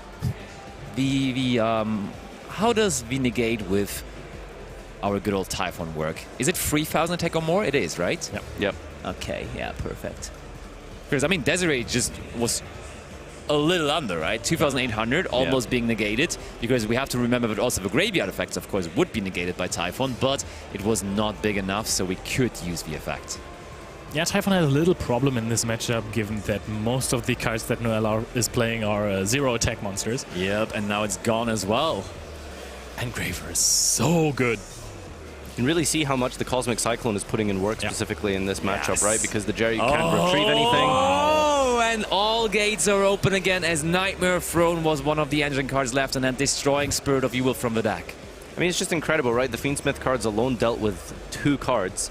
Then you just have Throne to be able to continue there. Wow, we get to summon out Yubo through the effect from Spirit of Evil, as we were mentioning earlier. That easily goes also from the Banished Zone.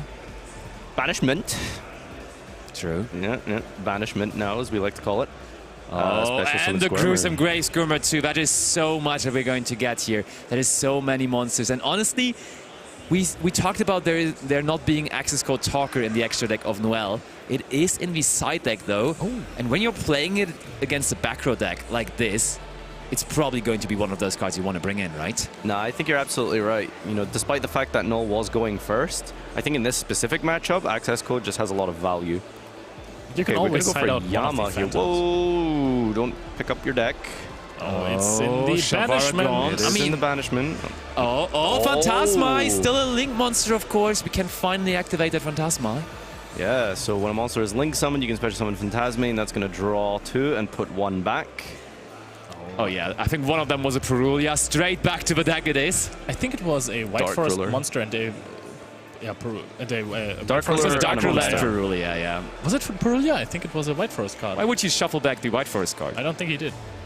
But maybe I was just also seeing... I'm 100% sure there's Dark Ruler in his hand, yeah. I trust you. Targeting protection offered from the Phantasme, potentially, if necessary. And I think we don't have a battle phase next turn, so that's also something to keep in mind here, because we did use the Runic on this one. Destruction. Squirmer in the grave brings out Yubel. And I mean, 3 minutes left on the clock. Cosmic Cyclone, huge impact, but also a price of 1,000 life points for it, and therefore we're currently behind. So Noel has to find a way of dealing damage here. It's looking at this Jerry, and I'm scratching my head thinking how you out this Jerry without triggering it. It might be a little bit difficult, especially with a target protection of Phantasme. And yeah, the 1,000 life point cost from the Cosmic Cyclone technically has Zeki in the lead here. So I mean, if we hit 0 on the clock, then Zeki will take this down 2-0. Ooh, Aerial Eater though. Good way to extend here. Using the effect of Sequence to fusion summon it out. We were missing the Aerial Eater on the first duel, but this time we go for it. Yeah, Aerial Eater, great addition. Sending the Fiendsmith Engraver from the deck here. I really like that not every deck just summons out Appaloosa all the time to play around monster effects, because now something like Jerry's protection effect, or the destruction effect rather, is going to be a lot more relevant. You can't just protect yourself that easily by putting away the Sequence and the armor to summon out Appaloosa. You actually have to play around a lot more stuff. Yeah, but okay, look, we're in the battle phase, and I think we can secure enough damage here coming through to go ahead in life points, because we can only send one of those monsters. Yep, Gary a fact, getting rid of one, and then there is going to be massive damage coming through. And you gotta remember, Zeki doesn't even have a battle phase to strike back next turn. So that attack from Engraver is really, really, really crucial and important for Noel right there. Yeah, and over 1,000 damage done means that even a Moonin can't help you when you're just sitting on that. But I mean, Noel just has so many resources. A single card in hand from Zeki won't cut it.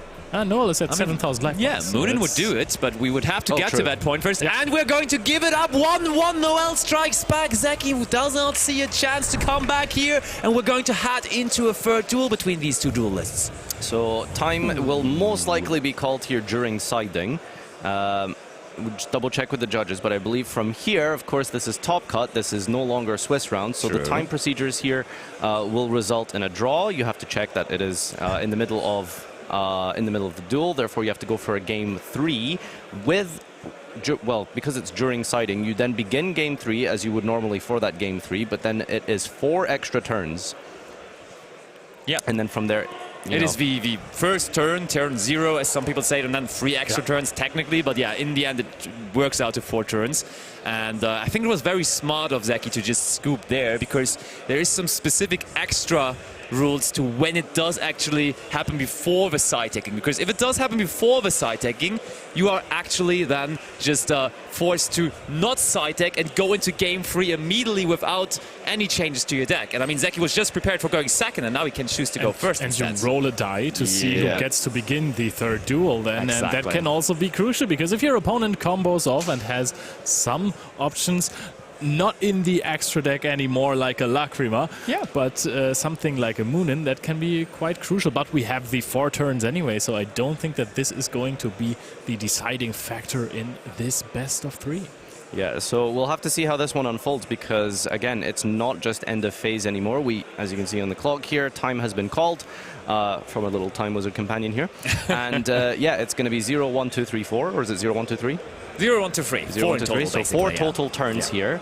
Most likely, Zeki's going to want to begin here. And yeah, make sure that we can get full control of the field. And over the course of those 4 turns, someone's going to have to get ahead on life, and we'll find the victor. Yeah, I mean, Skill Drain, one of the very, very important cards for the Runic White Forest strategy. Is it even going to be in his deck now anymore? Paying 1,000 life points is a hefty price, isn't it? I think you keep it for 4 turns specifically. Yeah. Really? Because but how are you going to gain life points, man? You try to do that before. Okay. I mean, interesting I think strategy. you'll end on Moonin in the first turn, you go to 9,000, you pay back to 8,000. Okay. And from that point on, you try to bring out a Chaos Angel and deal a little bit of damage, if that is even possible. Because even through Skill Drain, Nightmare Pain, if you get access to it, is going to be a huge problematic factor, because damage-wise, you are definitely going to be up there. I think so too. I'm making the hot take, but I don't think Skill Drain is going to be there, honestly. I think that's just going to be too much of a risk, paying 1,000 life points when you don't even really have a proper duel to play, but only those 4 turns.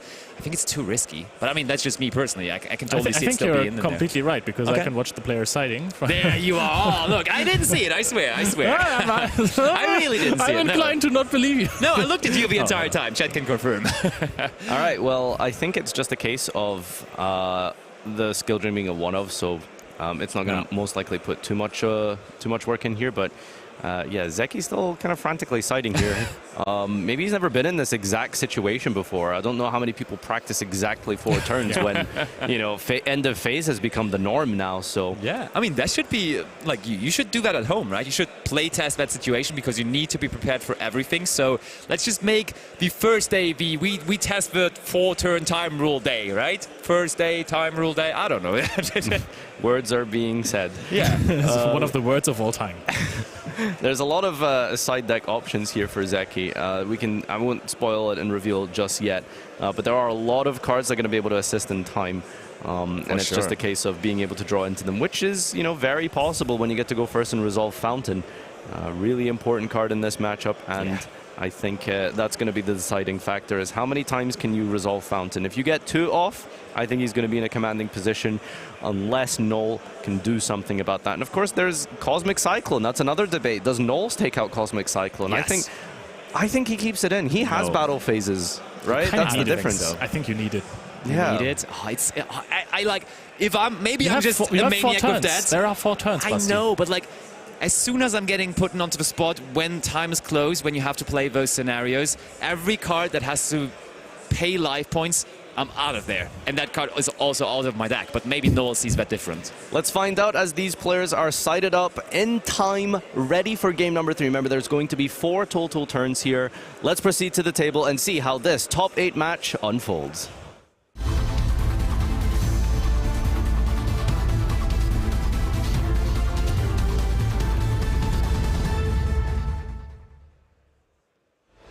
Oh, we do still have to roll the die. Okay, so they got to side, but they have to roll. That's crazy. Okay, all right. So, and I think Noel won it. A 6 versus a 5, right? I think Noel won it there. Oh my, that is kind of tough. That is crazy. So, and I think that might be how it is actually being handled. Yeah. Wait, no, that is. Isn't that good for Zeki? Because otherwise, if he starts and he only has 1 turn to have a battle phase after that, he can't activate any runic card to deal damage. He needs to rely on Moonin otherwise. If he has a battle phase on his first turn, basically, where he can break the field and skip the battle phase, then he kind of has a battle phase on the 4th turn. Yeah, but honestly, I don't think you're really going towards that battle phase goal. You're playing a runic deck. That's just a niche scenario that you're looking at the battle phase. I don't think you want to bring yourself into that position. You need those runic cards. There's just like half of his deck are runic cards. How are you going to break the opponent's field without them? You just need to probably go with Moonin. I mean, you can do that now. Yeah. You can use them to break the field now, but if you start with the runic cards, you don't have a battle phase afterwards. You're right, that's true. Let's see how this develops. Also, of course, with a little bit of a debate here on whether you keep in those cards or whether you get them out of your main deck. But of course, Noel and Zeki, they are the ones that are going to answer those questions here. They are the ones where it's important because they are going to be the ones playing this out. All right, so yeah, just double checking, since apparently we were yapping with the decision of the dice roll. You do get a dice roll, however, it is still going to be 4 turns. So that's confirmed for sure. It isn't going to be end of phase here. So yeah, this is turn number 1. And yeah, Null is going through his combo. Looking pretty convincing with the Samsara Lotus beginning. No 2-card combo as of yet displayed. And as we've seen, Zeki does not have too many hand traps, or at least none being used yet. So we could potentially see a repeat of that game 1 with that Droplet Dark Ruler combo. Oh, it is a 2-card combo. We've got Nightmare Throne.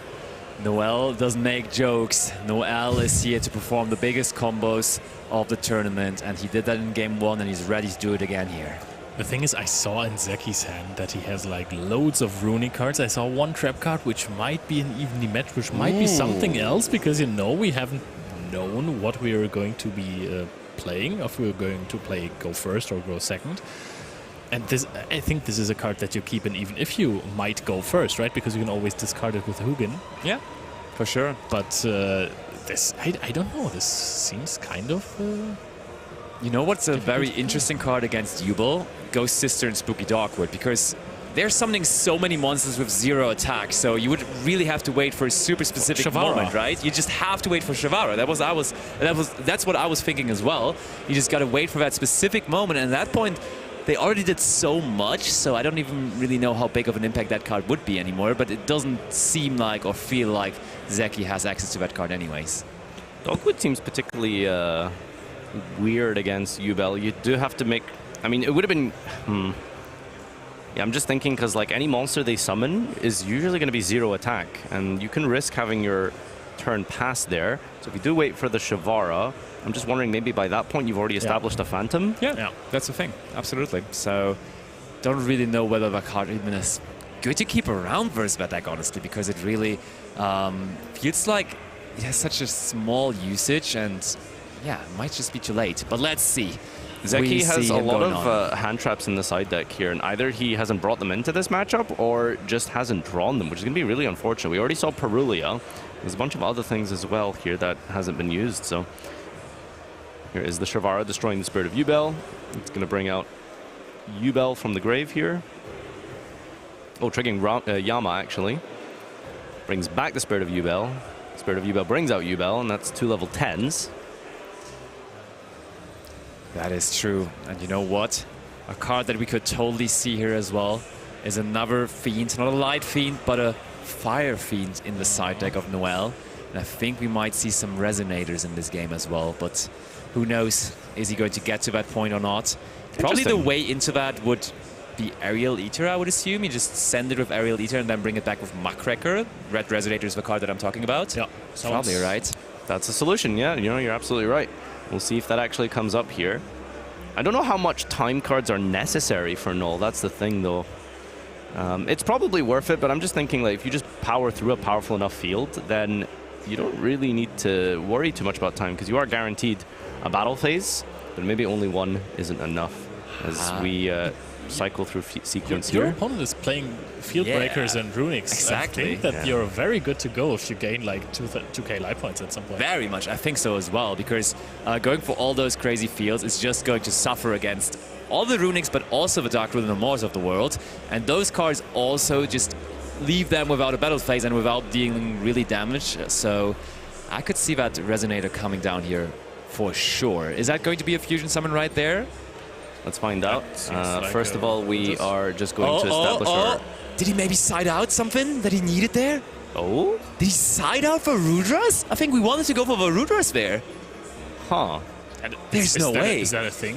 I mean, you have to bring in cards. And there is probably access code, but you're never ever going to...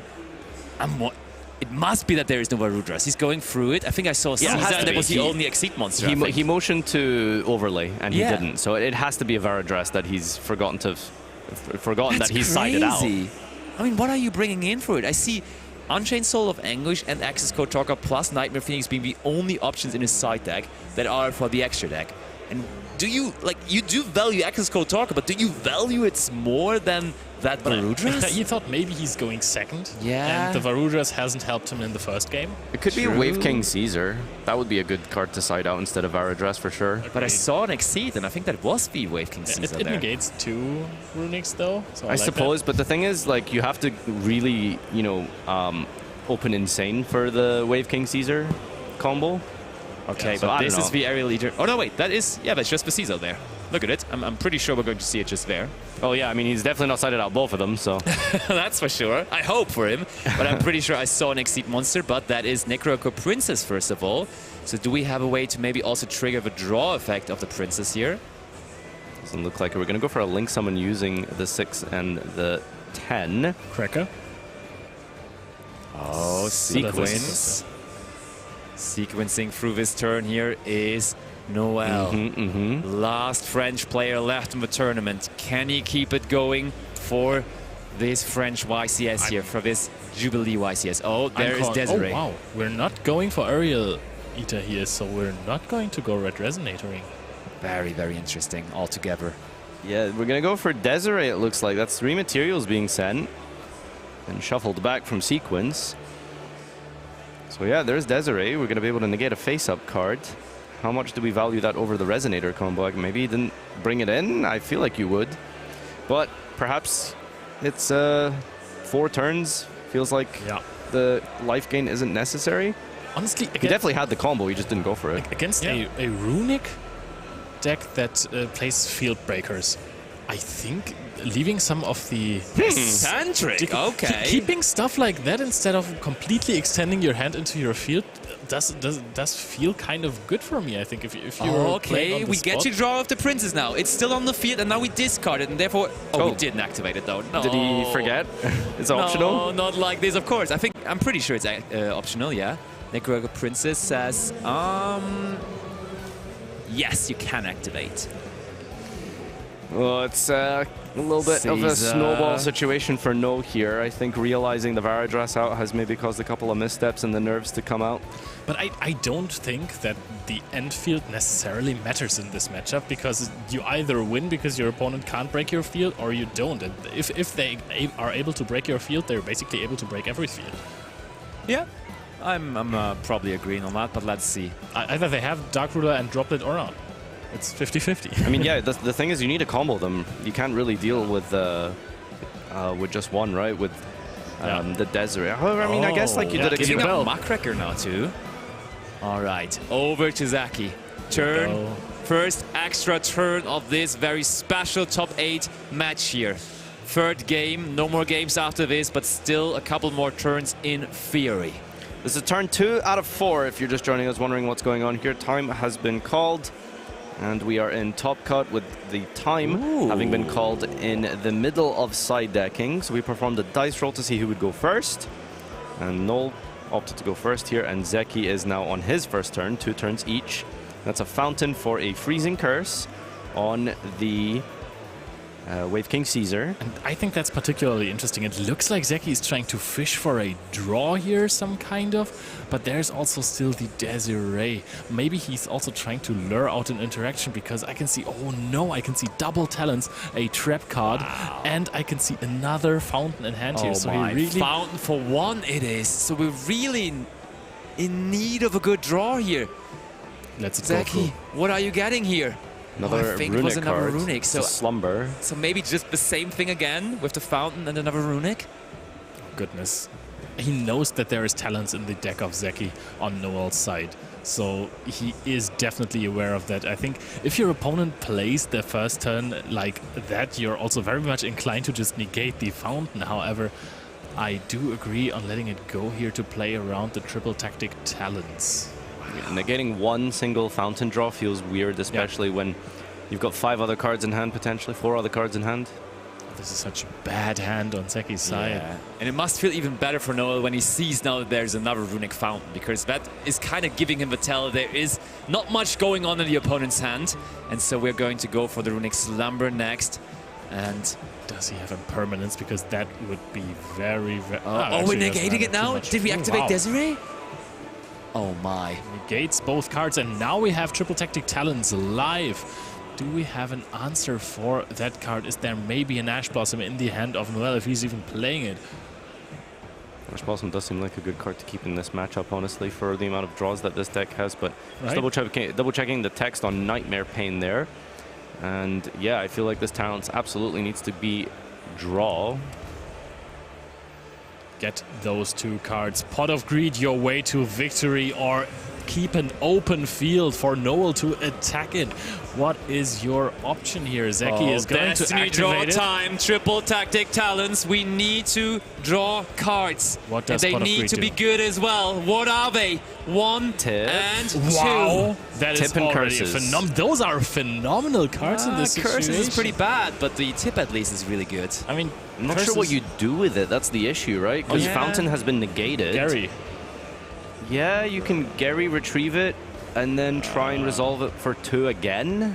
But there's also the no, Phantom of we already Yubel. activated the freezing curses. That's what you have to realize. There's only one runic spell that was picked up. That is not that great. That's the one that's already shuffled. Yeah. So I think by drawing the freezing curses there alongside the tip, that's going to be a problem. But at least the tip, first of all. Yeah, so the Wave King Caesar has been negated by freezing curses. Desiree has used his effects on this face-up fountain. So we have a monster effect remaining with Phantom of Yubel, as well as the Soul of Rage in the Grave. Valor gone. We have not seen any Whitewoods cards is the problem. No. At all, in any game. I mean, game one there were some. We saw game an one, LZ, that was, but that's it. He hasn't been White Foresting a lot, for sure. I mean, LZ into the good old Drusia was a crucial part of getting to the Chaos Angel, though. And also the Diabell put in massive work from I take the back deck. everything. So I think game one was massively influenced by those cards, but we have to set 4 cards and give it back over to Noel. Seems like turn number 2 out of 4 is now over officially. And that Caesar, even though it was negated the entire turn, there was not even a special summon it would have had to negate. But the Desiree only negates until the end of turn. This is not a Salik-ish permanent negate, so the Runic Fountain is going to be able to get some more draws for Zeki on the turn 2 of Noel. This is going to be Noel's last turn with a battle phase for the time being as well. The most important thing for Noel to do this turn is to try and do damage. Yeah. Any kind of damage here will be enough unless Zeki comes back and does some damage, which I highly doubt in a Runic deck. So Zeki needs to try and survive, and Noel has to try and just do anything. I'm very curious to see how this turn plays out, because yes, you have very good tools to defend your life points. There is, however, also Nightmare Pain, and I think that he searched a destruction with the Runic tip at the end of last turn. So he should be able to wall for a little bit with the freezing curses, summoning out something, trying to get some more draws. I mean, this is going to be a crucial one. You have to... negating the Wave King Caesar. All right. Okay, right away too. I figured that you're trying to use Destruction on Pain and then negate the Desiree, try to get some more draws. It doesn't really feel like the freezing curses does that much, right? Because this turn, how many monsters are they going to special summon? Okay, there is now the Destruction taking care of the sequence as an equip spell to the Desiree. That means that the Nightmare Pain is going to live to see another day, causing a kerfuffle. Yes. And the most important thing here is that the Fountain gets to resolve. Yeah. It's a lot of cards off the top here. All of the cards. Basically. Nothing important. One of opening banished, definitely noteworthy, but the field, of course, already created. Fountain for free, that would be. Yes, and we are we having a response? He needs to find plenty of Runics, no? No, we are going to draw free cards. That's crazy. Yeah, Runics are what we need here, and very important ones that need to be drawn. I think there's a... No, did we use the Slumber? Is the Slumber set? Because Slumber can prevent one of these monsters from attacking. We did use Slumber, so drawing Slumber would be good, and then of course the Flashing Fire. So those are the cards you really want to see. Spooky Dogwood. Ooh, okay. Spooky Dogwood Slumber, so Noel might potentially risk running into that Dogwood, but there is a lot of damage on the field here. I don't think you try and commit to anything. Oh. There's also Woes of the White Forest set, so there is a potential Runic tip. That's one of the Runics that you're trying to find there. That's massive. And I mean, either Slumber or Flashing Fire, Flashing Fire would be here. And there it is, Flashing Fire to the hand of Zeki, to the help of Zeki. And I'm still curious to see if the Woos of the White Forest is going to do something in this turn, because you can special summon and then synchro summon on your opponent's turn. And okay, that's also probably the reason why we negated the Caesar, right? Yeah, I agree. Because we wanted to make sure that is going to work. It's weird because Noel might be in a position where he feels like 2 monsters isn't enough to deal damage, since we have to try and navigate through multiple Runics in the hand here, especially the searched out Flashing Fire, so it isn't guaranteed that something is summoned. But I think the Phantom of Yubel might guarantee damage, Dogwood right? here? I mean, we have to, is this right? the effect of Engraver in the Grave? I assume so. We got a Dogwood for sure. I mean, you just Phantom negate, right? Then that's Phantom gone. Yeah, but then you can remake it, and then you still have the damage portion of Phantom. Yeah, fair. So you just rather want to have it as a discard, or what's the reasoning here? I think maybe the discard for Dogwood is better, right? Probably, yeah. I mean, clearly that's what Zeki settled for, because he absolutely did not use that. No, this is genuinely a real back and forth technical match here. Both players being tested to the absolute maximum at the peak of competition here at the top 8 cut of 275th YCS here in Lille. And it is impressive to see these players going back and forth in these really, really niche scenarios that I highly doubt they have consistently found themselves in throughout this tournament. And I think Zeki, I thought he was done. He's activating the Dogwood on Requiem effect, so just a little bit later on the same monster that is supposed to be summoned here. We're not even negating that. No way. We let that through? We didn't negate with Phantom?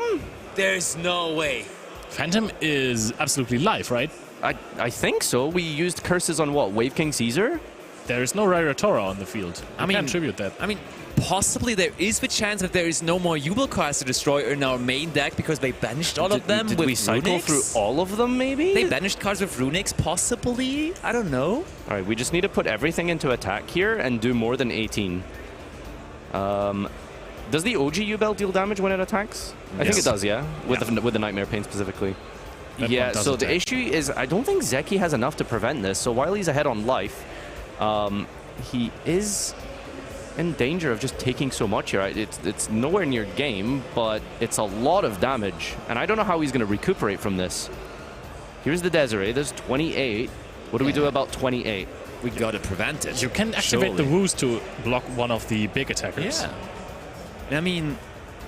Oh, okay, Slumber first of all. Good enough. And the thing is, as soon as you summon out a monster to stop one of the big attacks, that monster is going to be destroyed by battle, and therefore then the Jubel and the Phantom of Jubel don't really do damage anymore as the monster is gone, right? So I feel like we might be able to get enough monsters out here to prevent all of the attacks, realistically. Are we not trying to get back the Fountain? I mean, that just gets negated by Phantom of Jubel and then the Gary... I mean, no, it doesn't get destroyed. If you just attack with both U-Bells, that's enough damage. Yeah, true. Was the defense of Jerry 1,000? 1,000, yeah. We could just choose not to replay. Yes, we that's do what that. He's doing. Okay, 1,000 damage, so... That is Jubel. 88 on Zeki's side. Do we Woos here? Because I think now that we have basically blocked the attack of the Desiree, we're taking 1,000 damage. And on the second one, there flashing is fire the flashing fire on the Phantom. That is so strong. So the life points, 88. So Zeki's ahead by 800. Flashing fire destroying the Phantom of Jubel. Managed 2 off the top here. That's a Lurry we've lost. And an Engraver. But I mean, Nightmare Throne can just bring back another Jubel monster now, right? I think that's probably... Yeah, Nightmare Throne effect will just bring one back, really, and that's a pretty bad trade then, honestly. Because that's a monster with 0 attack, not gaining any life points through Dogwood, but having another monster to attack into the Gary. There it is! Spirit of Jubel. If this connects, then Null's ahead.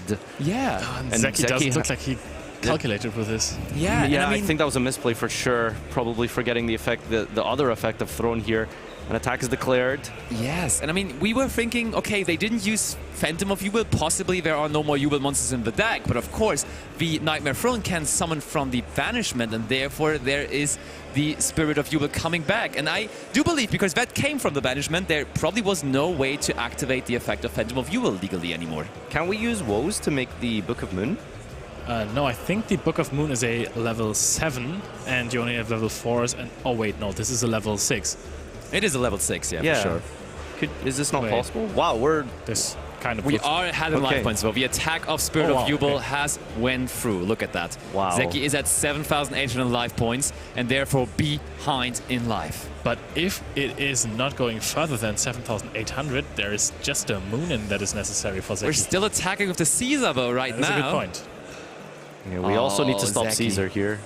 We need to. And we need to stop Engraver, right? Okay, we sent Engraver with the Gary, okay.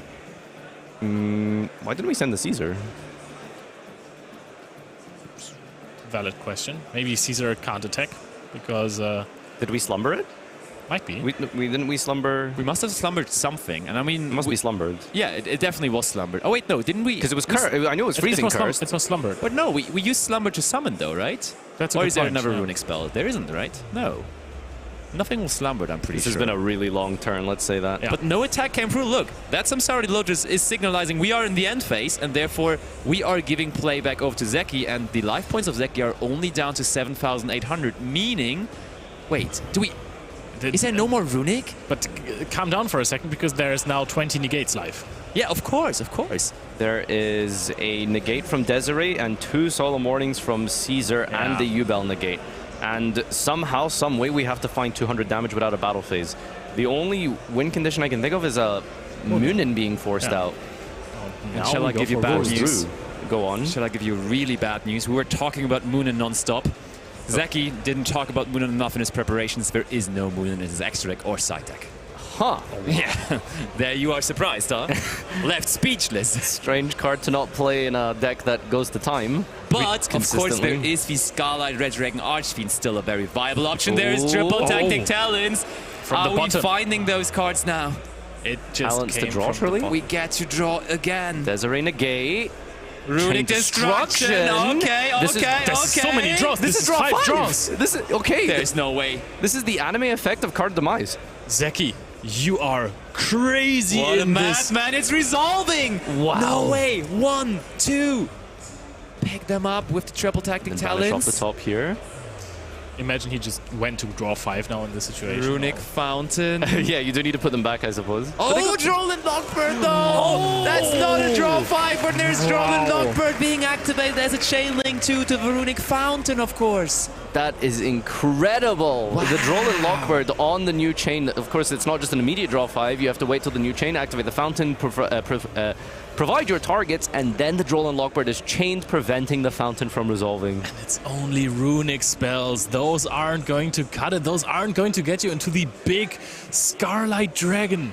This is looking grim for Zeki. All of a sudden, he fought his way back into this Look at the shake multiple of the times. head. And he's looking He knows sad. it's over. The last options are considered by Zeki. Is Noel going to advance to the GG, semifinals? it's And he over. scoops it up! Noel, the last soldier of France here, is going to advance into the top 4 of YCS Lille. That was an exhausting match. Wow, the amount of brainwaves coming and emanating from that table, it's incredible. What a back and forth interactive game of chess where you have to navigate through multiple disruptions to identify these 1 or 2 win conditions in your extra deck, to deal with a Chaos Angel, to deal with the exact amount of life point difference in 4 turns of time.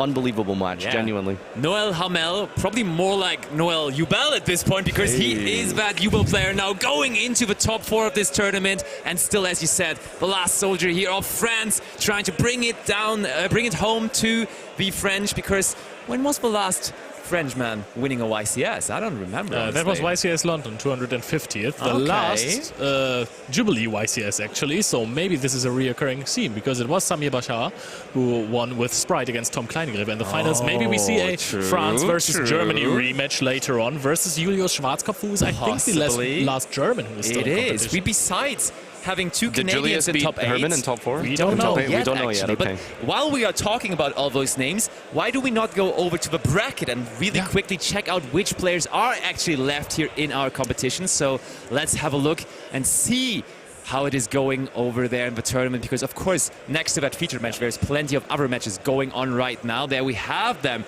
Herman Hansen, Swedish national champion, first after Swiss, undefeated in this tournament, going off against Julius Schwarzkopf, which is of course also an absolute powerhouse. Yeah, the German national champion. Yes. So, I mean, it's a national champion top 8 there. That is a genuinely incredible game. We've also got Yassine versus Thomas Arendt here in the top 8. Yep, that is Canada versus the Netherlands on that end. Yeah, I believe that's Ubel versus, could be a mirror match there, actually. It is. Mario D versus Fernando Egea. There we have Italy versus Spain also. Like, everyone is represented. It's really cool how in the beginning there were so many French players, and now all of a sudden we have 1 each, basically, with it being rounded off by 2 Canadians. It's kind of crazy, honestly. Yeah, wow. It's such an incredible tournament this has been. And we've seen quite a spread of different decks throughout the Swiss rounds. And we did manage to feature quite a number of them, actually. So do check out the YouTube channel and the Twitter for links to the various ways to access the social media on the Twitch VOD or the YouTube. That's Yu-Gi-Oh! Card EU. And you can take a look back at some of the action here from this weekend. But there's still a long way to go. And talking a little bit about the Top Cut representation, I mean, we had maybe unsurprisingly, a lot of Ubel, didn't we? Yep, the deck had a crazy conversion rate. We were talking about this a lot in the beginning, that signing up only 12% of the duelists were 16, choosing... I want to 16%, I'm yeah. very sorry about that, have chosen to play the Ubel deck, which is arguably the world champion deck, maybe the deck to beat in the room, probably the deck to beat in the room. It was the deck to beat in the room, and it was 36%. room. Big Dragon Go room. It got up to 36% in the top cut, and then it was definitely not followed by Snake Eye, which I thought. Yeah, I think a lot of people anticipated that Snake Eye, losing Beatrice and losing the Lacrima would potentially still be viable with a lot of the tools available to it, with its resilience versus disruption, but I think losing Appaloosa that was the key point, right? Appaloosa was absolutely Possibly. a massive part of the end field, but also the resilience in offering you some ways to get into your Snake Eye engine through the Fiendsmiths no longer possible, and so Snake Eyes has definitely fallen off to the point where we've had one Fire King in top cut, and I think one Kashtira or pure Snake Eye. Or Fiendsmith Snake Eye. Fiendsmith Snake Eye it was, yeah, next to that. Fiendsmith is that was for the Vidinger who just lost in top 16, so that's not in there anymore either, so no more Snake Eye at all, even in top 8. Yeah, 2 Ritual Beasts made it through. We also had 2 Runic White Forest. Actually, in the end, it was 1 Runic White Forest and 1 Toy White Forest, which was pretty cool to see. And then there was 1 Runic, a stunning version of the deck, let's say it like that. Yeah, and I think we also had Pearly in top cut at some point as well. Crazy version. Yeah, it was. He also sadly lost in top 16. That was Robin that I was talking about in the last outro, because he was putting up a show there with his deck. Not only like, if you think, okay, there might be some Kashtira cards in there, but he was running the full free Fenrir, free Unicorn, Theosis even package in his Pearly deck, which is crazy to imagine, actually. Locked into Xyz for the turn, I think. That's it. That's absolutely good fine for the deck. deck, right? Yeah, but the thing is, he also didn't really... That was confusing to me looking at the deck list. There wasn't too much rank 7 action going on in the extra deck. It was basically just Pearlies. I mean, those monsters are really good on the field, and additionally to that, they just give you more cards to discard for your Pearly spells, right? So I can totally get behind the logic, honestly. Yeah, no, there's been a decent amount of surprises coming through into the top cut here. But it's definitely the Ubel story, I think, for this event. There is still a couple of non-Ubel options going around, you know, between Julius and Herman. That's a guaranteed Ritual Beast or Plant into the top 4 here, which I'm sure that will very likely be one of the feature matches going forward here. Yeah. But it looks like we're just about getting ready for our player interview and to hear a little bit about Noel. And I'm just curious to see what he'll have to say specifically about his build. If it is just kind of standard to play with all of these hand traps and bestials, which I think has been the sort of common factor in this event, right? For sure. Yep. We have seen so many crazy Nibiru's. Actually, not too many super crazy Nibiru's, but the card definitely had an impact. The Bestials, as you mentioned earlier, were really, really strong against most of these decks. It is a very strong pick versus Ubel. You can hit the deck at so many different spots. It is good against Fiendsmith. Basically, Fiendsmith has developed this meta that Bestials are being brought into every deck. We have seen that at Euros as well, where Snake Eyes, a fire deck, was really dominant, and we had Bestials everywhere. So this engine is forcing players to run the Bestials. It really is, and in the end, it was Noel now winning there in his top 8 featured match. He's the one now, of course, joining Ed for the winner's interview, so why don't we give it over there and hear from the man himself. Thank you very much, Basti. I am joined by Noel Hamel, who has just been dubbed by you, Basti, as Noel Ubel. And I suppose that is apt, getting into the top 4. Congratulations, Noel. How are you feeling? Thank you. Yeah, relieved a bit. A lot of pressure. It's my first feature match at a YCS in general, and my first top. So, yeah, I was already nervous in the top 16. I made a big blunder. I think I played into the Imperm Colin once. Well, it happens to everyone. It's okay. Yeah, and it was a very difficult game because I feel like game 1, I thought I literally make the best board possible. The only issue is I have no non-engine, and he has exactly Dark Will plus Droplet, which is the only thing that beats the board. I mean, it was a heck of a game, and it was game 3 as well. That last kind of few turns, time was already called while you guys were siding, and it was so tense watching every single move being thought out so carefully. So in that last game, how were you feeling? Even more nervous because when we asked for the time rules from the judge, I think both of us didn't understand exactly how it went. We thought we had to roll the dice, and then whoever won would go first, and then they tell us if you win the dice, you get to choose which I feel like that wasn't always the case. And so I side some extra deck cards for going second, and it makes me, because I go first, I go for the full combo, and I realize I don't have the rank 10 because I don't play it post side when I go second. Right. Well, I mean, who cares? It worked out. I built a different board, and yeah, the spooky scared me. It scared me so much that I forgot to use Phantom, even though I still had at least one target in my deck.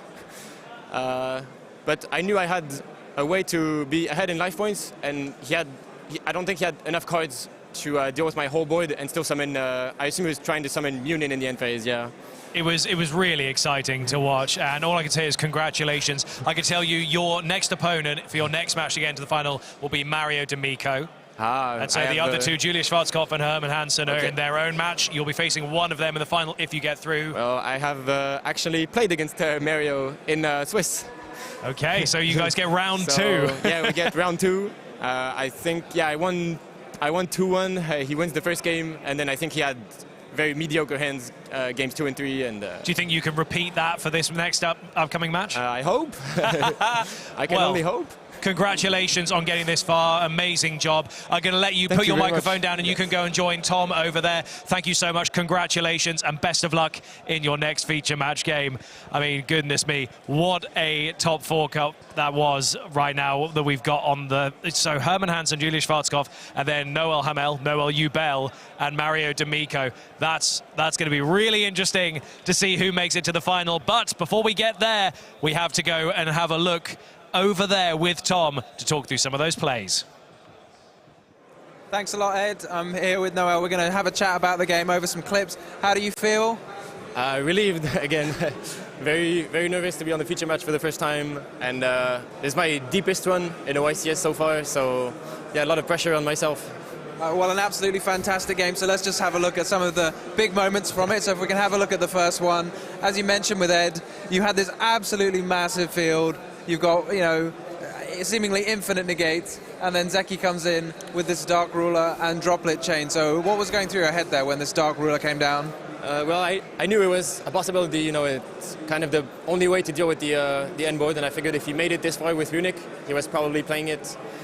And I felt okay because I didn't think he could deal with the whole board with the Runic deck. But the problem is I don't have an out to Chaos Angel outside of Imperm.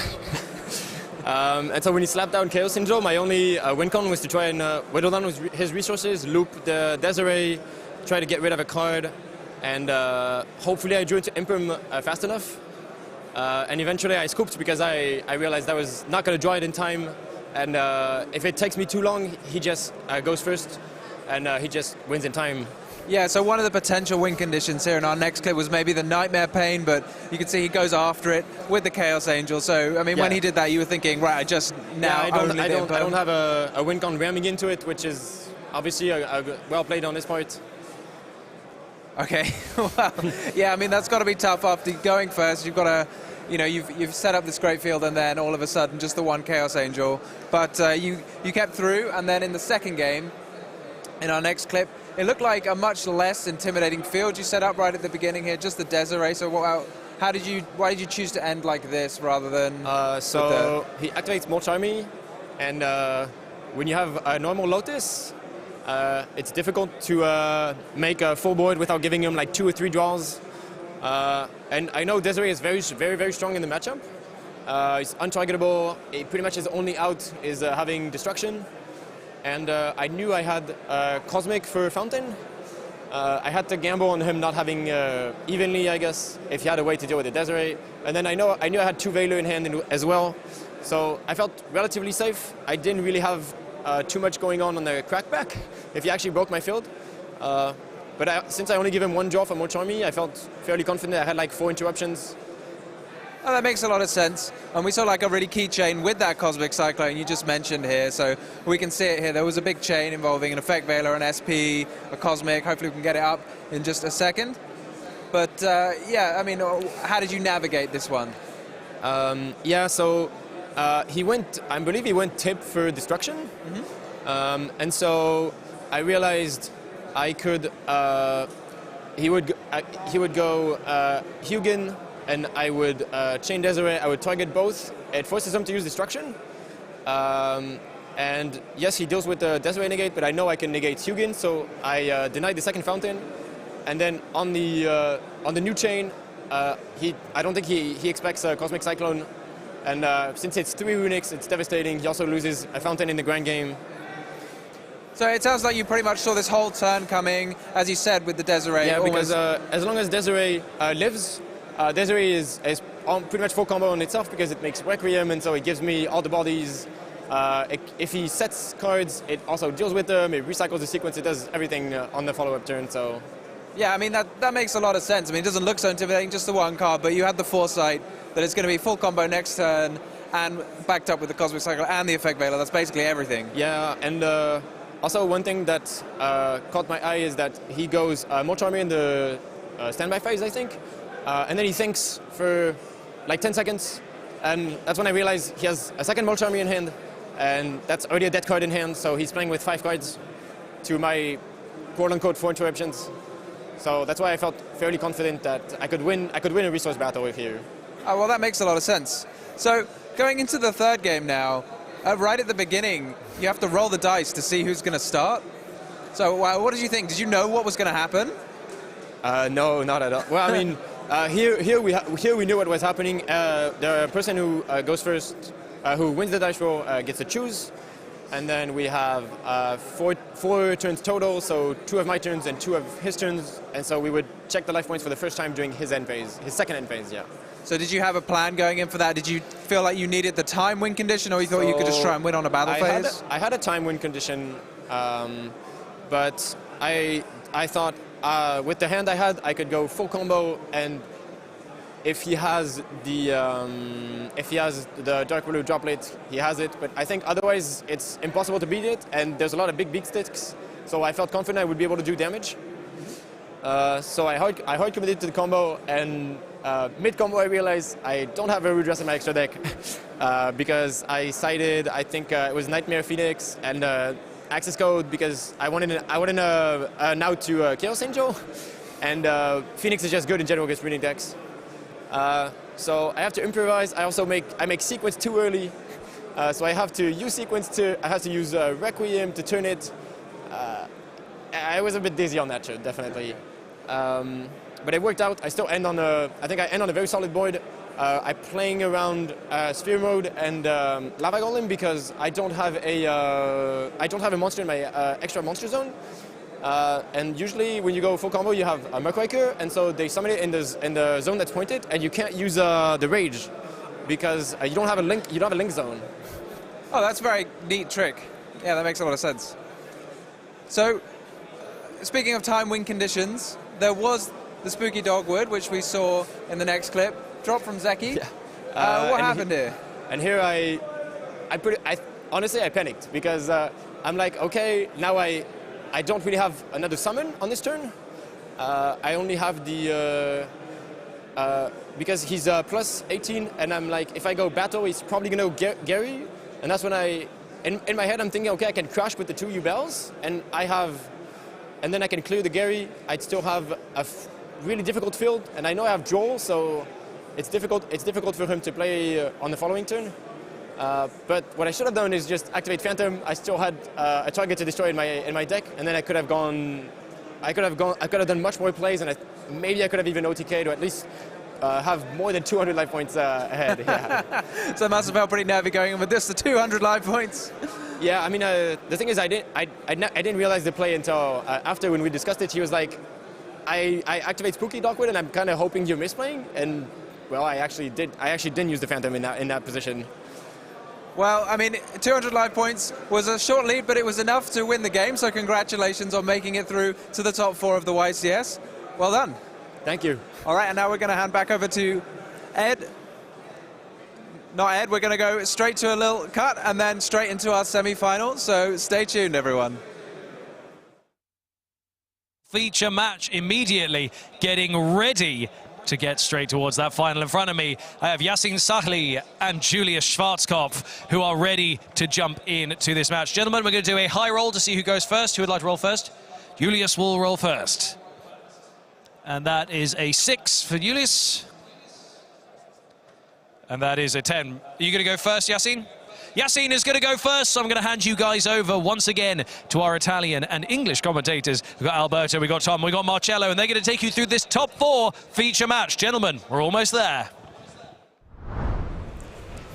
Thank you, Ed, and welcome to the first semi-final for YCS Lille 2024. Only 2 matches remain to crown who is going to be the champion. And, well, we've got an incredible 4 duelists remaining. And actually, interestingly enough, 2 of them came from Canada. So that's an incredible performance from our fellow Canadian duelists. But 2 Europeans remain, in particular, 1 German, 1 defending the home turf from France. So we'll see. They're actually on opposite side of the bracket. So there is a universe in which we get an all-Canadian finals, which would be pretty epic for that community, I guess. But as we have witnessed in the previous round, of course, and in your interview, congratulations. But we are now switching to the opposite side of the bracket. And I've got some good news for all of you Plant fans, because Julius managed to actually win and defeat Herman, who was the only undefeated duelist remaining. So we are gonna see Arika in top 4, and he's gonna be facing against Yassine. And well, if obviously the 2 decks we can talk about are in the top 4 remaining, there are 2 Hubble decks, and then there is the Rika deck and a Tempai. So I guess the most represented still remains, but the underdog Julius with his Rika deck. I don't think we want to keep any of you waiting. Our duelists are ready. Let's find out who will be the winner of game 1.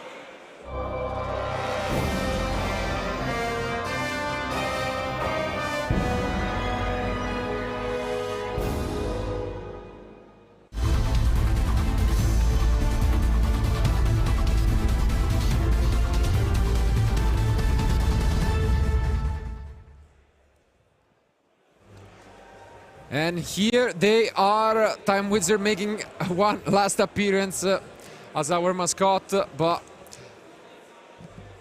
we actually get a fast start from Yassine with his Thin Mist Engraver. We've talked about Julius' deck a bit. He's on 60 card Rika, a lot of different engines, a lot of different going second cards like those evenly matched that seems to be stuck with his end, but let's see if he's got what it takes. This is lightning speed from Yassine. Wow. I mean, maybe it's okay to call Rika an underdog, but calling Julius an underdog when he's won the last year's YCS and the German National Championships with the same deck. I mean, he's got to be a top contender at this point. Absolutely. And I mean, I talked to... Look at this speed. What is going on? Did somebody pull like a chew off? Like, there's no rush, guys. Yeah, you have 45 minutes. He's less than a minute in. Chill. Well, he just maybe saw the end of the last feature match and he thought, you know, I'm not interested in any 4-turn dice rolling. Do you win a prize if you go faster than your opponent? I don't know. Okay, now we've taken a little bit of time to think. Yeah, I mean, maybe he plays like this all the time. Maybe it's just nerves. Could be anything, I guess. I mean, I guess maybe this is one of those hands you start with Engraver and a bunch of non-engine, and this is all you have to do. So there's not so much thinking, rather than if you have like 3 or 4 engine pieces, you could think, oh, how can I play through hand traps, so on and so on. But big decision here, because we got rid of an Ibiru, and that's like an amazing card against the Rika deck. So either he has a second copy in his hand, or like that would be an interesting decision for sure. I think this is the only matchup throughout the weekend in which none of our players have hand traps in their deck, so that's why he's playing at full speed, basically. I can't even see the cards, honestly. He knows what he's doing. I'm pretty sure we could just put a replay from a previous round, speed it up, and it would still be slower than this. Maybe he got a slow play warning on round 1 and thought, okay. Fair enough. Can we get the opposite, like a too fast warning? Yeah. Okay. Now he's having a deep breath after this apnea. Yeah, this is like the equivalent of taking 10 minutes to think about a move for any other player, I think. All right. Julius, he doesn't seem phased. I think he's probably seen this a fair amount, especially if, as you said, no hand traps in his deck. So he's just letting Yubel players do what they want to do. It is often sometimes a bit disconcerting when your opponent doesn't activate any hand traps. You think, what's your plan? You know? Yeah. They're just like, yeah, okay, you keep going. And I guess he probably has, you know, a bit of knowledge about Julius' deck, because otherwise you would need to at least ask your opponent for, you know, any response. But he knows that Julius is on, you know, this breaking the field approach, so he's not really gonna interact during your turn. Yeah, he seems to have slowed down a little bit. Yeah. What do you guys think about this specific matchup? Is it still like mostly based on who goes first, or can the Rika deck, you know, break whatever field Yassin is gonna come up with? Honestly, I'm not super familiar with how well the Rika deck plays through fields, but I mean, if Julius has made it all the way here, he's presumably had to face this exact situation once or twice. So maybe he has got what it takes. We saw in the last round the Unchained and U-Belt field being broken by a combination of something like Dark Ruler and Droplet. Very neat combination there to get the Dark Ruler off the field so it can't be negated by Desiree. Because otherwise you need like more than 2 field breakers to get through both the Barrier Dress and the Desiree. So yeah, I mean, maybe it's there for Julius, but maybe it won't be. Let's see here what will be Yassin's goal, because I think now here he's having just to think of what may be the best field to put up.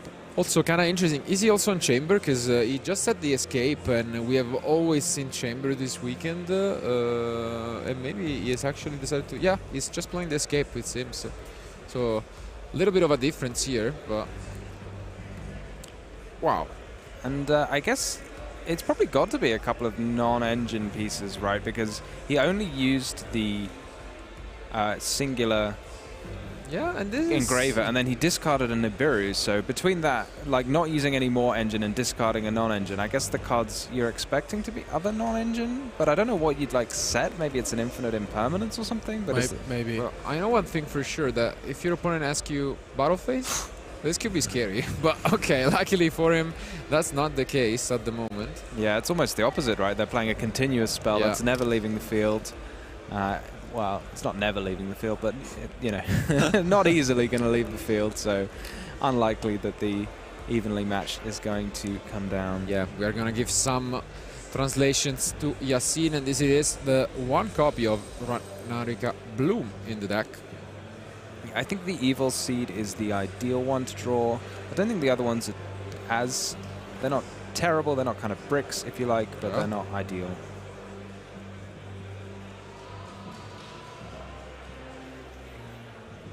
What do you think of Yassin's field? Because honestly, I mean, from the way he was playing, like, I think we were expecting a bit more, right? Yeah, it is a little underwhelming, not gonna lie. Obviously, it's still strong, but we have seen much better openers from the U-Build deck. So, yeah, I'd be interested to know. I mean, it seems like that's all you can do to get into the U-Belt engine if you open just one engraver, is to send the Lotus off of the Aerial Eater and then bring it back with the Muckraker. So maybe this is just it. Yeah. As you mentioned, Tommy probably has quite a few non-engine. I guess a couple of impermanents, that would be like the most reasonable choice to expect.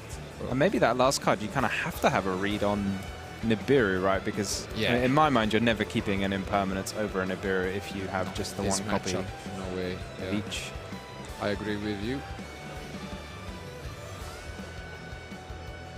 Oh, okay. We see one of those going second cards, the Book of Eclipse, which actually wasn't. So he kept an Ash Blossom.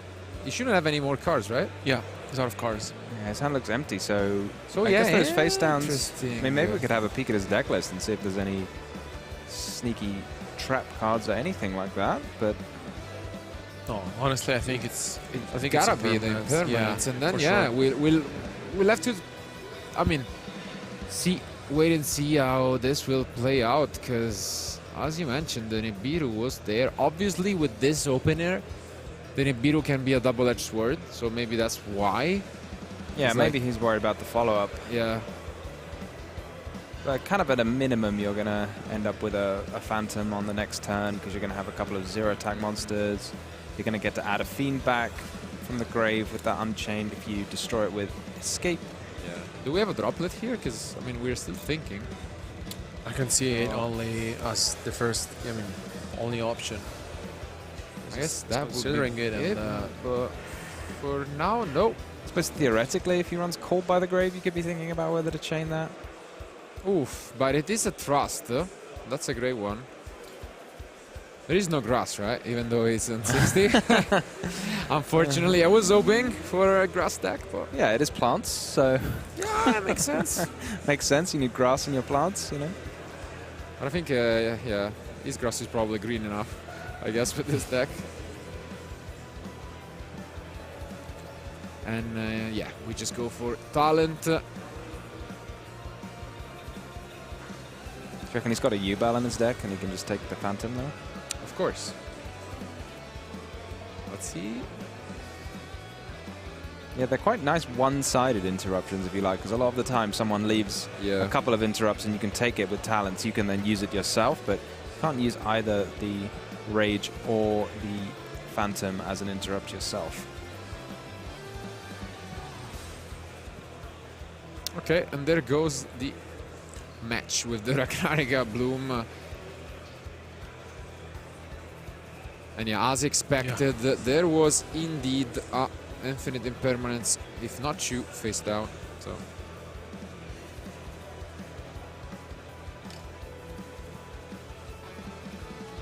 Evil Seed is stopped. Let's see if Julius found any good cards out of the triple target talent in his hand, but I'm not gonna look very promising for him. Yeah, they seem to not use any of the things kind of face up on the field. Okay, he does have the Colosseum. Not the greatest, but at least could allow him to keep on playing with the Borea. We are considering flipping a response here. I guess exactly escape would be the response, but we allow it.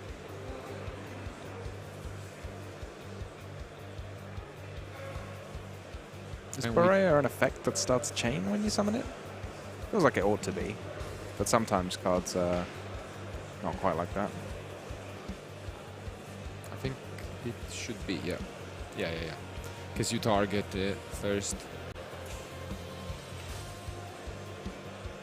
So that Borea might have a difficult time making it onto the field. Through the army of U-Bells.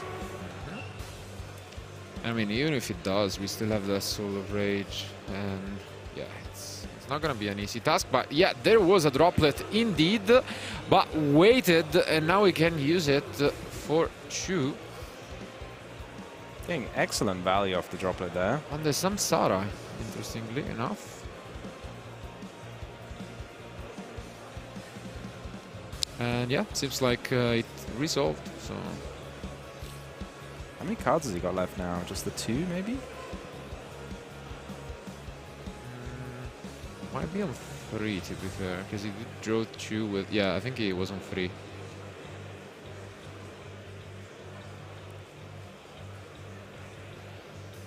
Yeah, 2 cards remain in hand from Julius. Between the escape and the rage, there's still quite a lot to play through. And the rage will make an SP. Yeah, no point really negating the rage, right? Because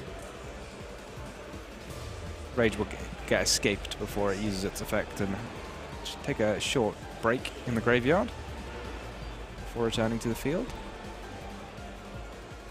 Okay, we just right away go for a Link Summon. Are we gonna try and fish? Yeah, we are. So, excavating, this could be a game changer. We have seen this in the past at previous events where Rika won. How good this card can be if it finds like a bunch of cards like Lomfire Blossom, premium targets, but there was a second impermanence as expected.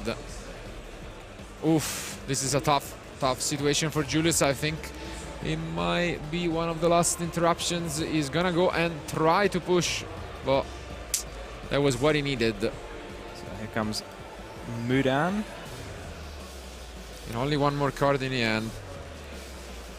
What a hand from Yasin, honestly. A double impermanence and Ash as well. Yeah. this decision to keep both impermanents over the imperm seems to over the Nibiru seems to have made a lot of sense.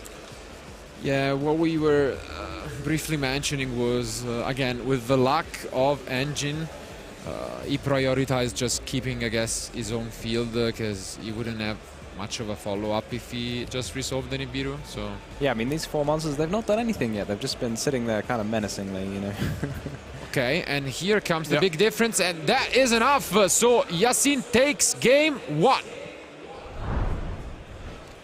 Well, what an opener. It's super lightning speed from Yacine, who recognized only having the Fiend Mist Engraver as, you know, a piece of interaction, and as you mentioned, went for what seems to be at least yeah, the basic combo when you only have that as an interaction, and yeah, followed it up, discarded the Nibiru, probably the right decision, and in the end it wasn't enough. The Rika deck just didn't have enough. I don't know if there was anything. I was thinking back at the droplet at the beginning, but probably with the double impermanence plus Ash, his end just wasn't it. Yeah, I mean, when you're running these field breakers, you kind of hope to catch a lot of monsters out with just a couple of field breakers. But when your opponent's only kind of got 1 or 2 interruptions with the field breakers now, and then all of the other interruptions coming from different places, it's hard to kind of efficiently push through all of those interruptions. You kind of have to sink one card into each, and then by the time you've had to deal with your opponent's monsters as well, it just ends up being all too much. Yeah, I mean, Julius tried very hard in my opinion, but I think his instance was too good. And at the end of the day, as you mentioned, Tom, like to navigate through 2 impermanents and Ash Blossom, I think it's pretty much impossible. And although we have seen Julius, you know, showcasing us how powerful the Rika deck is, but now entering into this game 2, it will opt to go first for sure and have its chances. So I think it will bring in some cards such as the Cross-Sack Designator and the Cold by the Grave to help him out go through his combo. And yeah, let's see on the other side if Yacine basically has the chance to respond, because he's playing some hand traps as well. There's also the Purulia if he really wants to side that in. Yeah. So quite a few options, right? Absolutely. Purulia is an amazing card against the deck. Obviously, you want to pair it with some cards that you can draw into that are going to help you out. Change of Heart can put in some work against the Rika deck, and so can, you know, the other copies of Talent.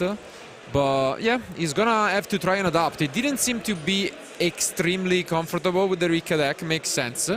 You know, there is all of this stigma. It's much more popular in Europe, so it makes sense that since he has traveled for what could be even his first event, I'm not sure, but yeah, it seems like he had to read a bunch of the cards, so he's just gonna go on what seems like a safe approach with the side deck. On his other hand, Julius, prepared mainly for Jubel, already has defeated many in this event and will try and do so again. So I think our duelists are almost done with their side decks, so let's go back to action for game 2.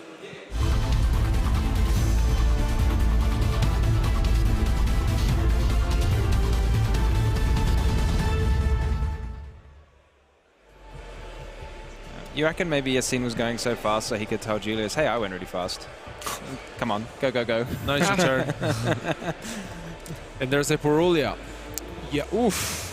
What a start from Yacine. Yeah, you really, really don't want to see that if you're Julius, and it seems like he allowed it. No cross-out designator or call by from the side deck or Ash. But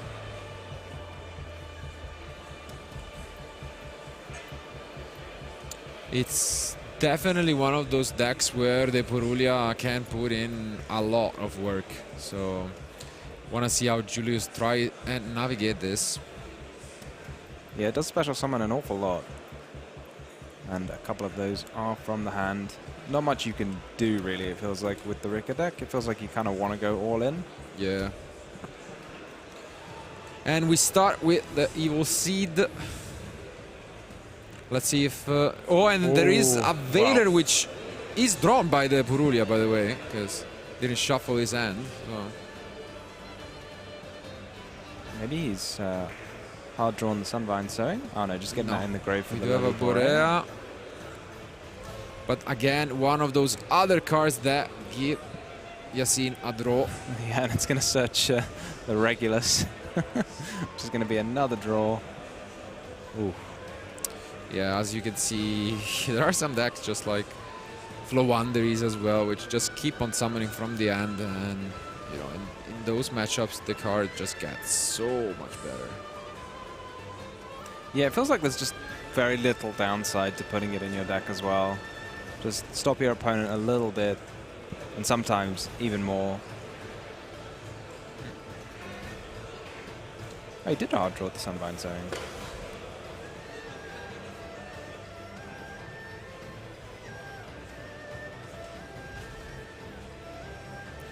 But it's not actually that bad in this spot, because obviously he was able to set up, and you can still combo. And yeah, as we were mentioning, Yassine having to have a read these cards. It can be quite a tricky deck to play against if you're not super familiar with them.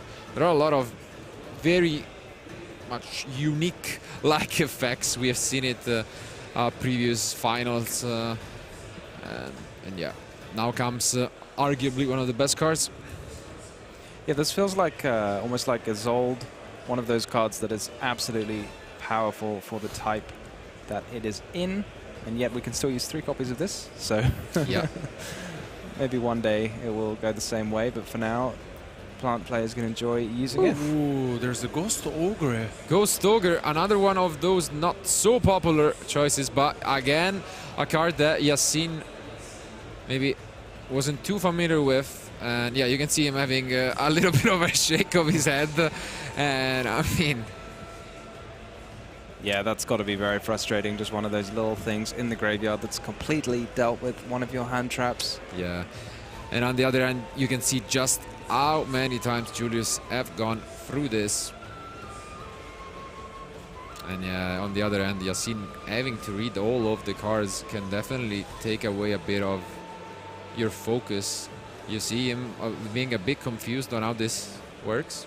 And we were mentioning this, that to play against Rika honestly is no joke. It's like very difficult, and although it's been around for the last 2 years or so, still I think it's very difficult, you know, to activate your hand trap if you are really familiar with the deck. So maybe what I'm thinking is, I think Nibiru. Oh, okay. Wow. He's here. But I mean, we do have... you have the Regulus. The Regulus. You can just send the Berea, right? Yep. And you're still going to have the Regulus up for next turn. It's kind of got 2 negates with it when you summon it with the Berea. Do you think there was maybe some merit in just waiting? If your opponent gives you more draws, you open, find something like an Impermanence or another Veiler? Yeah, I think so. You know? Makes a lot of sense. On the other hand, do we know for a fact that Julius isn't going to end up with more negates? I guess not for now, not for the super immediate future. Like, the question is whether he's gonna special summon right away from the end, but usually, yeah, he's gotta go for the Mudan at some point, so. Yeah, almost certainly gonna see a Princess too at some point. Oh yeah, this is gonna summon twice from the hand if you summon the... what is it, the Queen, this one? Or is it the Fairy? The one that tributes and you get to summon itself and another Rika from hand? Yeah, the Fairy should be the Snowdrop. Oh, Snowdrop, that's the one. And now we go... Okay, Bengal Lancer. And yeah, as you can see here, more draws. And if he would have picked up... Let's see, can't quite tell, but... Yeah, that could have been actually devastating. Yeah, that would have been a peak time for Nib plus Imperm. And yeah, it seems like he's explaining these last few interactions to Yassine, but this is something that we have seen plenty of times. Not really using the Rika engine for this game. This seems like more of a traditional Rika opener. Yeah, he's just getting full value out of all of his cards there. Tributing off the Bengal Answer because it can come back by its effect. Yeah, and once again, explaining these cards and finally completing what seems like a very good turn 1.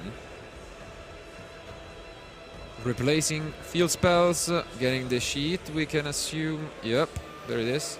And this, yeah, it's just so good. I mean, playing under the Purulia plus Veiler and Ogre, honestly, it's... and Nib. And Nib.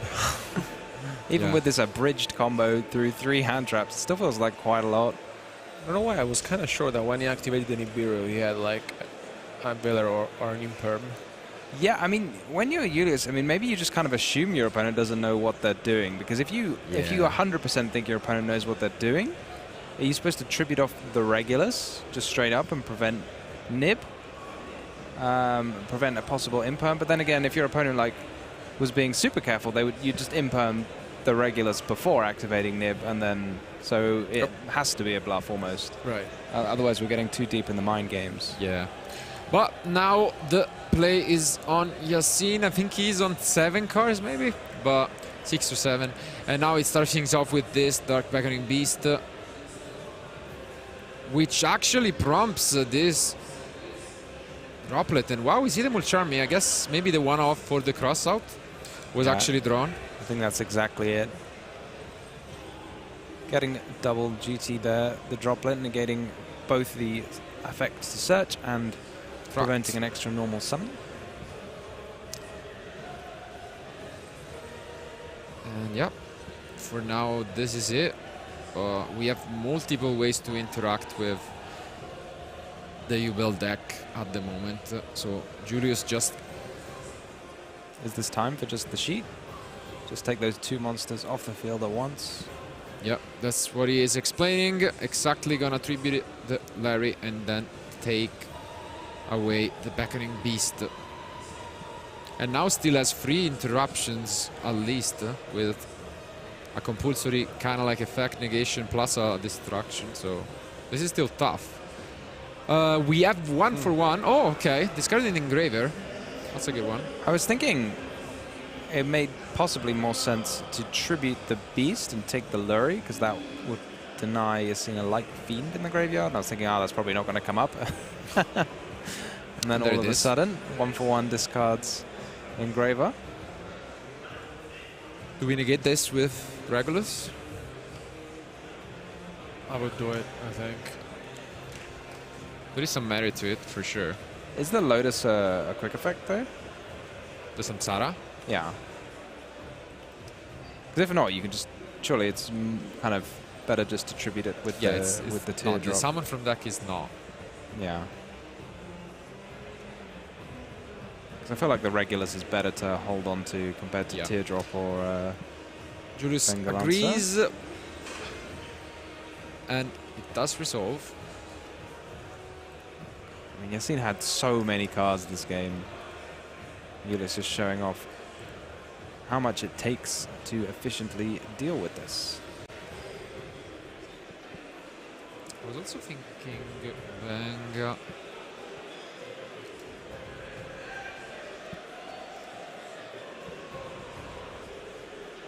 Because Yassin is left with 3 cards in hand, and one of them is the Nibiru, right? So, let's see if he has something to deal with this, because, okay.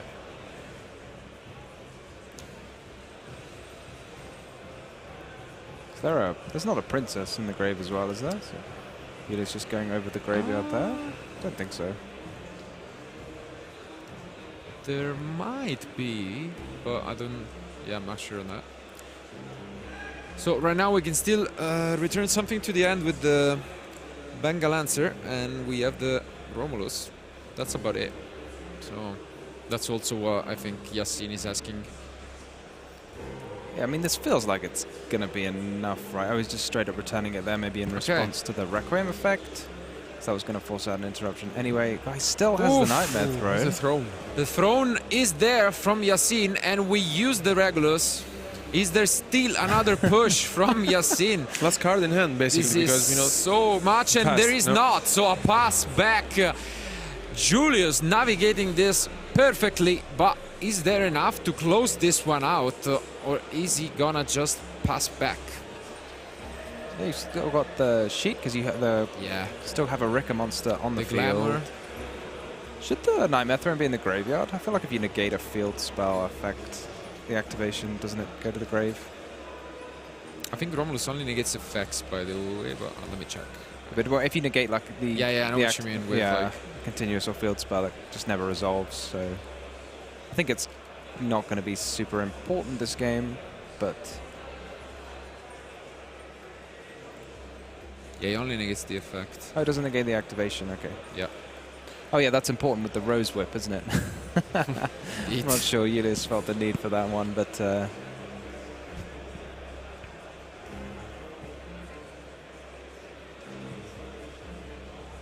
just needs to keep a heads up about the Nibiru in hand.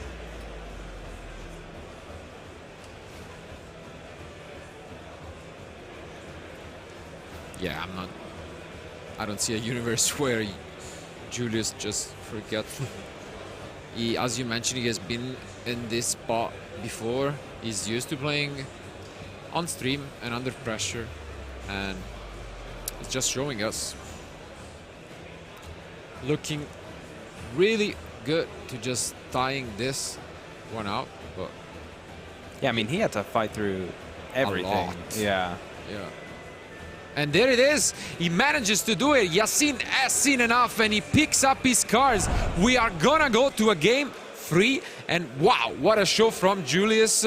Not only did he have to fight through during his own turn, because he got paired by like Molcharmi plus Veiler, Ghost Ogre, then the Nibiru. Like, that was absolutely crazy. But then he also managed to still hold off what was a full engine end from his opponent with not only the Fiendsmith cards, but the 1-for-1, the Dark Beckoning Beast. Like, that was insane. Yeah.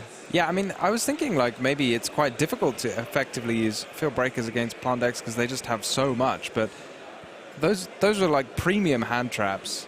So yeah, what are you supposed to do? Pray. Just pray. Close your eyes and pray.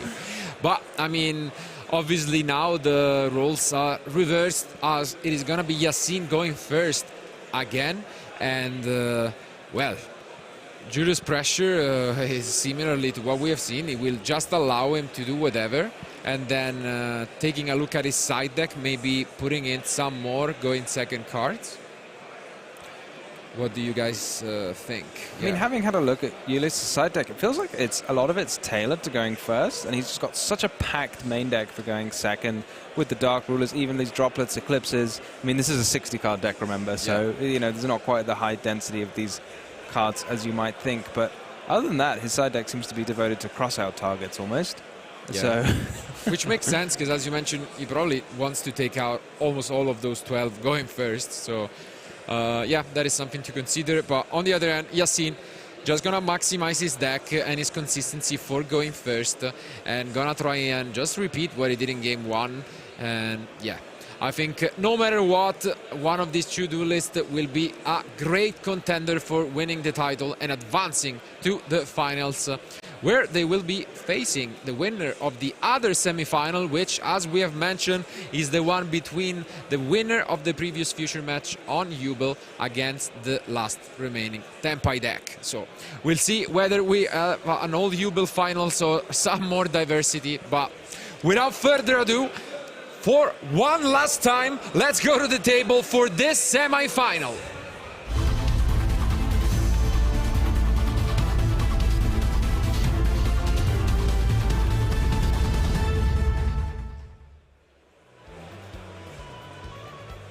so given how the first game went, where Yacine had like minimal engine and then lots of non-engine interruptions, do we think maybe this time Julius is hoping to see a lot of engine so he can kind of efficiently deal with just one copy of Evenly, Dark Ruler, etc., and then use the rest of his cards to combo off freely? What do you reckon? Yeah, could definitely be the case. At the same time, I think it's also the quality of the field breakers that changes significantly, because although they are comparable, like evenly matched would have been devastating in game 1. So it really depends on what you see. But for now, Yacine starting off strong once again, although I gotta say the pace has changed significantly. Not quite as game 1. He has relaxed a bit, or maybe he's more tense now that he's only one game away from the finals, but also one game away from getting knocked out, you know, after 14 rounds. That is something you gotta keep in mind. Oh, here we are. Nice little interaction that the opening of the Spirit Gates lets you discard a card from your hand. And when that card is Fabled Lurie, that's a Light Fiend for free. again, very innocent, very little, very cute, but scary. I don't know. I don't know if Luri's innocent. He looks kind of like he's up to no good, no? Maybe. Take those. And yeah, now, I mean, it seems like he has a bit of a decision tree to go for. I saw an impermanence and maybe even a Ghost Ogre, so I mean, it makes sense that he would keep a lot of these interactions going first against the Rika deck. Well, yeah, one thing to think about with the speed of play here, I know 15 minutes seems like a lot, but depending on how many actions Julius gets to take on his own turn, it might be the case that he doesn't even get to the second battle phase. So yeah, maybe playing fast is the way to go, but you know, you also need to be very careful not to make any mistakes just at the expense of going a bit quicker. Yeah, and I think what we saw in game 1 after the ends was revealed made sense. Like, that was literally the only piece of engine that he got, so he knew that he didn't have much of a choice. That was the only combo he could go for, and so he went super fast. This is a little bit of a different end. He has more interaction, so he's just thinking a bit more on what to play around and what to go for. But yeah, the aerial leader once again, the star of the deck. Now that Beatrice is gone. I mean, it's basically Beatrice, right? Absolutely. Ask Nadir. Yeah. I mean, given your whole deck is Fiend monsters in this case, it's even better. It's even better. Yeah, it comes back for free. Yeah. Easier to summon. Yeah, I think we should tell Nadir. Yeah. It's better in Burning Abyss even. Absolutely. I mean, Fiends. And yeah. I see a Squirmer, I think. Yeah.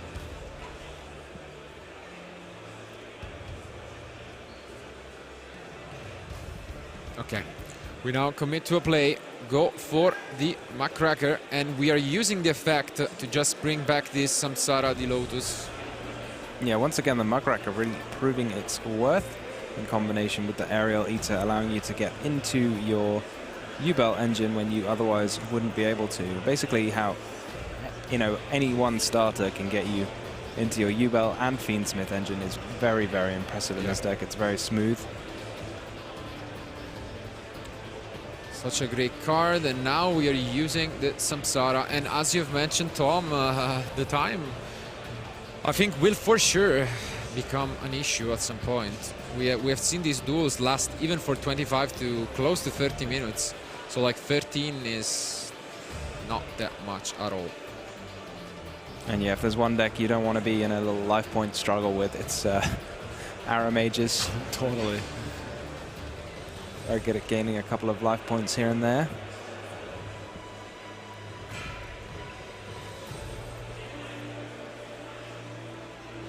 We still have that Sharvar, I believe, in end.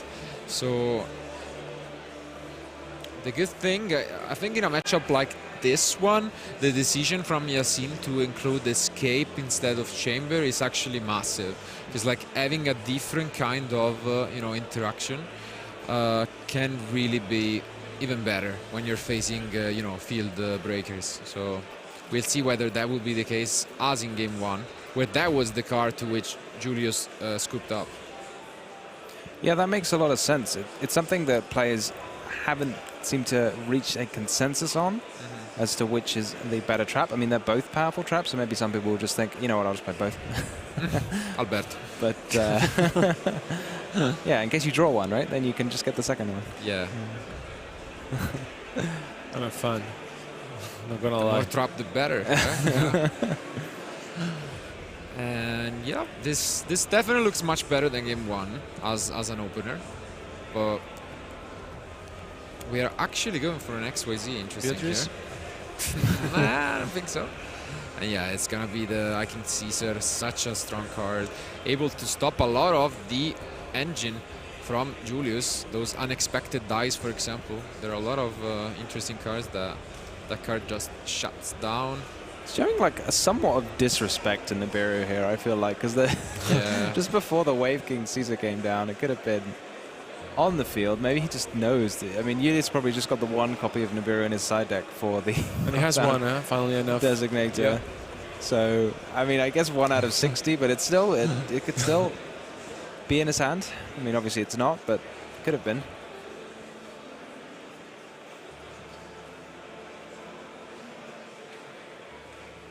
I think this looks even better than game one. Yeah, right? no, for sure. Yeah. This is a much better combo. As you can see, it's gonna be paired up with, I think, an infinite impermanence and something else. Yeah, that should be the impermanence.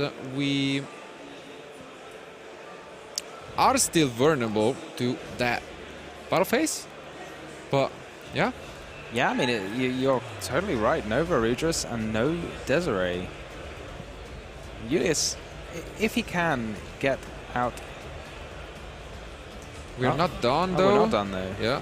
Oh, maybe the... Yeah, it looks as if he was done, but he is not.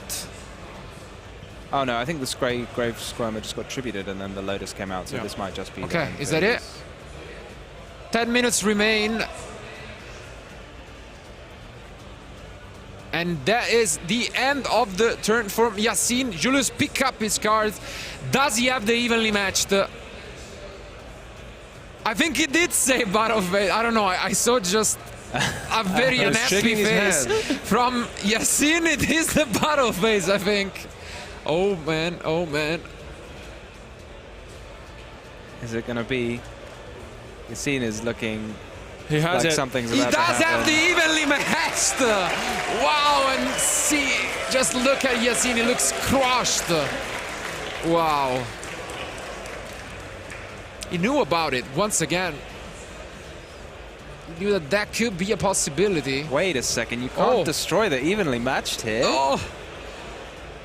Because it banishes until you control the same number of cards. So if you destroy evenly matched, you'll... Yeah, but I guess he destroys another card of his own. Okay, yeah. Doesn't not have to target... No, you can destroy a card of... I also got worried for a moment because...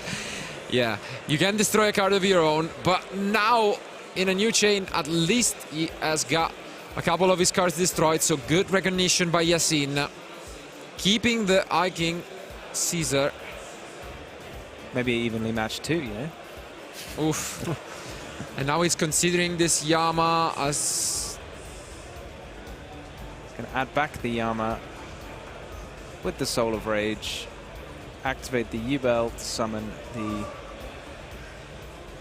slightly larger U-Bell from the deck. Traps are good, I told you. Which one? Yeah. Wow, a little bit of a consideration here on some chain links declared, I guess. So just making sure that we sequence everything correctly. And this is exactly what's going on. And yeah, the Yama should get banished. It was still in the graveyard. What's going on?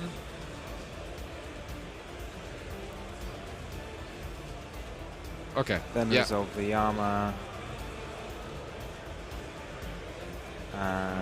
Maybe he didn't activate the Yama at the right time or something like this? I guess. Yeah, it looked like as if he actually didn't go for it. And now there is a Dark Lurer as well, followed by an unexpected die. What a hand. Wow. This is crazy from Julius. Picking apart the U-Bell deck like it's just nothing. Welcome to Europe. This is almost like Tenpai, you know? I just Field Breaker 1, Field Breaker 2, and here we go. But at least here, good recognition from Yacine, where apparently he wasn't allowed to use this Yama earlier on for some reason. Maybe and this could actually become beneficial to him, I guess. Oh, wait, there needs to be a Fiend that he summons here. He can't use it. Oh no! Because he's no, it's the Shavara that locks you into Fiends, right? So unless he has a Fiend to summon, doesn't he side into the other chain? Oh, you're right. Well, you tend to side that in when you're going second, right? Because that's the one you can use during your turn. Yeah. He needed to pop the Shavara with the Yama, maybe. But I mean, Julius still would have 3 cards left to push through just an SP, but this way he doesn't have to push through anything. Nope. And yeah, again, a little bit of a confusion.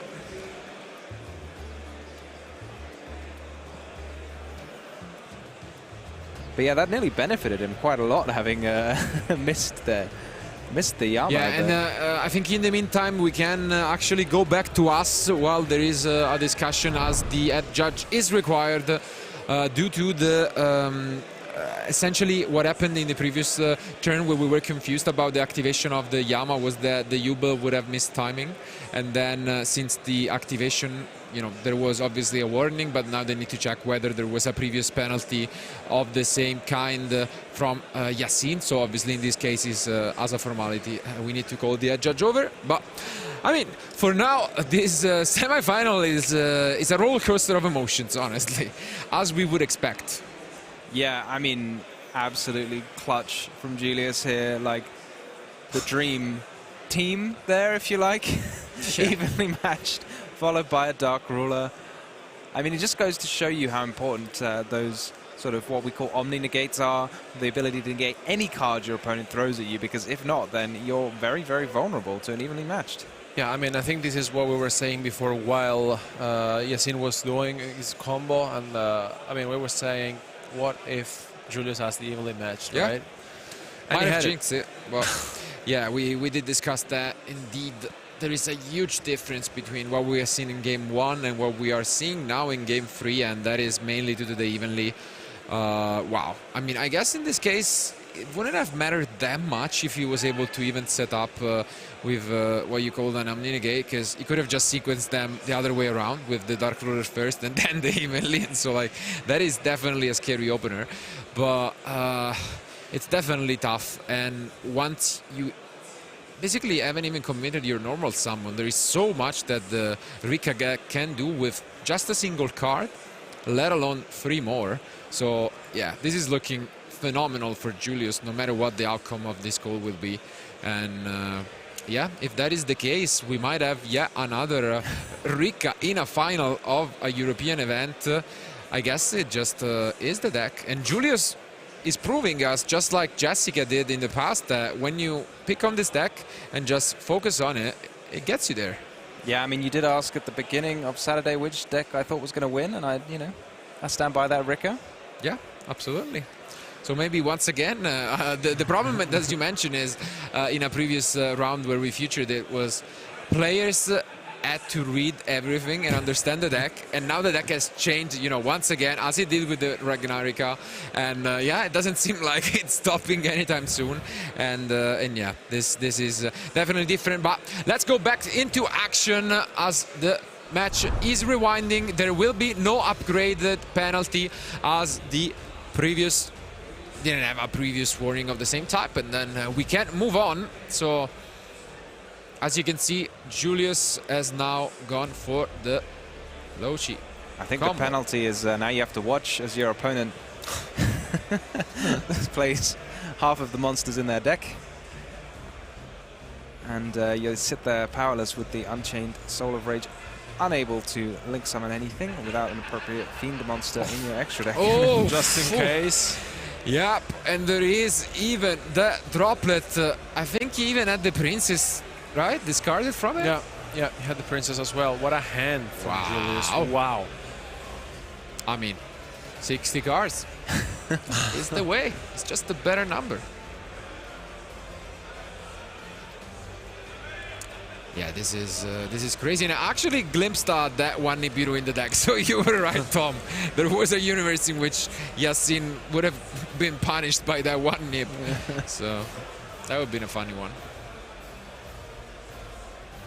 Yeah, I mean, Julius just playing all of these big answers, even the one-of Nib, but you know, all these massive cards that your opponent has to have checks for all of them, and if they don't, can be absolutely devastating, as we are about to see. I think this is a proper European welcome from Julius, isn't it? Absolutely. This is definitely a real deck. And even now in 2024 and for this event, as you can see, it's crushing. It has... it didn't even have an easy road. Making it to the top 32 was extremely tough this weekend, and Julius had to fight through a field of amazing competitors, and he was the first duelist this weekend who, just in the top 8, defeated Herman Henson, former World Championship competitor and who was still undefeated up until the top 8. So Julius is just on a roll with this deck. Yeah, it's hard to find a weakness in it, like going first or second, almost. Like going first, it was just absolutely unbelievable how powerful it was there, being hand-trapped multiple times. Yassine had like 8 cards to try and deal with it, with like 3 or 4 hand-traps, and all of the engine he could wish for, and it was still nothing.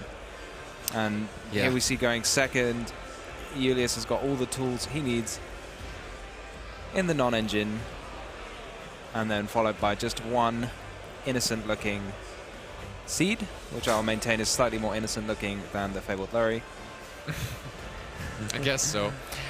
But it's definitely more threatening now that you know what this is. Just incredible from Julius. Yeah, what the Seed grows into. It's a little bit more than what the Lurry does, just by its lonesome. And yeah, now we get to use the tributing part of our amazing field spell. Yeah, the Unchained Soul of Rage has had quite a turn, being destroyed, Yeah, I mean, summoned back, negated, and then tributed. I think temp, yeah, A+ for effort, but maybe I mean not quite in the results, I guess.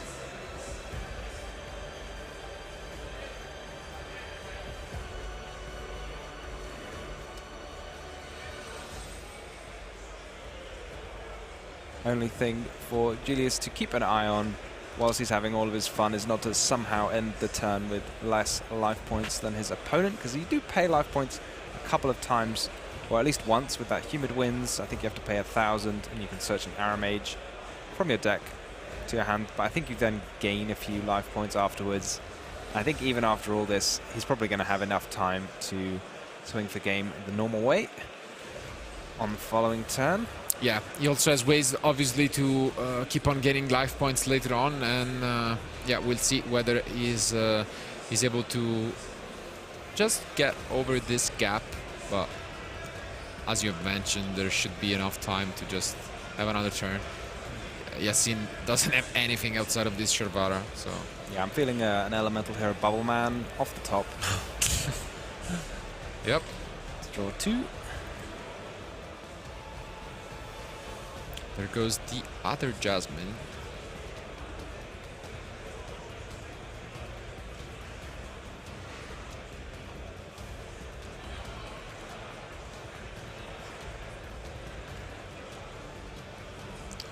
And yeah, here Julius basically showcasing us how he knows the deck in and out. And yeah, Yassine is just, I think, witnessing. Yeah. Bengulezi comes down, and now we can bounce one back. And Bengules. And what a showcase. Wow. Flawless execution by Julius.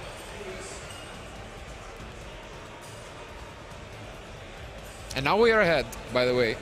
Important. Even in terms of life points, if that was needed. And we are not, for the second time that we have seen Julius, again, doesn't use the excavation effect, does not need it. I think it got negated last time, didn't it? No, once again he used it without, yeah, in this future match, yeah, but like in the previous one he also decided not to go for the effect. He just banished a ton of plants there. Oh, that is for the... And there comes, Arrow Mage okay. Fusion at the end. What a turn, what a turn. Yeah, I mean... The Magnolia. This is a bit of a flip, isn't it? Oh, is he just paid 2,000? I love it. No fear. I think it pays 2,000 to banish something. Yeah. Well, this looks fair. I think, yeah. You've seen running a little bit low on cards. That Sig grew faster, I think, than we thought. And yeah, again, good effort, but I think this one has gone Julius' way. One more draw for Yassine to stay in this.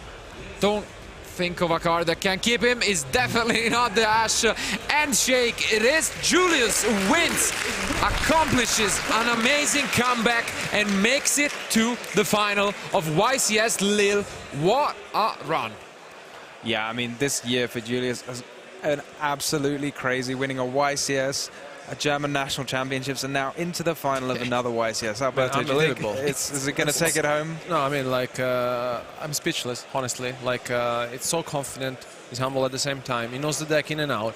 I mean, what can we say? Like, he's in the final, and if he wins another YCS, it's like in 1 year, 2 YCS internationals will be out of this world, I think. And congratulations, honestly. I mean, now he has his chances, and yeah, Rick in the final again. Yeah, I mean, he's going to be fighting Jessica for the title of the, you know, ultimate Ricker player. Maybe they're going to have some some match to see. Absolutely, but I'm sure she's watching and she's glad that the deck is still represented and piloted this well by Julius. I mean, obviously, congratulations still to Yassin for the run.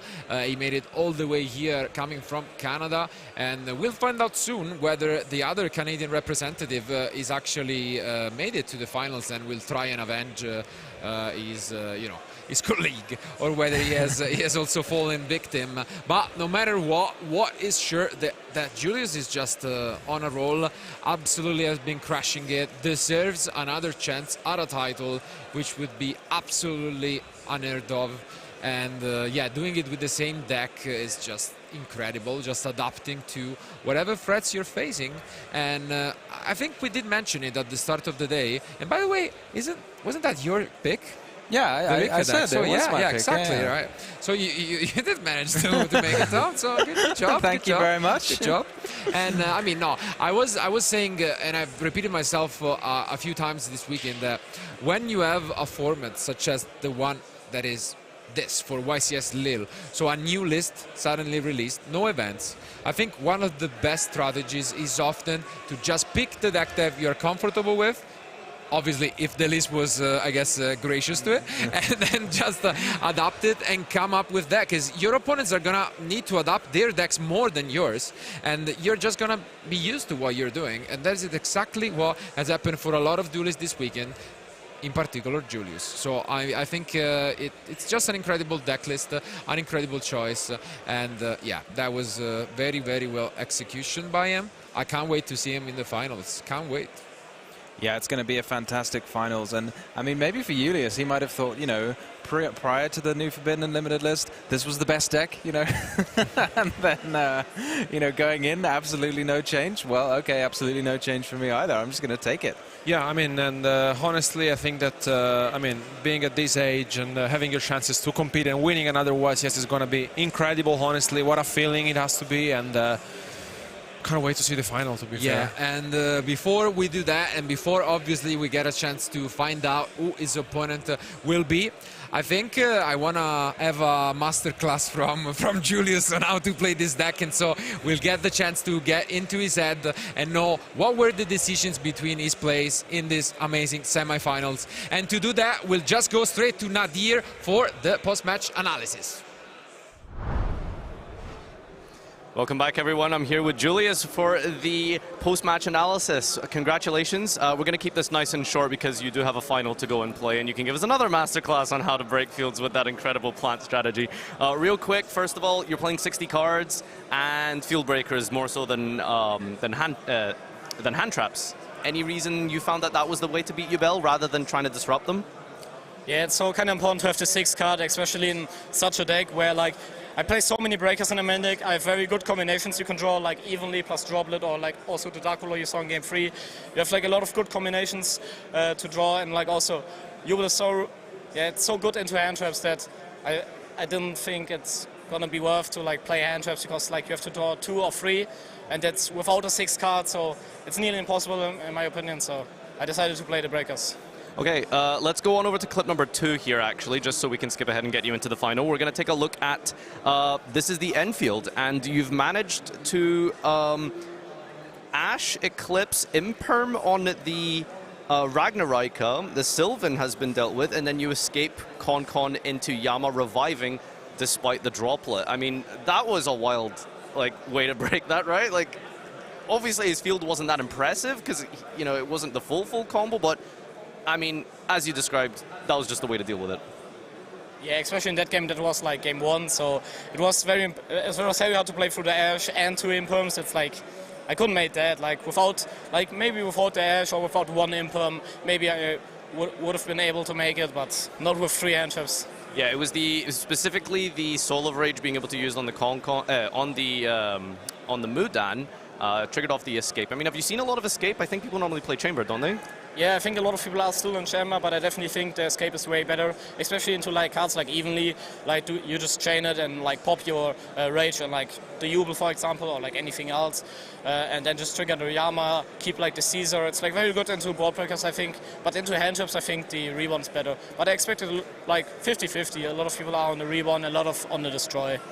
Let's go to clip number 3 here. We're going to talk a little bit about how you managed to play through your opponent's hand traps going second. I mean, there's a lot of mistakes, I think, that went through here from Yassine, right? Like, we had the Veiler wasn't great. I mean, you can tell us yourself. What did you think about the hand trap usage? Yeah, so the Ogre, of course, wasn't that good. He didn't know that the Soing has to protect in the graveyard, so he forgot that. So the Ogre was just a -1. What did he Veiler again? He Veilered? It was something really early, and then had the Nibiru in his hand, but it was like protected from Regulus at that point. I mean, normally I think you would want to it was a Ragnarika, yeah. But I think it's correct to Veiler the Ragnarika. He's very good at playing full Nibiru. Yeah. So I think it would have been, it was fine, but maybe you should have kept the Ogre for it, because you can Ogre the Bloom, the Perma spell from Ragnarika, which has like a lot more impact than like Veilering it, I think. All right, and just for the final point here, let's go on over to clip number 5, actually. So essentially, I mean, this is Dark Ruler evenly, right? And then you have Unexpected Die plus Droplet, and I think he made a little bit of a misstep here with the escape popping, not being able to use the Yama, but it actually almost worked out positively for him by forgetting the Yama, right? Because then your Dark Ruler only hit the Caesar, it didn't also hit the Soul of Rage that he later brought back. No, he didn't forget it. He thought about using it, but he ended up not doing it. I think it was okay. Maybe he expected the Dark Ruler, so in that case it was very good. But without Dark Ruler, it would have been a bit weird, because he first would need to use both Caesar effects to really get value out of the Shavara in hand. So yeah, I think it was fine in that case, because I had the Dark Ruler, but then the Droplet was too much. Well, you're into another final, and you're here representing Plants at Europe again. It feels like a fever dream. Is this coming natural to you, or how are you feeling right now? So definitely not natural. It's like always great to be in a final, of course, but of course it's not natural. Like there are also events like Euros where I didn't make even top cuts, so still something special. All right, well, best of luck. You're gonna play one more match, and I think our desk is ready for you in just a moment, so you can head on over to the feature mid table. Let's pass on over to Marcello, Tom, and Alberto for a recap. Thank you, Nadir, and yeah, it was great hearing it once again from Julius. I mean, he says this is not easy. He surely makes it look like it. And I mean, he has another chance, as mentioned, at the title. Soon enough, we'll be able to reveal who his opponent will be. Just for anyone who has missed it, the other semifinal is the one between Jubel and Tempai. So we'll see. And we could also, I guess, ask Julius who he's rooting for, just in terms of matchup. But yeah, I think once again we can maybe have a look more in depth at what were some of the decisions in the decklist for Julius now that he has made it to the finals. Obviously, we have talked about the decision to go for no hand traps and just this field breaking. But yeah, maybe let's dive into some of these interesting cards. I think the only hand trap is on like Ghost Ogre. I think we only noticed maybe, one. I didn't even notice, honestly. Yeah, that's a strange choice as like your lone hand trap. I'm interested, maybe it's like one of those cards that you can use when you draw it as your 6th card. So maybe that was his criteria, as it kind of helps you break the field. You can just hold it until the end.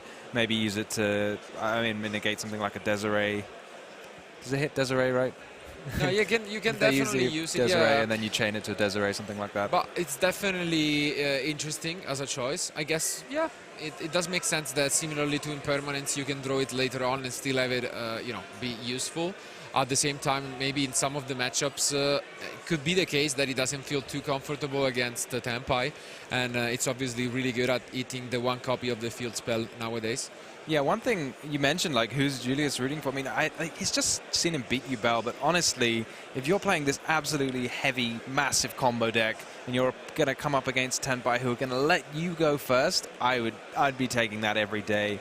One of the powerful new Aramage cards that you can fusion summon, I think, prevents your plants from being destroyed by card effects, and when a lot of the Tenpai decks we're seeing are relying on cards like Raigeki, Lightning Storm, and Dark Hole, preventing your cards from being destroyed by card effects is an absolutely key effect. Yeah, but actually we do have confirmation, and unfortunately that is not going to be the case, because Noel, the Ubel player, actually won his semifinals, and therefore we are gonna be watching a repeat of the matchup of this semifinal, as Noel and Julius will take it on to a chance, I guess, for claiming the title of YCS champion of Lille. And so it will be once again Ubel against the Rika deck. When it comes to the matchup, obviously we had seen what it's all about, but for anyone who thought that maybe the die roll would decide it, this was not the case.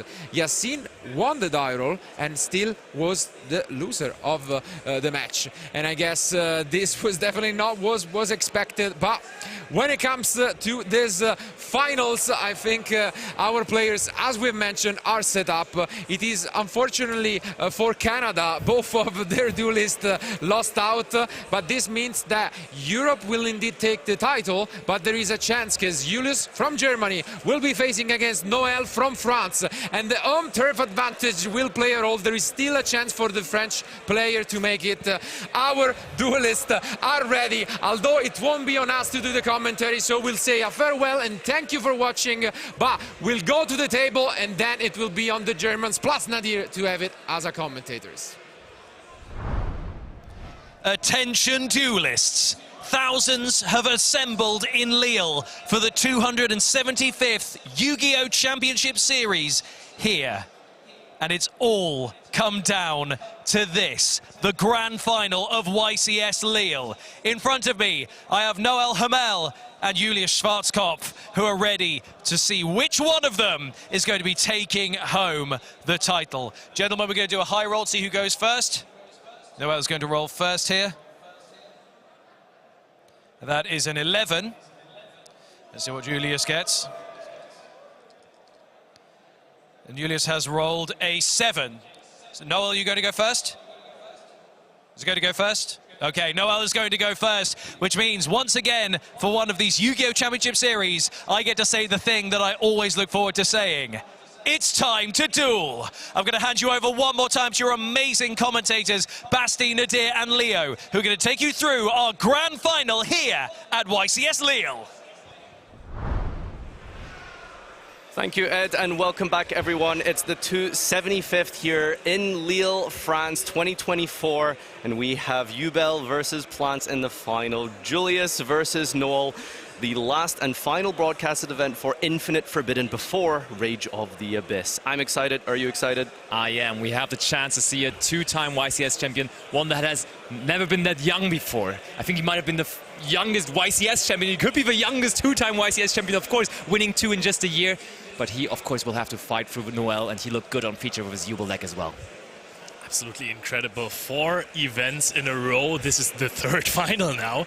So absolutely incredible performance. But as you said it, Noel has been looking extremely strong on his Ubel strategy versus the Rika strategy. Another Rika final in Europe. Yeah. Let's get started. Let's go over to the table to kick off the final of YCS Lille.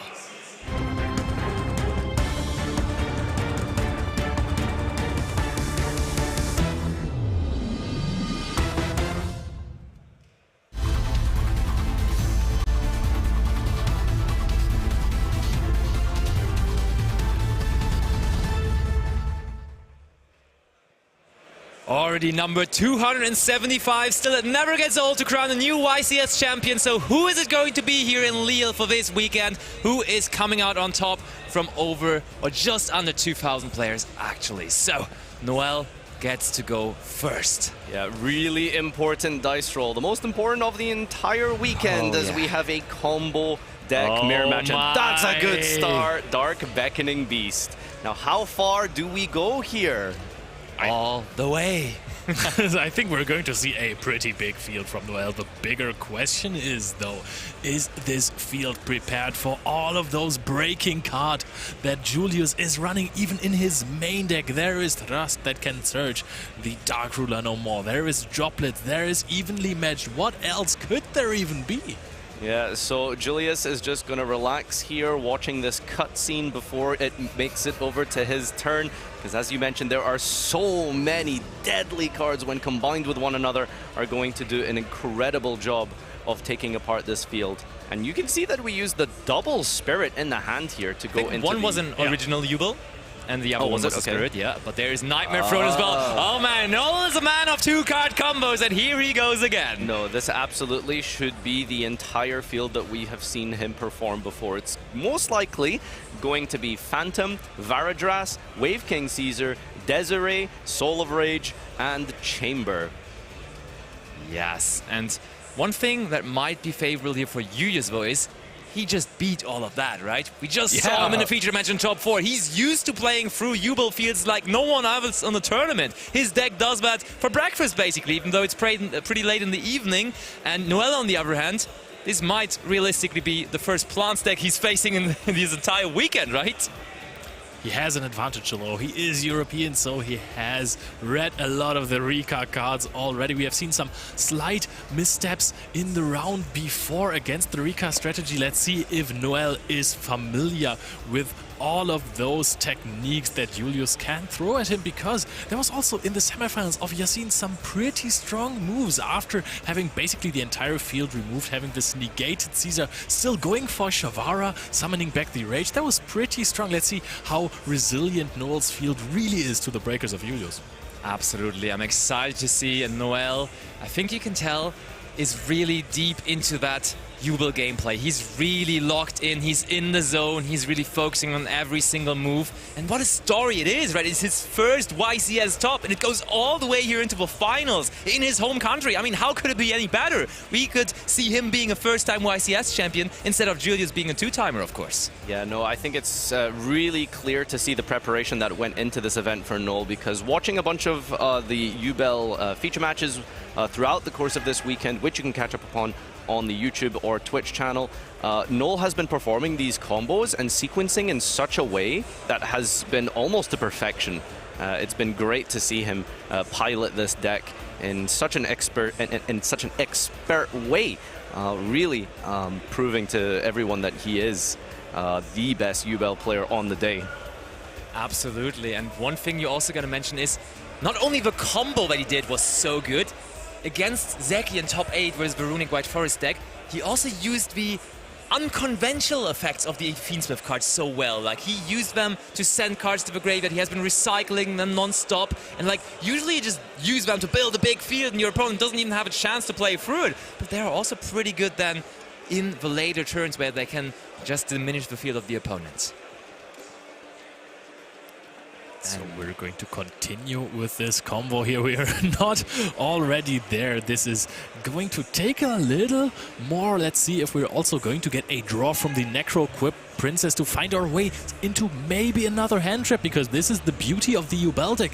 You get all of these interactions from just 2 cards in hand. The other 3 might as well be Effect Vaders, Ash Blossoms, Nibiru the Primal Beings, or Ghost Ogre and Snow Rabbits. And last but not least, do you remember which card pretty much won him his 3rd game in top 8? It's a card that he has, not like a lot of others in the tournament, included into his main deck, and I'm talking Droll and Lockbird. Oh yeah. So that is a card of all times against the Rika strategy, to be honest. Oh yeah, no doubt. And it's a card that I think a lot of people have been playing over the course of this weekend because it's really, really strong against Jubel. There's a whole bunch of searching involved with your Jubel combo, even the throne that sometimes people can skip a step ahead. So yeah, definitely a card that's been staple throughout this weekend. Droll and Lockbird really putting in a lot of work and working really well in tandem with other archetypes as well, not just Jubel. We can see it being useful in the Runic Forest match, for example, that we witnessed. Oh yeah. Super popular card this weekend. It was basically Ash for Runic Fountain Draw for 3, right? Yeah, and also denying anything else that would happen after. So nice little add-on there. So there is Shavara that was destroying the spirit of Jubel. Did we already resolve the draw effect of Necroco Princess? Because there still is that, of course, opening on the field, which then would discard a card and make that card able to draw a card itself. But we're not there yet, I believe. Yeah, we're getting there as we have 2 level 10s on the field here, using the Yama as part of this combo here. And that's going to be able to put the setup for Varadras, and using the optional effect of Yama to destroy the Soul of Rage, which is going to recycle back the Fiendsmith Engraver, which is a really important part of this combo, because then you use the Engraver hand effect, and that's going to further your plays. And yeah, like I said, this should be Varadras, Wave King, and Desiree. Everything you could ever dream of, and that in game 1 of a YCS final. Noel is living the life here at this tournament, and he might be a Jubilee YCS champion. One of many precious names, to be honest. Like, those Jubilee YCSs usually had pretty big people taking it down. You talked about Samir Bakar earlier on. He definitely did one of these. Nico Schlierkamp too. Yeah, and that Jubilee was Germany against France. Yes, it was. Last time France coming out on top. Can Julius strike back for it? Nico Schlierkamp was Germany versus Germany, so we also have our foot in those. All right, we get it. German duelists are good. We know, we know. I kind of forgot that you're not one of us. Yeah, thanks for being here with us, Nadir. Honorable UK guy. oh, did you see that draw there? I don't know, that could actually just provide us with an extra monster on the field because we drew into Valeri. The question is, do we really need it? I mean, it's a good discard though for the Nutcracker, isn't it? You can just use it off of the track anyway. Okay, yeah, true, fair. So it's not that big of a deal, but yeah, not really the one you want to go for, so that's an issue. I mean, we could have just used we could have just held off on the Necroquip draw. Instead of using it in response to the Engraver, we could have just used it from the track, right? So that would have meant that we wouldn't have drawn that. So kind of lost out on a free card there. Maybe the nerves are getting to Null. Yep, could possibly be the case. But let's see. I mean, still, it would be that full field that we have been hyping up here the entire time. Still, he would get to all the monsters that he wants on the field. It could just be that little bit extra. He could just draw that extra Ash Blossom or Effect Veil, or even draw in Lockbird, and that, of course, can be so impactful when Julius is just breaking those fields, right? Evenly onto the entire field, but still an Ash Blossom in hand might just be the nail in the coffin then. Yeah, I think the really good thing about Jubel is that when you do get to pull off such a massive combo like this, Yassine almost showed it in the top 4 match, but yeah, you do have some tricks involving your Chamber, the Soul of Rage and Yama bringing monsters back, and of course when you do have this Desiree as well, you can respond to things like Dark Ruler with the Trap card and then chain the Desiree. We've seen that happen a couple of times throughout this weekend, so yeah, Null is going to be locked in to sequence all of his plays in such a way that he can prevent Julius from picking apart this incredible field that we've just about finished here. So I think we just need Engraver, and that should be us. Have we used Macracker yet? Yeah. There it is, Macracker effect, discarding the Engraver. Yeah. And back we got the Shavara. I was just 3 seconds too early. Here's the overlay, and there it is. The last piece of the puzzle. All of the combo monsters have been summoned. Perfect field acquired by Noel. Shuffling the deck before ending the turn. It doesn't get any better than that. And now it will be on Julius. It is his turn. It is his stage now, basically, to break another field. Yeah, so this is 7 layers of disruption here. We have 2 negates from the Wave King Caesar for summons. We have the Desiree been negating a face-up card, that's 3. We have the Varadras, that's 4. We have the Phantom of Jubel, that's 5. We have the Soul of Rage brought back from the Trap card. That's going to be into a linking of monster into Little Knights. That's 2 there, 7 altogether. And there's a normal summon Lokai. Yeah, we're not starting off with one of those big field breakers. I was going to say, you know what would be funny right now? A Mystic Mine, but this is... That would be funny. Start that I haven't seen coming. I thought he was definitely going to open with one of his big interruptions, but we actually let this slide. Rise is going to get the Sunseed Sowing, and how far is he going to let Julius play until he decides to put an interruption in there? Not too far. The Caesar is going to activate. Let's see if this is followed up by something like a triple tactic talents from Julius. Yeah, no, that's exactly what I was worried about. Now that a monster effect has been activated, this makes a lot of different cards live here. We can use Thrust, we can use Talents, but evenly matched might not potentially be a threat here. since we can't even go to the battle phase and crash our monster because of the Phantom. Rika Glamour, though, not even... I think we would have paid cost by now, so he's just using it to search one card from his deck. So, honestly, that doesn't even seem that impressive. I think for Julius, it's just one of those hands that doesn't have that much non-engine in it. Potentially, we might just have to be playing through Ubel with good old plant cards, just a bunch of extenders and starters, and hope that that's going to get us there. There's Princess. Of course, Princess not only an extender, but then eventually, potentially, also a disruption for the opponents. Yeah, if we can get to some Rika cards fairly early, then Princess is going to be able to help us to stop one of the disruptions from Null. But I mean, there's just so much here. 7 total is absolutely ludicrous. I mean, 8 really, if you think about it, including the Varadras's destruction after the negate. So much to fight through here. Ubel truly is a powerhouse. I mean, it's a 2-card combo to do this. That's monstrous. And the best thing about the deck is the 1-card combo isn't too far off of this field if you have a really good start. Or if you just have the mediocre start, was the whole point of what I was saying. Princess is now being activated. And of course, Noel has to think about every single action that is being taken because he just has so many layers of interruption. There's so much stuff that he can do every single time. He just needs to be attentive towards the card that Julius could have. And we're just activating Caesar again, and I like that. Yeah, I mean, this is a scary part here because when your opponent plays so many field-breaking cards like the Thrust and the Talons that can capitalize on these monster effects activating, you can potentially just activate all of your negates and just throw them out as soon as your opponent, you know, activates a card. But I mean, you do need to kind of think about the sequencing. You know, you can't just fire off everything because it is 6 cards versus... Okay, there is the Ragnaraka Bloom that we are activating here, which is not necessarily the card you want to start with. It's usually better to just start with the Evil Seed, but we're going to have the one-off Ragnaraka Bloom here instead. Yeah, I mean, this is the reason why plants generally tend to play a big card count in the main deck here. There's a lot of undesirable draws. There's Bloom, there's the Sunvine, Sowing, generally not good to draw. There's the Twin. In fact, if you draw the Twin, you have to learn separate combos. Wow, we're using the Varudras on that. And we can, in response to this, also use the Destruction effect and hit the Dryas, which... do we search out Sowing? Do you need Lokai to search Sowing? Yeah, we normal summon Lokai, so we can also use it to destroy the Dryas, and the Sowing hasn't been used yet. No, we did use the Sowing. Okay, yeah. It has just been negated, and now... we negated the Sowing, of course. Once more.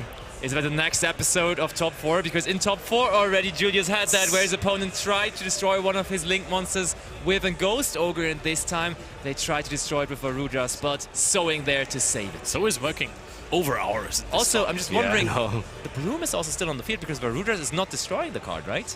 And try to destroy the Dryas afterwards. Yeah.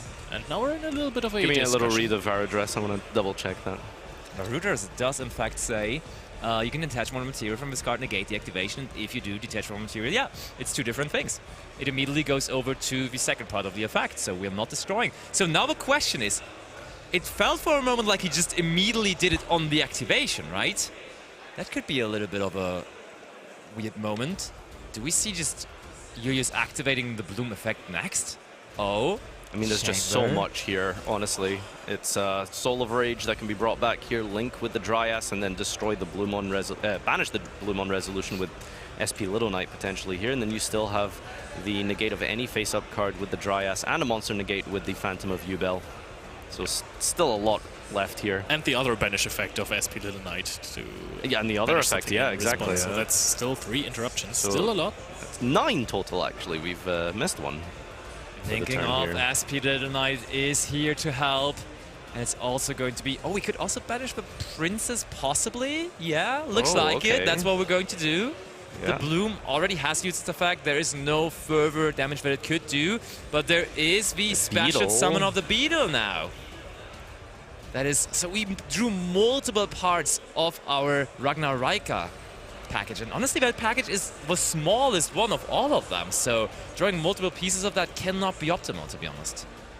Yeah, again, it's just a little bit of the undesirable draws involved with plants that you just kind of have to accept when you play such a deck that has a lot of engine requirements. Is this the first time that Julius Schwarzkopf loses in the finals? He activates Talents, but there is still Desiree that can use its effect to take out 2 effects of face-up cards on the field. Talents will be one of them. Oh, we're actually just banishing. I mean, we can still chain the Desiree, to be fair, and that is indeed what we're going to do. And we're packing things up! Noel Amel going up 1-0 here in this final. Julius Schwarzkopf, is he about to, as you said, lose his first final now? No field breaker, no party is the motto of the game right here, because he just had engine. And I mean, honestly, the Ubel field, maybe it's not a Rika field, okay, but this field can't be cracked by any deck with just engine, I'm telling you. Yeah, I mean, the Talents was maybe going to draw into something potentially, but as you said, you really need some big heavy hitters to deal with a full Ubel combo. You need a Dark Ruler, you need a Droplet, you need an Evil. You need one of these cards in tandem with some good engine pieces, starters and extenders too. Dark Ruler doesn't even help because you have the Chamber plus Desiree technology. Exactly. That is indeed true, but now is of course going to be on Julius. He can do what he can do best. Going first, combo off, summon a couple of plant monsters. Nowadays there's a couple of insect and reptile monsters among them as well. He drew that insect there with Samurai Beetle, which is not optimal, but still he will be fine using it within the combo somewhere now if he gets to combo off. But on the other hand, of course, we talked about Noel's list a little bit in top 8 when we had an home feature. He kind of tagged out his list for the mirror match because we see Bestials in his deck, which are pretty bad against the plant deck, to be honest, because I'm struggling to even find dark monsters there, to be honest. And it's maybe light extra deck monsters. Yeah. Oh yeah, true, light. Yeah, probably. There's a lot of lights in the extra deck. Yeah, you're right.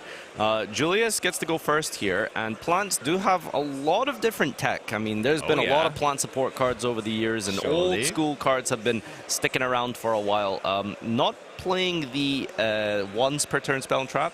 What's that called again? Bamboo shoot. No, wait, that's not the bamboo shoot. He is playing bamboo shoot, but he's not running the rose whip. Yes, that's the other they're all one. Naturia cards, funnily enough, though, right? Of course. Naturia, it's an interesting pattern there, but you know that's for a different conversation. We have other interesting things here as well. We've got one of DDG, one of D barrier, most likely thrust targets. Yes. Yeah, I was just thinking Naturia was the OG stun deck, right? Yeah.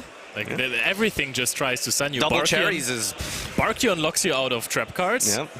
Landois monster effects and Beast. I like how Beast cards. wasn't the first one you mentioned. Like Landois came to your mind before Naturia Beast. I was thinking of Naturia Beast. I was saving the best for last. Okay. Right, okay, sure. They're definitely all the same. And I mean, we did not even only include the Naturia Bamboo Shoot, but also the Camellia, interestingly enough. Yeah, do you know what that's about? It probably will have to be a combination of the two cards, right? Because Naturia Bamboo Shoot obviously is going to be a level 5 monster, so you may have problems just normal summoning it out. I think you have to specifically normal summon it in order to get the effect, right? Because I think that was tribute summoned. Oh, yeah, you're so right, it has to be tribute summoned in order to prevent your opponent from setting cards, I think.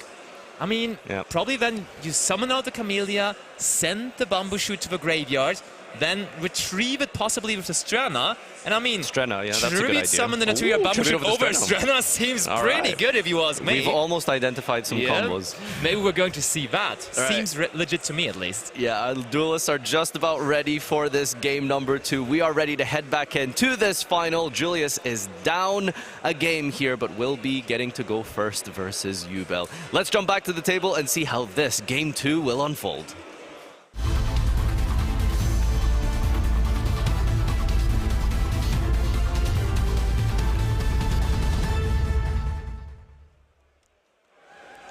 Locking your opponent out of spell and trap cards seems kind of nice if you open up with something like an unexpected die, which is a card that Julius, quite frankly, had in his hand very often. We have seen some Dark Ruler, Droplet, evenly, unexpected die hands. Can he pull it off? No way. No. It is the time that the plants have stopped growing. No monsters for Julius. Set to pass. Noel's turn.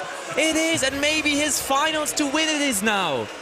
That is not what you want to do with plants unless we've done some really secret smoke screening here. I mean, that is not good. That's a Samsara! The Lotus going second into a plant player who has bricked I think Noel must be on cloud 9 here. What an incredible start this is for him. I'm gonna be honest, Samsara Lotus kind of is a plan, and it is going to kick off a really big combo here from Noel. The only thing that is maybe keeping Julius here in the game is that sometimes the Ubel deck struggles to deal 8,000 damage to an open field. However, after sighting, Access Code Talker is most of the time a strategy that these Ubel players are trying to pull off, and that is 5,300 damage alone, if you will. Yeah, for sure, I can see that. Also, of course, Varudras being somewhat healthy in terms of attack points, so that definitely helps to at least often enough get to those 8,000 points that are required to call himself a YCS champion. Okay, Noel, he gets that Squirmer, he activates the effect of Spirit in the graveyard.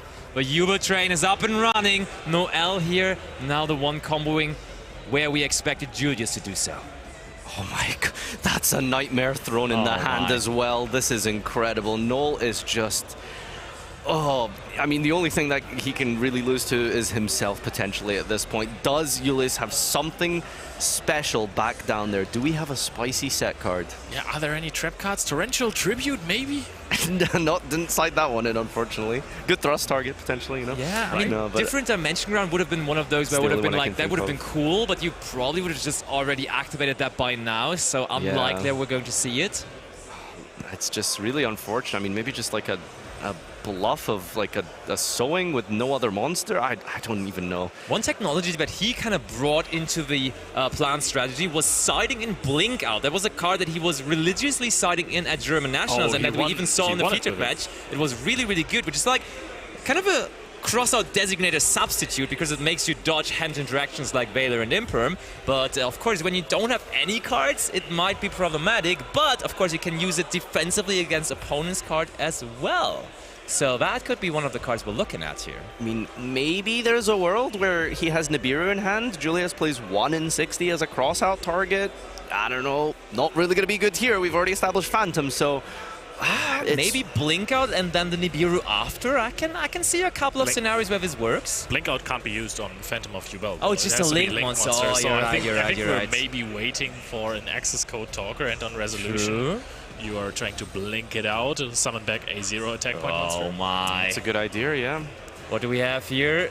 We Nightmare. didn't use a Cosmic Cyclone or Nightmare Pain, so I don't think there is one.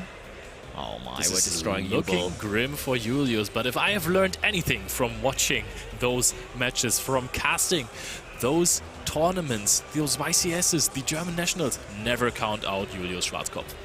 That is true. Also, do we think that Book of Eclipse still is in the main deck of Julius? He's running 3 of those in the main deck, so is he after siding still having those in going first against Duel? Could be, I want to say. But yeah, there is a lot of cards in the main deck that aren't good going first. So, I mean, we have an entourage of different things that we could bring in, like triple cross out, the blink out, the called by, the DDG. Maybe like, and then all of the cross out targets. So that could replace everything, and then you keep talents in maybe. I don't know. Definitely do. Okay, we do go for Requiem. We're really grasping at straws here, trying to find something for Julius to try and live this turn. I mean, it's just so unfortunate that you have just played this one-card combo deck that beats anything, really. I mean, there's nothing that stops a single Lokai, going second, that is. And yeah, it's just set to pass. It's really, really unfortunate. Didn't even have to try fighting through hand traps. I think if that was a Book of Eclipse, you maybe just activated on the summon of the Samsara Lotus, just because you're already in a very bad position, so you kind of have to go for the high rolling play and saying, hey, there is no follow-up. Spirit of Ubel back to the field through the effect of Squirmer. And Julius, he looked like he was considering something, but we keep seeing Noel activating cards here. Droplet Nibiru. Droplet Resolve Nibiru. Maybe? Very important. Blank space in between. Really coming up with every possible combination here, you know, just to try and figure out how Julius can win this. Yeah. It's going to get so bad we're going to start talking about things like Battle Fader. I mean, yeah. I have been Battle Fader this weekend. How did you get Battle Fader this week? Oh, of course you were. 2010 match versus Anthony Lopez. There is the Anguish now, and when the Anguish came in from the side deck, there is just very, very, very big reason to believe that there also is Access Code Talker, as it is being summoned here. Is Julius going to do anything here? He has to. Oh wait, oh yeah, you're absolutely right. Oh, a little quick there. And we have committed to a Link summon there, so we do have to send these off for a Fiend here. I'm not entirely sure whether that's how it is handled. That is definitely how that's handled. Nothing being checked here, but... Oh wow, we have a Nibiru droll. Okay, Noel was also prepared, yeah. Maybe Julius wasn't playing anyway, so who knows? So we are linking off now as a Shavara, making sure that we are not locked into those Fiend monsters anymore as we summon out Rage. Since when is he playing an Unchained deck? That's more Unchained monsters on the field than Ubel right now, if you think about it. Okay, Engraver now coming back, making sure... I don't think we want to link off the Rage, but now the question becomes, do we even get to 8,000 points of damage now? No, you definitely have 8,000. You just trying to do it in such a efficient way that you don't accidentally play into something a little ridiculous. Are we going to see Blink out here on resolution? Here we go. Is this Access actually going to happen? Target. We're blinking it out. It is okay, blink out. That is some more time that Julius is buying himself there through this blink out. Gotta pick up the card and read it, of course. I mean, how often do you see this? Yeah, it's a pretty neat addition from Lille, I'm pretty sure. So recently introduced to the game, and in Rika it is actually possible to use it aggressively but also defensively, as we can see here. But now the thing is, you can't really sound back a rather not optimal Ubel card here. You're giving your opponent back the Engraver in this situation, or do you summon anything back? I think what's clear here is that Julius might actually get another turn. I think a lot of materials have been committed into summoning out this Access Code Talker, so I don't think we're going to find 8,000 anymore. So it's just how much damage control can Noel do. No, side. Yeah, Julius could have given him a monster. It summons from your graveyard. Yeah. So you don't give him anything. This the is idea just is the idea is you bounce away your Dryas if they negate it, and then you can bring back Lokai. I thought it was the material was just summoned back from the graveyard, but it has to be from your graveyard, and if there is nothing in your graveyard, you just remove the access code. Yeah, I mean, but it's also optional. Yeah, like you don't have to special summon. That's the whole point of it. Yeah, so you just say, hey, access code talker back to the extra deck, and it's all good. This is compulsory evacuation device, basically. In 2024. Just a little better and a little more suited towards Link monsters. Baldrake, by the way. Oh, yeah, interesting. We want the damage. That's a odd choice into plants. I mean, maybe you just put in as many hand traps as possible, as just humanly possible. You just shove everything you have in just to stop plants from going first. Even if it's a random light monster in the grave that maybe could be relevant. And now we're going to target one of our own monsters in the graveyard, of course. And I mean, there's plenty of light and dark monsters, so that should work. Maybe also, if you have another Bestial in hand, you can use the Baldrake effect to tribute something else to get rid of an extra. Oh, but there is CPU! No, but I mean, there is Phantom of Ubel. So that has to be... Is it maybe called by the grave that Julius is having there? That would be a massive combination. Wow. That could be the one saving him here. Called by for Phantom? This is a plot twist. I figured he would have activated on the Samsara de Lotus at the beginning of the turn, to be honest, but that could very well be true here. Could be holding the patience. Yeah. Wait, what? We're just There's no targets? Resolve? Things are happening here at the YCS The field is gone! What is going on? Did we use all of our Phantom targets? No, there has to be some in deck. There's just no way. We're looking through the graveyard. Furiously trying to figure out what's going on, using the effect of Nightmare Throne now, and all of a sudden Julius has more powerful monsters on the field than his opponent. Which can be problematic in this matchup. True, he actually summoned that in attack position, which is interesting to see, because that's immediate 3,000 points of damage there just through that Ubel, and Phantom of Ubel is a card that he's running 3 of, so we could probably see another one of those too. Okay, we can still try and advance a little bit here. We have summoned out regular Ubel. All right, yeah, 3,000 points of damage. We are going to have another turn for Julius. He's going to get that Destiny draw from the top of his deck, and he's back into this, still hanging in. Is it going to be Lokai? Even if that is the case, there is Droll and Lockbird. There is Nibiru, the Primal Being, on the side of Noel. Can you beat that? And another set spell and trap card. Julius is going to have to find a big trick in his sleeve. Let's see if he has it. Okay, destroying the Nibiru token in the end phase, so Jubel is going to stay on the field. Humid Winds activated in the end phase, and we have less life points now, so Julius wanted them to attack there into that Jubel. That's why he put it into that Nibiru, that's why he put it into attack position, giving his opponent incentivized to deal damage. And here we are. Oh no, you can just always add. You just get, if you are lower at life points, you can gain 500 back. Alright, yeah, even better. But yeah, no, true, the one thing always leads you to the other, you're completely right.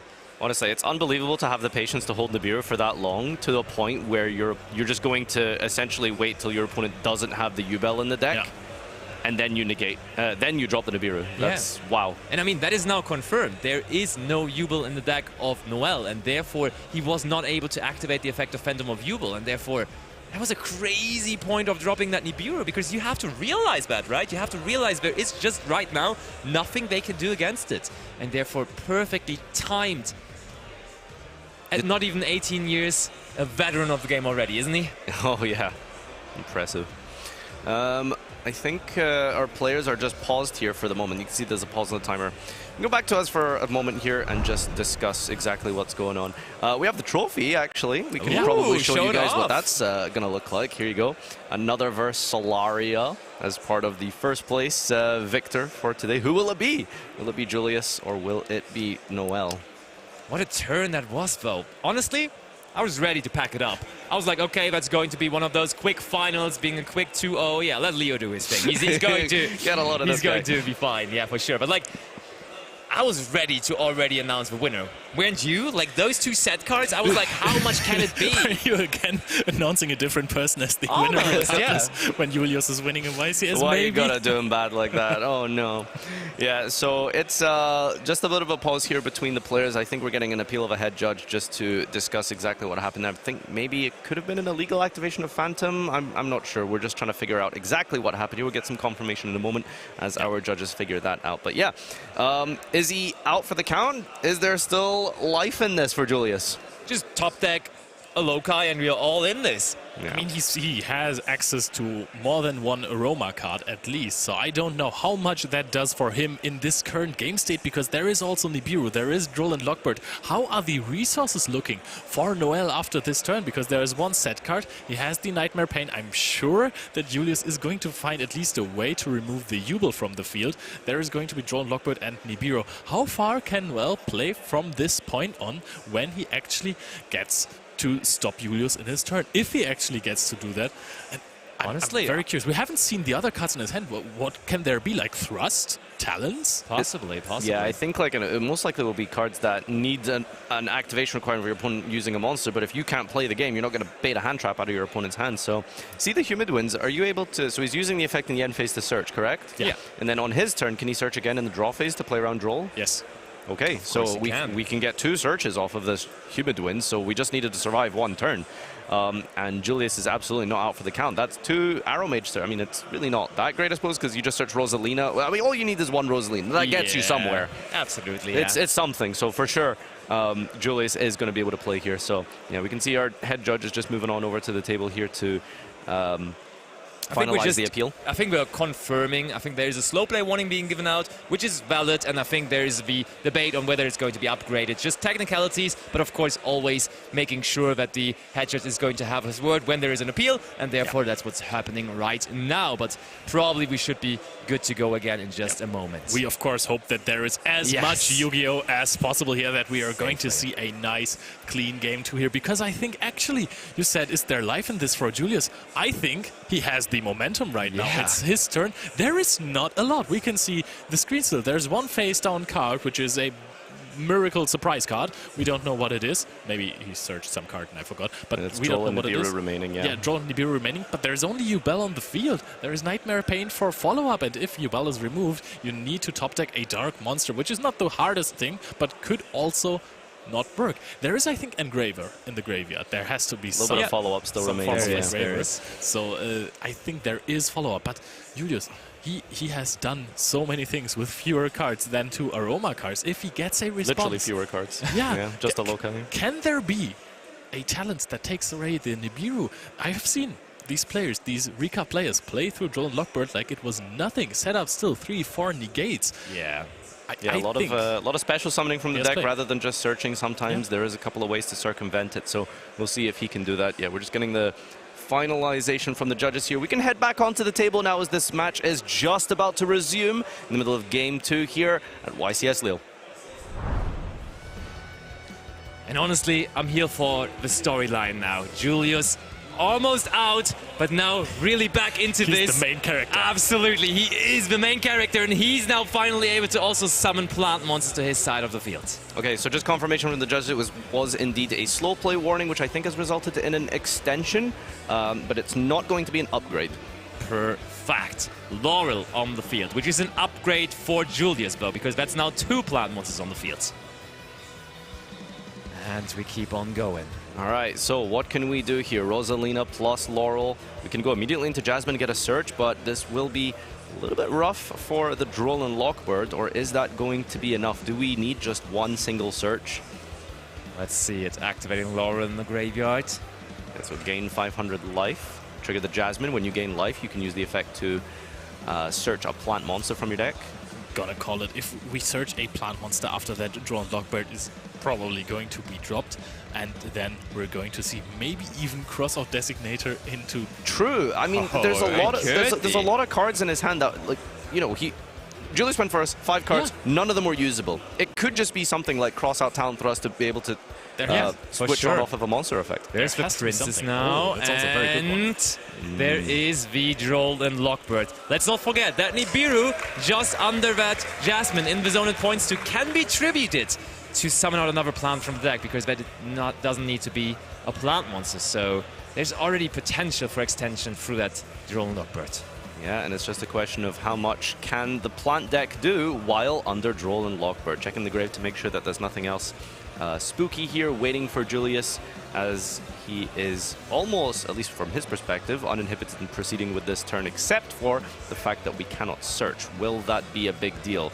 We did get the Princess, I believe, right? Does he have another? I think he had Humid Winds as a chain when he has another card in his deck, so he can not use Humid Winds in the draw phase, but chain it to the Droll and Lockbird. And that is a pretty smart reaction from Julius at this point. That definitely is. And also one thing that you might consider, we did not set a card with the Shavara as far as I remember. So either you assume they sided out the trap card going second, which is valid to assume, or you assume that that is the set card we see there, which right now wouldn't do a whole lot. Wait, he's playing with Chamber, so actually the Rage in the graveyard could be good. So if it is the Unchained Trap, it might be very, very good, actually. I think once my opponent starts doing the graveyard dance like that, I start to think that maybe they don't have anything. But it could be the cool poker face of Null, because there is still a Primal Being looming in that hand. There is. There seems to be no talents. Yeah, nothing used as of yet. We are going to use the Jasmine to tribute the Nibiru, bringing out Snowdrop.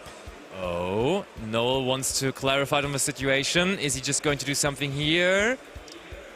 What is it? Are we already in Nibiru range? We had the normal summon? Nah. This is summon number 4 here. 4, yeah. Oh, but now Princess. This is 5, and this will be on the field. Wow, this is insulating Nibiru now, right? Oh, Can you use Princess from field, or is it hand grave No, only? you cannot. That is the Nibiru.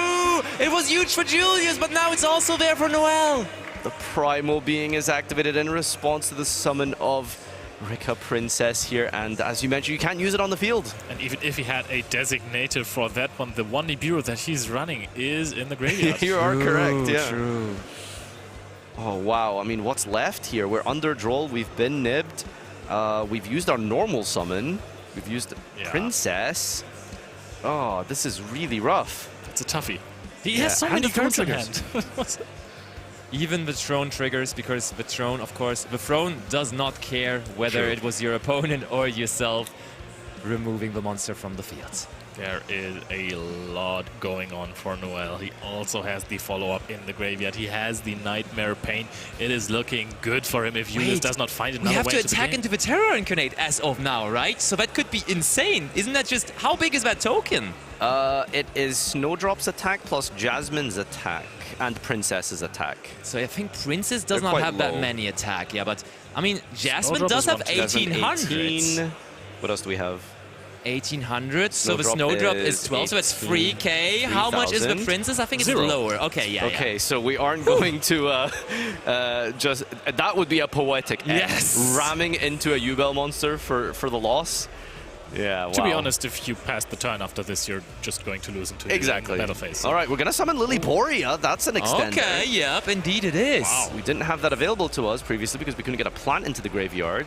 We can't search for the Discolosseum. Keep in mind, we're still under draw. That is Lockford. true. How much does that do? We have a token putting with it Lilyporia. in defense is, I mean, it doesn't really matter, right? And I mean, I just... Okay, Mudan is huge. As well. Mudan sets Concon, or does she search? She searches Concon, right? It's adding a card. Yeah. Oh, there's a triple technic thrust, of course, also only able to sheets? set it. And I just realized, though, the Terror Incarnate, the effect is going to do the additional damage, isn't it? We have to attack into it. Nightmare Pain plus the Terror Incarnate. I think it is already doing the damage all by itself.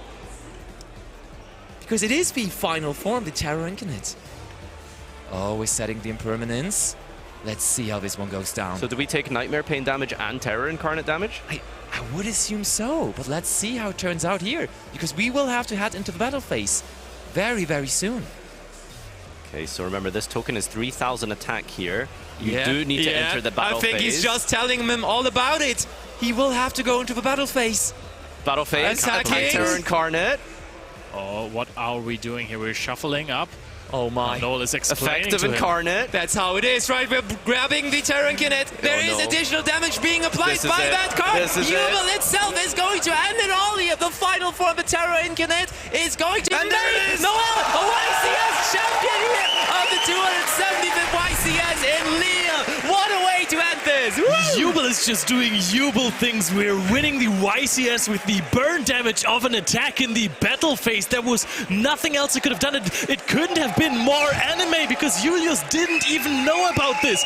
You have run into my trap card. My Ubel Terror Incarnate is going to deal the damage. And France is celebrating their new champion, man. They love it. They're chanting his name. It's absolutely incredible. I mean, the French crowd here is going crazy. The GX special, Ubel, the Terror Incarnate, the burn damage coming up, combined with the Nightmare Pain on the 3,000 attack token, eliminating Julius's life points here. And all that really waited for was for him to just finish reading the card and realize, okay, yeah, no, that's burn damage. But heartbreak, no doubt. I mean, to get this far into a final and to not really play game 2 must be absolutely heartbreaking. Sure. A second final loss for Julius as well. The thing is, I said it before, you know, he is the main character, you know, he is now, you can't always win everything, you know, it would be a terrible show if Julius just won every event from now on, so he has to get close, be defeated, and then he's going to come back even stronger. Yeah, we need Bologna, the redemption he's going to be here sure. back with some more plant cards, I'm pretty sure. Yeah, he will be back, no doubt, and potentially playing it once again, but the next event will be, of course, YCS Bologna, as I mentioned, this time utilizing Rage of the Abyss. Water cards can sometimes, you know, fertilize a plant and then they get stronger. Maybe Mermel. Sure. You're telling me we're playing Shark Rika next? Shark Rika. I'm all there for it. Noted. Yeah, no, it's been an absolutely incredible event. And of course, make sure you guys do check out the social media on Yu-Gi-Oh! Card EU for the Twitch VOD, the YouTube, as well as Twitter to catch up on all of the action and watch some of the pre-recorded content as well. All of the matches from this weekend. That has been an absolute pleasure to bring you this. Yes. So yeah, it's basically, it's almost time for an interview, I believe. Here we're going to have a little word from Noel and tell us about Ubel. Yeah, I think first of all, first of all, we're going to have the analysis of this actually, because we're going to have some of our colleagues going over what happened there. I don't know how much there is to talk about in game number 2, but of course game 1 was impressive with that big combo, but game 3 a lot happened. Game 3 was great as well. I love game 3 for sure, but overall, still amazing how Rika in general just made it there, right? There was none. That was the jump, bro. Bro, you have to get used to it. Guys, incredible. All right, yeah, no, what an incredible final, honestly. And like I said, I think like game 2, getting to go first and just setting 2 and passing, it can't be understated just how bad that must feel. Yeah. And yeah, plants have been a relatively powerful deck in Europe. I mean, but it's I love the barely addition in played. Europe. In Europe specifically is where it's been finding its success. Yes, for sure, for sure. The conversion rate is insane. What is going on? Like, no one's playing this deck, and here it is, like, making it all the way to a final, or is it just the UBEL party? We have some specific duelists that are so incredibly good at playing Rika that it doesn't really matter how many people are playing the deck, because we don't always have different people topping with Rika, you know. We have the same people and sometimes their friends in top cuts as well at the German nationals. We have the main characters and their friends. Yeah, exactly. We've had the same Rika list in the top cut twice, and it was a friend of Julio Schwarzkopf as well. So this is, it's them. It's just them. I think it's not the Rika deck. I think it is the players piloting it. Yes, but I mean, there needs to be a solid base, right? You can't just play Sharks and go all the way.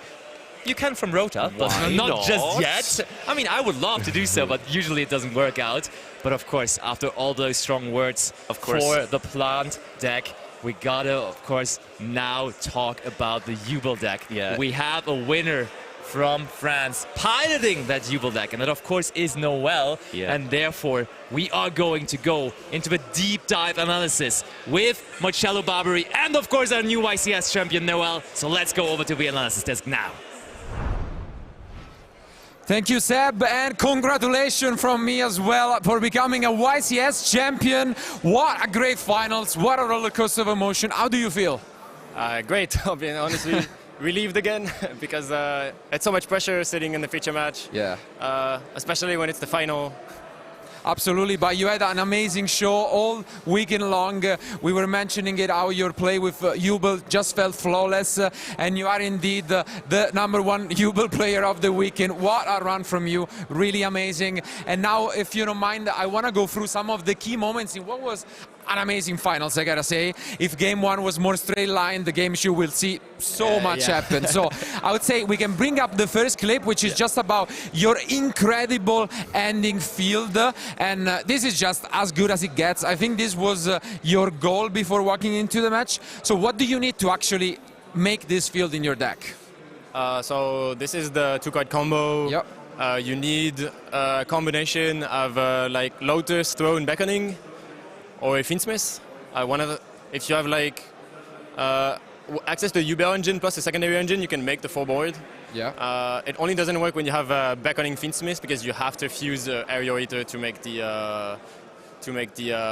UBEL engine live. Yeah, and I think, I don't know if you've missed some of the top 4 action, but evenly matched was a card to be afraid of, and this is the field that works against it. Yeah, exactly. I don't like ending with no Omni Negates. I only do it when I get like more Charmed.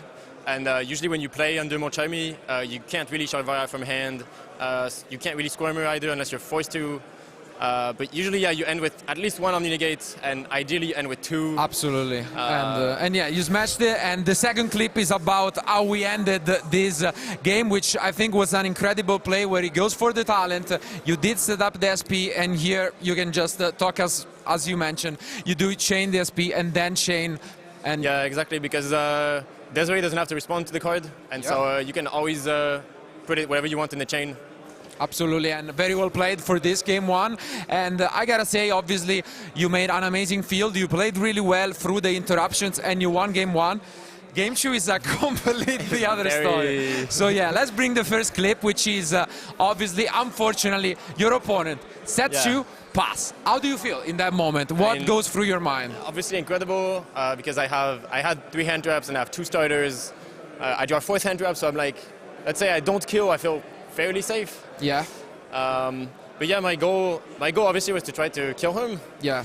And I think the big mistake I made was when I tried to make access code when I was still fin-locked. Yeah. And instead of making Rage, I should have made Sequence. I didn't realize I had not made Sequence yet. And so I make Sequence, I summon something, and then I can make the access code, and like my field would look much better. Absolutely, and this is exactly the new clip that I'm gonna show you guys, which is one of the crucial moments here. Everyone thought the game was over, probably you too. You go for this access code, and you're probably like, okay, maybe an impermanence, what can go wrong? I was somewhat expecting something because he hadn't activated anything so far. But so at that point, it's not too bad. I mean, I'm not winning. I still have like plenty of stuff to do. Yeah. I still have the Rage on the field. But then obviously the blink next out, play is, absolutely, the yeah. Nibiru comes out, and I realize my 3 Yubel monsters are in the grave, Yeah. and I sighted Spirit going second, and that's when I realized I can't actually use the Phantom, the so Phantom. I have to let Nibiru resolve. And this is exactly the other clip, so let's bring it up, because this is the point where he's playing only one Nibiru in 60 cards because of the cross-out. I mean, he bricked on it, but in this case, he played it well by waiting, I guess, on your Yubel cards, counting them out, and unfortunately, this was enough to actually clear your whole field and stop your turn entirely. So I guess in that moment, maybe you panicked a little bit in your head. What were you thinking? Obviously, I was, you know, I made a mistake like that in one of my matches as well.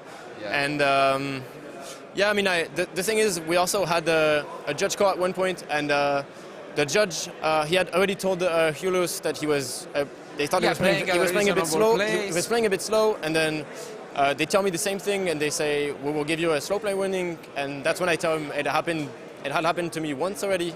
Yeah, but I think it was the correct decision not to upgrade to any of you. It's always a lot of nerves to play in the finals and on stream, and I think all of you played really well with the time that was given to you. But I think you made a really good payback with your own Nibiru, right? So let's show it for you guys once again, because this is where you drop your own copy of Nibiru, and this must have felt really good, right?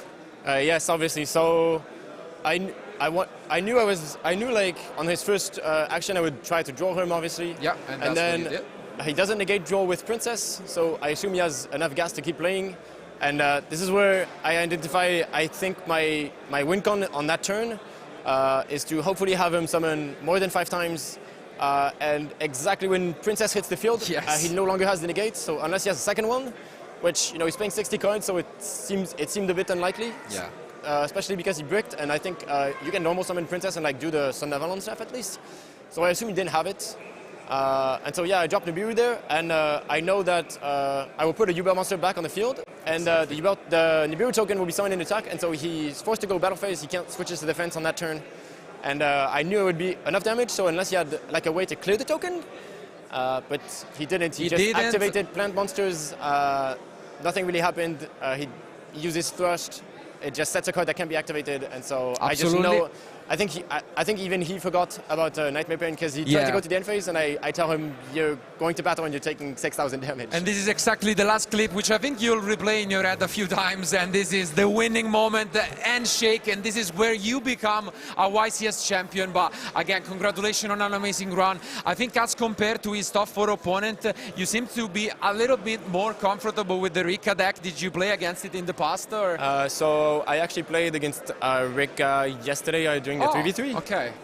No, actually on Friday during the 3v3 it was my first round. It was my first match with the real cards. Okay. And we actually both made a lot of misplays, and we had fun talking about it afterwards. Wow. And he made top cut as well. And yeah, I mean, obviously I know all the Rika cards. I know the Sun Avalon cards. Yeah. And I got briefed last minute on the Aroma cards and the Ragnaraka. I had briefly read them, but I don't know them by heart. And like I know there's like several choke points for those cards as well.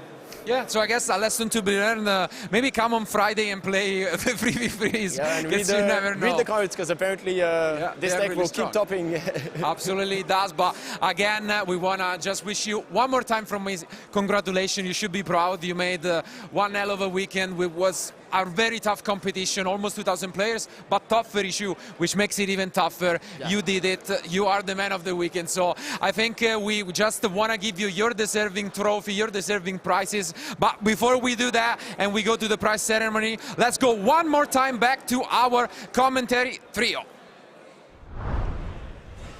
Welcome back, everyone, and yeah, we're just about ready for the prize ceremony, the lifting of the trophy. And this weekend, it hasn't been about me, Bell, it's been about you, Bell.